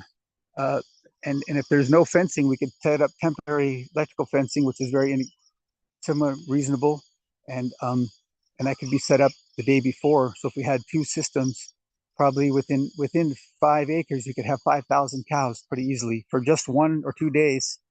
Each cow needs about 3 square meters to be comfortable, and then they can just literally eat down everything. And we could have mobile fencing, mobile tents too, that are called pandals. They're very large tents where you can have a few hundred people in. They could have steel casing, steel poles going up, so they wouldn't be bamboo, it wouldn't be weak, they wouldn't come down on the cows. And they would have a large steel, I guess you could say, a cage around each thing. It's a very simple thing. I've worked on it with many people over the years. We just, like I said, never been able to pay for it. And instead of having these big tents used for religious ceremonies, which usually do, they get out of the shade or out of the sun, and have it for the animal sanctuaries. It would be so beautiful to keep the cows away from the rain or the sun. They could alternate in. We could set up misting systems with little waters above these things, so they could get protected from the heat. It would just be like they have these in fancy restaurants in LA and Palm Desert, where you see this little hoses with light water coming out. Very simple ways to keep the cows cool and protected a little bit. And the people would have a great time. You'd get therapy all day long. It would be so nice. So there's just so many coconut trees here. I don't know how many hundreds, there's thousands of coconuts on the trees altogether, but it's a pretty nice experience here. So I can write a grant. Thank you so much, Donna, for suggesting that. I appreciate that. I just, like I say, I don't have experience, and I was told we should have a PhD person writing the grant and requesting the funds. That's why I've asked this person to do it. We might be able to get somebody else to do it. But at the moment, we haven't found somebody. So yeah, if you have any suggestions, please email me. That very worthwhile. Sounds very worthwhile. Thank you so much for grandmothers. Only vegan grandmothers can appreciate it. It's simple. It's no brain. No. Oh, I think anybody can appreciate it on so many levels, Julie. Yeah, thank you, Julian. Thank you, Donna. Thank you, BJ, for being. BJ has been such a wonderful host. She's at every convergence. She's at every meeting of the climate healers. We love her to death. Well, to life. We want her to live forever too. But thank you, Tammy, for starting this Vegan Grandmothers A Million Vegan. It was a wonderful thing that you started, and all the wonderful people. Dakota, thanks for your good questions and concerns about getting involved. And I wish I knew all the names of all the grandmothers here, but I'm sure you're all sweethearts on your own. And thanks for being here, Elizabeth and Carol, everybody else. Lisa, Ken, Sarah, Ray, and Watch. Willow, thank you guys. And Cynthia. All right. Just contact me, World Guardian. Thank you. Info. You're welcome. info@worldguardians.org is the Enviro diet. It's like environmental diet, which the producers let us put that on our YouTube channel. So we've been playing the What the Health documentary, and as well as the Cowspiracy for a few years now, and it's pretty amazing, that we're getting it done in different languages, translated, and people are really appreciating that too as well. but it just takes a little bit more. I think if you guys spend a little bit of money promoting those documentaries, like if there's a way to do that, then I think it's like $5 or something. You could reach thousands, tens of thousands of people in Facebook, to see these documentaries, to get people out there to see it. But what I've been doing, and I won't take up much more of your time, is mostly going to schools, because the grandmothers care about planet, vegan grandmothers especially, and grandfathers care more about the children, the animals, and the environment than anybody else. So if we can get you guys to be the leaders of the world and go to the schools, what I've been doing is going to schools during this time here. The government's been a little slow about giving me permission, but now I'm working under another organization that I can go to schools. It's a planet protecting organization here in Malaysia, and we can literally go. I've been to hundreds of schools, giving thousands of classes over the last 10 years on recycling, plant-based, and trying to manage the waste, because the children the parents and grandparents went to school, right? And what did they didn't learn? They never learned to manage trash and plastic and to eat a healthy diet. Why? Because it wasn't trained in school as an important thing. And a lot of the people don't realize the children need to be trained. It takes, maybe it's not just to be told, you have to go through it, don't be afraid to pick up the trash. There's coconuts out of line, you throw them in the bushes, let them get recomposted in the earth. And if there's plastic, you pick it up and you show them use your left hand. If they eat with the right hand, which most countries do, use the left hand for other things. So wash your hands afterwards. Just simple hygienic things. Keep 3 dustbins in your house, or trash bins. One's for recycling, compost, and landfill. Simple things. So I'm sorry I'm talking too long. Probably Roger's going to tell me. So Beautiful. But anyway, that's the focusing on the cows. Thank you. Thank you all. Bye. We appreciate your energy. Yeah, okay. Thank you. Thank you, sir. Yeah, Julian is a doer for sure. Yeah, thank you, Julian. I've been seeing you watching the Convergence today, and you are a doer and a learner. All right, somebody else have some things going on you'd like to tell us about that you haven't gotten a chance to say? Well, I think I would like to say something. Oh, thank you. Okay. Jump right in. I think going to vegan Toastmasters would be really good for a lot of people. It helps learn, you get to practice things, you get to encourage other people who are speaking. I even learned about podium changes. Somebody's always at the podium. All kinds of different tips, not just vegan. We have a vegan Toastmasters, which Watch Dominion goes to, but also any Toastmasters. And maybe some of you already have been and you've enjoyed them, but that's a place where you get a message out there. I don't get to speak every time, so, because everybody needs their chance. But one time I talked about the ice melting, and one time this, and there's a plethora of things to talk about. And I'm still learning, but I would like to suggest that as another outlet of education and learning. Okay, pass. BJ, I've been thinking all weekend with all the, my gosh, what a huge array of evidence of activity all over the place, all over the world, and every dynamic of our society. And there's just a lot more going on than we're hearing about. And I was just reminded all weekend, I wrote on my pad here several times, of course you're vegan. Of course you're going to go vegan. And I'm going to get that into Dr. Rao's speech when he goes to Oxford. Of course you're going to go vegan. There isn't any, it just makes sense. There just isn't any other alternative that's going to work for the future. It just makes sense. So I just wanted to bring, of course, back out of the shadows and remind us all that, of course, people are going vegan. Of course, it's the only thing that makes any sense. Thank you, Ken.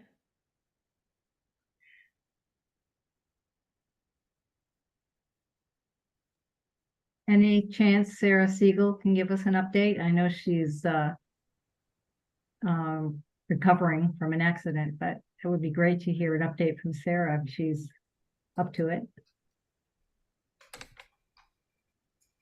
Oh, calling on Sarah. Sarah, can you hear us? She may be away from the computer. Would love to hear an update.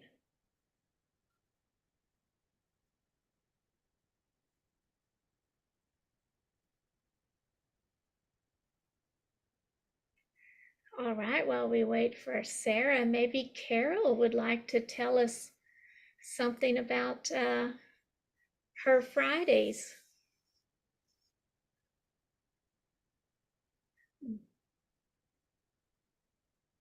No, okay. Maybe Willow would, oh, okay, watch. Oh, great. Thank you so much, everyone. Happy day wherever you are, and thanks for speaking out for the non-human animals. As we know that human and non-human animals were both connected. And yeah, and veganism, as Philip Wool and the Australian philanthropist said, that veganism is a Swiss Army knife that can help resolve so many problems and animal cruelty forever. And so it's good to see that many of us are congregated to work for animal liberation. Just wondering about how our vegan movement, just like any other social justice movement, has challenges going forward, because we all need to be reflecting on what's going on with our vegan movement and how we can move it forward, make it stronger, and make it more effective. I personally have had in various groups, I have been experiencing some leadership issues where people are power hungry or disconnected from the movement's original goals and values, and that led to degeneration.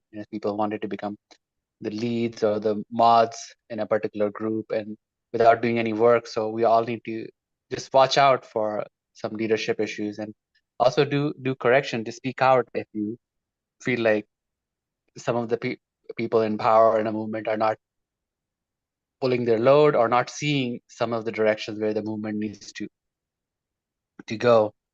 At times I've watched some of these groups to be co-opted, like people who are either doing self-promotion or just promoting their own agenda or their own products or books or solutions in under the umbrella of that leadership or the vegan movement per se. Then this needs to be also called out, because at all points we need to be thinking about, are our actions leading to animal liberation or not?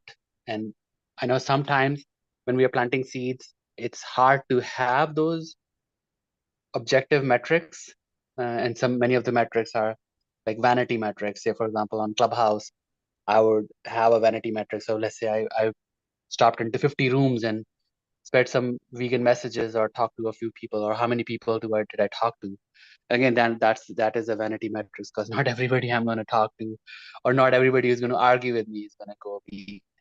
That I see differently. I know Ken is an optimist. He wants everybody to go vegan, but I know from my experience of being a vegan activist for over a decade now, is that not everybody's going to go vegan, and I know a lot of us have different perspective on cultured meat. So yeah, it's hard for some people. They're not going to change. So we need to also be aware of that and not focus too much of energy on such people. There's also fragmentation. I've had some really conflicting arguments with in our own team, also, when people will say, oh, veganism is just about animals. And I personally take the characteristic of a salesperson that who would try to sell veganism based upon the client. If this client is interested in health, talk to them about health benefits. If this client is interested about social justice, talk about social justice. I know a lot of Unitarians and Unity churches are into social justice and spirituality. And if somebody is interested about bodybuilding, they talk about game changers. You don't have to just have just one tack for all of your clientele. You just need to tailor your strategy based upon the interest of your client. I also see a lot of burnout and exhaustion. I see some of the folks just getting totally burned out with, there's so much going on. We all know we have the Palestine-Gaza conflict, we had Ukraine conflict, we have COVID, and people are just getting overwhelmed. So it's also good to just take a break and do some self-care and just recharge, regenerate, and just regather, and or do as much as you can. Like sometimes, oh, I just wear a vegan shirt out to when I'm going out to doing shopping groceries, and that's all I'm gonna do for that day. And sometimes I'll spend a few times on Clubhouse, or sometimes I'll just go speak at Toastmasters. And just pace yourself and make sure that you are constantly putting some good fuel into your own self-care, because otherwise you're gonna burn out, and exhaustion is a huge threat to our movement. And lastly, we should have a ability to adapt. So like there could be certain points where certain people are going to ban you from their group. Like I've been harassed at multiple churches for coming into the church with wearing a vegan shirt or having a vegan sign. Some of the stores have harassed me for carrying a vegan sign into their establishment, or some some rooms are going to kick you out. Some people are going to block you on social media, or call you names, and you need to have the capability to adapt to certain organizations. So there's a lot of various ways. You can just write letters to the newspaper, or you can make phone calls to your elected officials to have more vegan options at let's say in the prisons or in the hospitals, and things like that. So there's so many different venues for vegan activism. I know I'm personally quite happy to deal with one-on-one or sort of like cold calling about people with people trying to sell veganism, but there are other silent ways to do vegan activism also. And I know a lot of people cringe at the thought of going into a restaurant and shouting about people who are concurrently eating, or shouting about the fur, anti-fur, and there is a place for that. But if that doesn't suit your style, then do adapt to a particular modus operandi which is more comfortable to you. So once again, I really appreciate BJ. Thanks for giving a shout out to Vegan Toastmasters. Do come, and you're welcome to attend as a guest, and as many times as you want. And thank you so much again for speaking out for the non-human animal. May we have animal liberation soon. Back to you, BJ. Thank you, Watt. Yeah, Allison. Yeah, okay. So I just wanted to say a word about Dr. Rao, who will be speaking in 13 minutes. He'll be speaking on the greatest transformation in human history. And I wanted to maybe resolve a mystery in regards to Dr. Rao. He is in India right now, and he'll be getting up, I think it's like 5 a.m. right now, to do this presentation. But he is on a mission in India right now. He left for India, I think on the 25th or 26th, just a couple of days ago. And yesterday he wasn't here much because he was catching up on his sleep.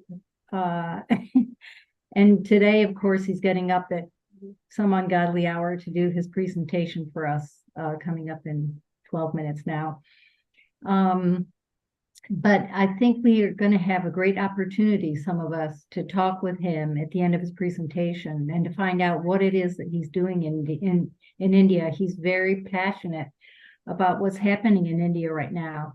And so the fact that he's there and is doing the work of climate healers in India, I think it's a great opportunity for all of us to find out more about what he's doing, and to see what it has to do with the vegan movement and creating a vegan world by 2026.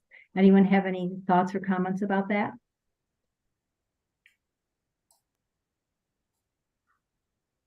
I had wanted to comment on the previous two comments. May I? Sure, Lisa. Absolutely. I just wanted to say, and I had left a note there on the side of it. I've been an educator I've been a vegan for about 4 decades and an educator for about 3 decades. And I feel very strongly about the most important being informing ourselves. That is what we have to do if we're going to bring change. And that's why being at a conference like this is just so important. Hear what people have to say, learn as much as you can, and yes, learn how to say it. And I had wanted to say that there's a new book out. It's called Vegan Ethics, Amore, M-O-R-E. And that gives the 5 key reasons to go vegan. It's very succinct, it's very concise. So if you want to be able to talk to people who are different types of people about the things that matter to them. So animal suffering is A, M is medical if they're concerned about their health. O is oppressions, human oppressions. And most people are concerned about human beings, but not animals. So understanding the oppressions that eating animals causes to other humans. And then AMOR, R is the religions. If they're religious people and you know their religious teachings, there isn't a religion out there that teaches that we should be cruel. And then, or exploit the vulnerable. In fact, they teach the opposite. And finally, the E is environment. And we've gotten lots of great information on that today. So if you are interested in talking to people and knowing more about how to talk to them, I tend to lay out arguments and make it very clear what the different things are that can be said. And I try to keep my books very accessible. So please go to lisakemmer.com, go to publications and find Vegan Ethics Amore. Thanks to all of you. I may not pop on to say anything again. So thanks to everyone for a great day. Thank you, Lisa. Yay. And let's see how much time we have. Oh, we've got time because Sarah's back on, so she can give us an update. But go ahead, Ken. Yeah, okay. I just wanted to say I'm not an optimist. I really have bought into the engineering understanding of what's going on here. And, you know, when you get a few holes in the dam and think of the number of holes we encountered this weekend, you just know that everybody in the valley is going to get wet sooner or later. Okay. You just know everybody's going to get wet. And we are all going to be vegans. Not every last one. There'll be standouts. They'll still be growing cows and people still be eating beef 100 years from now, but not very many of them. The rest of us won't be able to afford the beef. It just won't. The land's too expensive. The water's too scarce. One force after another. All the forces are gonna get all of us wet. We're all going to get wet in this revolution. The more we can focus on spirit ourselves and not worrying about anything, but focus on spirit and find the resources in ourselves and in our community to approach this as a spiritual transformation, the stronger and the faster it'll go, is my belief. Thank you, Ken. I wanted to know if we could hear from Sarah. Somebody asked Sarah, I know you're back again. If you could just give us a couple of minutes on food healers. People asked about that update and it's been so exciting. So give us a update, please. Hi, everybody. How are you? Good to see you. I was just with Jane on Chain TV and she says hello. And we're actually just talking about food healers. Next Sunday, even though it's the 3rd Sunday every month, next Sunday thank you, Tony, there is a hunger walk. And the end of the hunger walk ends where we give out food in Santa Monica. So Tony and Annie thought, hey, we should do it on the November 5th, since at the end of the hunger walk is where we normally have our tents set up. And so then Vegan Joint said they would donate to us. So getting back to the beginning, hello, everybody. I'm Sarah, and I'm one of the volunteers for Food Healers Los Angeles. And we've recently partnered with Go Dharmic, which is a 501(c)(3), and they have been serving 15 million meals worldwide. And we're so lucky that we have Dr. Sailesh Rao, who's actually on the board of Go Dharmic. And he came to our last food healers also, so Dr. Rao did, and it was amazing. He made enough rice that we actually had enough food this time. We're so grateful. And what we do is normally the third Sunday each month, we are partnered up with farmers markets, vegan restaurants, and vegan chefs. And we serve about 400 to 500 plant-based meals, full meals, to anybody that wants to have, delicious free food. We also serve drinks as well. We make a hibiscus, aguas frescas, and we also make different drinks like cantaloupe. We do mostly also juicing everything, so it's healthy as possible. And Kamaya, Dr. Rao's granddaughter, actually came up with one of the recipes that we serve called Unity Stew. And Unity Stew is basically just a veggie stew. It's published, the recipe is actually published on PCRM, Physicians Committee for Responsible Medicine. You can go to pcrm.org and look that up if you want to know how to make the stew. It's great. Dr. Rao knows how to make it, and a lot of people make it. And Go Dharmic has volunteers all over the world, and we just partner with them for the 501(c) part, where we can help try to get donations to help keep doing this as well. And they're doing relief all over the world. It's not just giving out meals. They give out like food. They give out not just food, but they give out clothing, shoes, all sorts of, things. So the more we partner up in different places in the world with different people that are doing basically the same thing, the better we can spread out the vegan messages. So the idea behind food healers is that 1 out of 4 people are food insecure. And therefore, we want to try to help people and not make them feel more insecure. So when they're out, we feel that, like Dr. Rao said, basic human right. Healthy food should be free. So we make it available to them, whole food, plant-based. And that's why we do it the way we do it. And then there's people that give away food on Skid Row, other groups. There's groups all over the world giving away free food. So this is just another, kind of like, you could say it's like another like annex of, whatever. And BJ also does food healers in Texas. And she recently got a tent, and she might want to talk about that as well. But I just wanted to give you guys an overview. If you have any questions, I'm not sure if I even gave you an answer to what you were asking, but we're the third Sunday of every month serving free meals. We have great volunteer network now. It's really solid. Our volunteers are just amazing. And one of our main volunteers, Sarah Tala, is the cover of the new Food Healers app. And even Dr. Rao may want to tell you about the Food Healers app, but basically the Food Healers app it's in its incubacy stage. We're in our testing mode, but basically you'll be able to post an event. Let's say like BJ wants to have a, vegan chili cook-off. And she's like, hey, and she'll post it on the Food Healers app, and people can find that.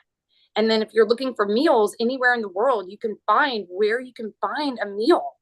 And so we have all of our vegans, and I think they're in India. There's all these groups doing this, and Dr. Rao's trying to get this app so that we can connect it all. So that's the whole thing, is to try to stay connected and giving out free food and giving out free plant-based food. We also added in activism.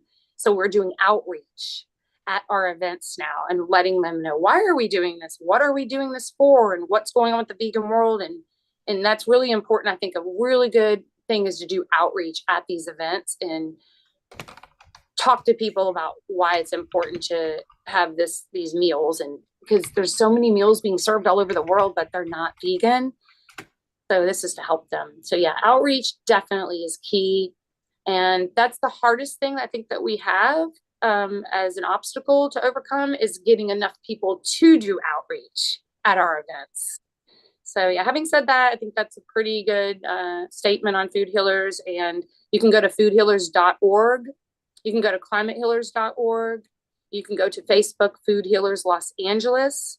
You can also go to Instagram, Climate Healers, and find out what's going on. Like I said, our next feeding event is November 5th, which is next Sunday.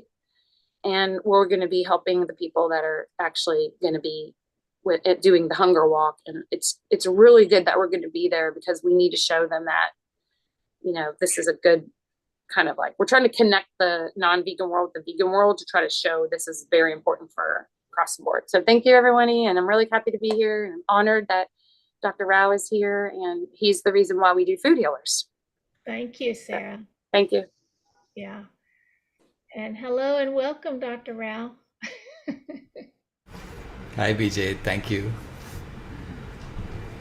Thanks, everyone, for being here and for soldiering on, right? This is yeah. I mean, as Ali said yesterday, it's because they dropped the ball at the UN, we are carrying it now. And they sure did. They dropped the ball big time. They're a commercial asset, it seems like now. Well, it's not just them. You know, I'm finding the same thing here in India, where I'm supposed to give a talk at my alma mater tomorrow at 6:30 p.m. Indian time, and the administration of the college has refused to help the students record the video. I mean, and put it up on YouTube because they're scared. They're scared that their funding will get cut off. I don't know what's going on, but basically that's what it is, right? Again, my alma mater has the major problem in the school is stress, mental stress of the students, which, as you can imagine, is coming from all these environmental issues too, and the students are asking, what are we doing all this for? And yet the administration is not supporting them. So this is a problem, right? So I'm trying to get the alumni network to help the students, and until the officials, get the courage to support their students.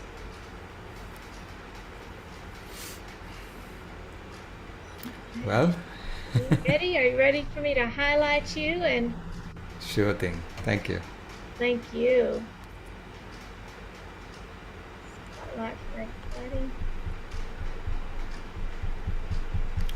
So we have all been meeting now for the 15th time, and it's always been about this, the greatest transformation in human history. And you ask, what is this greatest transformation in human history? It is greater than the agricultural revolution. It's greater than the industrial revolution, the scientific revolution, the internet revolution, you name it.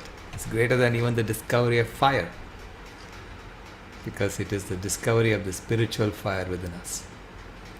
So it is a spiritual transformation as well as a civilizational transformation. It's transformation in our entire way of life, and that's what we have been working on for the last 15 meetings. And I wish the UN would take this up seriously, because they would bring so much more resources to bear. I wish the governments of the world would take this up seriously, because again, it's no amount of resources that can be brought to bear. But until they do, we are going to keep at it, and we are going to keep kicking. I really think that it's such a rotten structure filled with fear. People are scared, but when it is fear that's holding things up, it doesn't take much to bring the whole thing down. You can see that in Wei Sheng's trial, where they put a gag order. I mean, so much for freedom of speech, right? Goes out the window as soon as people start poking into the reality of what is going on. So it's holding them to their own, holding their feet to the fire, to whatever fire they've already lit. So that's what this is about, the greatest transformation in human history. I'm going to begin by quoting from Wayne Dyer, who said, when you change the way you look at things, the things you look at change. And when you look at it from the other side, you say, what in the heck are we all so scared about?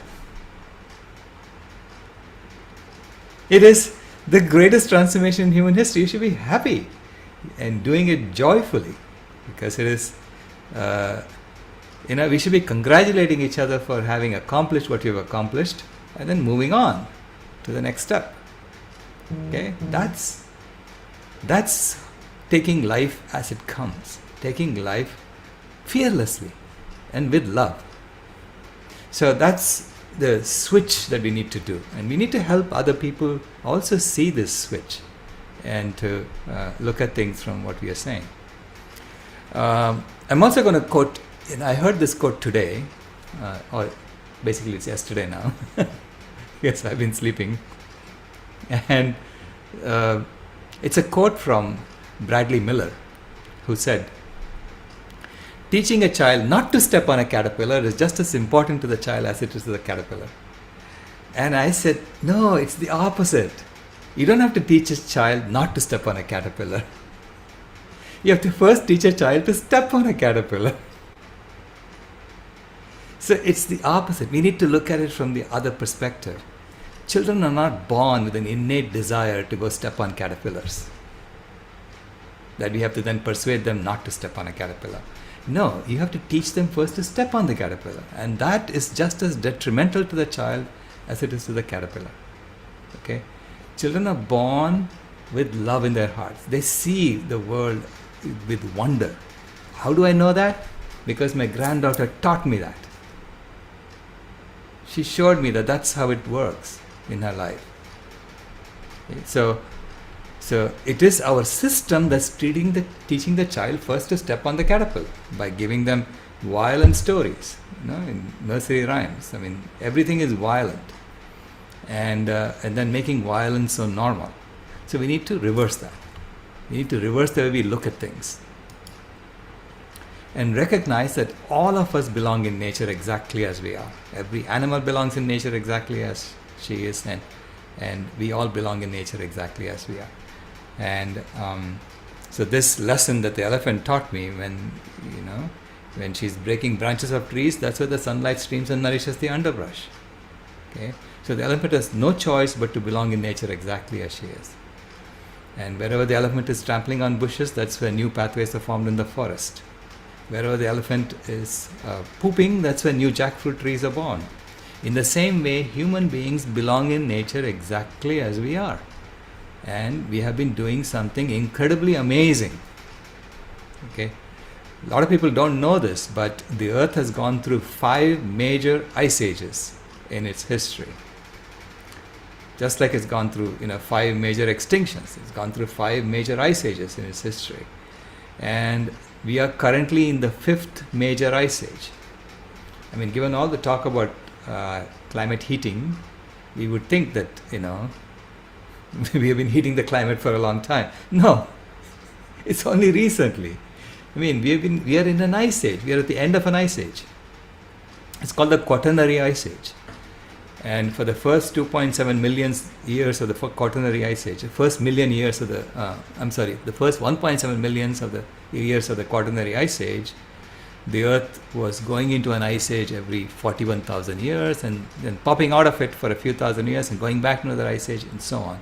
And it's not regular, it's sort of irregular, like what I'm showing you here in the white. So the white is the temperature of the Earth, and present time is on the right hand side, and this is 650,000 years before present time. And you'll see there are roughly 6 warm periods. So the difference between the high and the low is about 10 degrees Celsius actually. So and it's about 6 warm periods, and the rest of the time the Earth was in an ice age.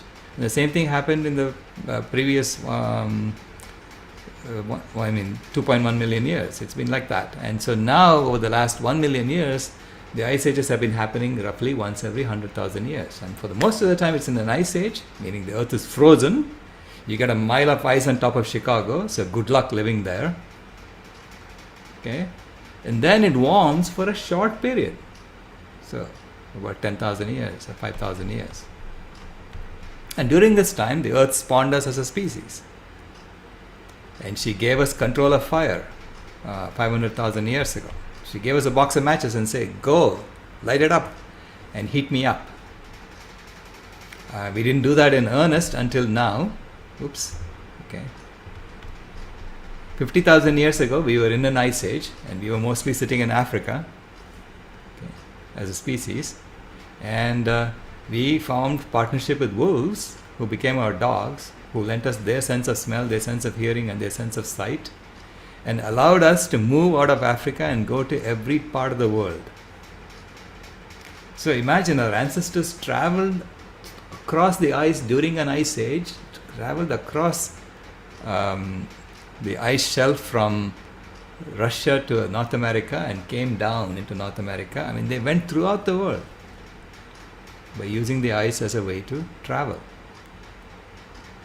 We spread to every part of the world except Antarctica. And then in the current warm period, which began about 11,700 years ago, it looks exactly like the warm period that happened 3 ice ages ago, but instead of going back to the ice age again 5,000 years ago, temperature stayed flat and then went up. And that's our ancestors doing this work. And so our ancestors have struggled. They have fought so hard to make this happen. Okay? So they struggled, and they were burning down forests, and that's how they increased the CO2 in the atmosphere. They raised rice, and they raised cows, so that allowed the methane to go up as well. And by doing this, we heated up the climate. So they heated up the climate. So the agricultural revolution and the temperature of the earth were basically co-created. Because for the agricultural revolution to happen, the temperature had to stay fairly flat. You have to have the stable climate for you to do agriculture. And so they did that. They kept the temperature constant for 10,000 years by burning down forests. So imagine all the work that our ancestors did, all the effort that went into it. But this is all unknowingly. They didn't do it on purpose. It's because they're part of nature. The nature is such a perfect system design that now that we have increased the temperature by 1.2 degrees Celsius from the pre-industrial level, we are facing this choice, and it really is 3 possible choices, not just 2. So I took this figure from William Rediman's book, and you can see William Rediman is assuming that the temperature will go up to about 5 degrees Celsius, from 1 degree Celsius, about 5 degrees Celsius, and then all human beings will die off. So we will all die because we won't have any food to eat if we do something so stupid. And then once we all die off, so he assumes that we are so monumentally incapable of thinking that we will keep heating the planet until we all die off. And then the earth will go back to another ice age. So that's what he's predicting. And I'm saying, actually, if we keep heating the earth until it gets to 5 degrees Celsius, it's likely that the temperature will keep going up forever. And you'll get into the Venus syndrome, in which case the temperature on Earth will be 460 degrees Celsius. So those are the 2 options of heating the climate forever. Or you can start trying to cool the climate. That's the green line here. And you try to start cooling the climate, the best you can do is to sort of move it, instead of going straight up, which try to make it go a little bit less straight up, and then eventually pull it down. Okay, so that's what this green line is showing. So eventually you can pull it down and bring it back to the thermostat setting and keep it there. And why do we need to bring it back to the thermostat setting? Because we know that it was stable here. We know it was a stable point for the earth. Okay, so then you can keep it there forever. So that's the third option. And the beauty of this is that if we choose to make this transition today, we can do it today. If you say we're going to wait 5 years, and every time you look at the choices before you, you'll always see these 3 choices. Either heat up and go and die off, or start trying to cool consciously and create the greatest transformation in human history and bring it here. But the problem is, if you wait 5 years, it's going to get a lot harder to do this. So the sooner you decide to go on the green line, the better off we are. Okay, so the soonest you can do it is today. Let's all decide we're going to do it today. And this is why I've been putting pressure on the UN, saying, hey, I'm not coming to your COP28 as long as you're serving meat and dairy. Because then I know you're not serious about addressing the greatest transformation in human history. Show me that you're serious. Because what does vegan mean? It means that you are not going to exploit animals for any purpose whatsoever. It's just a neutral stance. You have to go beyond vegan and start helping the animals. That's how you're going to bring back the wildlife on the planet. Okay? Vegan is just one step at saying, okay, it's a neutral stance, saying I'm not going to exploit anymore. I don't need to exploit anymore, so why should I do it? As a species, we have to have that,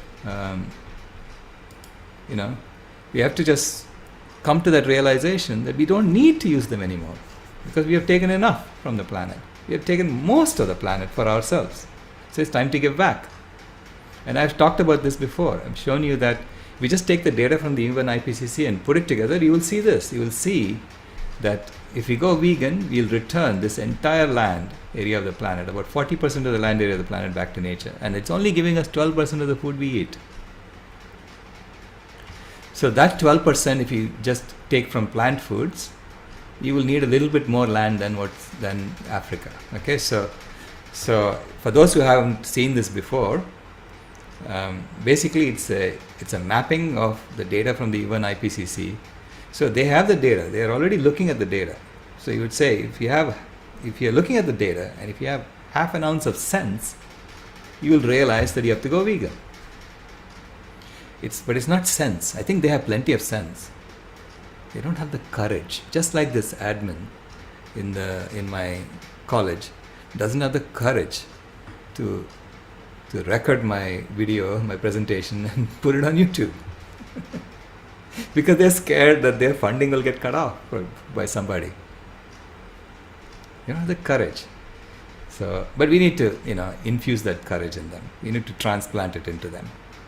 So basically what we found yesterday, and from the theme of this convergence, is that seafoods, we are destroying the entire ocean, which is 71% of the land of the area of the earth, surface area of the earth. Okay, 71% is the ocean. And we are destroying the entire ocean to get 3% of the food we eat. Does that make any sense? And yet no one is willing to, address it seriously. No nation is willing to address it seriously.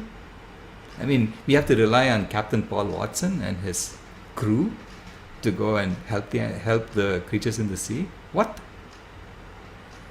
Are these governments representing us? Or who the heck are they representing? Just for 3% of our food. It absolutely makes no sense whatsoever. So we know that from the IPCC. They gave us the data saying, we're getting 3% of the food from there. And 97% comes from land. And so 12% comes from animal sources and 85% comes from plant sources. And if you take all the land that we're using to grow plant foods and put it in one place, it will fit inside Australia. You take all the land that we're using to grow the animal foods and put it in one place, it will cover all of Asia, most of Asia, all of Europe, and a little bit of Africa too. This is the red block. And I actually would take this desert land and assign responsibility for making those deserts to the animal agriculture industry, because that's what it did. Okay? By trying to raise animal food for animals, you're turning forests into deserts. So they did that. So they're responsible for all this.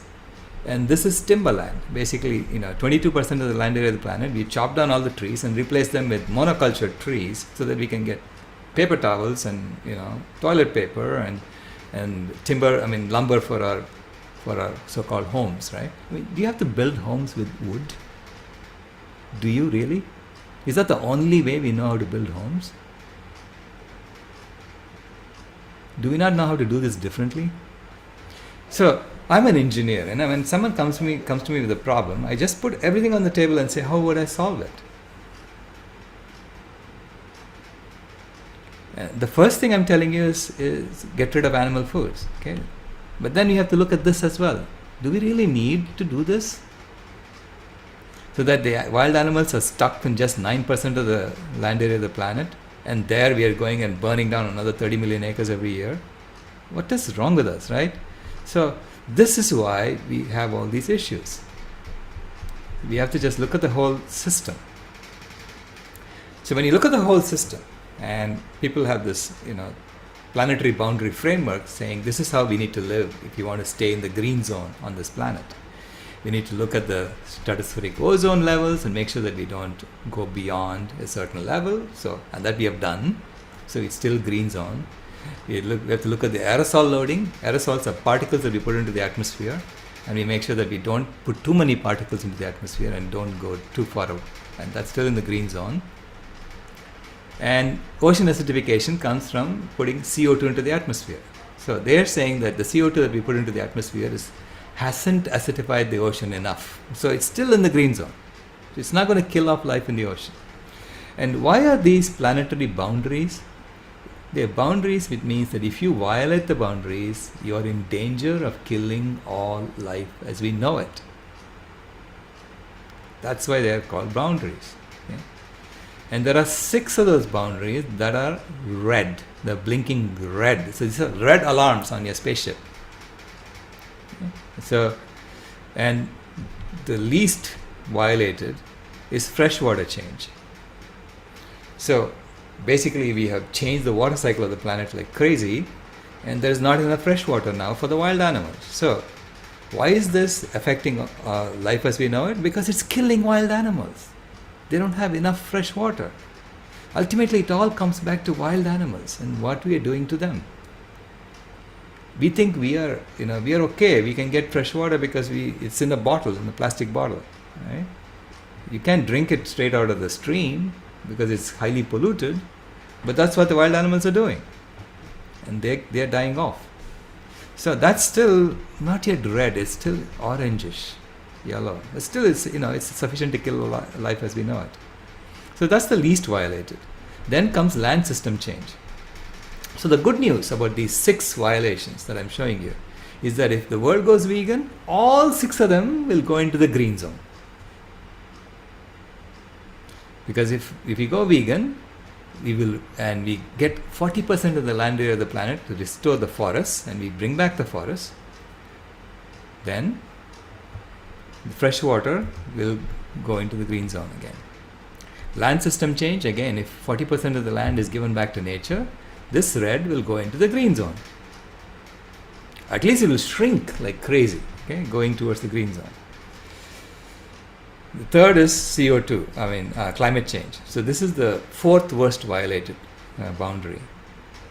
So it is less than novel entities and nitrogen and phosphorus cycle and the biosphere integrity. Okay, so but yet everybody only talks about climate change. They don't talk about the other stuff. Because if you look at the other stuff, you'll realize you have to go vegan. And here they're trying to pretend it's only fossil fuels. So this kind of deception that's going on in science, and the scientists going along with the deceptions because somebody's paying them a salary. To me, it's just disgusting as an engineer. Because as engineers, we are trained to look at the problem as it shows to us, and deal with it honestly, because otherwise you'll never solve it. So we have to have honest accounting. Even the CO2, they're saying it's CO2 that's causing most of the problems. But look at the radiative forcing. It's worse than the CO2, right? Why? Because it's not just CO2. There are lots of greenhouse gases that you need to worry about. You have to look at the aerosol. So when you look at the whole thing, you say, how much are we heating per square meter of the Earth's surface? And that's given by the radiative forcing. And you will see, when you model this, that you shouldn't be looking at the fossil fuel engine at all for the time being. You should be looking at animal agriculture first. And that's a paper I wrote. We know that here, if you go vegan, you will immediately start sucking it down. Okay, so you will start pulling it in the right direction. Then comes the nitrogen and phosphorus cycles, or novel entities. Take your pick as which is worse. Nitrogen and phosphorus cycles. This comes from the fertilizer that we add to land. Okay, and so this is the chemical fertilizers we add to land. And here again, if we go vegan, then you can stop growing all this food to feed our animals. And half of the fertilizers we're using is to grow feed for animals. So we can stop that. So that will also go into the right direction, start shrinking. And novel entities, and this is all the chemical pollution. This is, I mean, we have cooked up like 100,000 different chemicals that never existed in nature. So we made it up in the lab, and then we have stuck it into all our products without even testing whether they are good or bad, and it's now all over the world. Okay? We have plastic pollution, chemical pollution, all kinds of pollution all over the world. Now, if we go vegan and we bring back the forests that we cut, so rewild the land that we release back to nature, then the trees that grow on that land will suck up this chemical pollution and store it in their trunks. Number one. And number two, the chemical pollution that exists today is actually coming to us in the animal foods we eat in highly concentrated doses. Okay, so concentration goes up by a factor of 10 to 100 when you eat animal food versus plant food for the same chemical pollution. So when you eat animal foods, you're loading up on this chemical pollution, and then you get sick, which is exactly what they want. So there again, when we go vegan, you're mitigating it at both ends. You're reducing what stays in the atmosphere or in the environment by growing trees, and you're reducing how much your intake is. And finally, biosphere integrity. And I advise you not to look at the functional integrity. This is, to me, is arrogance of biologists who think that a cow can replace a deer or a reindeer because they're both grazers. What the heck are you talking about? They're different animals, they're different species. Okay, so this is how they're cooking up this functional integrity and making it look shorter. I look at biosphere integrity. To me, I have to start by saying I do not understand the ecological system completely, and therefore I'm going to minimize how I mess with it. So I'm going to leave the diversity of species as they are and not pretend that cows can replace reindeer. So when you look at this, this is the worst violated. Why? Because every other transgression is impacting this. And in addition, we're going around in helicopters and killing wild animals. Is this the thing you should be doing when you're dying off on this planet? Is this a smart thing to do? I mean, when I was in IIT, we used to have a term called tube light.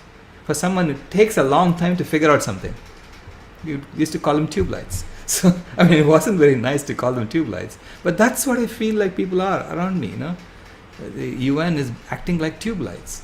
It's taking them a while to figure out that veganism is a solution to all 6 of these. And climate change has the potential to just become the worst among all 6. Why? Because it has all these nonlinear feedback loops. And these nonlinear feedback loops are saying, if you don't take care of this, I'm going to go out of control. So you can have runaway climate change. Because nature will say, you want to heat the climate? Okay, I'll help you. And that's what she's been saying. Okay? So I'll help you. And if you want to heat it even more, fine. I'll make it really hot for you. And so those are the 6 nonlinear feedback loops that are in the less than 2 degrees Celsius range. There are 6 of them. And we are already at 1.2. So we don't even know whether we have triggered them or not. Because these are nonlinear feedback loops that can take off from one to the other. And you won't know that you have just taken off until the climate has gone out of control. So the only way to know whether they've taken off or not, whether they've already triggered or not, is to start cooling the climate. So start cooling it as quickly as possible. And only then, and then check if these nonlinear feedback loops are responding in the right direction. If they're responding in the right direction, then you're fine. Okay, we haven't triggered them yet. And therefore you can now restore the climate back to what it was. But if they don't respond, then the climate is going to try to go the other way. Okay, you're trying to cool it, nature is trying to heat it. And then you have to cool it faster and faster and faster until nature responds in the right direction. So this is why it is so important to go vegan as quickly as possible. And this is why it's important for us to convince others, that this, and we need to tell them, look, it's like they don't know the signals. If they knew the signals, they'll be doing it, right? And if you look at the data, the raw data, it already tells me that animal agriculture is responsible for at least 87% is the paper I wrote. And I mean, I've written about, I think 23 papers that have been peer reviewed, okay? And of all the 23 papers that are peer reviewed, no paper has received as much scrutiny as this one. None of my papers have received as much scrutiny as this one. People have been trying to break it, okay, showing that it's wrong, and they've all failed so far. And not only have they failed, I'm actually now telling them it is 118%, not 87%.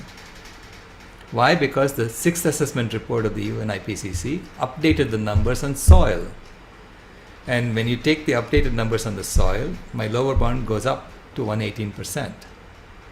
So what does it mean that one sector is responsible for more than 100% of emissions? What does it mean?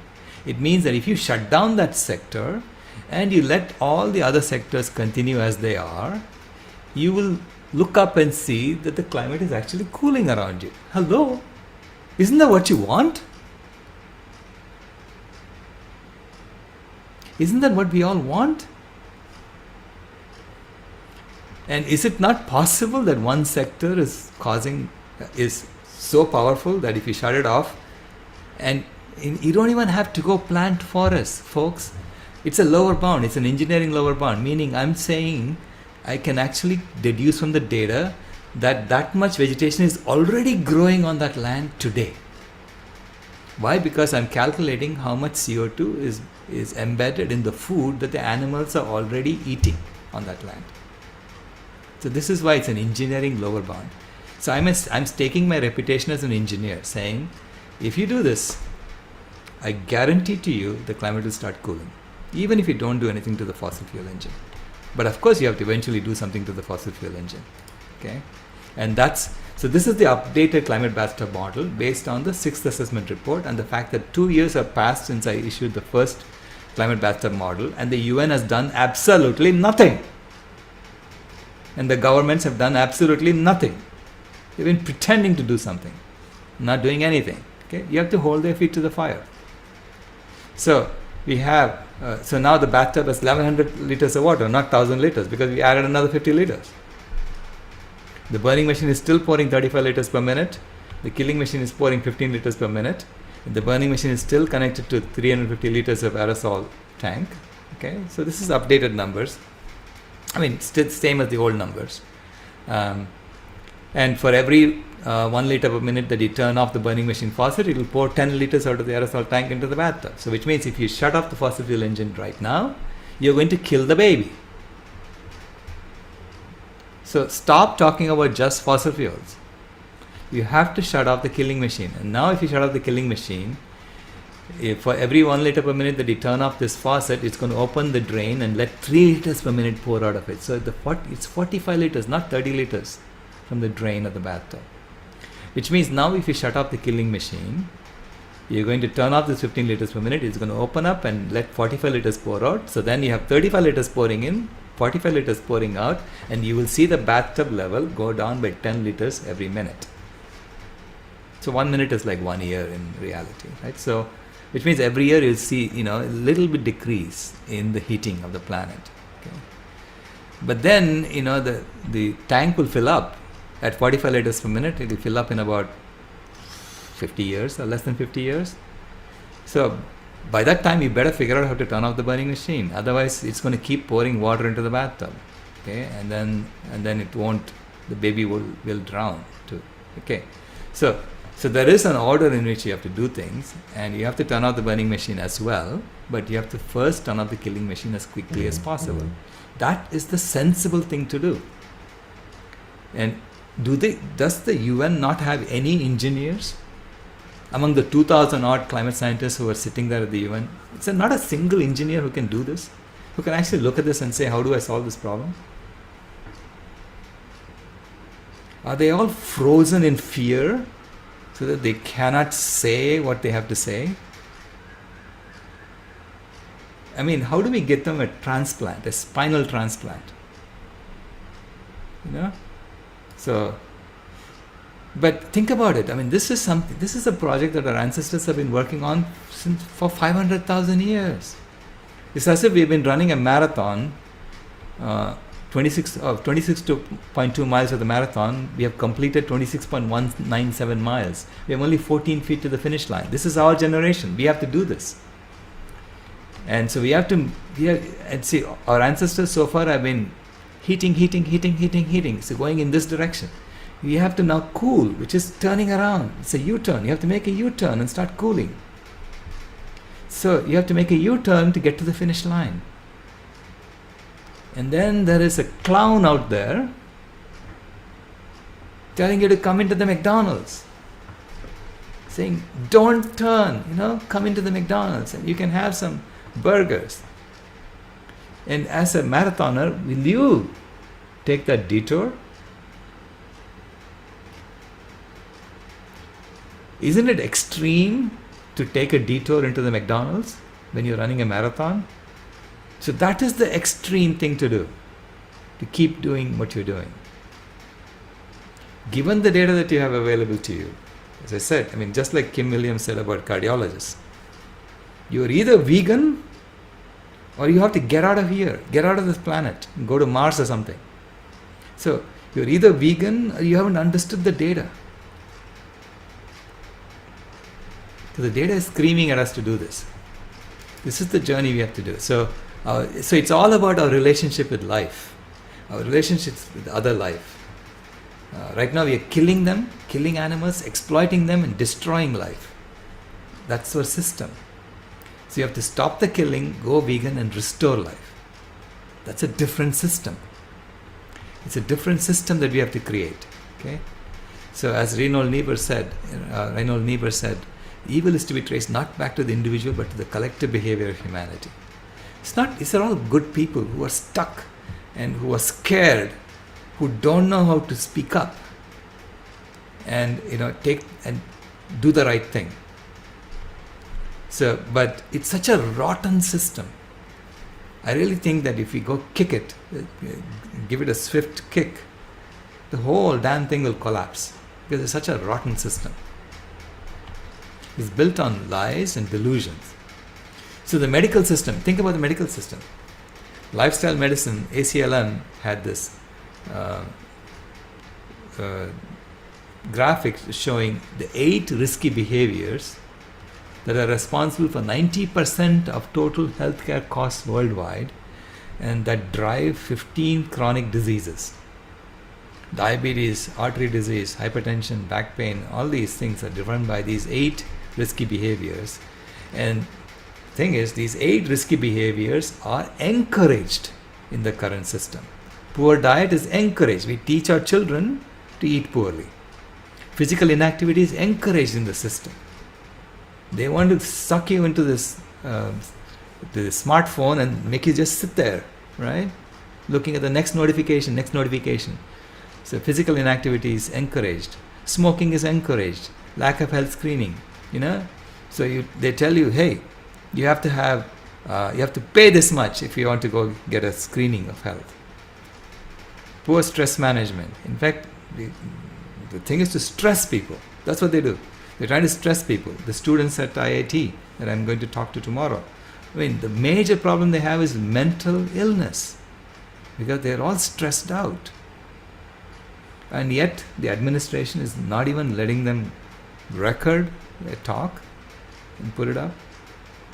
They're just adding to the stress. Insufficient sleep, poor standard of care, and excessive alcohol consumption. And this comes from disconnection with nature. So these are the 8 risky behaviors that are encouraged in the system because 90% of the healthcare industry depends on it. If everybody starts getting healthy, the whole 90% of the healthcare industry collapses. And my God, the pharmaceutical companies, they're going to have to shrink. What a tragedy, right? But they have to shrink. This has been going on for hundreds of years, ladies and gentlemen. And this is what colonialism did to India. And so there was a video by The Guardian showing that how British colonialism increased diabetes in South Asians today. I mean, I don't blame the British for this, okay? They are all part of the system too. In fact, I love the British. I mean, I love their sense of humor, and they've given so much to the world. But it's a system we are stuck in. And it's a system. It's not the British. It's the English East India Company that ruled India. And between 1800 and 1945, India suffered through 25 famines. And nearly 100 million people died of famines. This is normal. And these famines were engineered.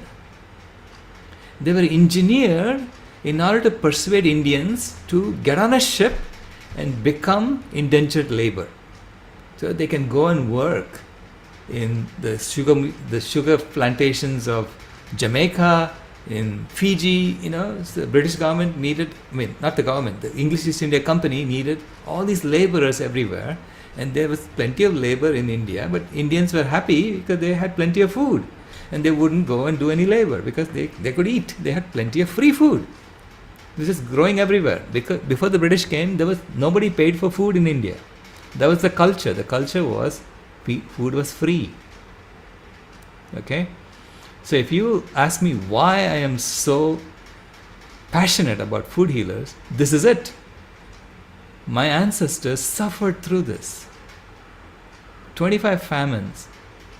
And because of those 25 famines, the people who survived were the ones who could store fat easily. Because they had a reserve of fat when the famines hit, and they were able to use that fat to survive through the famine. And now Indians, South Asians, get diabetes at 4 times the rate of Europeans for the same BMI. Why? Because they store fat easily, and it's going in and lining up their arteries and and their cells, and basically diabetes happens. So diabetes happens, heart disease happens, and I'm here in India saying, hey guys, this happened to us, and now we are stuck in this state where we get diabetes easily, we get heart disease easily, so we have a responsibility to take care of ourselves. Okay, and get out of this and help everybody else get out of this. And one of the main lies that they use, and these are not lies, these are omissions of truth, okay? One of the main omissions of truth that they use to convince people to continue eating animal foods is that animal foods are protein. Only animal foods are protein. Well, here are all the amino acids that we need, okay? The essential amino acids, the non-essential amino acids. They're all color-coded beautifully. And here is the data on amino acids in foods. So take a look. Every plant food has every color. Just like every animal food has every color. Okay? Every plant food has every color because there's protein in everything. All amino acids are in every plant food. All plant foods have all amino acids. So excuse me, there is no need to mix and match. Okay? You just eat. You eat enough calories, you'll get plenty of protein. And who told you that the ideal protein is animal protein? That is also an outright lie. That's a lie. Why? It's like saying the ideal food for a lion is another lion. The ideal food for a giraffe is another giraffe. The ideal food for an elephant is another elephant. The ideal food for a human is another human. This is the level of biology that you know. Is that what the hell you're treating? I mean, that's what you're teaching people? It's a disgrace, okay, that medical schools don't teach this to people, or even high schools. I mean, this should be common knowledge in schools, that all plant foods have all amino acids.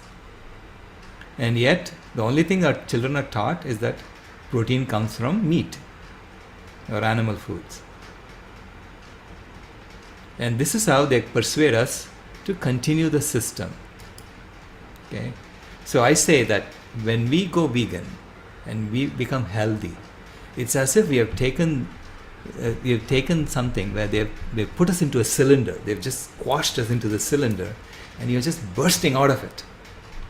So I say, do the exact opposite of the risky behaviors. You'll get the healing activations. From a poor diet, go to a healthy vegan diet, and that is number one. And Dr. John McDougall told me that 60% of the healthcare costs come from just this one, poor diet. The other 30% comes from the other 7. So his estimate is that 60% of the costs come from this one thing. So go to a healthy vegan diet, and then regular exercise, number 2. Conscious breathing instead of smoking. So do the opposite, right? Conscious breathing, pranayama. So this is yogasana, regular exercise, yogasana, pranayama, then regular health checkups, meditation and awareness. So, to me, this is so resonant in India. It should be resonant in India because I'm talking about yogasana, pranayama, meditation. These are all things that we invented here, right? So I'm telling Indians, you need to lead this. This is the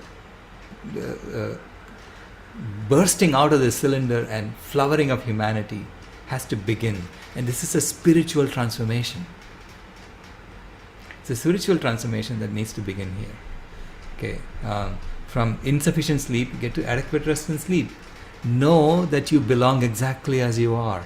You belong. So there's no need for anxiety on that. And you have a sense of purpose. Why? Because as soon as you admit that you're changing the climate of the planet, you own the climate of the planet. You have a job to do. This is exactly what Kimaya was telling me. Go do your job, right? I have a job to do. We all have a job to do. And she was actually channeling the animals, I realize now, right? The animals were telling humans, you have a job to do. Go do it. And you're now sleeping on the job. And finally, from excessive alcohol consumption, it's contact with nature. And what better way to have contact with nature than to bring back the wildlife, the forest that we cut. So I say, go live in Sadhana forest, right? And do exactly what Sadhana forest is doing. Sadhana forest, there are 70 acres, and it needs about 40 people. Roughly about 40 people stay there all the time in order to maintain the forest and make sure it's healthy. So that's 70 acres. Now, if you have to reforest 14 billion acres of land, which is how much land will get freed up when we all go vegan, for 14 billion acres of land, at 40 people per 70 acres, I calculate that you need 8 billion people to restore the forests of the planet. And there are 8 billion of us. Hello, we know what to do when we stop this nonsense that we are doing.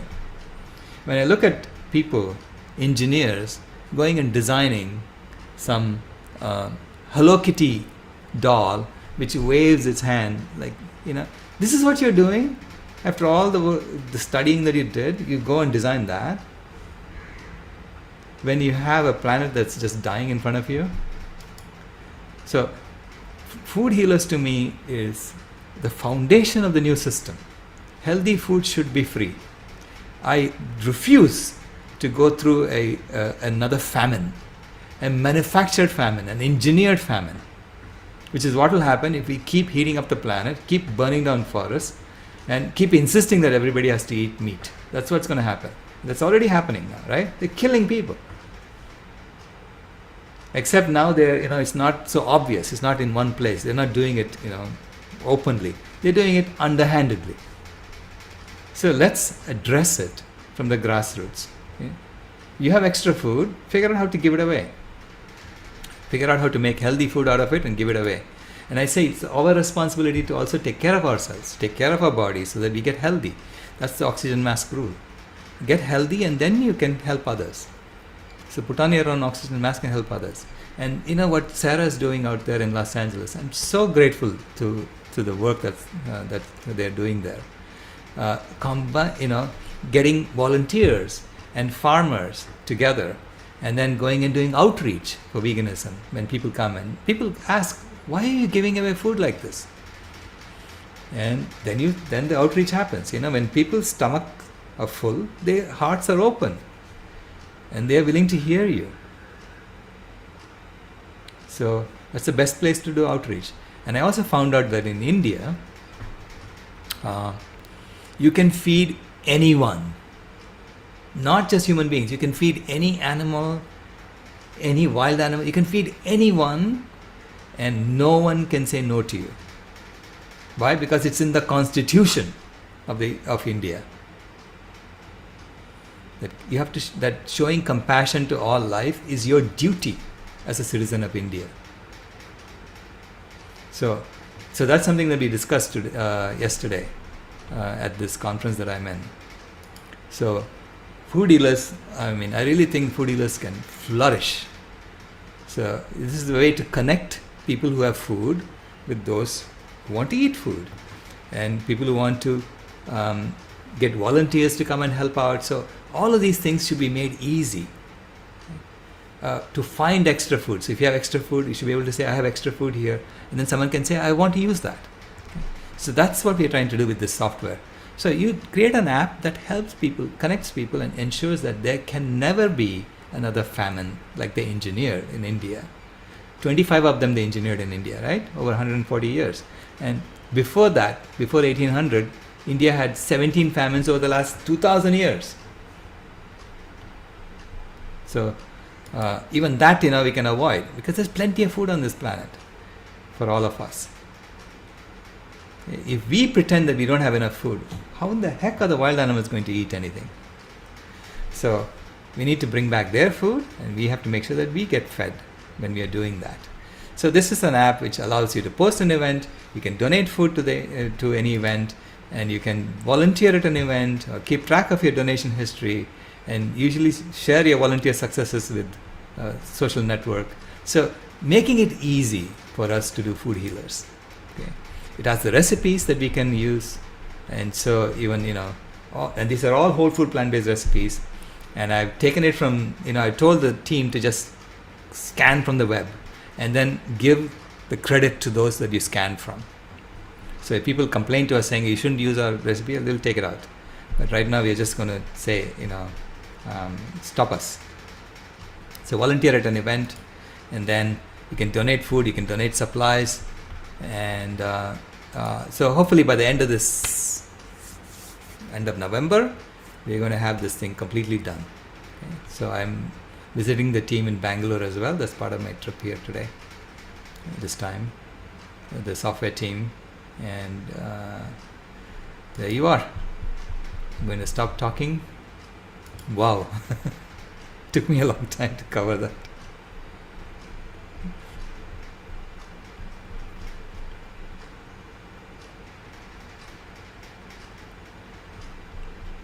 Awesome, Dr. Rao. Beautiful.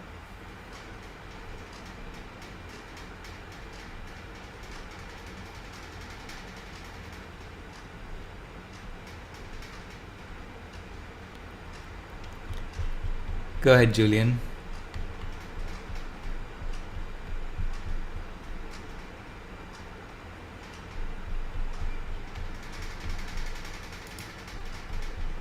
Yeah, go ahead, Julian. Okay. All right. Wouldn't allow me to unmute. Thank you, Dr. Rao. Very nice talk. I was just going to just say real quickly, if they won't let you talk in the colleges, what I did is just hold a banner in front of the college, and the students come with a loudspeaker and say, and this will be better publicity. Say, this college doesn't want us to talk about what's going on, and therefore you should stop going to college. Sting, a famous musician, a very nice gentleman from England, he said that I have only come here seeking knowledge, things they would not teach me of in college. Right. I will turn you alabaster, turn your face white when you find your master. And the servants are the animals. We made them servants to us, and they don't need to be. They're actually like our grandchildren. We should be taking care of them and serving them. Right. So anyway, thanks for that wonderful talk. Is there any way that I wanted to say something, but I don't think it's the best time. I'm going to ask you personally about something else, but could you tell us a little bit about like you were talking on the grassroots? Isn't the grassroots to make change? Isn't it the children in the schools and the right? So see that. Yeah, see, the students want me, right? So this is the thing. The students are asking me to come and talk, and the administration is saying, we won't help you. They can't stop me from coming in. They won't help the students with simple things like recording and putting it online and all that, I mean, see, it's easy for them to even do live stream on my talk, right? But they don't want to because they're scared that somebody will see it and then say, oh, what is this going on in your institute? Right? We're going to cut your funding. Oh, have you tried like elementary schools and junior high schools, because they're much more apt to make the changes, and if the parents realize they're killing the planet and they're killing it for their children, through their children, that's what they're learning in school, then it's much more effective, don't you think? Because college students already have a mindset that it's okay. They're set to go make a bunch of money. They're set to get a big house and a big vacation, a big car. They're set. Julian, that's not true anymore. See, that's the thing that's happening in these colleges now, right? So children, IITM, the IIT Madras, where I come from, my alma mater, the biggest issue now among students is mental stress. The suicide rate is going through the roof. And where is the mental stress coming from? Because they are smart enough to know what's going on the planet. Okay, so they're not buying the old story that you can go and make a lot of money and enjoy yourself. They're not buying that story anymore. So this entire system that's based on convincing people that here's a story, here, buy this, it's dying. Why? Because kids are not buying that story anymore. Yeah. That's where the stress is coming from. And this is why it's important to go talk to these students and show them that there is another way. This is that you should be happy that this is happening. Why? Because we are going to transform the system. Okay, we have to transform the system. Make sure that healthy food is freely available to everyone, and shelter is freely available to everyone, so that we can. There is a way out. You can see the light, right? There's a way out. There's a light over there, and that's not a fire that's going to burn you. Yeah. So when you tell that to students, they are happy. This is why they want me. They are saying, yeah, you're saying some of the right things that we want to hear, and we want to talk to you. We want to question you. So there has to be this dialogue, right? Do I know everything? No, I don't. So I'm just saying, okay, I'm just going to show you from a 10,000-foot view. I see a path, and would you kindly, like to go explore it? And they're saying, yeah, we want to explore it. And these adults are saying, no, don't go there. These adults have to grow a pair, okay? Not the students. The admins, they are the ones who have to have the courage, who have to grow a spine. And because people trust women in general a little bit more, their nature is more nurturing, caring, protecting, loving. Isn't it possible? Can we get these vegan grandmothers to grow a couple of extra ovaries to stand up and just start shouting a little louder? Because it's sweet and wonderful. They are doing that. I want to promote the vegan grandmothers. This is why vegan grandmothers is such a big part of Climate Healers now, right? I think if the grandmothers go to these colleges, I don't think they can stop them. If the grandmothers go with food and say we're giving it away, you cannot stop them in India. Absolutely not. Okay. Nice.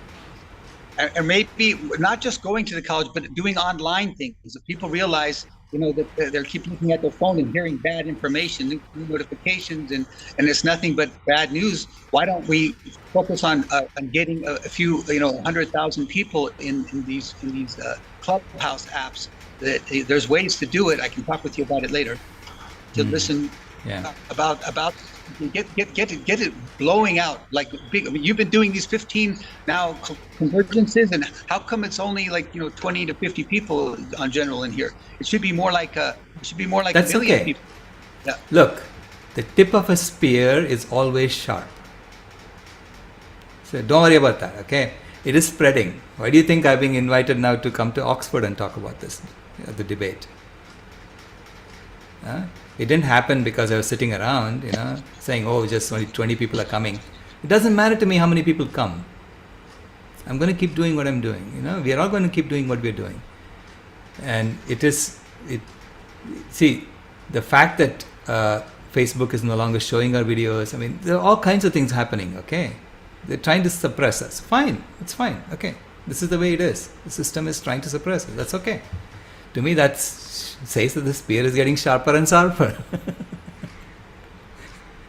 They think they're stopping us, and we are just sharpening ourselves as we go. Right. Okay, thanks. Yeah, thank you so much. He said, I think if he was going to climb a tree, he said, was it Abe Lincoln? He said, give me 6 hours to cut down a tree. I'll spend 4 hours sharpening the blade. Don't cut a tree anymore. You're done with that. Okay. Sorry. Yeah. Right. But if we protect the forest, isn't there a plan to properly separate the trees so that the fires are moving to them? Then we can probably not have massive forest fires. Giving these animals jobs. Is there a way? I know you spoke. Number one thing you need to do. Yeah, see, number one thing you need to do, Julian, is to get the intention to change. Beyond that, we will figure out what's the right thing to do, okay? Everyone will figure out locally what's the right thing to do. I'm not going to sit here and prescribe what is the right way to do things. I'm not interested in that. I'm just saying, get the intention right, and then let them figure out what to do. Go ahead, Watch. Good answers. Oh, thanks, Dr. Rao. Great talk as usual. Really, really inspired to hear you again. And safe travels. I know you're traveling quite a long distance. So my question is inclusivity. A lot of people plan my message and vegan messages saying, I'm not being inclusive. And we're in the US, we're coming on the season of Thanksgiving and Christmas, and a lot of and in fact, even in India, Diwali is coming up. A lot of food is animal based. It's part of culture. So how do we not sound extremist or militant? Animal rights activists are already labeled that extremely derogative terms of being extremist or militant. And now we have to also face the dilemma of being called non-inclusive. Because diversity and inclusion is big after the Black Lives Matter. So how do we? Yeah, I understand the question. Yeah. So the thing is, in fact, that's something that I've been asked to address at the IIT talk as well. Is because they say veganism is extremism. vegan is extreme, and I said, I'm going to say that when you see everything that's going on.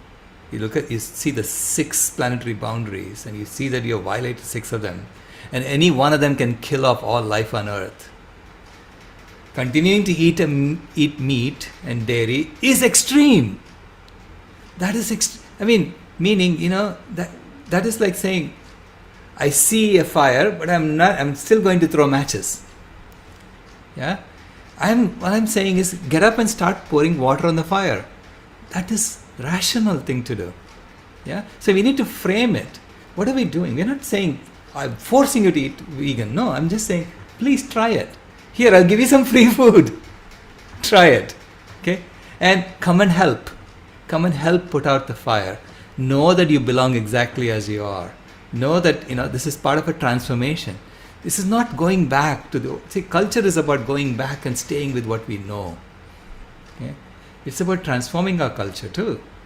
Because whatever we know, whatever we've been doing all along is causing what's causing. Yeah. So it is, coming home to who we really are. Because I say that we have taken a 10,000, 11,000 year detour into being cruel, right? And then saying, come back to what you are. What is a child like? Child does not like to go kill animals. Okay? No child will ever do that. They will play with the animals.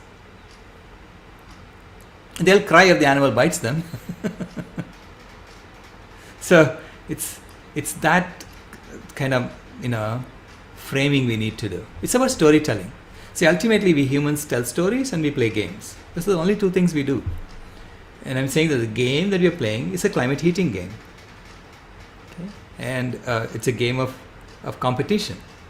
And it's a game of, winners and losers. In fact, there is World Cup going on, Cricket World Cup going on in India now. And India just beat the heck out of England or something. So, so I'm saying it's the reversal now, right? So if India has won over England, so now let's take yoga and ahimsa and pranayama and meditation and give it to the British. Hey, do this instead of us doing what you wanted. So we don't need any more McDonald's. You can take this. You can take some idli sambar, right? So it is changing the framing of how you tell the story and how you create games. So how you engineer games. So it's the same outcome that you're trying to get to, but you don't have to do it with violence at all. You can do this in a completely non-violent way. So it's their choice to come along. And all I'm complaining to the administration of the IIT is that you're not allowing your students to have the choice to hear me out. What kind of an admin are you? Why your grants are more important than your students? The well-being of your students? I mean, what kind of an admin are you? Yeah? So that's how you need to frame it. Yeah. Go ahead, Liz.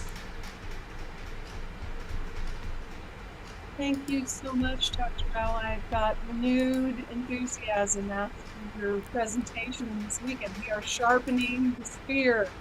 And I just want to say that they do hear you at the university. Although they're not responding, they hear you and they have to process that information. So one of my goals, and I've shared this with grandmothers, is that I've been going to board meetings. I've been to college board meetings, and I went to the elementary school at the San Diego Unified Board meeting. We need, to all of us, we need reform in education. And I sat in that board meeting, there were employees holding up signs. We want to work remotely to decrease emissions because it was a green concept, right? So we need to bring this climate change issue to the table with our board members. There are public opportunities to speak to our boards, and we need to leverage those and get in there and talk to them at every opportunity. I took notes on a Starbucks napkin once and turned it into a college degree for the energy industry, and that only happened because there was money behind it. There's no money behind veganism, but we can still do it. We can, maybe we need to work on finding them, but we need to keep stirring the pot and bring it, put it on the table, and speak to our administrators and ask for reform in education. We need consumer education, K through 12, we need chef training programs for chefs in plant-based foods, and we need doctors to be fully on board. Thank you. Right. Yeah, I'm actually talking at IIM Bangalore in November 16th. So these are the top management institutions in the country that invited me to come and talk. So there are some doors opening, but I'm going to keep pressing the doorbell everywhere I go. Hey, would you like to hear me out? No. And they have invited me to come. So, hey, it's going to happen, as you said. We have to keep at it. Go ahead, BJ. Well, a number of thoughts have come to mind after this beautiful presentation. One is how sad it is that the suicide rate is up, and that the good thing is people are aware And so if we can take that awareness to other places where it's building, but not at that point yet, and give them a look-see into your vision, and not just your vision, but the path, a logical path, I think that's wonderful. But I wonder about the economics of our vision is not yet to where we've even seen other current cultures eating free food. I think it's Right. so foreign to our whole system that I kind of feel like there ought to be a Yeah. really See, symbolic to people. see, it's foreign to the Western civilization. It was never foreign to Indian civilization. It was never foreign to us, Free food was always available in temples, I mean, meaning it was always the given that you go to anyone's home and then they'll feed you. Right? The guest was always treated as God. So that's the so it's about going back to what we knew. Right? And this is what Gandhi was also telling India. You don't have to adopt everything from the West. You had your own culture, so promote that. Yeah. So the idea that you have to pay for food was part of the Industrial Revolution, because the Industrial Revolution, the factory owners discovered that you train somebody. And as soon as you give him enough money so he has plenty to eat, he doesn't come back. Right. So because he says it's boring work and I have to keep doing the same thing over and over. Who the heck wants to do that? So to force them to come back, they were fooling around with the food system. Right. Okay. So, and they fooled around with the food system in India a lot, right? And a lot of people died as a result of that, So, but it's not about rehashing old wounds like this. But it's about saying we understood what happened then, but we need to move on. Okay, we need to move on. We forgive each other, and let's figure out how to sort this out so that we all thrive. And you begin by giving free food for free. I mean, to me that. It is a radical concept. Healthy food free. It's a radical concept for people, right? But then having oxygen masks fall at every seat, and not even ask people, do you have $10 for the oxygen mask? Right? That's what food is. That's what having healthy food for free is. Okay? Well, I remember from the movie, they're trying to kill us, that grocery stores, once a grocery store closed, you couldn't have another grocery store there for 20 years or so. And I know. Yeah. And there's another rule about, since we're trying to sell fruit, you can only have 3 fruit trees in your yard. You can't have a bunch of fruit trees. So I know that there are things going on that prevent us. So thank you. It's the same system. The same system that starved Indians is still there. And it's doing it insidiously. Okay? Like slavery, they pretended to abolish slavery, but slavery continued insidiously. Because the system never really, it's the same game you're playing. So they have to keep, jiggering the rules to play the same game, pretend like they're not playing the game. So there's a lot of deception that happens. So you have to just see through it. Once you see through it and you bust it open and say, enough already, I'm done with this game. We're going to play a different game. Thank you. Thank you, Dr. Rao. Okay, then Ray and Paige, and then we have to wrap up. I don't want to go too. Go ahead, Ray.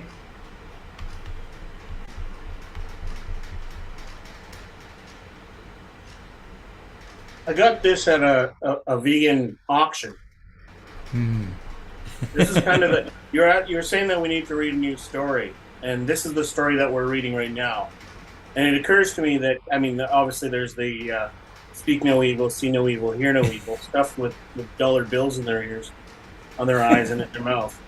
But also that they're nations. They're wearing, you know, Russia, United States, and China, and the nation states. That's the story that we're telling. So to expect any sort of system change, we need to think of how the other systems are going to change as well. Yeah. And we need to have that sort of vision of the future, tracking those kind of transitions as well. And like the food transition, which we think is going to happen very fast, it's going to be happening very fast in conjunction with other system changes. So, you know, sometimes we're trapped in the vegan world and we're asking questions and going, why? I don't understand. But we do understand. we understand why college professors will behave a particular way, even if they hate that system. They feel that they don't have any agency. They don't have any ability to do anything different, which is really sad because university used to be the place where change happened.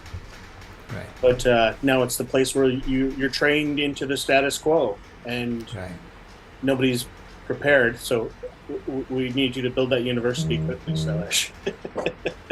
Hey, in fact, good university.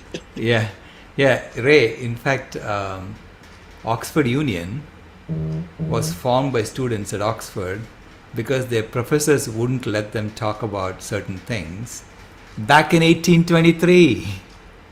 So the universities were never a place where you could do whatever you wanted. No, it was a place where you were trained to join the big industrial system. So they got out and they formed this in secret, the Oxford Union. And that's where the debate is happening, the 200th anniversary. So it's so appropriate that it's happening at that forum. Because it is about free speech. Because the way system is set up, it's like how Rosa Luxemburg said, those who do not move do not notice their chains. Right? So they tell you, here is a narrow range, you can now argue like crazy in this narrow range. So that you're not noticing your chains when you argue in that range. But the chains have always been there. So all we are doing now is saying, you know, we're going to bust open the chains. We're done. You know, we're going to flower as an individual, so we're going to flower as a species. And we're going to take care of all other species because they are our relatives. And we have a responsibility to them. Yeah. Because we made the mess, you know. We put that plastic out there. We put all that mess out there. And we made a mess of their water. It's our responsibility to clean it up. And the system is saying, no, you know, we keep pouring more and more. And I'm saying, no, you're done. You know, figure it out. Figure out something else to do. We are no longer playing along with you. Well, you showed the 9 planetary boundaries, and it illustrates this radial diagram. And in the center of it is a safe living space for humanity. And this system was formed by Johann Rockström, and was part of like a lot of different scientists that were involved in that. One of them, Paul Crutzen, who coined the term the Anthropocene. And if we don't understand the Anthropocene, we're just going off the cliff and just completely missing the point of what I think people are starting to get, but it's a very light, safe version of what the Anthropocene is about. And that suffix, anthro, prefix, it really emphasizes that this is a problem with humanity not finding that space. That anthropocentrism is the root of all of these 9 planetary boundaries. And veganism is the stepping stone towards understanding something besides humans are at the center of the universe. That, you know, we're encountering that, and I'm sure there's a wide range of what vegans believe as far as humans being the center of the universe. There's a lot of vegans that still believe they're the center of the universe. that there is that we're trained in this Judeo-Christian human exceptionalism. Right. I mean, it can be easily cured by having them, by asking them to clean up. When you start cleaning up stuff, you realize you're not the center of the universe. you're wading in muck. And why do you have to wade in muck? Because otherwise you're going to die. You have to clean up that mess, right, that you created. So it's the shattering of the ego is going to happen very, very soon, okay? So I say that, remember the diagram with the ego, humans on top, man at top and all the other animals below. And then eco, where, everyone is in a circle. I say to get to that everyone in a circle, you need to become seva first. Which is you take the ego diagram and switch it around. So you are at the bottom and you're serving the animals. Only then you'll get to the state of equality. Yeah, and that's you have to compensate. Anthropocentrism. It's finding a humility that the human race just hasn't demonstrated in. Yeah, it'll happen. And the idea of cleaning up after our own mess is something that, in ancient times there was so much more world to ruin. So the impact was never had any feedback, and now we have the feedback, and we see that the wall is coming, that there is an end to this. And unfortunately, the people holding the lens aren't necessarily the people that we need to be holding it. They're still trying to squeeze some money out of the system, or figure that all the solutions to anything rest in money. Right. As long as the economy is okay, the environment will just apply the economy to the environment. It will techno fix everything. Yeah. Go ahead, Paige. Hi. This is I'm glad I was able to hear some of this last closing. It's great to see you all. I was listening and I was thinking, Dr. Rao, when I was raising my children, I remember the most effective way to have action was to put it in the affirmative. So instead of saying don't run, I would say walk when I remembered, right? So I was thinking when you said the universities feel speaking on going vegan is extreme. So perhaps a way to approach would be, this is a course or a speech about the science of the climate crisis from an engineer's perspective. And then the eating plants and growing plants is in essence the secondary. So it's not about going vegan, it's controlling the narrative such that they feel they can fit into it, in a sense of educating from the perspective of the facts of the science. Yeah. So just a thought. Actually, the title of my talk. I want one more thing about controlling the narrative, because what's happening now is a lot of the narrative is how unhealthy veganism is, especially here in the States, and they're focusing on like coconut oil, saturated fat that comes from processing these, they don't even call it plants. It's just, it's unhealthy. Vegan is unhealthy. So you got to make sure you just stick with the sustainable, healthy, regenerative, blah, blah. And so we need to take back the narrative and show how the plant-based whole grains foods and so forth means and such is what we're talking about, right? Yeah, absolutely. So this is the thing that surprised me, because the students told me, don't talk about veganism. Let's just talk about sustainability. Okay. And they said, engineering a sustainable planet. That's the title of my talk, engineering a sustainable planet. But the administration is smart. they know who's talking. They know who's talking. So I have this reputation that I go with now, right? So everyone knows I'm going to be talking about this. So they know, no matter what you say, they say, this guy, we'll make sure he doesn't get on YouTube associated with us, because our grants may be in trouble.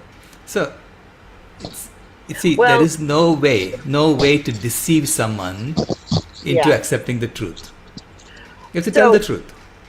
This is where Kamaya comes in. Or somebody with you.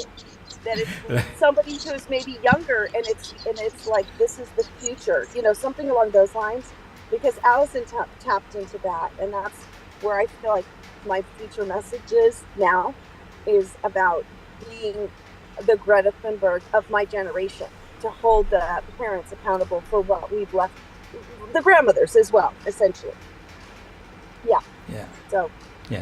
Grandmothers. Thank you. But but the doors are opening, so it's not like this is one instance. They'll figure it out. I mean, my classmates are saying, okay, I'll get the alumni people to come and do the recording for you. So people are rallying around, saying, hey, you can't do this to people. Just like what's happening to Wayne Chung, right? So eventually, the system is going to have to bend. Well, okay, let's. We're already 25 minutes over. I'm so sorry.